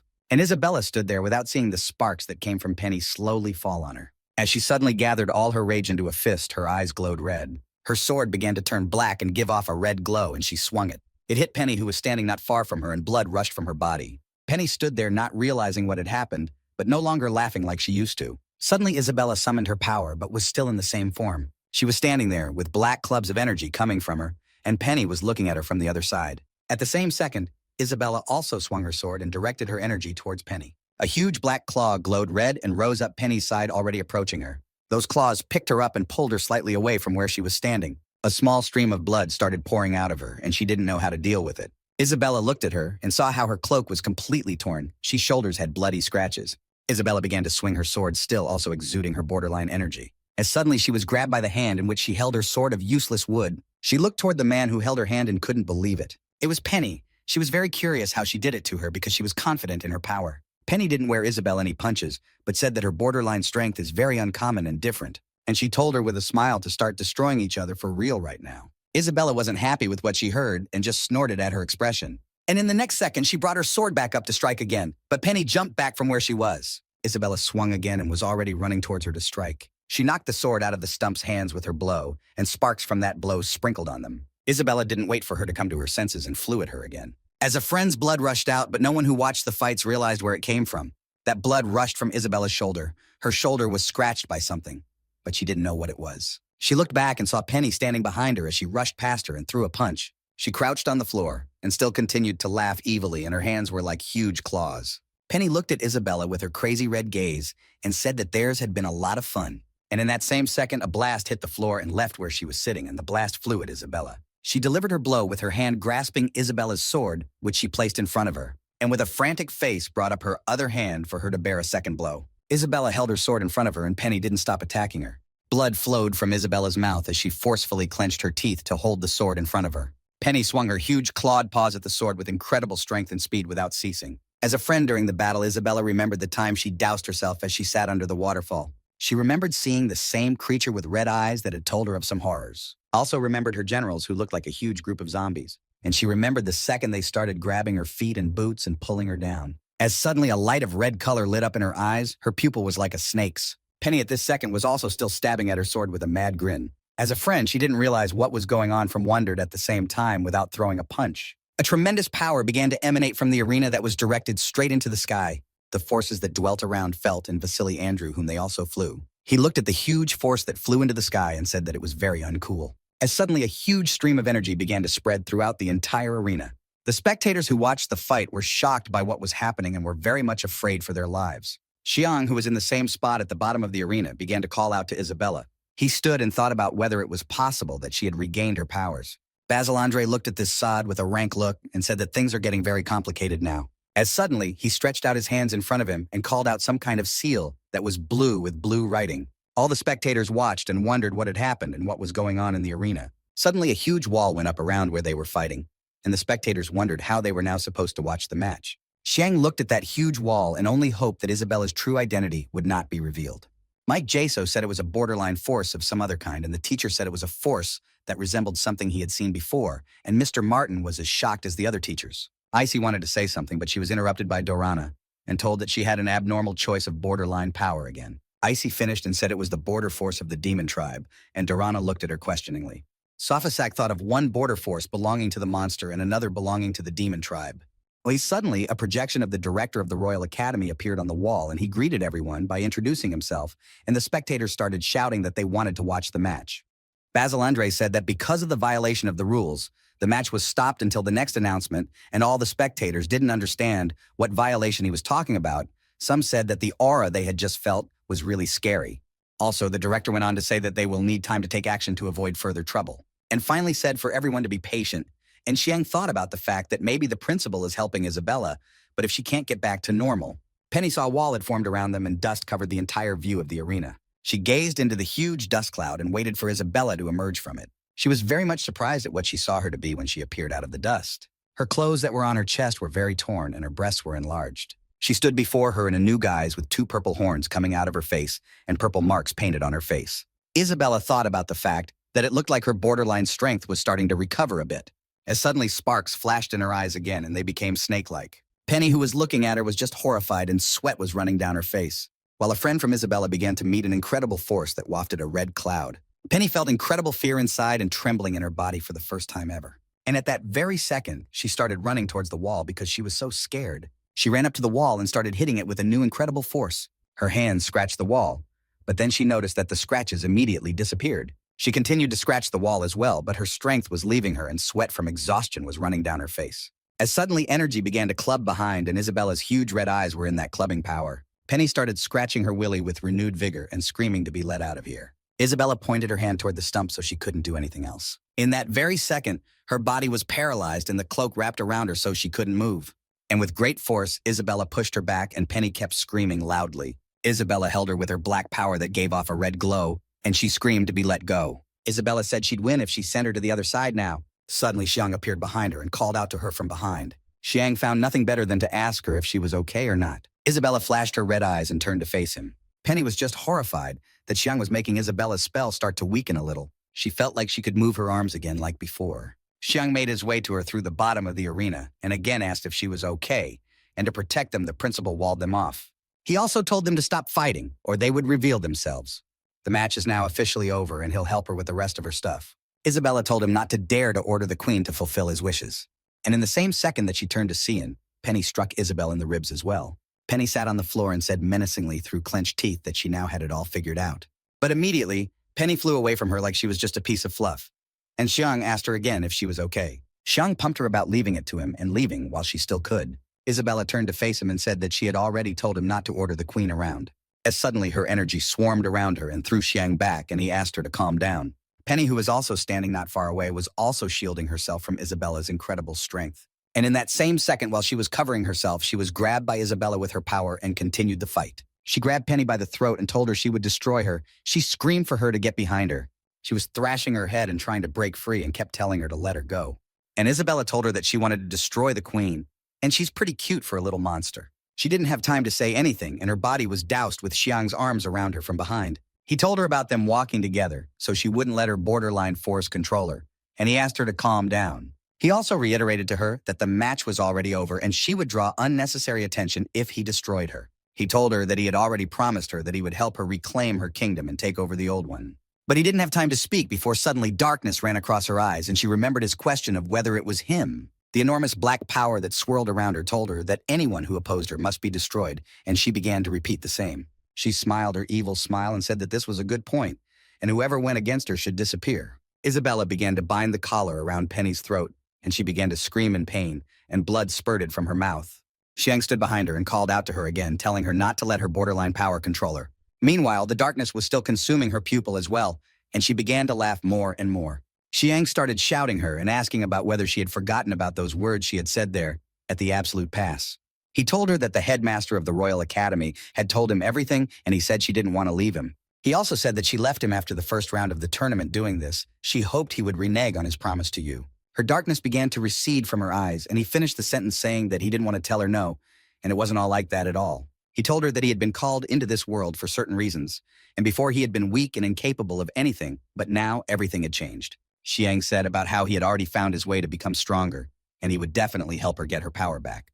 And so he asks her to trust him and also tells her to work things out together. Meanwhile, Penny collapses to the ground as Isabella's powers began to weaken from Xiang's words. Xiang said that now the principal is also helping them, and they shouldn't mess it up. And also he already has a plan for the future while they are together, and he promises that nothing in this world will be able to stop them. Isabella was distracted from his words by the question of whether they would really be together, as suddenly Isabella felt a black energy that was talking to her, and it was telling her not to forget that she should be a proud demon queen. Her eyes and forgot began to burn red again, and a voice told her that as rulers, they should not depend on weak people like this. And seeing herself in front of her, she wondered if she had forgotten how Lillian had betrayed her. She asked if she hadn't learned that lesson the first time and said you can't trust anyone in this world. And until she returns to her former glory, none of these creatures should be a problem for her. The voice in her head was again telling him to listen to it and that she would destroy anyone who got in her way. And she concluded by saying that the only person she can trust is herself in her head. Isabella lowered her face and thought only that it was the right thing to say. And in the next second, the evil smile reappeared on her face and she said that she would destroy anyone who got in her way.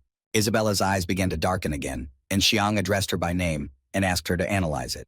He moved closer to her ear, otherwise yelling for her to come to her senses and calling her name again. And after he immediately finished his sentence, she waved her hand and flung him back a few meters. He landed on the floor and the air was knocked out of his lungs, and the only thing he could say was that he was in a lot of pain. Xiang thought about the fact that if this continued her status as a demon, Queen would unravel, and he must find a way to stop her before the situation got out of hand. Penny, who was lying on the floor watching Xiang talking to Isabella, suddenly felt fear again. Isabella put her hand up to her and asked her about daring to go against the demon queen. Her eyes turned completely black, and only her pupils remained red, and she said it was time for her to disappear. As suddenly she started to summon all her power in her hand, and Xiang grabbed her arm so she couldn't do anything. Penny covered herself with her hands, and Xiang told her to get her hands off her. Xiang was angry since he couldn't help her, and every time she came back to her senses, she remembered her black essence again. Isabella wondered if he thought he was capable of stopping a queen like her. And as she spoke this phrase, he reached out his hand to her and brought his face close to hers. And at that moment, he started kissing her, and she shifted her gaze to him and didn't realize what was happening. As suddenly her eyes became normal human eyes and all darkness receded back. They stood together and still continued to kiss. He still held her hand, and she couldn't close her eyes. Suddenly something began to glow on their chests, but they didn't pay attention to it. The 2 rings they had on their ropes came out from under their clothes and reached for each other. She remembered the high priest telling her that her highness was not like the rest of their tribe. And also that she can't afford to have contact with other people because in the future she will be a queen. She remembered how the White Dragon team had led them to the wall and how Xiang had wrapped his arms around her as they rode the horse. I remembered him asking that this was the capital of the kingdom of men and saying that the walls here were very high. Also remembered when he asked everyone that there was nothing, that he was a useless log, and said that his wife was the best and she would always stand up for him. A lot of memories flashed through her head that were related to Xiang. And as the memories came over her again, the eye became even more luminous. They were still kissing at this time, and a blush appeared on her face, just like Xiang's, and her borderline strength completely began to recede. Their two rings made contact with each other, and Xiang told her finally she had come to her senses. She asked him, embarrassed, who authorized him to do such a thing to the demon queen. And he, just as embarrassed, said it was all because he was under pressure, so that's what happened. As suddenly his embarrassment began to recede, and he marveled at the weight he felt on his arms. He turned his attention to Isabella and saw her start to fall, and he shouted again, calling out to her and asking if she was okay. And this time Penny, who was standing across from them, was watching the whole thing. Xiang turned to her as she spoke about how she needed to be destroyed now. And he told Penny that she had managed to save her life and asked her not to come any closer, or he wouldn't mess with her. Xiang reached for his quill, but he didn't realize where it had gone or where she was now. He shifted his gaze to Penny and told her to stay away from them since this fight was already over. Penny looked at him angrily and thought about the fact that she was about to be bullied just as she had been bullied. But no sooner had she done anything than suddenly her eyes went white again and she did nothing. Behind her stood the director of the Royal Academy and said that he thought they had let this situation go too far. He smiled and said trouble like this gives him a headache. Xiang sat in the arena holding Isabella in his arms and called out to the director of the Royal Academy. He looked at him and wondered what was going on outside and if people suspected anything. Basil Andre said he thinks he and she should split up for a while. Xiang interjected how it was to split up and what he meant, and if he wanted to take Isabella too. The principal said that there was no need to react like that and emotionally since just now she'd attracted too much attention with her borderline strength. And he also said to keep her safe, he needed to remove doubts about everyone's head. He shifted his gaze to the ring and said that there was already a resonance between them and asked him to hide the ring now. Onlookers were looking at the wall and talking about how it was finally disappearing and everything was visible again. And some wanted to know and wondered if this fight was over. The director said the situation got a little out of hand, but it was taken care of, and also apologized to everyone. Told them to cheer up and invite the next competitors into the arena for the next fights. Xiang walked down the corridors and asked them to be careful because she was already injured, and there was no need to put her in shock. The soldier who was walking beside him said that everything would be fine, and if he didn't calm down, they would have to examine him as well. Xiang thought about the fact that even if the headmaster protects them, they shouldn't be completely dependent on other people. At this time, Isabella was lying on the stretcher, and he mentally addressed her and told her to wait for him. Safasak said that they had reached the semifinals, and the next contestant was Torst Ren from the magic class. And the other participant from the magic class was Yuri Aisha, as suddenly she pulled her hand. She held her hand above her head and said in front of the entire audience that she was giving up. All the viewers were shocked that she was giving up and wondered if it was going to end like this and what was even going on. Aisha talked about how she didn't want Rena to throw her out of that arena and wanted to still live. Rena covered his eyes and remembered how he had already talked about this once before in a past fight. The principal said that since Aisha from magic class decided to give up, and Eli is now unable to fight. And he also said that 2 more competitors broke the rules, and the next match will see other competitors face off. And he said that it would be a duel between Rene of the magic class against Xiang Ye of the blacksmithing class. All the audience started to put their hands up and were happy to hear it, as some were just waiting for it. At this time, somewhere far away there was a huge black castle and crows were flying over it. It was the king's dungeon. One of the soldiers who worked in this dungeon walked behind Penny and there was not a sound. The second soldier was also walking along with them, and they both watched this girl with both eyes. They reached one room in which a single small table stood in the middle. 2 soldiers came into the room with her, and the iron door was closed behind them. The king's prison was very crowded with prisoners, and there were only iron doors. And somewhere not far from the room Penny was sitting in, Isabella had to be there as well. One of the soldiers asked about her, saying that she was captured by a tribe of demons and turned into a slave, and then she started learning how to use demon magic. She looked at him with a calm look and told him he had gotten it right. One of the soldiers was behind her and said that the magic that demons use is unique and only for their tribe, and he asked her to explain how a human can use such magic. Isabella couldn't say anything, and one of the soldiers said she was just lying to them. Another soldier said you must have made some kind of non-defense deal with the demon tribe. As suddenly the same soldier who had told her of the unbreakable deal felt a hand come down on his shoulder. He got up from his chair and started pulling out his sword and knife and asked him who was here and when he had entered. The man was nowhere to be seen, but he asked why they guys looked so happy. And the 2 soldiers were far from happy but very much frightened by who they saw in front of them. Isabella looked at the silhouette and remembered a long, familiar voice she had heard more than once before. He asked them who said about humans not being able to use the magic of the demon tribe. It was Vasily Andrew, and he said that the border force of the tribe of demons is the same as theirs. Just different races use it differently, that's all. And the soldier asked why he was here. And the headmaster of the Royal Academy said that according to his words, it turns out that he also made an unbreakable pact with the demons. The soldier hesitated and said that it wasn't true, and he was their treasure, and also said why they should even associate him with the demon tribe. The headmaster of the Royal Academy smiled and told him to let it be. He opened his eyes and said that he'd like to go for a walk every now and then, and he thought coming here to meet his students and see if they were being tortured was a good idea. The second soldier said that of course they were here, and they weren't being tortured, and they were just asking about her crime, and that's it. Isabella saw him closer as he stepped out of the shadows and nodded her thanks. In another room where Penny was sitting, and a soldier was also interrogating her as well as Isabella. The soldier told her that if she refused to talk, they had no choice but to use force. And someone said that this royal dungeon is not a place for torture, and asked her to remove her cloak, and also to stop this spectacle. General Sato entered the dungeon and said that he had seen through everyone, and the soldiers bowed to him. General Sato turned to the soldiers and asked to be left alone with Penny. He bowed and apologized for his rudeness, addressing her as a princess. At this time, it was already evening, and a gentle sunset was painting over the east wing. Xiang was at the hospital and walked past most of the doors, and approaching one, he said it must be that door. He walked to the room, the door to which was open, and someone was talking about opening wide. Emery conjured Eli and said it shouldn't be so hot anymore as she blew, and next to him lay Moto as well. She spoon-fed him, and he talked about how he'd told her more than once that he could eat on his own. Emery started to protest and said he can't, and he has many injuries, and she has to take care of him. Moto started talking about how it doesn't matter how you see it, and he thought he needed more care and asked that they stop fighting amongst themselves.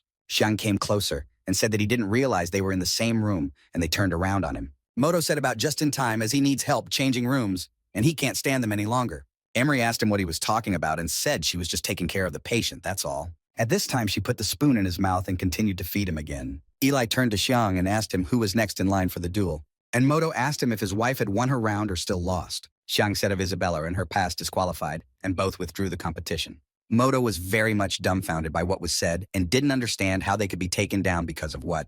He asked him what she did to get disqualified from the championship. Xiang told him that she had used the demon tribe's boundary power, and the other had used the monster's boundary power, and both were detained for questioning. Eli asked what happened with Ren and Aisha, and Emery said it was clear Ren had won. Xiang smiled at them and said about Aisha giving up at the very beginning of the fight. Moto, who was lying all bandaged up, said he would have done the same in her place, and he again inquired and asked Xiang if the results in the championship were already known. Moto was about to get up, but his whole body started to crunch and hurt, and Xiang told him not to overexert himself. Xiang said they could talk about it, and Moto said that since he won his fight, he would have to face Rena. Eli also got up from his bed and said that Moto was worried for a reason. He said that it didn't matter if he could beat Bushi or even Buno, but both of their dragon forms perfectly reflected their potential. Ren, on the other hand, is much stronger than both of them, and in the worst-case scenario, he would transform into a dragon, and he asked if he was ready for that. Xiang remembered how he had come to see him in the evening and how he had told him that he would be the one to defeat him. Xiang looked at the guys and said that he hadn't thought it over so carefully, and all he knew was that he had to win. He left the hospital and headed through the streets of the city, where people were also going home. Some people were turning around and talking about how this is the guy involved in the killer finale. Some girls passed by him and said that he was the lucky one in this championship, as there were many strong competitors, and he beat them all. Some people were saying he would die when he came out against Ren, and some people had already given up on him beforehand. Mr. Martin approached him and asked him if he had any concerns on his heart and if he was worried about Yi Bi. He was surprised to see him, and he said it didn't matter what was going on, and he should keep his head up since the final round would be tomorrow. At this time, Xiang was already in his room and assured himself that he would definitely win. And he also asked if the teacher really thought he could beat Ren. Mr. Martin told him about how he may have been weak in the past, but Rena is very talented and 1 in a million in his field. But the one that exists now can definitely beat Ren. It was already the next day, and all the spectators who were in the arena were still shouting about how excited they were. All the teachers were sitting in their seats and were also waiting for the semifinals to approach. The king was also happy that it would end today, and they would know the winner. Meanwhile, Sophisak stood in the arena and introduced the long-familiar students to everyone. He told everyone that tonight is the final round of the Royal Academy Championship, and also that the winner would receive 1,000 gold coins and be promoted to the rank of Major. Sophisak looked at the 2 participants and asked them if they were ready. Ren snorted as he realized he had nothing to prepare for, and Xiang just looked at him. Xiang looked at him and didn't understand why he reacted like that. As suddenly Ren moved away from Sophisaku, and the same turned to His Majesty, calling out to him. He told him that since 2 of the princes had already accepted an agreement to make amends for their lives, he wished to fight without any restrictions. And he bowed and said that then they could both show their full potential. And looking in his direction, he added that they could then fight until they were sent to the other world. The king was clearly dumbfounded by this statement and didn't know what to say to it. Icy thought about what Rene was doing, and he asked to change the rules so that the principal can't keep Xiang Ye alive in an emergency. The director of the Royal Academy said that since the prince is asking for it, we can try. Basil Andre asked why His Majesty should not decide the matter, and the king said, let's do as the director said. The king said that his request would be granted, and no one would be allowed to interfere in the battle between the 2 students, and Rennie thanked him. Xiang reached for his quill and wondered if he had somehow managed to hurt the prince's feelings. They stood opposite each other and waited for their long-awaited fight to begin. Ren turned to Xiang and said there were 3 reasons for his destruction. Xiang was surprised that he started this conversation and asked him to tell him about it. Ren said about firstly, he didn't respect his authority as a prince and laughed at his status. Xiang didn't realize about what he just said, since he was thinking about anything but that. Ren continued and said that secondly, he had copied his abilities with the intention of challenging him. Just as suddenly, Xiang's heart began to beat frantically, and he remembered this feeling as he had once experienced it. And he also said that a third scum like him is no match for a stunning girl like Yi Bai. Xiang began to move away from him. As he approached, he took 2 steps on his one. The spectators covered their eyes again and said that it was too powerful a border force. They were a little uncomfortable being there. Drana said about Ren seeming much stronger than he was before. Icy looked at him and was perplexed since Ren was rarely like he was on stage. But at this time, Xiang smiled and sweat was running down his face, and he asked if it didn't fit. He took a small stone with his hands and inserted it into an object that looked like tongs. He started twirling the object in his hand, and Rena didn't realize what was happening. Mr. Mumu stood with Mr. Martin and was dumbfounded as he realized what it was. The cook teacher turned to Mr. Martin and asked him if he had given it to a student. Mr. Martin didn't say anything back to him and just stood there watching Xiang and using his item. Xiang said that originally he wanted to be straight with his donkey ass, but now things have changed and since he encroached on his wife's brilliance. And with a challenge in his voice, he told him that he would tell him this to him about how Yi Bei was only his. Durana and Icy were surprised, and Durana asked if it was Martin's treasure, a pale moonstone. Icy turned toward Mr. Martin and looked at him and thought of him. Mr. Martin spoke of his belief that Xiang has more right to use this stone than he does. Xiang stood in front of Rene Place with a feather with a pale moonstone inserted in it and told him to attack him, as suddenly he was very much surprised that he felt a shiver in his body. But it wasn't his body that shook. It was the ground beneath him that began to shake and the arena collapsed. Ren extended his hand toward Xiang and his hand glowed with a purple glow. Then he clenched his palm into a fist and clumps of rocks began to form around the hay. Xiang was very surprised that the ground started to leave from under his feet and rocks started to form around him. Just as suddenly, the rocks formed a great big ball and lifted it into the air. Ren extended his hand towards the stone ball, and his hand began to give off a yellow glow. The stone ball also began to take on an orange glow and began to spin very strongly. All the spectators were thinking that Ren eliminated his opponent with just one punch, and he must have been very strong. Some guys were thinking about Ren being really strong since he crushed this guy. But in the next second, disappointing both Rennie and the audience, the stone began to shatter into small stones. An incredible monster that was completely covered in fire burst out of the huge rock. Rena stared at it blankly, unable to figure out what it was, and out of the fire showed huge yellow eyes. It was a huge robot that was made of metal and called it Lucky 3. Rena looked up to see fully this robot and covered himself with his hand. Xiang, who was sitting inside, said that since he has the pale moonstone, everything he represents will appear at his will. He also said it wasn't the same stone monster from the Valley of the Winds. Ren squinted his gaze and snorted, thinking about what he would do next. At the same second, he waved his hand and a huge blue wave swept towards the robot. Xiang had time to react, and a small iron shield came out of the robot's hand. A huge blue wave hit Lucky 3's shield and reflected off of it. Rena was terrified, as often all of his spells would immediately trigger and cause irreparable damage. Xiang formed a blade of useless wood on his other hand. A small knife appeared from his hand. At this time, Ren made a seal around himself that was completely purple in color. And at the same second, he pressed its center and released a high-level thunder arrow magic. Xiang stood and repelled his attacks and said that useless wood was an insulator, and he clearly wasn't known for his smarts. In the next second, Xiang snapped out of his seat and ran towards Ren and his seal. He practically approached him and brought his hand to bear on the blade. Small tornadoes immediately swirled under Ren's feet and carried him away from where he stood. And Xiang's huge robot struck the empty space, destroying a small part of the arena. Xiang shifted his gaze to Rene and thought about the fact that he was fighting from a long distance. And he also thought he'd have to fight at close and long range to beat him. In the same second, not small and robots that gave off a green glow emerged from his feet. And as the little robots headed towards Ren, he began firing his cannon. As bullets began to fly in his direction, he placed a seal in front of him from which they bounced. But Ren was oblivious to the fact that Xiang had unleashed small robots, and as they approached him, they began to glow with a red glow. When they were already too close, Ren shifted his gaze and didn't realize what was next to him. Before he could react, suddenly a small army of robots triggered, leaving a huge explosion. The audience watched it all and talked about how it was very unexpected, and the participant from the blacksmithing class is something.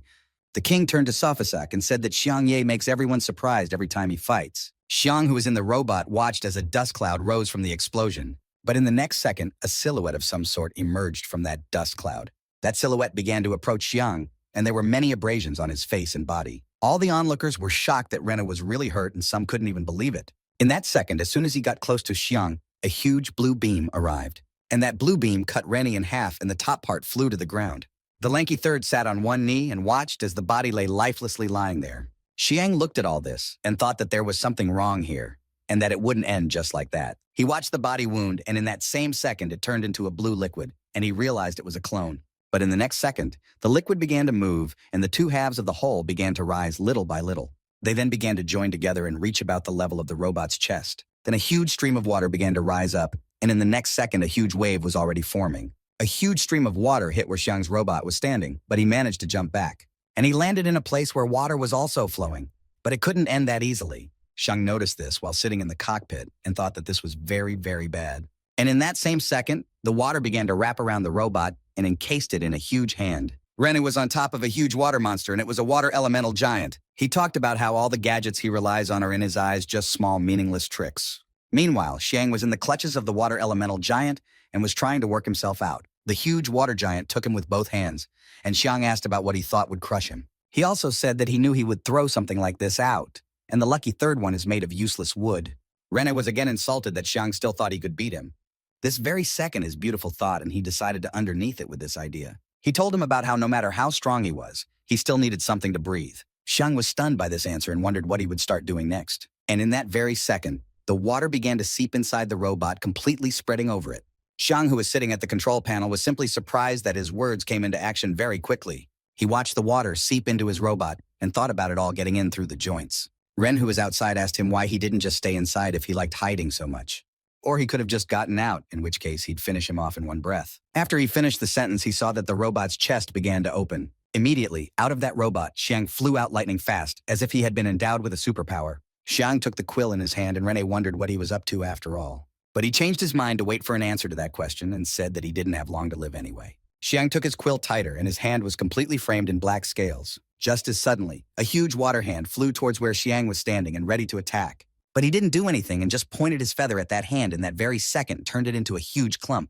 As a friend, its arm stopped moving, and Rene thought about whether it was Aisha's ice magic summoning. There was still a huge water giant in front of Xiang, and Rene decided to ask if it was really ice magic. But Xiang answered him that it was the result of combining magic and his wonderful imagination. He looked like a knight of magic and thought about the fact that this was the real power of the pale moonstone, and anything he imagined would immediately appear. Rene held out his hand, which began to glow with a blue light, and said it was a waste of energy. And good luck, the water monster that was not frozen started attacking Xiang again. He began to fly away, plugging in the small rockets that were on his back. And in that same second, he headed past the hand that was pointing in the direction he had just been. And he touched the water monster's hand with his quill again, and it began to completely freeze again. It flew all over his body and touched some places, completely freezing him. The onlookers were shocked at what kind of armor Xiang had, and how he was even able to freeze such a giant. Icy turned to Mr. Martin and said that she didn't know that his pale moonstone could create magic. Mr. Martin said that everything was right, because the pale moonstone has a large supply of magical energy, and the stone can create anything the blacksmith comes up with, and in the same way the stone can be used if the blacksmith remembers the magic circles dot. And Xiang had an amazing amount of new ideas and a wonderful imagination. Teacher Mumu asked Mr. Martin why he didn't see him use magic more often. Xiang flew away from the ice monster and said that now he wouldn't be able to use his giant either. He was also able to freeze the spot Rene was standing on as well, for freezing his half of his body as well. But Rene wasn't bothered by this, and the next second, all the ice that was on him flew off. Rene jumped the huge monster and asked him if he wanted to overpower it with magic. He flashed his eye and said he had no idea what he was capable of. And in the next second, when Xiang flew away from him, the opposite side, Ren pointed his hand. And Xiang stopped and asked him about it again and used the same attack. But he started moving very fast and said he was using magic too slowly. Xiang's words struck a nerve with Rene, and he was beside him with lightning speed. The next second, he struck at his feather, which he held in his hand. He tossed the feather aside a little and struck Xiang in the stomach. And in that same second, he sent it back as the blow was embedded in magic. Xiang peed a little from the pain and thought that even in his armor, he could feel the force of his punch. Then he thought that he had the strength to climb the moon mountain when he couldn't use borderline strength, and so he couldn't ignore his melee ability. Ren asked him about whether he really thought he was scared of a fist fight and told him to let him tell him that no one had ever yet had the sense to hit him with their own fists. And as he spoke his speech, steam began to come out of Xiang's hands and scales began to open. Rena said that why did he think he could overpower him since he was a useless log? Xiang started throwing punches and hit his shield, and Rene again said what he already said about him being useless. But no sooner had he finished speaking than he suddenly heard the exhaust of his hand, and that blow came flat on his face. Some blood flew from his nose-mouth, and he threw one punch that would shatter all his pride. Rena was spun around a few degrees, and he clearly wasn't expecting the impact. Xiang, being inside the robot, said that he would never fail in what he was striving for. On Ren's face, the imprint from Xiang's fist could be seen, and blood slowly dripped down from his nose. Xiang told him about how it was over, and Ren looked at him with a very angry look. In the next second, Xiang started to carry another punch but missed his face. Ren sent Xiang and told him to move away from him and summon a high level of magic called Ice Spear. Xiang thought about the fact that he knew that removing it would be easy, and he still needed to consider the dragon's transformation. In that same second, Rene began to summon the seals that were once again water seals to his aid. Rene was too angry from the blow he had given him, and there was blood on his face. He began to hold the water blade in his hands and said that his useless logs still had power. He looked at him with a menacing look and said that he had dared to leave the mark of a person of royal blood, and he would give it all back to him. He swung his water blade and said he'd pay him back 100-fold. Xiang asked about, "Isn't this a pressurized water cut?" and said that there was such a powerful impact. And at that same second, he gave a push to Xiang's water blade a little backwards. He had no sooner landed than he saw the blades flying at him again and thought it was too fast. The blade was coming towards him, and he figured that even with the protection of the useless wood, he wouldn't be able to withstand many of his blows like that. And at that very second, huge hands began to come out of the arena. It was the highest level of magic, which was called Earth Hands. The hands closed around where Xiang was and enclosed him in a huge lock. The rock on his helmet started glowing, and he said he was just going to blow up everything around him. And at that very second, 3 bombs started flying out of his chest and aimed at his arms. Explosions began to remain on these arms, and huge clouds of dust began to reappear. There were also huge marks on his arms from the punches Xiang had thrown. But the next second, they began to magically tighten as if they were healing on rocks. Xiang talked about how he couldn't blow up his hands, and in time the stone would regenerate itself. Rena looked at him and wondered if he really thought he could beat him with so little knowledge that he had. And in that very second, Ren started summoning very many seals, and it was the highest level of magic, which was called Elemental Explosion. Mixed in here were a very large number of seals that were responsible for air, fire, electricity, and much more. Ren told him to accept his defeat, and he had no choice but to go to the other world. Suddenly, all the seals that were on top started to spring into action and headed towards Xiang. One of the seals hit his hand and felt him shudder at it. This was followed by other seals that were already directed at him. He was inside the robot and said, "Did this guy really think he could destroy it like that?" Rena took his blade and said, "See how long he could last from this." He applied the blades of water again and said he wouldn't finish him off until he broke that useless armor. In the next second, blades of water struck Xiang's iron face in addition to the seal. Rena began to draw some huge designs with his water blade in the air, after which that huge drawing flew towards the direction where Xiang was still. The audience said that they were frightened by Ren's potential, as a normal tribesman would be at his limit by now, and he continues to use this magic. Xiang, who was inside the robot, thought about the fact that this strike was heavy and such amount of damage is lethal, and it seems this armor still needed to be improved in many places. He opened his palm and thought that he had already collected enough data anyway and was no longer playing games. On his hand, a stone that reflected the red power in his hand began to glow. When the stone on Xiang's hand began to glow, he also began to make a hole in the huge earthen hand that held him. Ren had thought about the temperature rising quickly in this fire-type attack. He also told him that fighting is useless, since any elemental attack doesn't work on him. Xiang smiled at his words as he wanted to suppress him with his phrases rather than his strength. And in the next second, a huge stream of fiery energy burst out from his hand. And at that very second, that stream of fire flew towards where Rennie was standing. This stream of energy didn't hit Ren, but passed over his face and hit his stripes. The onlookers started talking about how this huge stream was not a magical element, but it was a laser, since technology and magic is a perfect use of it. The spectators of the battle are in shock that it was laser magic, since it was a lost knowledge of the use of rare magic. The king said that Xiang's abilities were reminiscent of the light magic the feline duo had shown them earlier. He also turned to the director and asked what he thought of it, and the director said it looks like it, but he doesn't feel a magical aura in this ability. A small courtyard flaunted where the laser had come from a while ago. Xiang thought about whether the stone had recovered, and it looked like he was going to have to pay more attention to his spell as well. He also thought about taking advantage of the moment and blowing it up while he could. And at the same second again, 6 bombs flew at the earth hands that should destroy them. He succeeded in doing so, and began to fly away from where he was encased in the armlock. Xiang stood on the stage and said, turning to Rena, that the blacksmith he was looking down on had done damage to him, and asked how he felt about it. And he also repeated to him those words that he had once before said, that he would be the one to defeat him. Ren looked at him with his huge eyes and didn't understand how he could dare. His teeth began to clench and blood seeped from the tips of his lips. He began to simmer accusingly and talking about how this was not unacceptable. And at that very second, a small tornado began to spin on the spot where he was standing. It began to grow larger and larger, and also some different colors appeared on it. Then this tornado began to split into several tornadoes, and in the middle of them was Ren, who stood and summoned a world-level magic called the Hurricane of Destruction. Xiang looked at this and thought about the fact that world-level magic, and this meant that the highest level magic was not the limit. He watched and thought that was great. since the faster he reveals his potential to him, the more information he has that can be used against him. He put out his hand, and at the same second, a stream of fiery energy was scorching from his hand. Rena looked at him and told him not to think or hope it would work again. He started holding his hands, one of the seals, and said that since he so badly wanted to know about his potential, and in that same second he himself thrust two hands in front of him. His eyes lit up with a blue light, and the seal appeared in front of him. And he negotiated his phrase and said that then he would destroy him right here and now. Xiang thought about whether this magic could somehow resist his magic cannon. In the next second, he shifted his gaze as he remembered something, and it hit him. He looked that he was once again in the midst of a huge earth hand that was magic of the highest level. He started flying away from that spot and said that again it's ability, and there will be trouble if he gets caught again. The front popped out one of his hands, he thought badly, as those stone hands didn't just get bigger, they got bigger and faster. Once again, he was sandwiched between three hands and thought about being caught again, and in the next second, several hands formed a huge ball of stone. He looked up and thought he was once again imprisoned in a huge trap and could be finished off here. And outside, Rene was still busy forming a huge number of tornadoes in the arena. And these tornadoes were heading towards the place where the huge ball of hands had been formed. Tremors reached him and started spitting blood, and thought about how it was too much of an attack.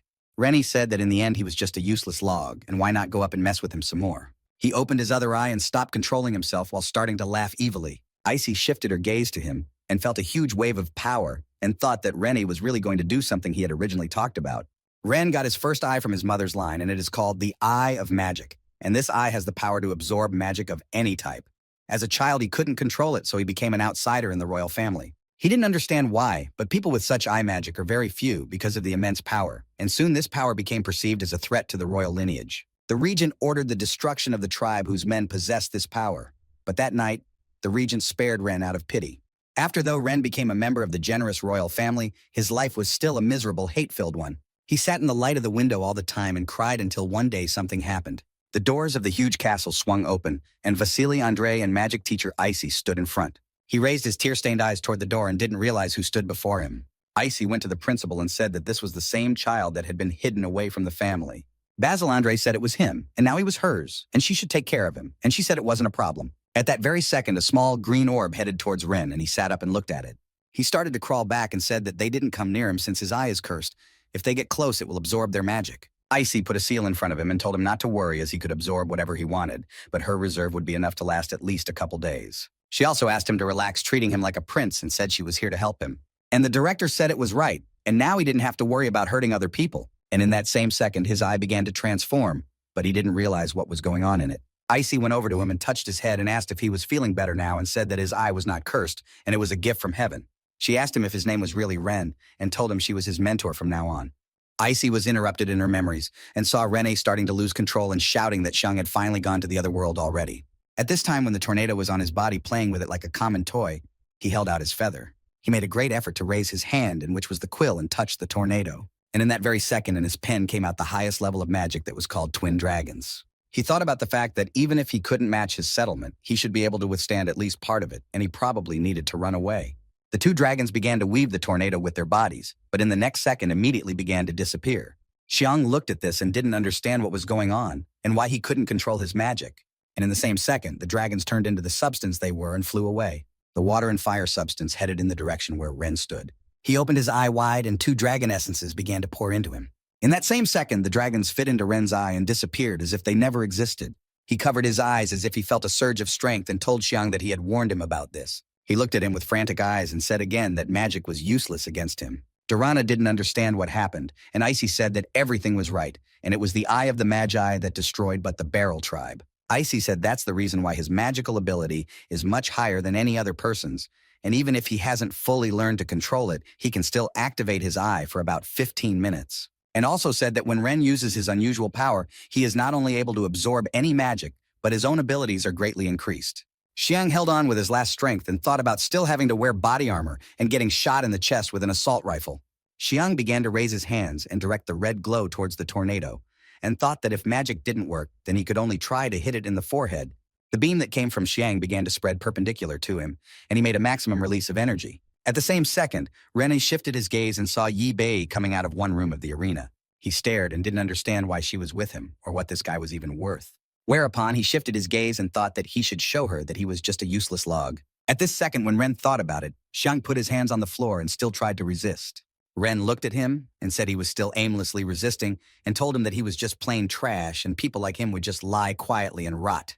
He again channeled a stream of power and told him to accept his defeat and he would finish quickly for his sake. The tornado that was destroying Xiang with even more force began to press down on him after Rene's words. Just as suddenly Xiang realized that he needed his suits restarted very quickly. And in the next second, small blue dots began to light up on his hands. Ren asked him again how he could compare the abilities of an ordinary blacksmith and magic.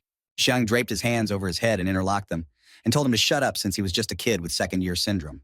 All the spectators were shocked by the kind of performance that was in front of them, and they obviously didn't expect it. In that same second, a huge robot that was bigger than tornadoes began to form behind Ren. Ren was shocked at the noise going on behind him, clearly not like what he was doing. Immediately, Xiang's huge robot wielded its spear and struck a few tornadoes. And just as a huge dust storm rose from the impact, Ren deployed a shield around himself. He looked at it with anger in his eyes and thought about how the thing could still move. But immediately he looked at him angrily but gathered his wits and most likely thought of something. The huge robot Xiang, whose name was Lucky Third, brought his fist up to strike. He hit the arena and there was a huge explosion while activating the autopilot.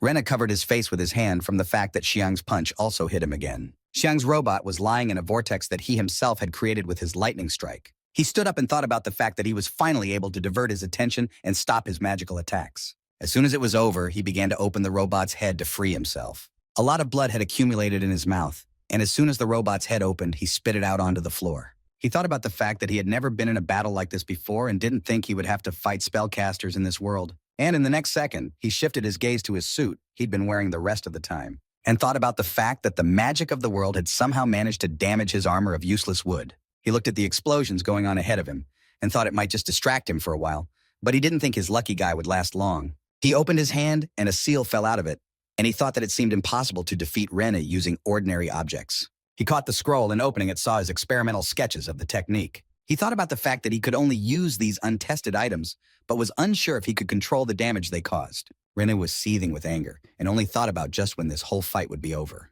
Someone behind him called out to him and he became even angrier as he realized whose voice it was. Xiang asked if he still doesn't recognize that this is a difficult battle and why he doesn't transform into his dragon form. Also told him about not being able to stand and if he defeats him in front of all the people, and Ren got very angry at those words. And as soon as he finished, those words flew at him with his fist cocked. Ren turned around, bared his eye, and pointing his hand at him, told him to go to the other side of the world.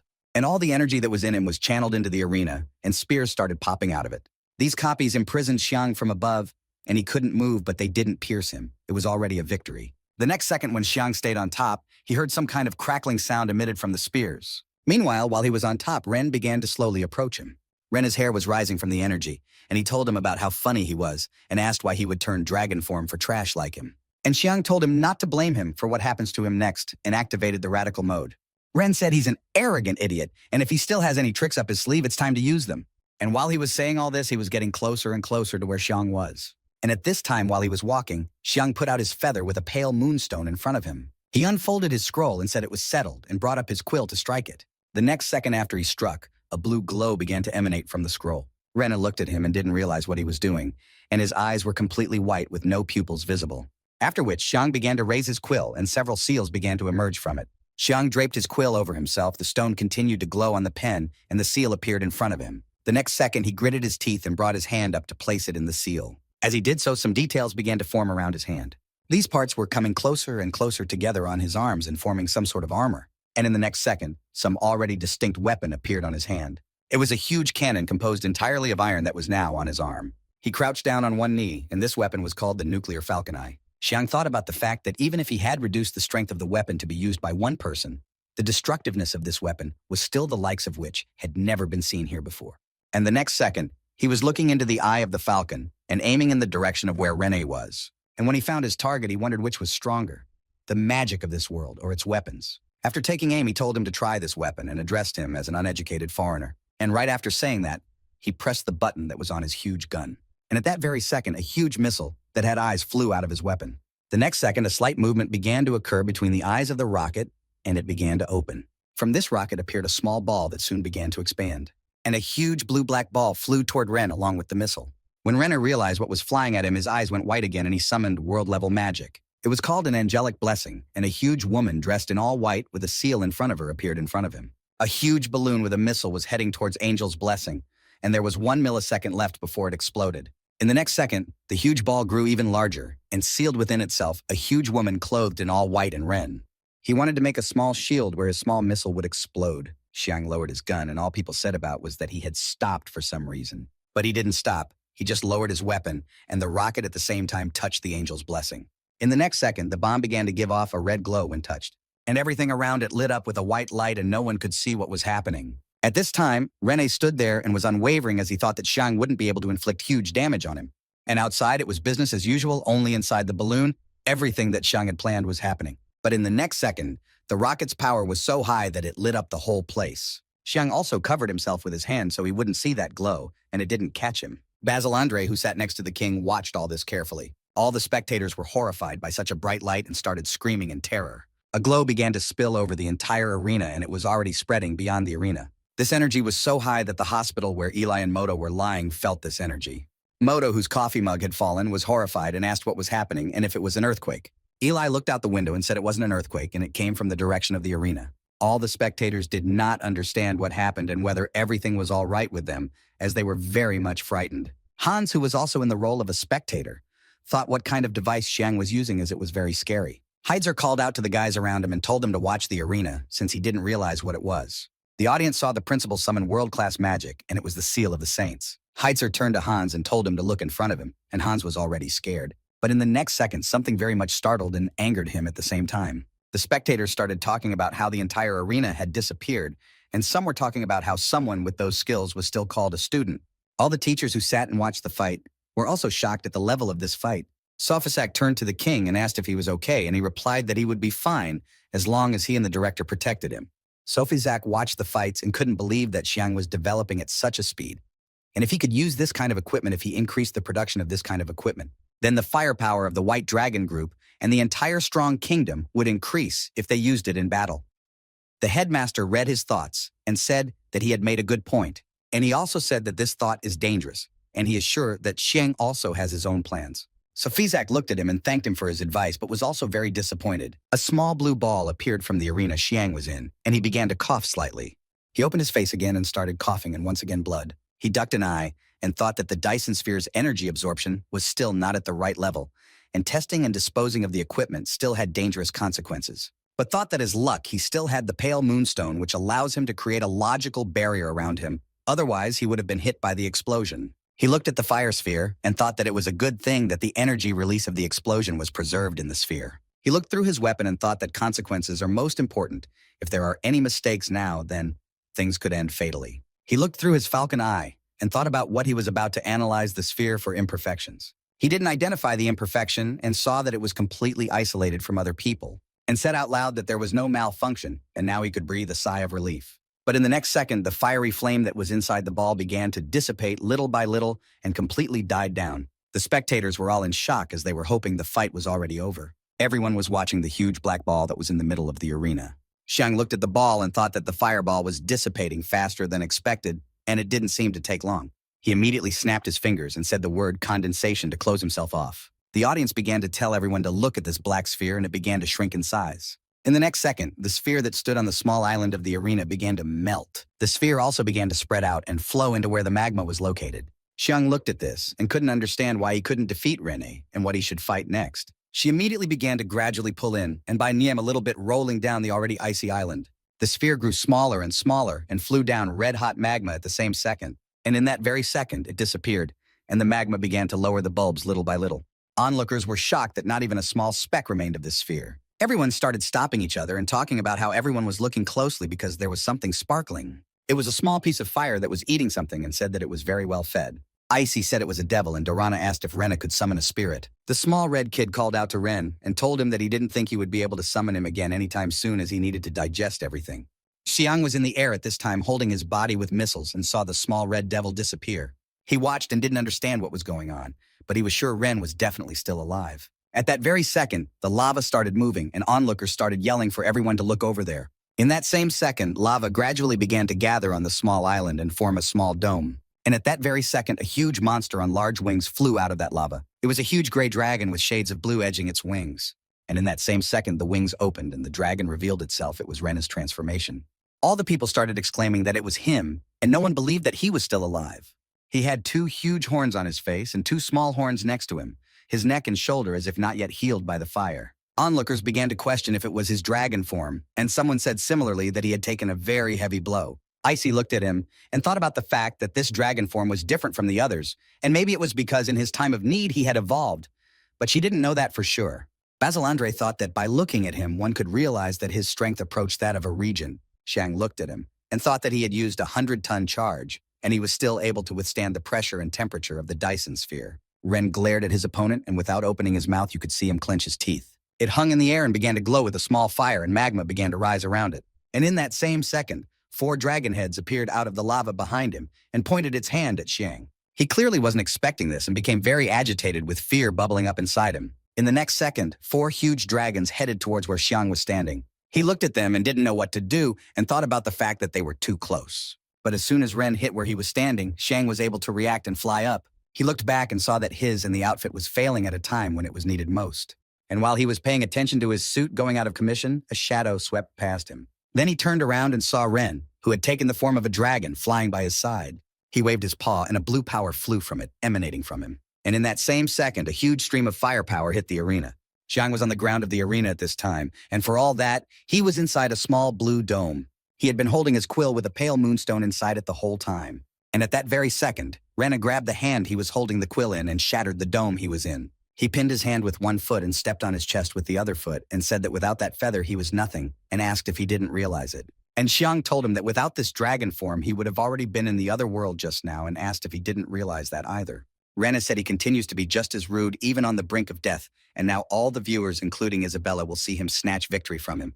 Xiang started laughing and said that he didn't know that an arrogant prince could be so funny. And after that sentence, he still continued to laugh, morally suppressing Ren. Rena looked at him and was clearly not amused, and asked why he was laughing after all. Xiang said that all he does is show off and act cool, but deep down inside he just wants attention and recognition from others, and 9th grade syndrome can also be categorized as a symptom. He also said that all he does day in and day out is gawk at his wife, and isn't he embarrassed by it, and the outcome of this match is already a foregone conclusion, and unfortunately the winner will be him. Ren raised his fist and asked him if he was done talking and told him he could go to the other side now. Xiang looked at him intently, wondering what he would do next, and if he would do anything at all. And at the same time, Isabella, who had been watching, began to draw her sword from its sheath. She started to head in the direction where the fight between Ren and Xiang was going on, but was suddenly called out by Aisha. But in the next second, for some reason, she stopped and looked more closely at the fight. All the teachers, Principal King students, and Safasak were shocked by the following action. At this moment, the small red laser that Xiang had been using all along flew by, and when he did what he intended, a huge stream of blood spurted from Ren's mouth. Xiang turned on his arm laser and separated the arm and the wing that was part of Ren's essence. And in the same second, any glow stopped emanating from Xiang's hand and his suit completely extinguished. Blood in huge streams dripped onto the arena floor, staining everything red. The audience started talking about how Xiang from the blacksmith class had separated his arm, and Rene had just lost a limb. Rene, the only thing that pleased him, and what he thought about, was that the weapon on his arm was already malfunctioning.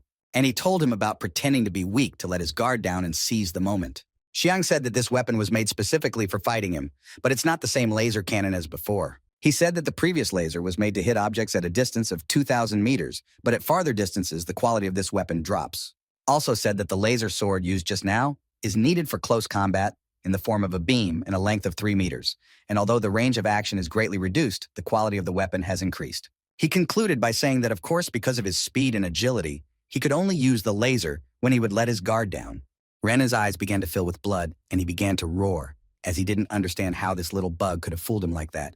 Rena began to roar with anger and thought it was no longer worth delaying what he had wanted to do all along. His severed arm still trembled in pain, but it didn't diminish his strength. And at the same time, when he began to strain very hard, the blood on his arm instantly clotted. A blue force began to form around his other hand that he wanted to strike. Rena asked him what about losing a limb and how he appreciated the situation now, and said he was still at his feet. Viewers began to say that he has very powerful borderline powers and is using world-class magic again. Rena started to make his fist and told him he was the one who was about to lose. But Xiang calmly lay back and said that he didn't need the laser from the beginning to overpower him. He braced himself for the fact that Rene was practically near his face by now. Xiang said he expected to win with another device, and luckily it finally worked. Suddenly, the power that was swirling around Ren instantly began to dissipate. He looked at him, but no longer with red fiery eyes, but with white ones, and didn't understand what was happening. In the next second, he began to be covered in some obscure dark spots, and his arms began to weaken. He began to slowly back away as he thought it was a matter of standing next to Xiang. He started yelling in anger and asking what he did this time and what was even going on with him. Meanwhile, Xiang gradually climbed out of his suit that was already out of service. He stood up and said it was close and it only worked now, but still he's a monster. Rena looked at him and, still asking what was going on, he yelled unprintable swear words at him and said he wouldn't forgive him. Xiang said that even if he explained to him, he wouldn't understand, and the action had just started, and he wouldn't only stop feeling the pain of losing a limb. And also his other senses would slowly start to fade away until the last cell of his body was destroyed. He asked if he thought he could win by hiding, and all the people asked him to defeat him to the end. In that same second, Ren began to fight back his pain that flowed throughout his body. All he could think about was what was wrong and why he couldn't hear the voices around him, and why he couldn't see anything. The audience again started shouting that they will always support Ren, asking him to destroy Xiang and keep fighting. Some people were clamoring for a guy from the Smith class to beat him, and this year's championship final was indeed unusual. Onlookers kept complaining and shouting with questions about what was wrong with this prince, and one man said he had bet 100 coins on him. Rena began to roar with anger and, turning to Xiang, said he was a bastard. He roared that he couldn't do anything and asked him what he had done to him. He asked him how could a scumbag like him defeat a member of the royal family like him. He started pelting him with questions again and asking him what kind of poison it was and told him to answer him. Xiang listened to all his questions and said that after he absorbed the explosion, he already knew that the fight was over. And it was not about the poison, but what he was experiencing was beyond his comprehension. Like any other inhabitant of these plains, what was happening to him was the result of the radiation. When an atom at high speed collides with another heavier atom, the nucleus of the heavier atom splits into two parts, and during this process, a large amount of energy is released in the form of heat. And this is the main material from which people create nuclear weapons. He told him that when a uranium isotope 235 is smashed into another atom, the result is that the uranium nucleus fissions, releasing 2 or 4 neutrons. The neutrons formed after the nucleus fission begin to interact with the nuclei of other uranium atoms, causing a valuable reaction. Thus, the energy of decay is equal to about 5 grams of uranium isotope is equal to the energy produced by the complete combustion of 100 tons of TNT. Based on the law of conservation of energy in this world, he created a nuclear warhead and with an incendiary device. Although the explosion was like that of 100 grams of spent Dyson sphere, was able to contain not only the energy from the explosion, but also radiation. But in this world where magic exists, it's impossible to surprise people, and Xiang Ye prepared for the worst and assumed that the fireball wouldn't be effective against Ren. But even if he manages to contain the explosion, in this world people know nothing about the effects of radiation, and the resulting neutrons are very damaging to DNA, and there is no defense against it. At this time, Ren's body became swollen and began to bubble even more, and he began to scream in pain, spitting out blood from his mouth. Rene crouched down on one knee, and a stream of blood began to pour from his mouth. Icy was shocked at what she saw and thought that if this continued, his life would be in danger, and she should stop it immediately. Basil Andre read her mind and told her not to act impulsively. She watched him as he slowly descended from the front of the pedestal and didn't understand why she couldn't do it. He mentally conveyed to her that an excessive amount of care and love sometimes got in the way, and he had to work things out for himself. She was in complete disagreement with him, but didn't argue and just went along with it. Ren still continued to scream and spit blood from being in unbearable pain. He started to roll around and kept screaming that he was in a lot of pain. Xiang looked at him and told him to admit defeat, since he still has a chance to survive, and maybe the director knows a way to cure him. When he heard those words, he still continued to scream in helplessness and pain. He still continued to scream, but at the same second, his body began to be covered in shades of gray. The part of the skin that was bubbling began to gradually fall apart before everyone's eyes.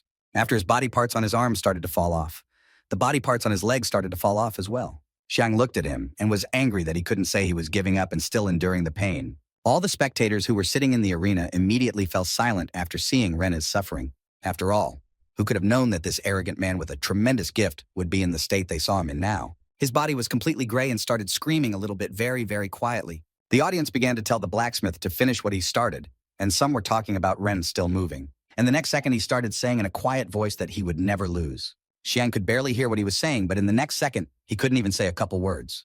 Immediately, he put his hand to lean on it and began to rise gradually. He stood up and said he was a gifted member of the royal family and he couldn't lose, and said how dare he lose to such a useless man, to a log like him, and at the same moment struck Xiang's face with his hand, but it was not as strong as before. Xiang stood with his fist and told him about how he was disappointing him a lot. Also asked him if he thought the world revolved around him and he was the main character in it. Xiang prepared his fist to strike and asked if he was really a gifted member of the royal family. Xiang slapped Rene's face with anger and said that he was nothing in his eyes.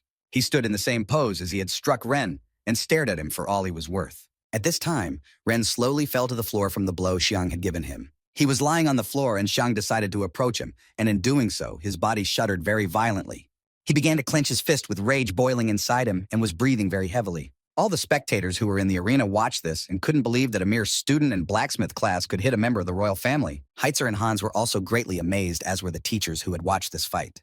Icy, who was next to Durana, had covered herself with her hat and was as completely terrified as the rest of the teachers.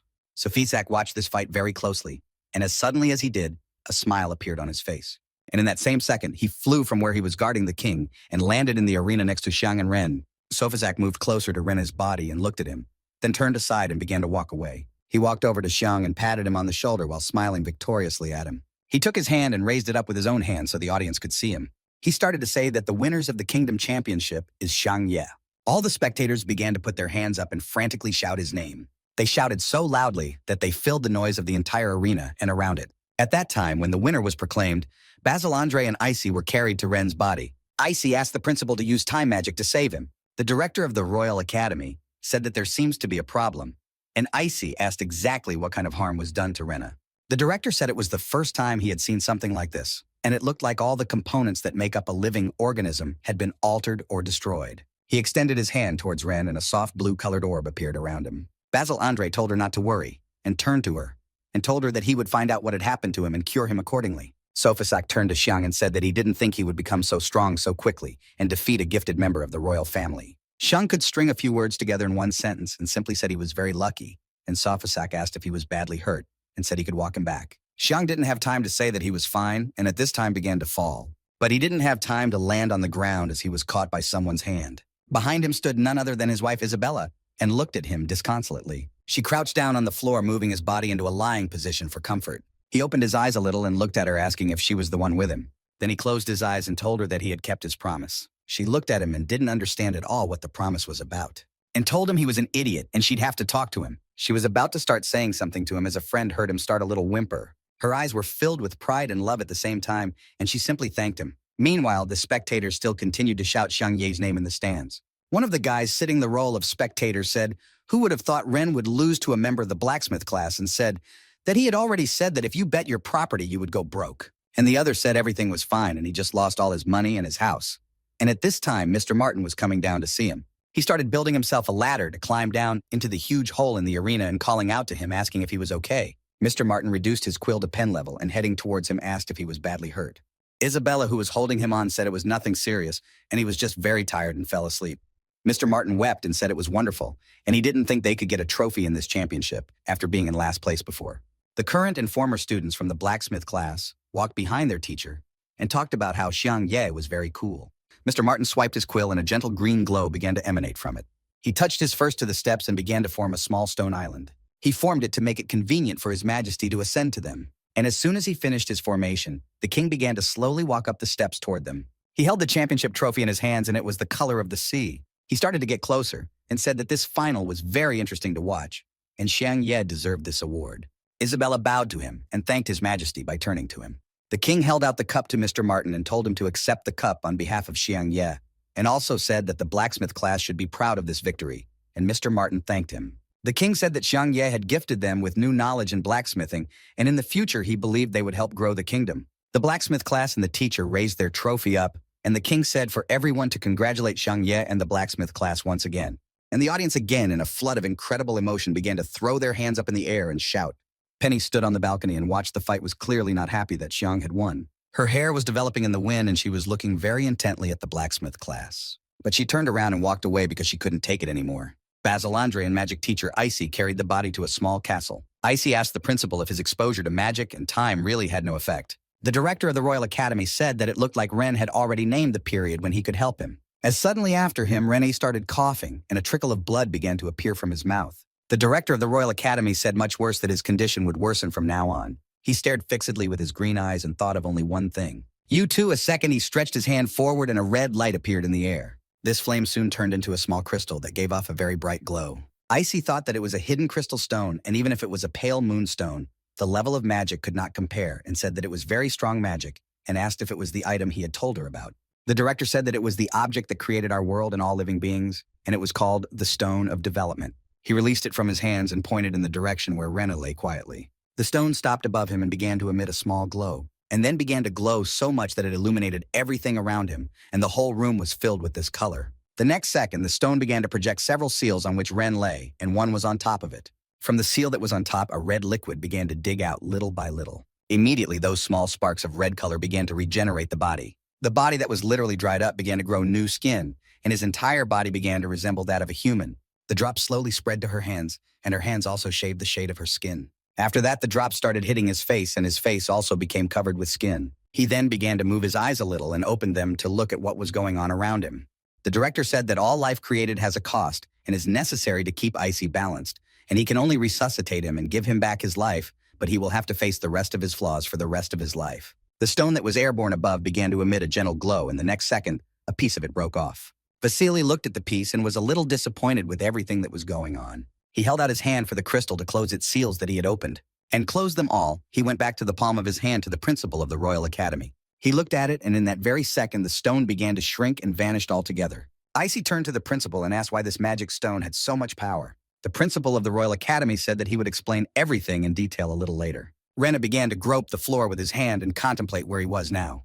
And the next second, his eyes opened too wide, and he was horrified at what he realized. He jerked up from Paul and began shouting frantically, calling out to a student named Xiang Ye.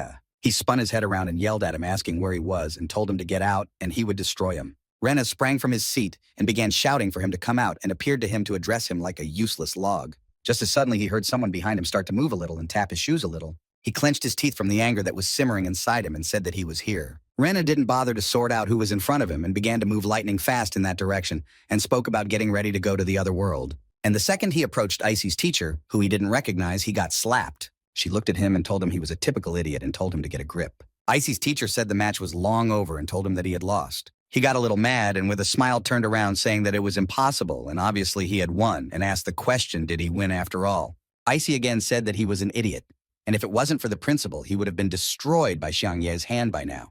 Rena couldn't understand the meaning of those words and looked at the floor and realized that he had indeed lost. Tears began to well up in his eyes and he asked the same question, did he really lose? The director turned to him and told him that he wasn't capable of controlling everything, and that as it turned out, it had led to some consequences, and he would have to live with them starting now. And he also said that he hopes this match taught him a very valuable lesson. Teacher Icy and the headmaster of the Royal Academy looked at Rena, who lowered his head. Basil Andre covered his eyes and a small shiver crept under his blue cloak. And a shiver came down from the hand that held the red crystals, and it wrinkled a little. Ren grabbed his face with his hand and his body began to shake from not understanding the situation. He started taking his eye apart and talking about how he couldn't see anything and asking if he was permanently blind. He looked at the arm that was detached from him and said that he had also lost a limb. And raising his head up, he began to scream furiously that there was nothing he could do. And at this time, it was already deep night over the South Campus Residence Hall. On the white sheets lay Xiang Ye, who was covered by a blanket and had several band-aids on his face. He had slept practically all day since his fight with Ren had passed and opened his eyes. He saw Mr. Martin Sofazak, Eli Moto, Aisha, and the students from the blacksmith class in front of him. He immediately jumped up from the bed with a swear and asked what was going on here. At this time, there was a slight crunch in his back, and he said his back hurt. Moto and Eli came up to him and asked if he was okay. He covered one eye and asked them why he was at the residence now. Mr. Martin said they brought him here and he slept all day, and they were all very worried about him. Xiang asked why they were all here and said that even Sofisak was present. Xiang said that everyone was watching him while he slept, and it's a bit embarrassing to be honest, and laughed. His classmates started asking why he was shy since he was the champion, and they were all waiting for him to wake up so they could celebrate the victory. They also said that he's the hero of their class, and if he has any requests, then let him say so, and they can do everything. Moto turned to him and said that he thought it seemed to him that being champion was very lucrative. Xiang turned to Moto, addressing him, saying if he was all right. Knew at this point, Moto started screaming very loudly and said that of course everything was out of order and was very violent. He started talking about how they were on the same team, and Emery took care of him and fed him and served him drinks. Eli talked about how he thought it was a little annoying and Moto told him to shut his mouth. Moto began to leave the room, told him that he was in a most ridiculous situation. Tears began to flow down his eyes and he said that he had let teacher Yalina from the shepherd class treat him. The classmates in Smith's class and Mr. Martin were shocked and all asked him what he was even talking about. Xiang Ye looked at him and asked if he had really been treated by a teacher from the shepherd class. She laid his head on her chest and used a higher level of magic that was called a healing embrace. Tears streamed down Moto's face, and he asked what about him and why there was such a big difference in the attention they were getting. He remembered how the syringe the driver had given him didn't make a small splash. A guy from the shepherd class took care of him and told Moto about keeping still, as it would hurt a bit. He pulled down his pants and said there was no need to be afraid as he would administer the injection gently. Moto cowered in the corner from the memories and said that they could continue to treat him the same by ignoring him further. Eli turned to Xian and said that he managed to beat Rene and he is really strong and they will need to spar when he's free. Xiang laughed and said that they would do so when they had the chance. But he asked him not to activate the skill he used on the third prince and thought that he had a couple of ideas for armor that would suit his fighting style. Mr. Martin laughed and said that he didn't seem to have to worry anymore since he looked good, and he was proud to be the teacher of someone who had become such an outstanding student. And Xiang said that it was all just because of his guidance, and if it wasn't for his unique moonstone that he had given him, he thought he would have lost. Mr. Martin said it doesn't matter how sharp the sword is, and only true professionals can use its full potential, and the same with the moonstone. Sophisac told of how he was not modest as his skills as a blacksmith surprised everyone. He reached out his hand and placed it on his head, stroking it a little. He told him to keep practicing and maybe in the future become a squadron commander. Xiang got a little embarrassed, laughed, and said that he would never have achieved something like this without him helping him. Behind them, someone started coughing a little and everyone turned around to see the person who had walked in. It was Isabella who stood aprons from a mug of tea and said that Xiang Ye had just woken up and needed to rest. She also told everyone there that they could leave for a while and she would take care of him. Xiang was embarrassed by this appearance of hers and the care she was now showing for him. Aisha said that it seems that Xiang Ye's favorite soup was ready and now he would taste it. Everyone started to leave and told him to hurry up and get well soon as they all wanted to celebrate. Moto started screaming and crying that he wanted to eat Yi-Bei soup too, and Mr. Martin started taking him out. He took him by the shirt and Moto said that champions even get soup and he too wants that kind of treatment, and Mr. Martin said he understood and as soon as he comes back, he will make him soup. Sophisac patted him on the head and told him to take care of himself, and when he was better, he would take him to meet the king. And when everyone was out and Sophisac was the last to leave, the door closed behind them. A sepulchral silence immediately formed in the room and no one spoke to each other. Xiang looked at Isabella, who walked over to him and set it on his desk, and he thought that he hadn't even dreamed of such a thing. He averted his gaze and thought that the demon queen had made just the soup for him. Isabella told him that the soup was still hot, so he should wait a bit. She started stirring the soup and Xiang looked at this and wondered if she was going to feed him as well. Xiang said that she actually could take care of herself, and she should rest a bit since she still had to go to the swordsmanship teacher's dormitory. Isabella didn't turn to him and ask him why she would go anywhere if this was her room. Xiang was surprised at those words and asked her room and what she meant by that. He looked at her with a confused look and asked if she had come back to live here. Isabella was embarrassed too and asked him if he could just lie there silently. Xiang didn't turn his face but only turned his gaze to her, still as confused as before, and said that he understood and laughed a little. As a friend, he was taken aback that he had just realized he was wearing clean clothes and wondered if Isabella might have changed them as well. At this point, he abruptly lifted the blanket and looked at what was across them. Xiang stopped looking under the blanket and shifted his gaze in the opposite direction from Isabella and became even more embarrassed again. He thought about the fact that she even let him sleep in her bed and laughing again said it smelled really good. And as he pondered this, he covered his face with the blanket as a friend shifted his gaze to Isabella. She looked at him menacingly and asked him what he was doing with the blanket. And at the same moment gave Xiang a few punches and he started screaming a bit. After a few minutes, she held out a spoonful of soup to him and told him to try some. He looked at that spoonful of soup and he was very much surprised by that green slurry. He looked at her and asked most likely was it oatmeal or was it demon realm oatmeal? Isabella said that to be honest, it was the first time she had ever made porridge and didn't even know what it tasted like. Xiang was embarrassed again and thought about the fact that it was her first time for him. He started to open his mouth to taste it as he suddenly placed the entire contents of the spoon in his mouth, and Isabella was very much surprised. She started yelling at him that he was a fool and to take his time because it was hot. Xiang was still as confused and said it was not hot and very tasty, but he also started shaking from what went into his mouth and turned green from eating. He covered his mouth with his hand and started coughing a little, and Isabella asked if he was okay. She looked at him intently and asked if it was awful after all. Then she took a spoonful of porridge and held it to her mouth and said she didn't know what it smelled like, so she would taste it. Xiang grabbed her hand and said she didn't try it since it wasn't horrible at all. He looked at her and said he was just choking and asked her to feed him again, and he ate again the spoonful of porridge Isabella had made for himself. And the next second, he snatched the cup out of her hands and started eating from it, and she told him to slow down. He started to turn a little green and said it was delicious, and Isabella said he didn't need to force himself. Xiang started yelling and said that he wasn't forcing, and he really thought it was delicious. He asked if he could ask her to cook for him every day starting today. Isabella was very much surprised at this statement. A blush appeared on her cheeks. Then she shifted her gaze to the floor and simply replied that, of course she would cook. Xiang started approaching her and yelling about how he was serious with her, and he only wants to eat her porridge. Xiang began to move even closer, and at this second he couldn't say anything and only stared at her lips. He blushed a little as Isabella did and thought about the fact that now was his chance. Xiang immediately closed his eyes and began to move closer and closer to her face. He stretched out his lips and wanted to kiss her. She looked at him with a detached look. After he couldn't kiss her and she didn't make contact, she asked him what he was doing. In that same second, he began to boil with shame inside him and abruptly turned around to hide under the covers. Isabella asked him what he was doing and said she was here to discuss a couple things. Xiang still hadn't gotten out from under the blanket and was thinking about how embarrassed he felt, turning the whole situation through his head. As suddenly she gave him a hand on his butt and told him to sit down already, as they needed to discuss their plans on what they would do next. Xiang was surprised at that, and he remembered that he had won the tournament and was given the rank of officer, and he could enter and leave the kingdom whenever his soul desired. He sat down on the bed and said she was right, and he was honestly thinking about it too, and they should make a plan. Xiang asked if they had gotten a place in the kingdom and what she wanted to do next. And Isabella told him straight up that she wanted to go back to the demon kingdom. Xiang said that if you think about it, it had already been 4 months since they came to the kingdom. Isabella said the demon tribe was waiting for her to return, and she couldn't stay here any longer. And Xiang asked if the people in that uniform would recognize her and said that the two of them have what it takes to stand up to the rebel forces. Isabella said that in her current state, it wouldn't be enough, so now their goal is to figure out how to get her back to her demonic form. Xiang took hold of her chin from asking to give her the uniform back and said that then they should think about the moment before she lost it. He thought about the fact that he remembered seeing her demonic form when he was first transported to this world and when they first met. Xiang asked Isabella that her magic power had recovered a bit. Isabella nodded affirmatively and said that some of the power had recovered recently. Xiang said that although she has no borderline power, he can tell when he sees her, and he sensed her while she was in demon form.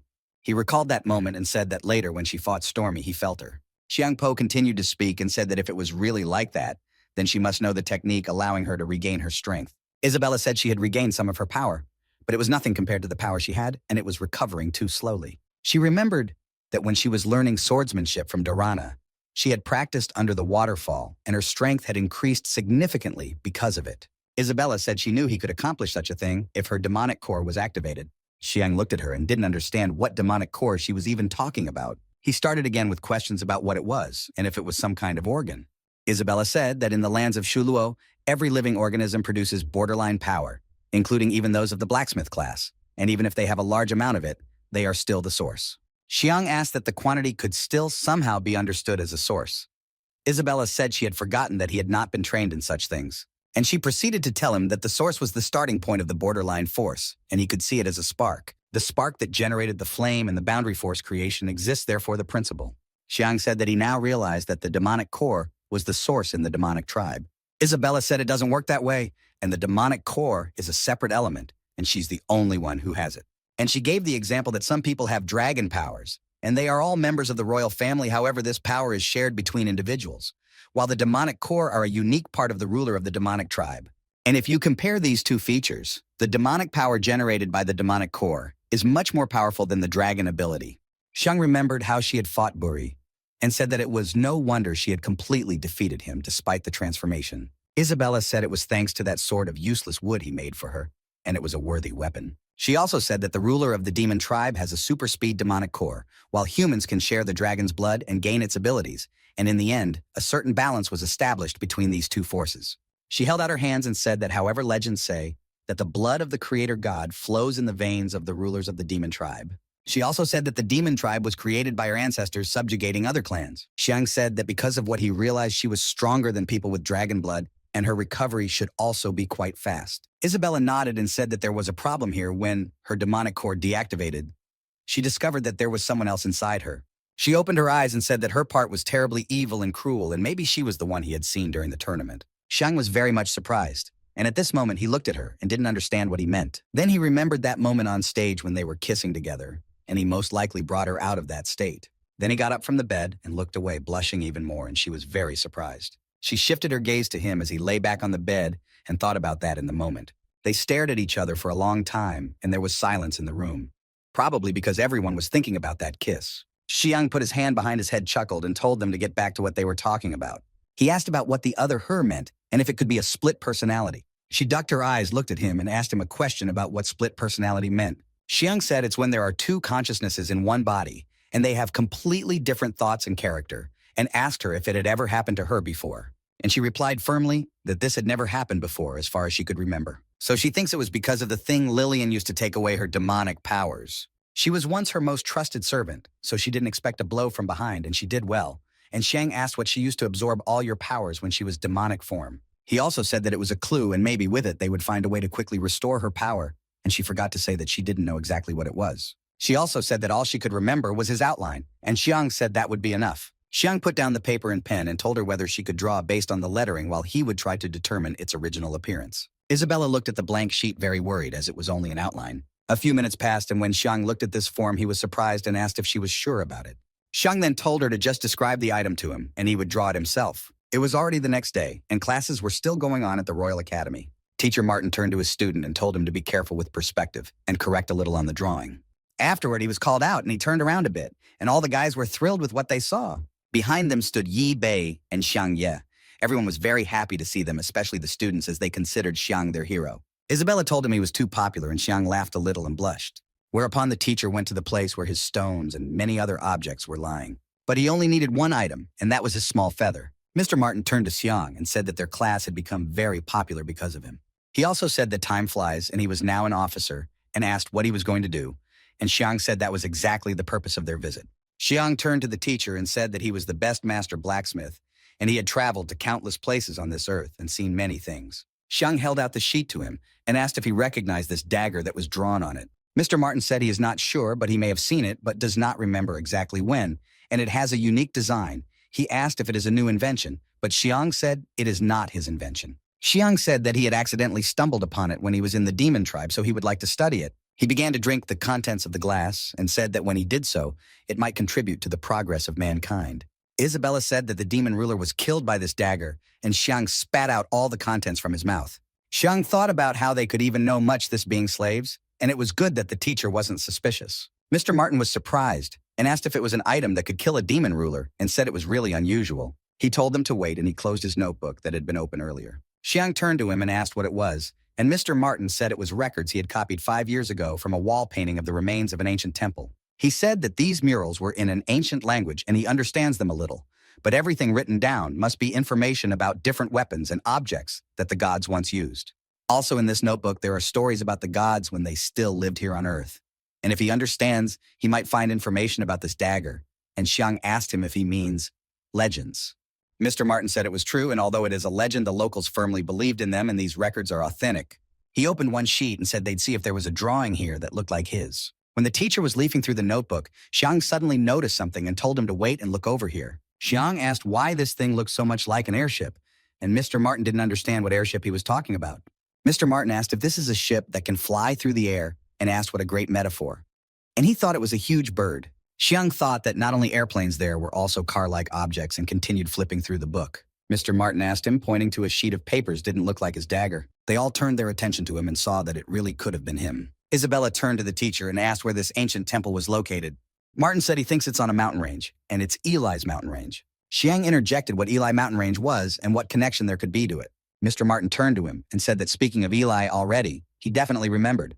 He remembered that 5 years ago, the kingdom had received a request for help from the Eli mountain range. They were attacked again by a monster that looked like a huge lizard, and all the people fled. He often destroyed the houses of the inhabitants with his huge body, and also destroyed them. While the lizard was attacking, there was a boy named Eli who ran at it with a piece of log. He threw this log and told her to stay away from their house. It was a giant mountain reptile of threat level C. At the time he was only 11 years old, he told the residents not to be afraid as Big Brother would stop it, and behind him stood his family. When he uttered this phrase, a huge giant mountain reptile began to attack him. It was too close, but luckily Mr. Martin and Jaso arrived in time, and he defeated the giant mountain lizard with a single blow. Then while Jaso was destroying the lizard's lair, he helped the locals repair their homes. Eli was deeply impressed with Yaso's first fighting technique and immediately asked to become his apprentice to protect his family, and he saw decent potential in Eli and took him.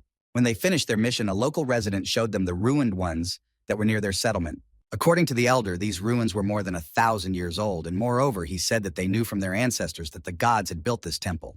There were endless inscriptions on the rock in an ancient language and fantastic drawings, and he was interested, so he redrew everything and took the notes with him to study. Mr. Martin showed him the sketchbook and said that these drawings were amazing, and Xiang thought that it was impossible that the ruins had survived this long, and if this tribe really existed. And he asked himself if there could be other people like him displaced into this world. Isabella and Xiang met each other's gazes and both started nodding to each other. The next day came and Xiang started putting something in his briefcase. When he had collected it, he put it on his shoulders and went to leave the room, following Isabella. Eli shouted to them to hurry up as Captain Safasak was waiting for them all. They went out and saw how beautifully the 4-horse statue stood. Moto, Eli, Xiang, and Isabella moved towards Mr. Martin and the White Dragon Knight. As they began to get a little closer, Sophisac cleared his throat with a little cough. Eli turned to Xian and said to let him reward him, and he told the singer that he would. Xian crouched down on one knee, placed his hand over his heart, and thought that he still wasn't used to the customs of this world, but luckily, Moto had taught him etiquette last night. After Sophisac saw that he was ready for it, he began to draw his sword from its sheath.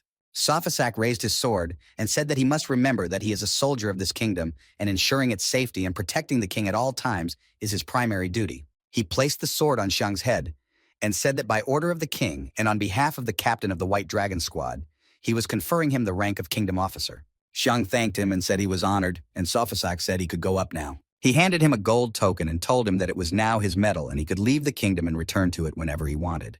Also said that today and beyond, he are alike, and they are both shield and sword of the realm, and pinned a token on his collar. Sophisac told him that although he was strong, there were many unknown dangers in Shuluo's lands, and many more than inside the kingdom, and asked him to be careful, and also if he needed anything, he was willing to help him. Xiang looked at him with joy and pride, positively responded by thanking him. Mr. Martin turned to Xiang and asked him if he was going to explore the ruins left by the gods, and if he was sure he didn't want to take the Pale Moonstone with him. Xiang said that he needed the Pale Moonstone to rebuild the kingdom, and it was also a sign of their friendly relationship with the Dwarf Kingdom, and he asked her how he could take it for himself and laughed, though he really wanted to. Moto put his hand on his shoulder and told Mr. Martin to leave the cocky man alone, and also said that he had created a lot of inscrutable things, so he would definitely be fine, and Martin said he wasn't worried about Xiang but about him. Mr. Martin smiled and said that in any case he wished them good luck on their journey and told them to get back as soon as they could.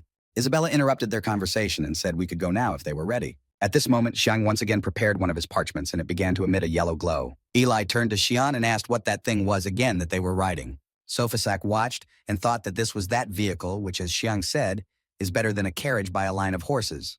Eli turned to Xiang again and said that he thought he would just throw up at the end of the ride, and Xiang said not to worry because he had improved the shock absorption, and now the car was more stable than before. They all settled together in their seats, as they had sat earlier, and closed the doors behind them. Moto waved and told the teacher that they were off, and told him to remember to tell his mother that he would be gone for a while. Sophisac told Mr. Martin that he was grateful to him seeing how fast Xiang had grown, and it must have been difficult. Mr. Martin said he hadn't done much, and that he should be grateful to him, for he had brought him into the blacksmith class, and otherwise he wouldn't have gained so much fame.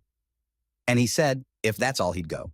A soldier appeared behind Sophisac and addressed him, and Sophisac turned and asked what had happened again. The soldier said that the regent had won a crushing victory in his campaign, and he had returned and was now meeting with His Majesty, and His Majesty was asking him to return to the palace now. Sophisac didn't turn to the soldier and simply said he understood and would be right there. After a while, Sophisac was already climbing the huge staircase to the royal palace. As he climbed up, he suddenly felt some strange energy that the demon realm had. Near the gates of the royal court stood Tol's Angus, and its borderline power glowed.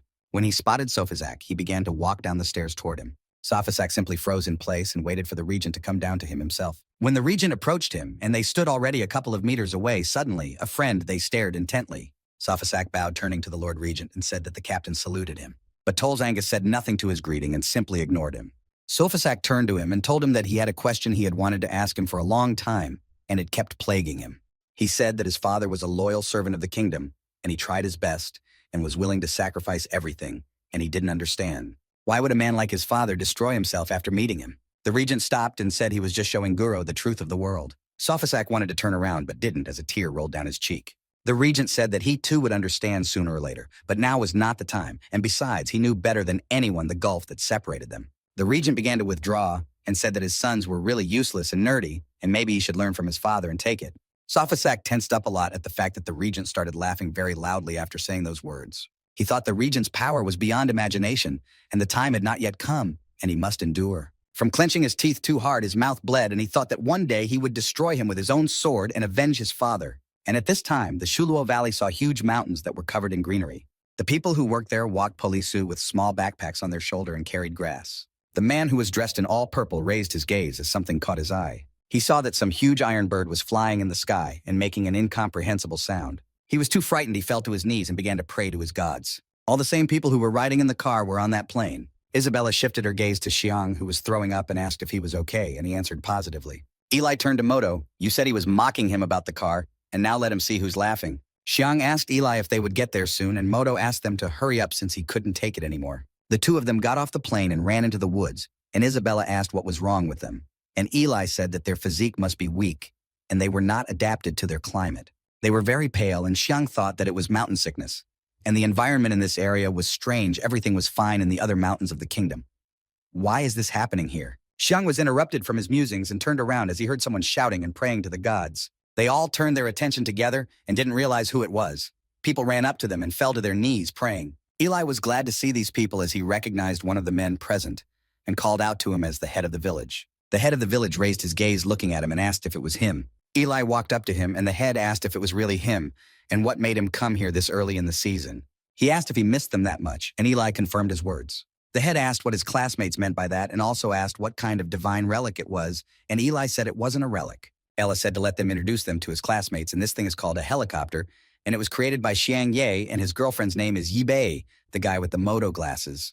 All the people turned to Xiang and started asking how he created this, and maybe he is a god or his messenger, and Eli said it was all blacksmithing. Xiang was very much surprised with a little laugh and said that everyone here was very spunky. He looked at their muscles, and they were very well pumped, and every muscle they had was quivering. They began to make some sort of display of their bodies and said that for guests from afar, their flames were not enough, and they wanted to use all their power to welcome the guests. Eli was glad for this welcome and wanted to join the atmosphere while Moto and Xiang covered their mouths from throwing up again. People started thinking about why they were throwing up, and maybe they weren't fiery enough. And Eli said they just weren't used to the climate. They came to the gate of their village and pointed to it, saying they had already arrived. Moto was very surprised that this was what the place where their friend Eli grew up looked like. Eli started greeting his residents, and they were talking about how he was too early in the year. Moto and Xiang were shocked when they saw many people from this village. They saw the girls who asked them if they were Eli's friends and said they were happy to welcome such handsome men to their village. Xiang said hello and thought that even the girls were so strong. And in fact, it had become commonplace for girls to do manual labor in the villages. As Moto's friend interrupted his musings and told him to look where he was pointing his finger, Xiang looked to the side and saw a guy fighting in the arms of a small, fragile girl. This girl turned to her rival Xiaoming and asked if he hadn't eaten breakfast today. She defeated him by breaking the table, and Xiang said he finally realized why Eli was so strong and he should be grateful for the climate within which he existed. Xiang suddenly heard someone behind him address Eli as a big brother. Two little twin sisters with different hair ran up to him, holding out their arms. He took them in his arms and said that their big brother also missed the two of them, and addressing them as Xiao Ju and Xiao Lan, said that they were not taller again. One of his brothers turned to him and told him to let him know that he too was taking care of them. About the other brother, said he should take care of himself first, and the girl apparently was his sister, congratulated him on his return. Eli put his sisters down on the floor and said they were all here instead of being in class, and they better watch out for the nun. But the sisters said it was all because they wanted to see him when they heard he was back. Xiang walked up to them and told Eli that he was pretty popular, and he said that they were all his family, and it had also been quite some time since they had been making camp.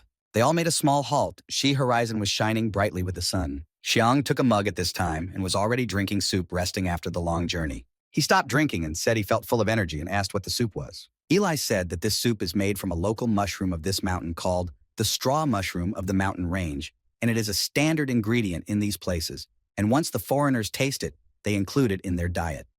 Moto also said it tastes great. The head said that they were all in such a hurry and commotion that he didn't even have time to introduce himself. He said he was the head of this orphanage, and also the head of this village, and his name was Gran. Gran turned to Xiang and asked him if he was the one who built what is called the helicopter, and said that it was incredible, as if it was a divine religion that they could see in their ruins. Xiang thanked him and said that this was actually the purpose of their visit, and they would like to study these ruins and the documents belonging to them. Xiang said that 5 years ago, his teacher Martin Ashton, he came here mixtures from the kingdom, and he told him everything he knew about these ruins. Gran couldn't believe his ears that his teacher was Mr. Martin, and he said he was the one who rebuilt everything here. The head said it was a nice surprise, and even though he wanted to know a lot of things, it was getting late, and since they had a long journey throughout the day, they needed to rest. Also said to tell him if they needed anything. Eli turned to Xiang and Bei and told them to go rest, and they would go to the temple tomorrow. They closed the door and left Isabella and Xiang in a room that had a double bed. The two of them were placed together again as they were husband and wife to everyone. Xiang put his hand behind his head and, turning to Isabel, said that she didn't need to give him a second blanket. He started pulling out his blanket and briefcase and said he had brought his from his world, and he would sleep in it. Then Isabella began to say something to him, but he did not hear and asked her again. She said he hadn't fully recovered yet and they needed his knowledge tomorrow, so this in the night, she asked him to do a favor and get a good night's rest. She started to take off her outerwear, and Xiang was confused by her statement and asked about them sleeping together. He lay on the bed under the covers alone and couldn't sleep for a long time and kept tossing and turning the whole time. Isabella was sleeping on the floor, and he asked her if it was okay if the almighty demon queen was sleeping on the floor. She said that taking care of her employees was part of her job description and didn't ask if it wasn't. And also barked at him about just shutting up and finally going to sleep, and he obeyed it. The next day, they woke up and were already outside when the sun started to come out from behind the mountains. They were heading toward the place where they were collapsed, and all four of them practically made it. Eli said that in the time of their ancestors, the gods lived here and now. It's where the coming-of-age ceremony is held. Xiang was shocked at the design of this structure, which was drastically different from the one in their village. Isabella walked over to the huge stone and called out to Xiang to look at the stone, and she said that it must be what Teacher Martin had written down. She asked him if he could find some clue, and Xiang said he could try, but basically everything here is written down in an ancient dialect.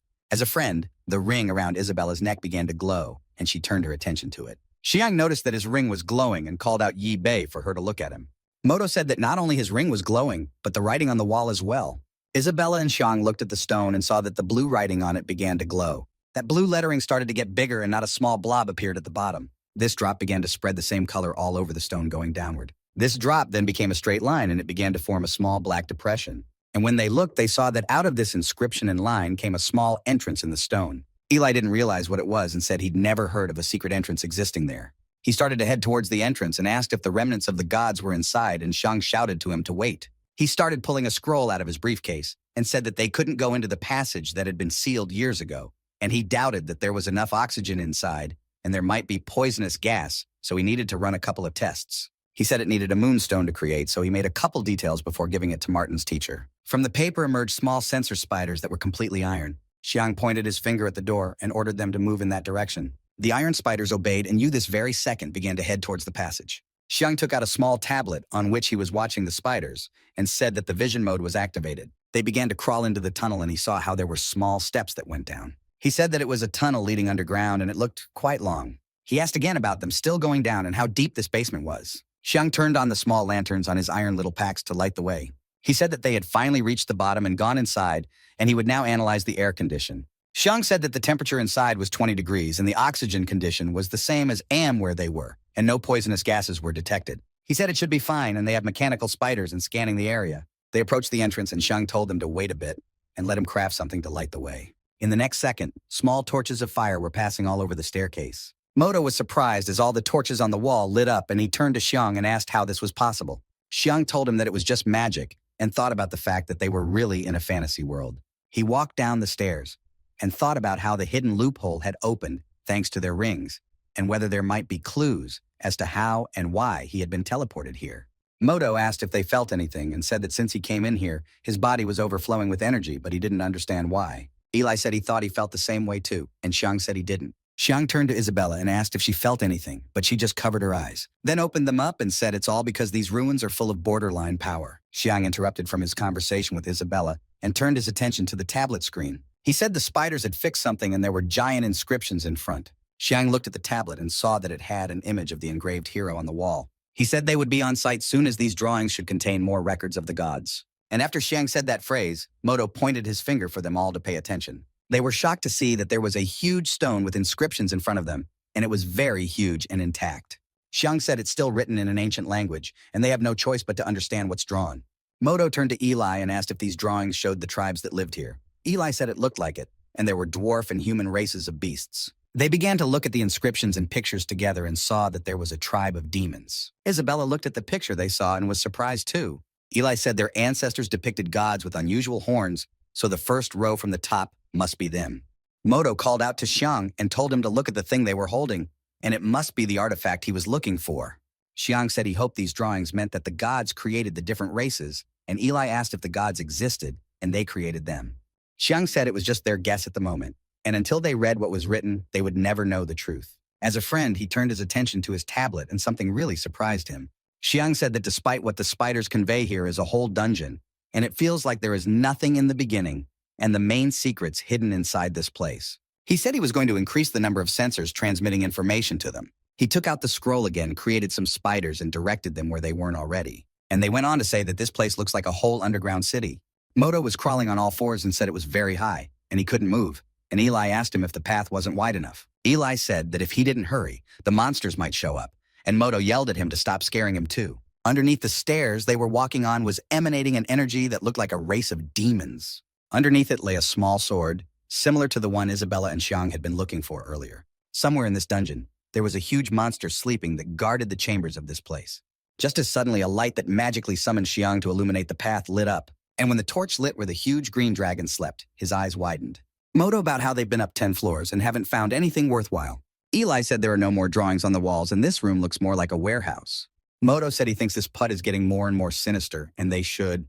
Before he could finish speaking, Eli put a hand on his shoulder and asked what he was so scared of, and hadn't he learned even a fair amount of blacksmithing diagrams. Sheng looked at his tablet and said that as he expected, the spiders had fixed just below nothing alive. In that second, as he was leafing through the tablet, something that looked like a slime landed on his hand.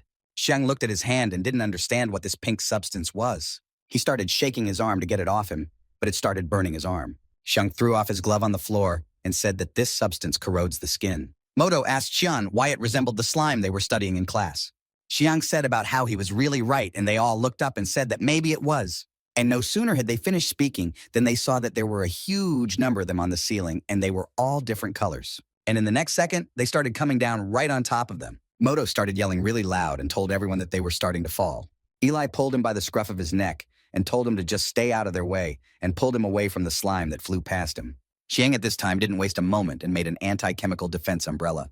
And in the next second, he had his arms around Isabella's waist and pulled her to him. She was a little embarrassed by the gesture, and he told her to be careful. He moved a little closer to her and asked her if her husband wasn't amazing. They saw a great many slimes lying on the ground, and they were threat level E morphological insectoids. Eli clenched his fist and told them to let him clear the way. His eyes flashed with red fire, and bright red energy ignited in his hands. He threw forward his fist and released a tornado of fire, and that was his first shot. A tornado passed between them, and they got a little burned up, left a mark on the floor. But the next second, Moto started screaming and saying that they were merging back together. He said it looks like these slimes have a very high resistance to damage. They began to form a certain circle that began to close around the guys. At that very second, Isabella prepared a sword for the slimes that was completely on fire. She said that her only possible reason for this stability is a specific boundary force enveloping this place. But low-level bridges will always be low-level bridges, and they just need to do damage faster than slimes regenerate. Eli raised his fist again and said they had to give it their best shot. At the same second, a huge wall of fire began to fly behind them. Moto pulled out his gadget and let fire out of it and started yelling for them to stay away from him. Eli looked at him and said he wasn't as weak as he seemed before. Moto smiled nervously and said that Xiang Ye taught him all the things he uses. They looked at these slimes and saw that after being burned by Moto, they practically dissolved. Some of the guys said they were completely burned out and should have died by now. They reconnected. Eli called out to Xiang and Moto and said that this fire-spitting tool was very effective.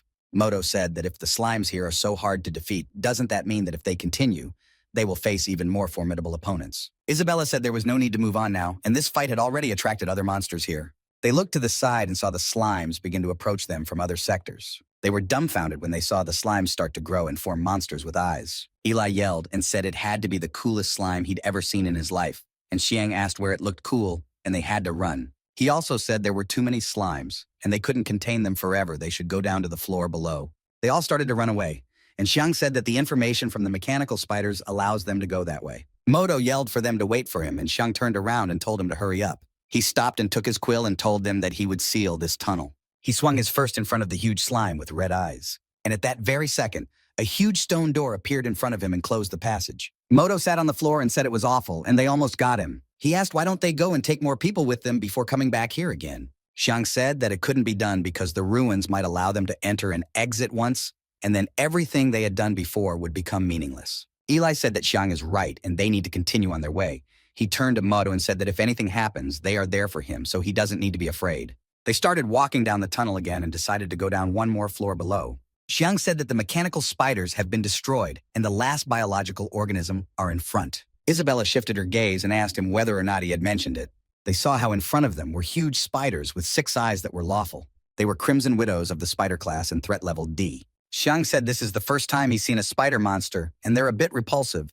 Eli folded his 2 fists in front of him and said that was really cool, and let them just leave it to him. He went to meet them and told them that the Crimson Widow's webs could be used to make protective clothing for his siblings, and if he defeated them, he would destroy 2 birds with 1 stone. Huge spiders saw Eli and his friends and headed in their direction to defend their territory. Suddenly, a huge green dragon came out of the wall and started eating these spiders. Moto started yelling again, and he said another huge monster was in front of them. Moto was pointing his finger at him, and no one understood why there was a dragon here in these particular ruins. The Crimson Widows began to look at the dragon and let out some gnashing of teeth.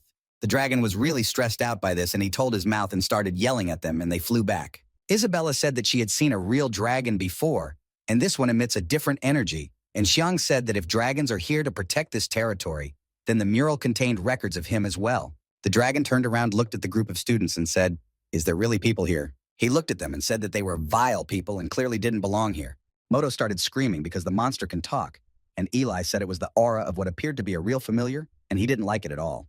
Xiang said that being able to talk makes things easier, and they have no bad intentions, and came to find a special item. The dragon began to approach them and asked what the special item was since everything here belongs to him. He also said that he hated people the most and told them to get out of here as fast as possible. In the next second, he waved his tail and smashed a huge column, and the stones from the column flew in the direction where the group of students were standing. Isabella swung her sword, and in the same second, she shattered the stone into 4 pieces. Eli jumped on a rock that flew at them and smashed it into small pieces with his fist. He landed near the boys, and they saw that they were no longer threatened by anything but the dragon itself. Xiang said they don't want to get into a conflict, but if he continues to attack, they will have to respond. The dragon looked at Xiang and said that people of boundless strength, this was indeed chutzpah. The dragon released a small blue ball from its mouth at the same second and said that it would send them to the other world. A small blue ball flew towards the group of students and destroyed everything in its path. At the same second, Xiang crouched down on one knee and dashed his quill across the floor. From the ground arose the huge face of a man who was supposed to protect them from the balloon. The dragon watched them and saw a huge blue explosion go off where they were. The huge cloud of dust began to dissipate, and the dragon saw that they were untouched. He then let a double balloon out of his mouth and said that he would see how they handled it. The double blow flew again in the direction where the group of students were standing, and again there was a huge explosion. The dragon looked at the dust and said that they finally recognized his power. But he was very surprised then the dust cleared and he saw only rocks in that place. And in the next second, with his side vision, he saw something fly into his muzzle. He didn't have time to react, and a small bomb hit him in the muzzle and exploded. He looked at them and said, "You stupid people were laughing at him." Xiang said it was a warning since I needed to get in their way. In the next second, the dragon let out an already pink balloon from his mouth and said that now they were really pissing him off. While the dragon was turned off by the fact that he was talking to Xiang, behind him was Isabella. He didn't have time to react either, and Isabella struck him in the face with her sword. Afterward, his tail went around Eli and told him he would see who was actually stronger. Eli held the dragon's tail very tightly as it fought back with all its might. He was very cheerful and told him to watch as he tossed him aside. But the next second, he was surprised, as there was no resistance from the dragon. He turned around, looked at him, and raised his tail with him. In the next second, he tossed Eli aside like he wasn't even holding him. Xiang and Moto watched as he flew off to the side and said about how he really was an idiot. Moto called out to Xiang and told him to look where he was pointing. And at that very second, there was an explosion where they were standing, and Isabella managed to grab them and get away from that place. Isabella ordered all the guys to stand still and said she would deal with him herself. Her demonic borderline power began to emanate from her, and she said he was a creature and had no right to be called a dragon. The dragon saw her flying at him and began releasing blue orbs from its mouth. Isabella saw the orbs flying at her and called upon her magic sword skill called reflection. And in that same second, she reflected all the blue orbs, and they flew back into the dragons. The dragon asked her if she dared accuse him of cheating, and he said he would tear her to pieces. She hovered in the air with the ball draped over her and prepared to attack. She looked at him intently and said she would check to see how ready he was. In that same second, she brought her sword above her head, and an aura called a schism erupted from her sword. And she immediately waved her ball, and a black power that burned red flew towards him. He felt that this aura reminded him of nothing less than being sent to the other world. And he immediately ducked so that the force wouldn't strike him once and for all. And when it flew past him, it sliced the poles in half. These pillars were load-bearing, and the dungeon wall began to splinter and collapse. Moto noticed this and opened his mouth and started shouting very loudly, saying that it looked like everything was about to collapse. Eli was angry and said that this worm thought he was an unworthy opponent and just cast aside, and it wasn't fair. He told him to attack properly. Dragon said he wasn't going to waste any more time on any of them. He released 3 balls from his mouth and said he would collapse the ceiling to crush them all. These spheres started hitting 2 sides on the ceiling, and a 3rd sphere hit the floor. Moto bounced back and said that if he kept this up, the place would really collapse. He started screaming again as he saw the floor beneath them start to collapse. Xiang turned to Isabella and asked if she was okay, and Bei crouched down on one knee and said she was fine. Xiang turned to all the guys and told them to come over to him since he had an idea. In the next second, he felt a free fall, but they weren't falling. Moto started yelling again, and he said they had run out of time to deal with the problem. And the next second, they all started falling together, and Xiang was pulling something out of his briefcase. In the next second, a metal suit began to form from his scroll. Behind him were 2 cannons that helped keep him airborne. And the second his suit fully formed, he activated his 2 cannons and flew towards the guys. He picked up Isabella on his arm and smashed a rock that flew at them, telling them to be careful. Moto was still flying down and turned to Xiang to catch him too, and he said he was on his way. Just as suddenly, something huge flew past him and he couldn't reach Moto. When he looked up, he realized that a huge slab of ceiling was flying at them. He held Isabella in one hand, and in his other hand, he tried to hold back the ceiling. Isabella opened her eyes, and Xiang said that the area was too small, and he couldn't cast that chip aside. He turned to Isabella and told her to hold on very tight. And in the next second, the rocks began to come into some sort of motion. These stones began to form around the small circle by magic. And this magic was used by Xiang, who made a blue sphere and attracted the pieces of stones to himself. Then they landed, and he gradually began to throw these rocks away, but already on the ground. He turned to Isabella and asked her if she was okay, and she said she was fine, and asked him to look in the direction she was pointing. Xiang told her not to worry, and he would look at the spider drone report since it should have been ready by now. He said that based on the information they got from the spiders and the information they would get in the future, they could create a map of the ruin. Xiang said that the size of this construction is really impressive, and the overall construction style is also very strange. After analysis, we can say that the base of this building occupy about 2,000 square meters, and it goes down to 480 meters. Each room has its own secret, and they all serve different purposes. This structure is a masterpiece of architecture. Isabella said the situation was not in their favor, and they needed to act quickly. The magical aura here was much stronger than anything she had felt before, which meant they were getting closer to something that emitted magic. Xiang confirmed her words and said maybe they could solve the mystery of this place. Also, he said that Ruin's dragon's source of magic sounds like they are playing a video game. He said it didn't matter at all, not just going to the source of mind following Isabella's instincts. Eli and Moto were walking together, and they had absolutely no idea where the two of them were right now. Moto said that a second ago he was sure his life would end, and Eli said that in the end it was he who created the barrier and then the shock-absorbing cushion for them. They said that there was no light ahead, and that the corridor was so long that they had been walking for a long time, but they were still nowhere. Moto pulled out a small pouch and said he had some food and could take it. And at that very second, the baggie with their food flew out of his hands, and before he knew it, they watched as a small bat carried their bag of food and Moto ran after it. Moto growled with anger, and he said it was just unacceptable to snatch food like that. Then he pulled out some kind of obscure gun and said he was going to shoot her. He pointed a small missile at her and wanted to fire it at that very second. Eli approached Moto and asked him not to act so impulsively and think things through. He said that if they create another earthquake, there's a chance they'll be swamped on both sides of the tunnel. And their main objective was to find Xiang Ye, and they can afford to lose a snack. Moto agreed with him and hid his gun in his briefcase that very second. Then they were surprised to see no small red eyes at the end of the tunnel. They were bats, and they weren't too frightened as they had all flown over here recently. Then they realized that there were a few of them, and there was a whole pack of them that was very angry. They were called Threat Level C Threat Level Bats in a group, and Threat Level E Bats singly. Eli said he used to think they'd lost their snack, but since there's a whole pack of mice that seem to be presenting themselves to him on a platter, they should start practicing. Moto was shocked by this and asked what kind of training he wanted to start and told him to have them run away. And Isabella and Xiang were also having problems. But on a slightly different level, they were being attacked by huge flowers.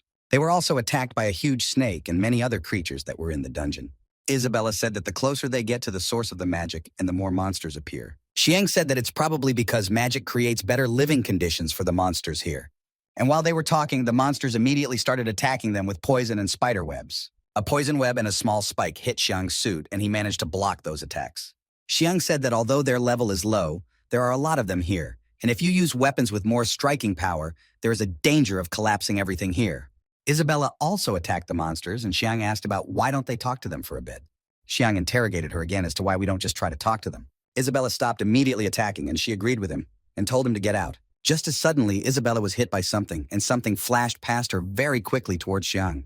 Xiang was attacked by a huge snake that twisted around his waist, and he put up a shield in front of him. The next second, the snake began to attack him, opening its mouth as a friend blocked it. They were huge green vines that covered her mouth and dragged the opposite side. A huge snake that had just made an attempt on life and limb was slammed against a pillar. All the monsters that were in the dungeon looked at that attacking snake. They had never seen such a monster and were clearly unfamiliar with it. But they were strangers because it was a threat level S Spike Queen, and she asked why they wanted to stop them so badly. The monster started speaking her language and saying something to her, but Xiang and Isabella didn't understand. The Spike Queen again said they weren't going to destroy them all for no reason. Also said they could negotiate if they didn't want to be destroyed. Xiang opened her helmet and spoke of her being the queen of the forfeited forest, and asked Isabella if she had been carrying it around with her all this time. Isabella remembered that meeting in the woods and said he'd gotten it right, and she promised he'd let her stay with her. She turned to Xiang and told him to get a drawing of the weapon they were looking for and show these creatures. Xiang showed the drawing that Isabella had drawn earlier, and he told the monsters that they had come here to find what was in the drawing, and they had no intentions of hurting any of them.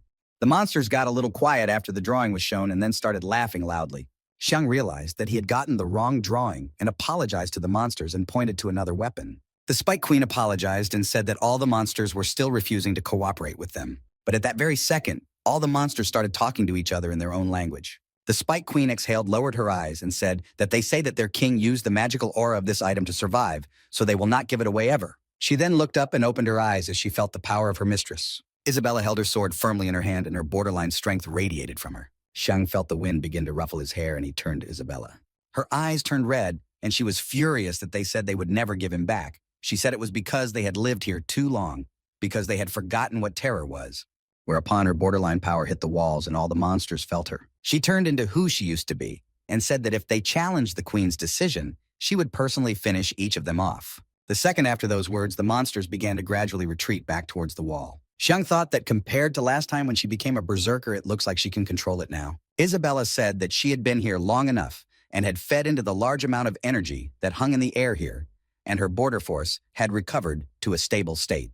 The Spike Queen blushed and thought that after all it was her mistress, and her status as queen made her want to dedicate herself to her. Xiang turned back around and saw all the monsters move back very far. Xiang stood next to Isabella and told her that she had scared them all away and they had scattered. The Spike Queen said she no longer needed to be here and should go back for a while. Isabella transformed back into her human form and agreeing with her told her to go back. The Spike Queen bowed to her and at the same second removed herself from Isabella and Xiang. Where she stood there was a small cloud of dust that turned into a bracelet. Isabella picked up the bracelet at the same second and put it on her arm. Xiang looked at the bracelet and said that the problem was solved and could go no further. He thought about the fact that they are being helped by an S-level monster, and that means all the problems in the future can be done with her help, and then he and BEI. But as he suddenly realized that he was watching them all the time when they were together. Isabella said she had sprayed blood on those monsters, and now it stank. Xiang said it was normal and he made some clothes for her in advance to use in a similar situation. Isabella said they had clothes but no place to wash. Somewhere in the cave, Eli and Moto were walking together and wanted to find Isabella and Xiang. At this time, Eli was chewing on something meaty, but he was having a very hard time pulling the meat off the bones. Moto looked at him and asked if he was sure there was no poison in the bat meat. Eli held out a stalk to him and asked why it would be poisonous and said it was just a little tough and there was nothing in the Ailey Valley that couldn't be eaten, but Moto refused the offered food. Moto turned to Eli and told him that the tunnel ended here, they had nowhere else to go. He said the structures ahead are more of everything they've seen before, and Eli said he sees a passageway and it must be some sort of gate. They got up close to this gate and were shocked at how big it was. Moto said that this gate is just huge and it's probably bigger than the king's gate and they'll have to go back. Eli at this time even wore one leg and threw the other one back out and contemplated something. He said they're not going back and if it's a gate, it can definitely be opened. Eli put his hands on the gate and began to push it gradually, but he was having no luck. He began to summon his frontier power to help him open them. Moto said these sashes are very heavy and asked him to just leave it alone. Eli said that teacher Yaso taught them a valuable lesson, and by overcoming their own barriers, they can grow as people to become stronger. He began pushing the gate again so hard that the veins in his arms began to protrude. His eyes began to glow red and a wreath of tension protruded on his forehead, after which his eyes turned completely white and power began to club around him. And in the next second, from Eli Moto's tremendous wind flow and strength, he flew backwards a bit. Eli began to summon the border force and everything around him lit up orange. Eli said he'd already reached his limit, but they still wouldn't open. He was very curious as to the reason why this gate would not yield to his power. And her next second, he called upon 200% of his power to help. And in that very second, the gate began to move little by little and open, letting the air out. Moto started pointing with his trembling finger and told him that they were starting to open up. Eli kept pushing the gate so the two of them could get through the passage. Moto looked at him and couldn't believe that Eli had managed to open them. After he pushed a little more, the gate they fell away and they could go through with just the two of them. Moto was shocked and asked him how strong he was, and Eli said there was nothing wrong with it. Eli went first and Moto told him to wait since they didn't know what was in there. Eli, turning to Moto, said that he couldn't continue the journey if he was afraid of everything. After that, a square of yellow lit up under Eli's foot and they looked at it. Eli didn't give it a second thought and said it was okay, told him to just follow him. They walked across a stone bridge that was forgiven by two yellow lines. In front of them was a huge round thing with a blue glow emanating from it. They noticed that as they were walking, and the walls were starting to light up, and they didn't realize from what. Moto said it was a place worth seeing, and Eli said who knew there was such a place under his village. Moto started yelling again for him to urgently look where he was pointing. He started yelling about what looked like another mural in front of them, but they've noticed it's not like the ones before, and there may be new information here. At the time, Eli and Moto found the mural, Xiang and Isabella were opening some kind of door, too. Xiang opened the door and said that the Spider Scouts had found this secret water room. He also said that he didn't know if he could make a bathroom for them and immediately cussed himself out. He saw that yellow lines began to glow on the ceiling, just like Eli and Moto had, and he didn't understand how there could be another room here. But he said it looked like an enormous bathroom and they came to the right place. He sat down and turned to Yibei and said that everything here was big and he thought a giant might have lived here before. He stood up and rested his hands on the nightstand and saw that the mirror was also quite huge. He lay on the bed and said it was very giant, soft, and very comfortable. Xiang told Yibei to go to his place and maybe they need a bed this size in the dorm, and Isabella looked around. She walked to the opposite side of the bed Xiang was lying on. Suddenly, she passed some lighted doors and saw something. A huge circle with a recess open in front of me as if it were a bathroom. She looked to the side of herself at the murals and wondered if this was a bathing house. She clicked on one of the murals that she thought was hot water. And that very second, she saw water pouring from the dragon's head into the bathing chamber. And Isabella thought it looked like she could change her clothes here after her bath. Xiang appeared behind her and was shocked to see such a huge bathroom. He said it was big enough for both of them, and that was good because he was dirty and sweaty. And at that very second, he began to quickly undress and pull down his pants, after which he heard a cough behind him. Isabella said the queen didn't want to bathe with him, and that he should get out of here now. Xiang was offended and said she plays the queen when it benefits her and started to leave. Isabella blushed a little and said that if he was going to wash up, let him make sure she was done first. He started to walk out the door and waved at her, saying that he himself knew, addressing her as Miss Queen. He closed the doors behind him and said that these tiny gaps here were sent to them by the sky. He shifted his gaze back and saw Isabella beginning to get ready for her bath. He thought about the fact that the partitions here are also large, so it's very easy to see through the gap here. And Isabella removed her outer garments and gradually began to climb into the bathroom. Xiang at this time was watching what she was doing, and in the next second, she was left taking off her tank top. She then removed her bra and began to take off her pantyhose, gradually sitting on the steps. And after seeing so much, he blushed, and at that very second, he turned away from Isabella, and blood came from his nose. He didn't think he was allowed to stare that long, even though he had seen her undressed, and the moment he came into this world. Xiang began to run away, and said that he wanted Yibei to reveal herself to him of her own free will. She began to gradually immerse herself in the water and doused herself with hot water. When she was fully submerged in the water, she felt a moment of calm, but a storm was likely to come soon.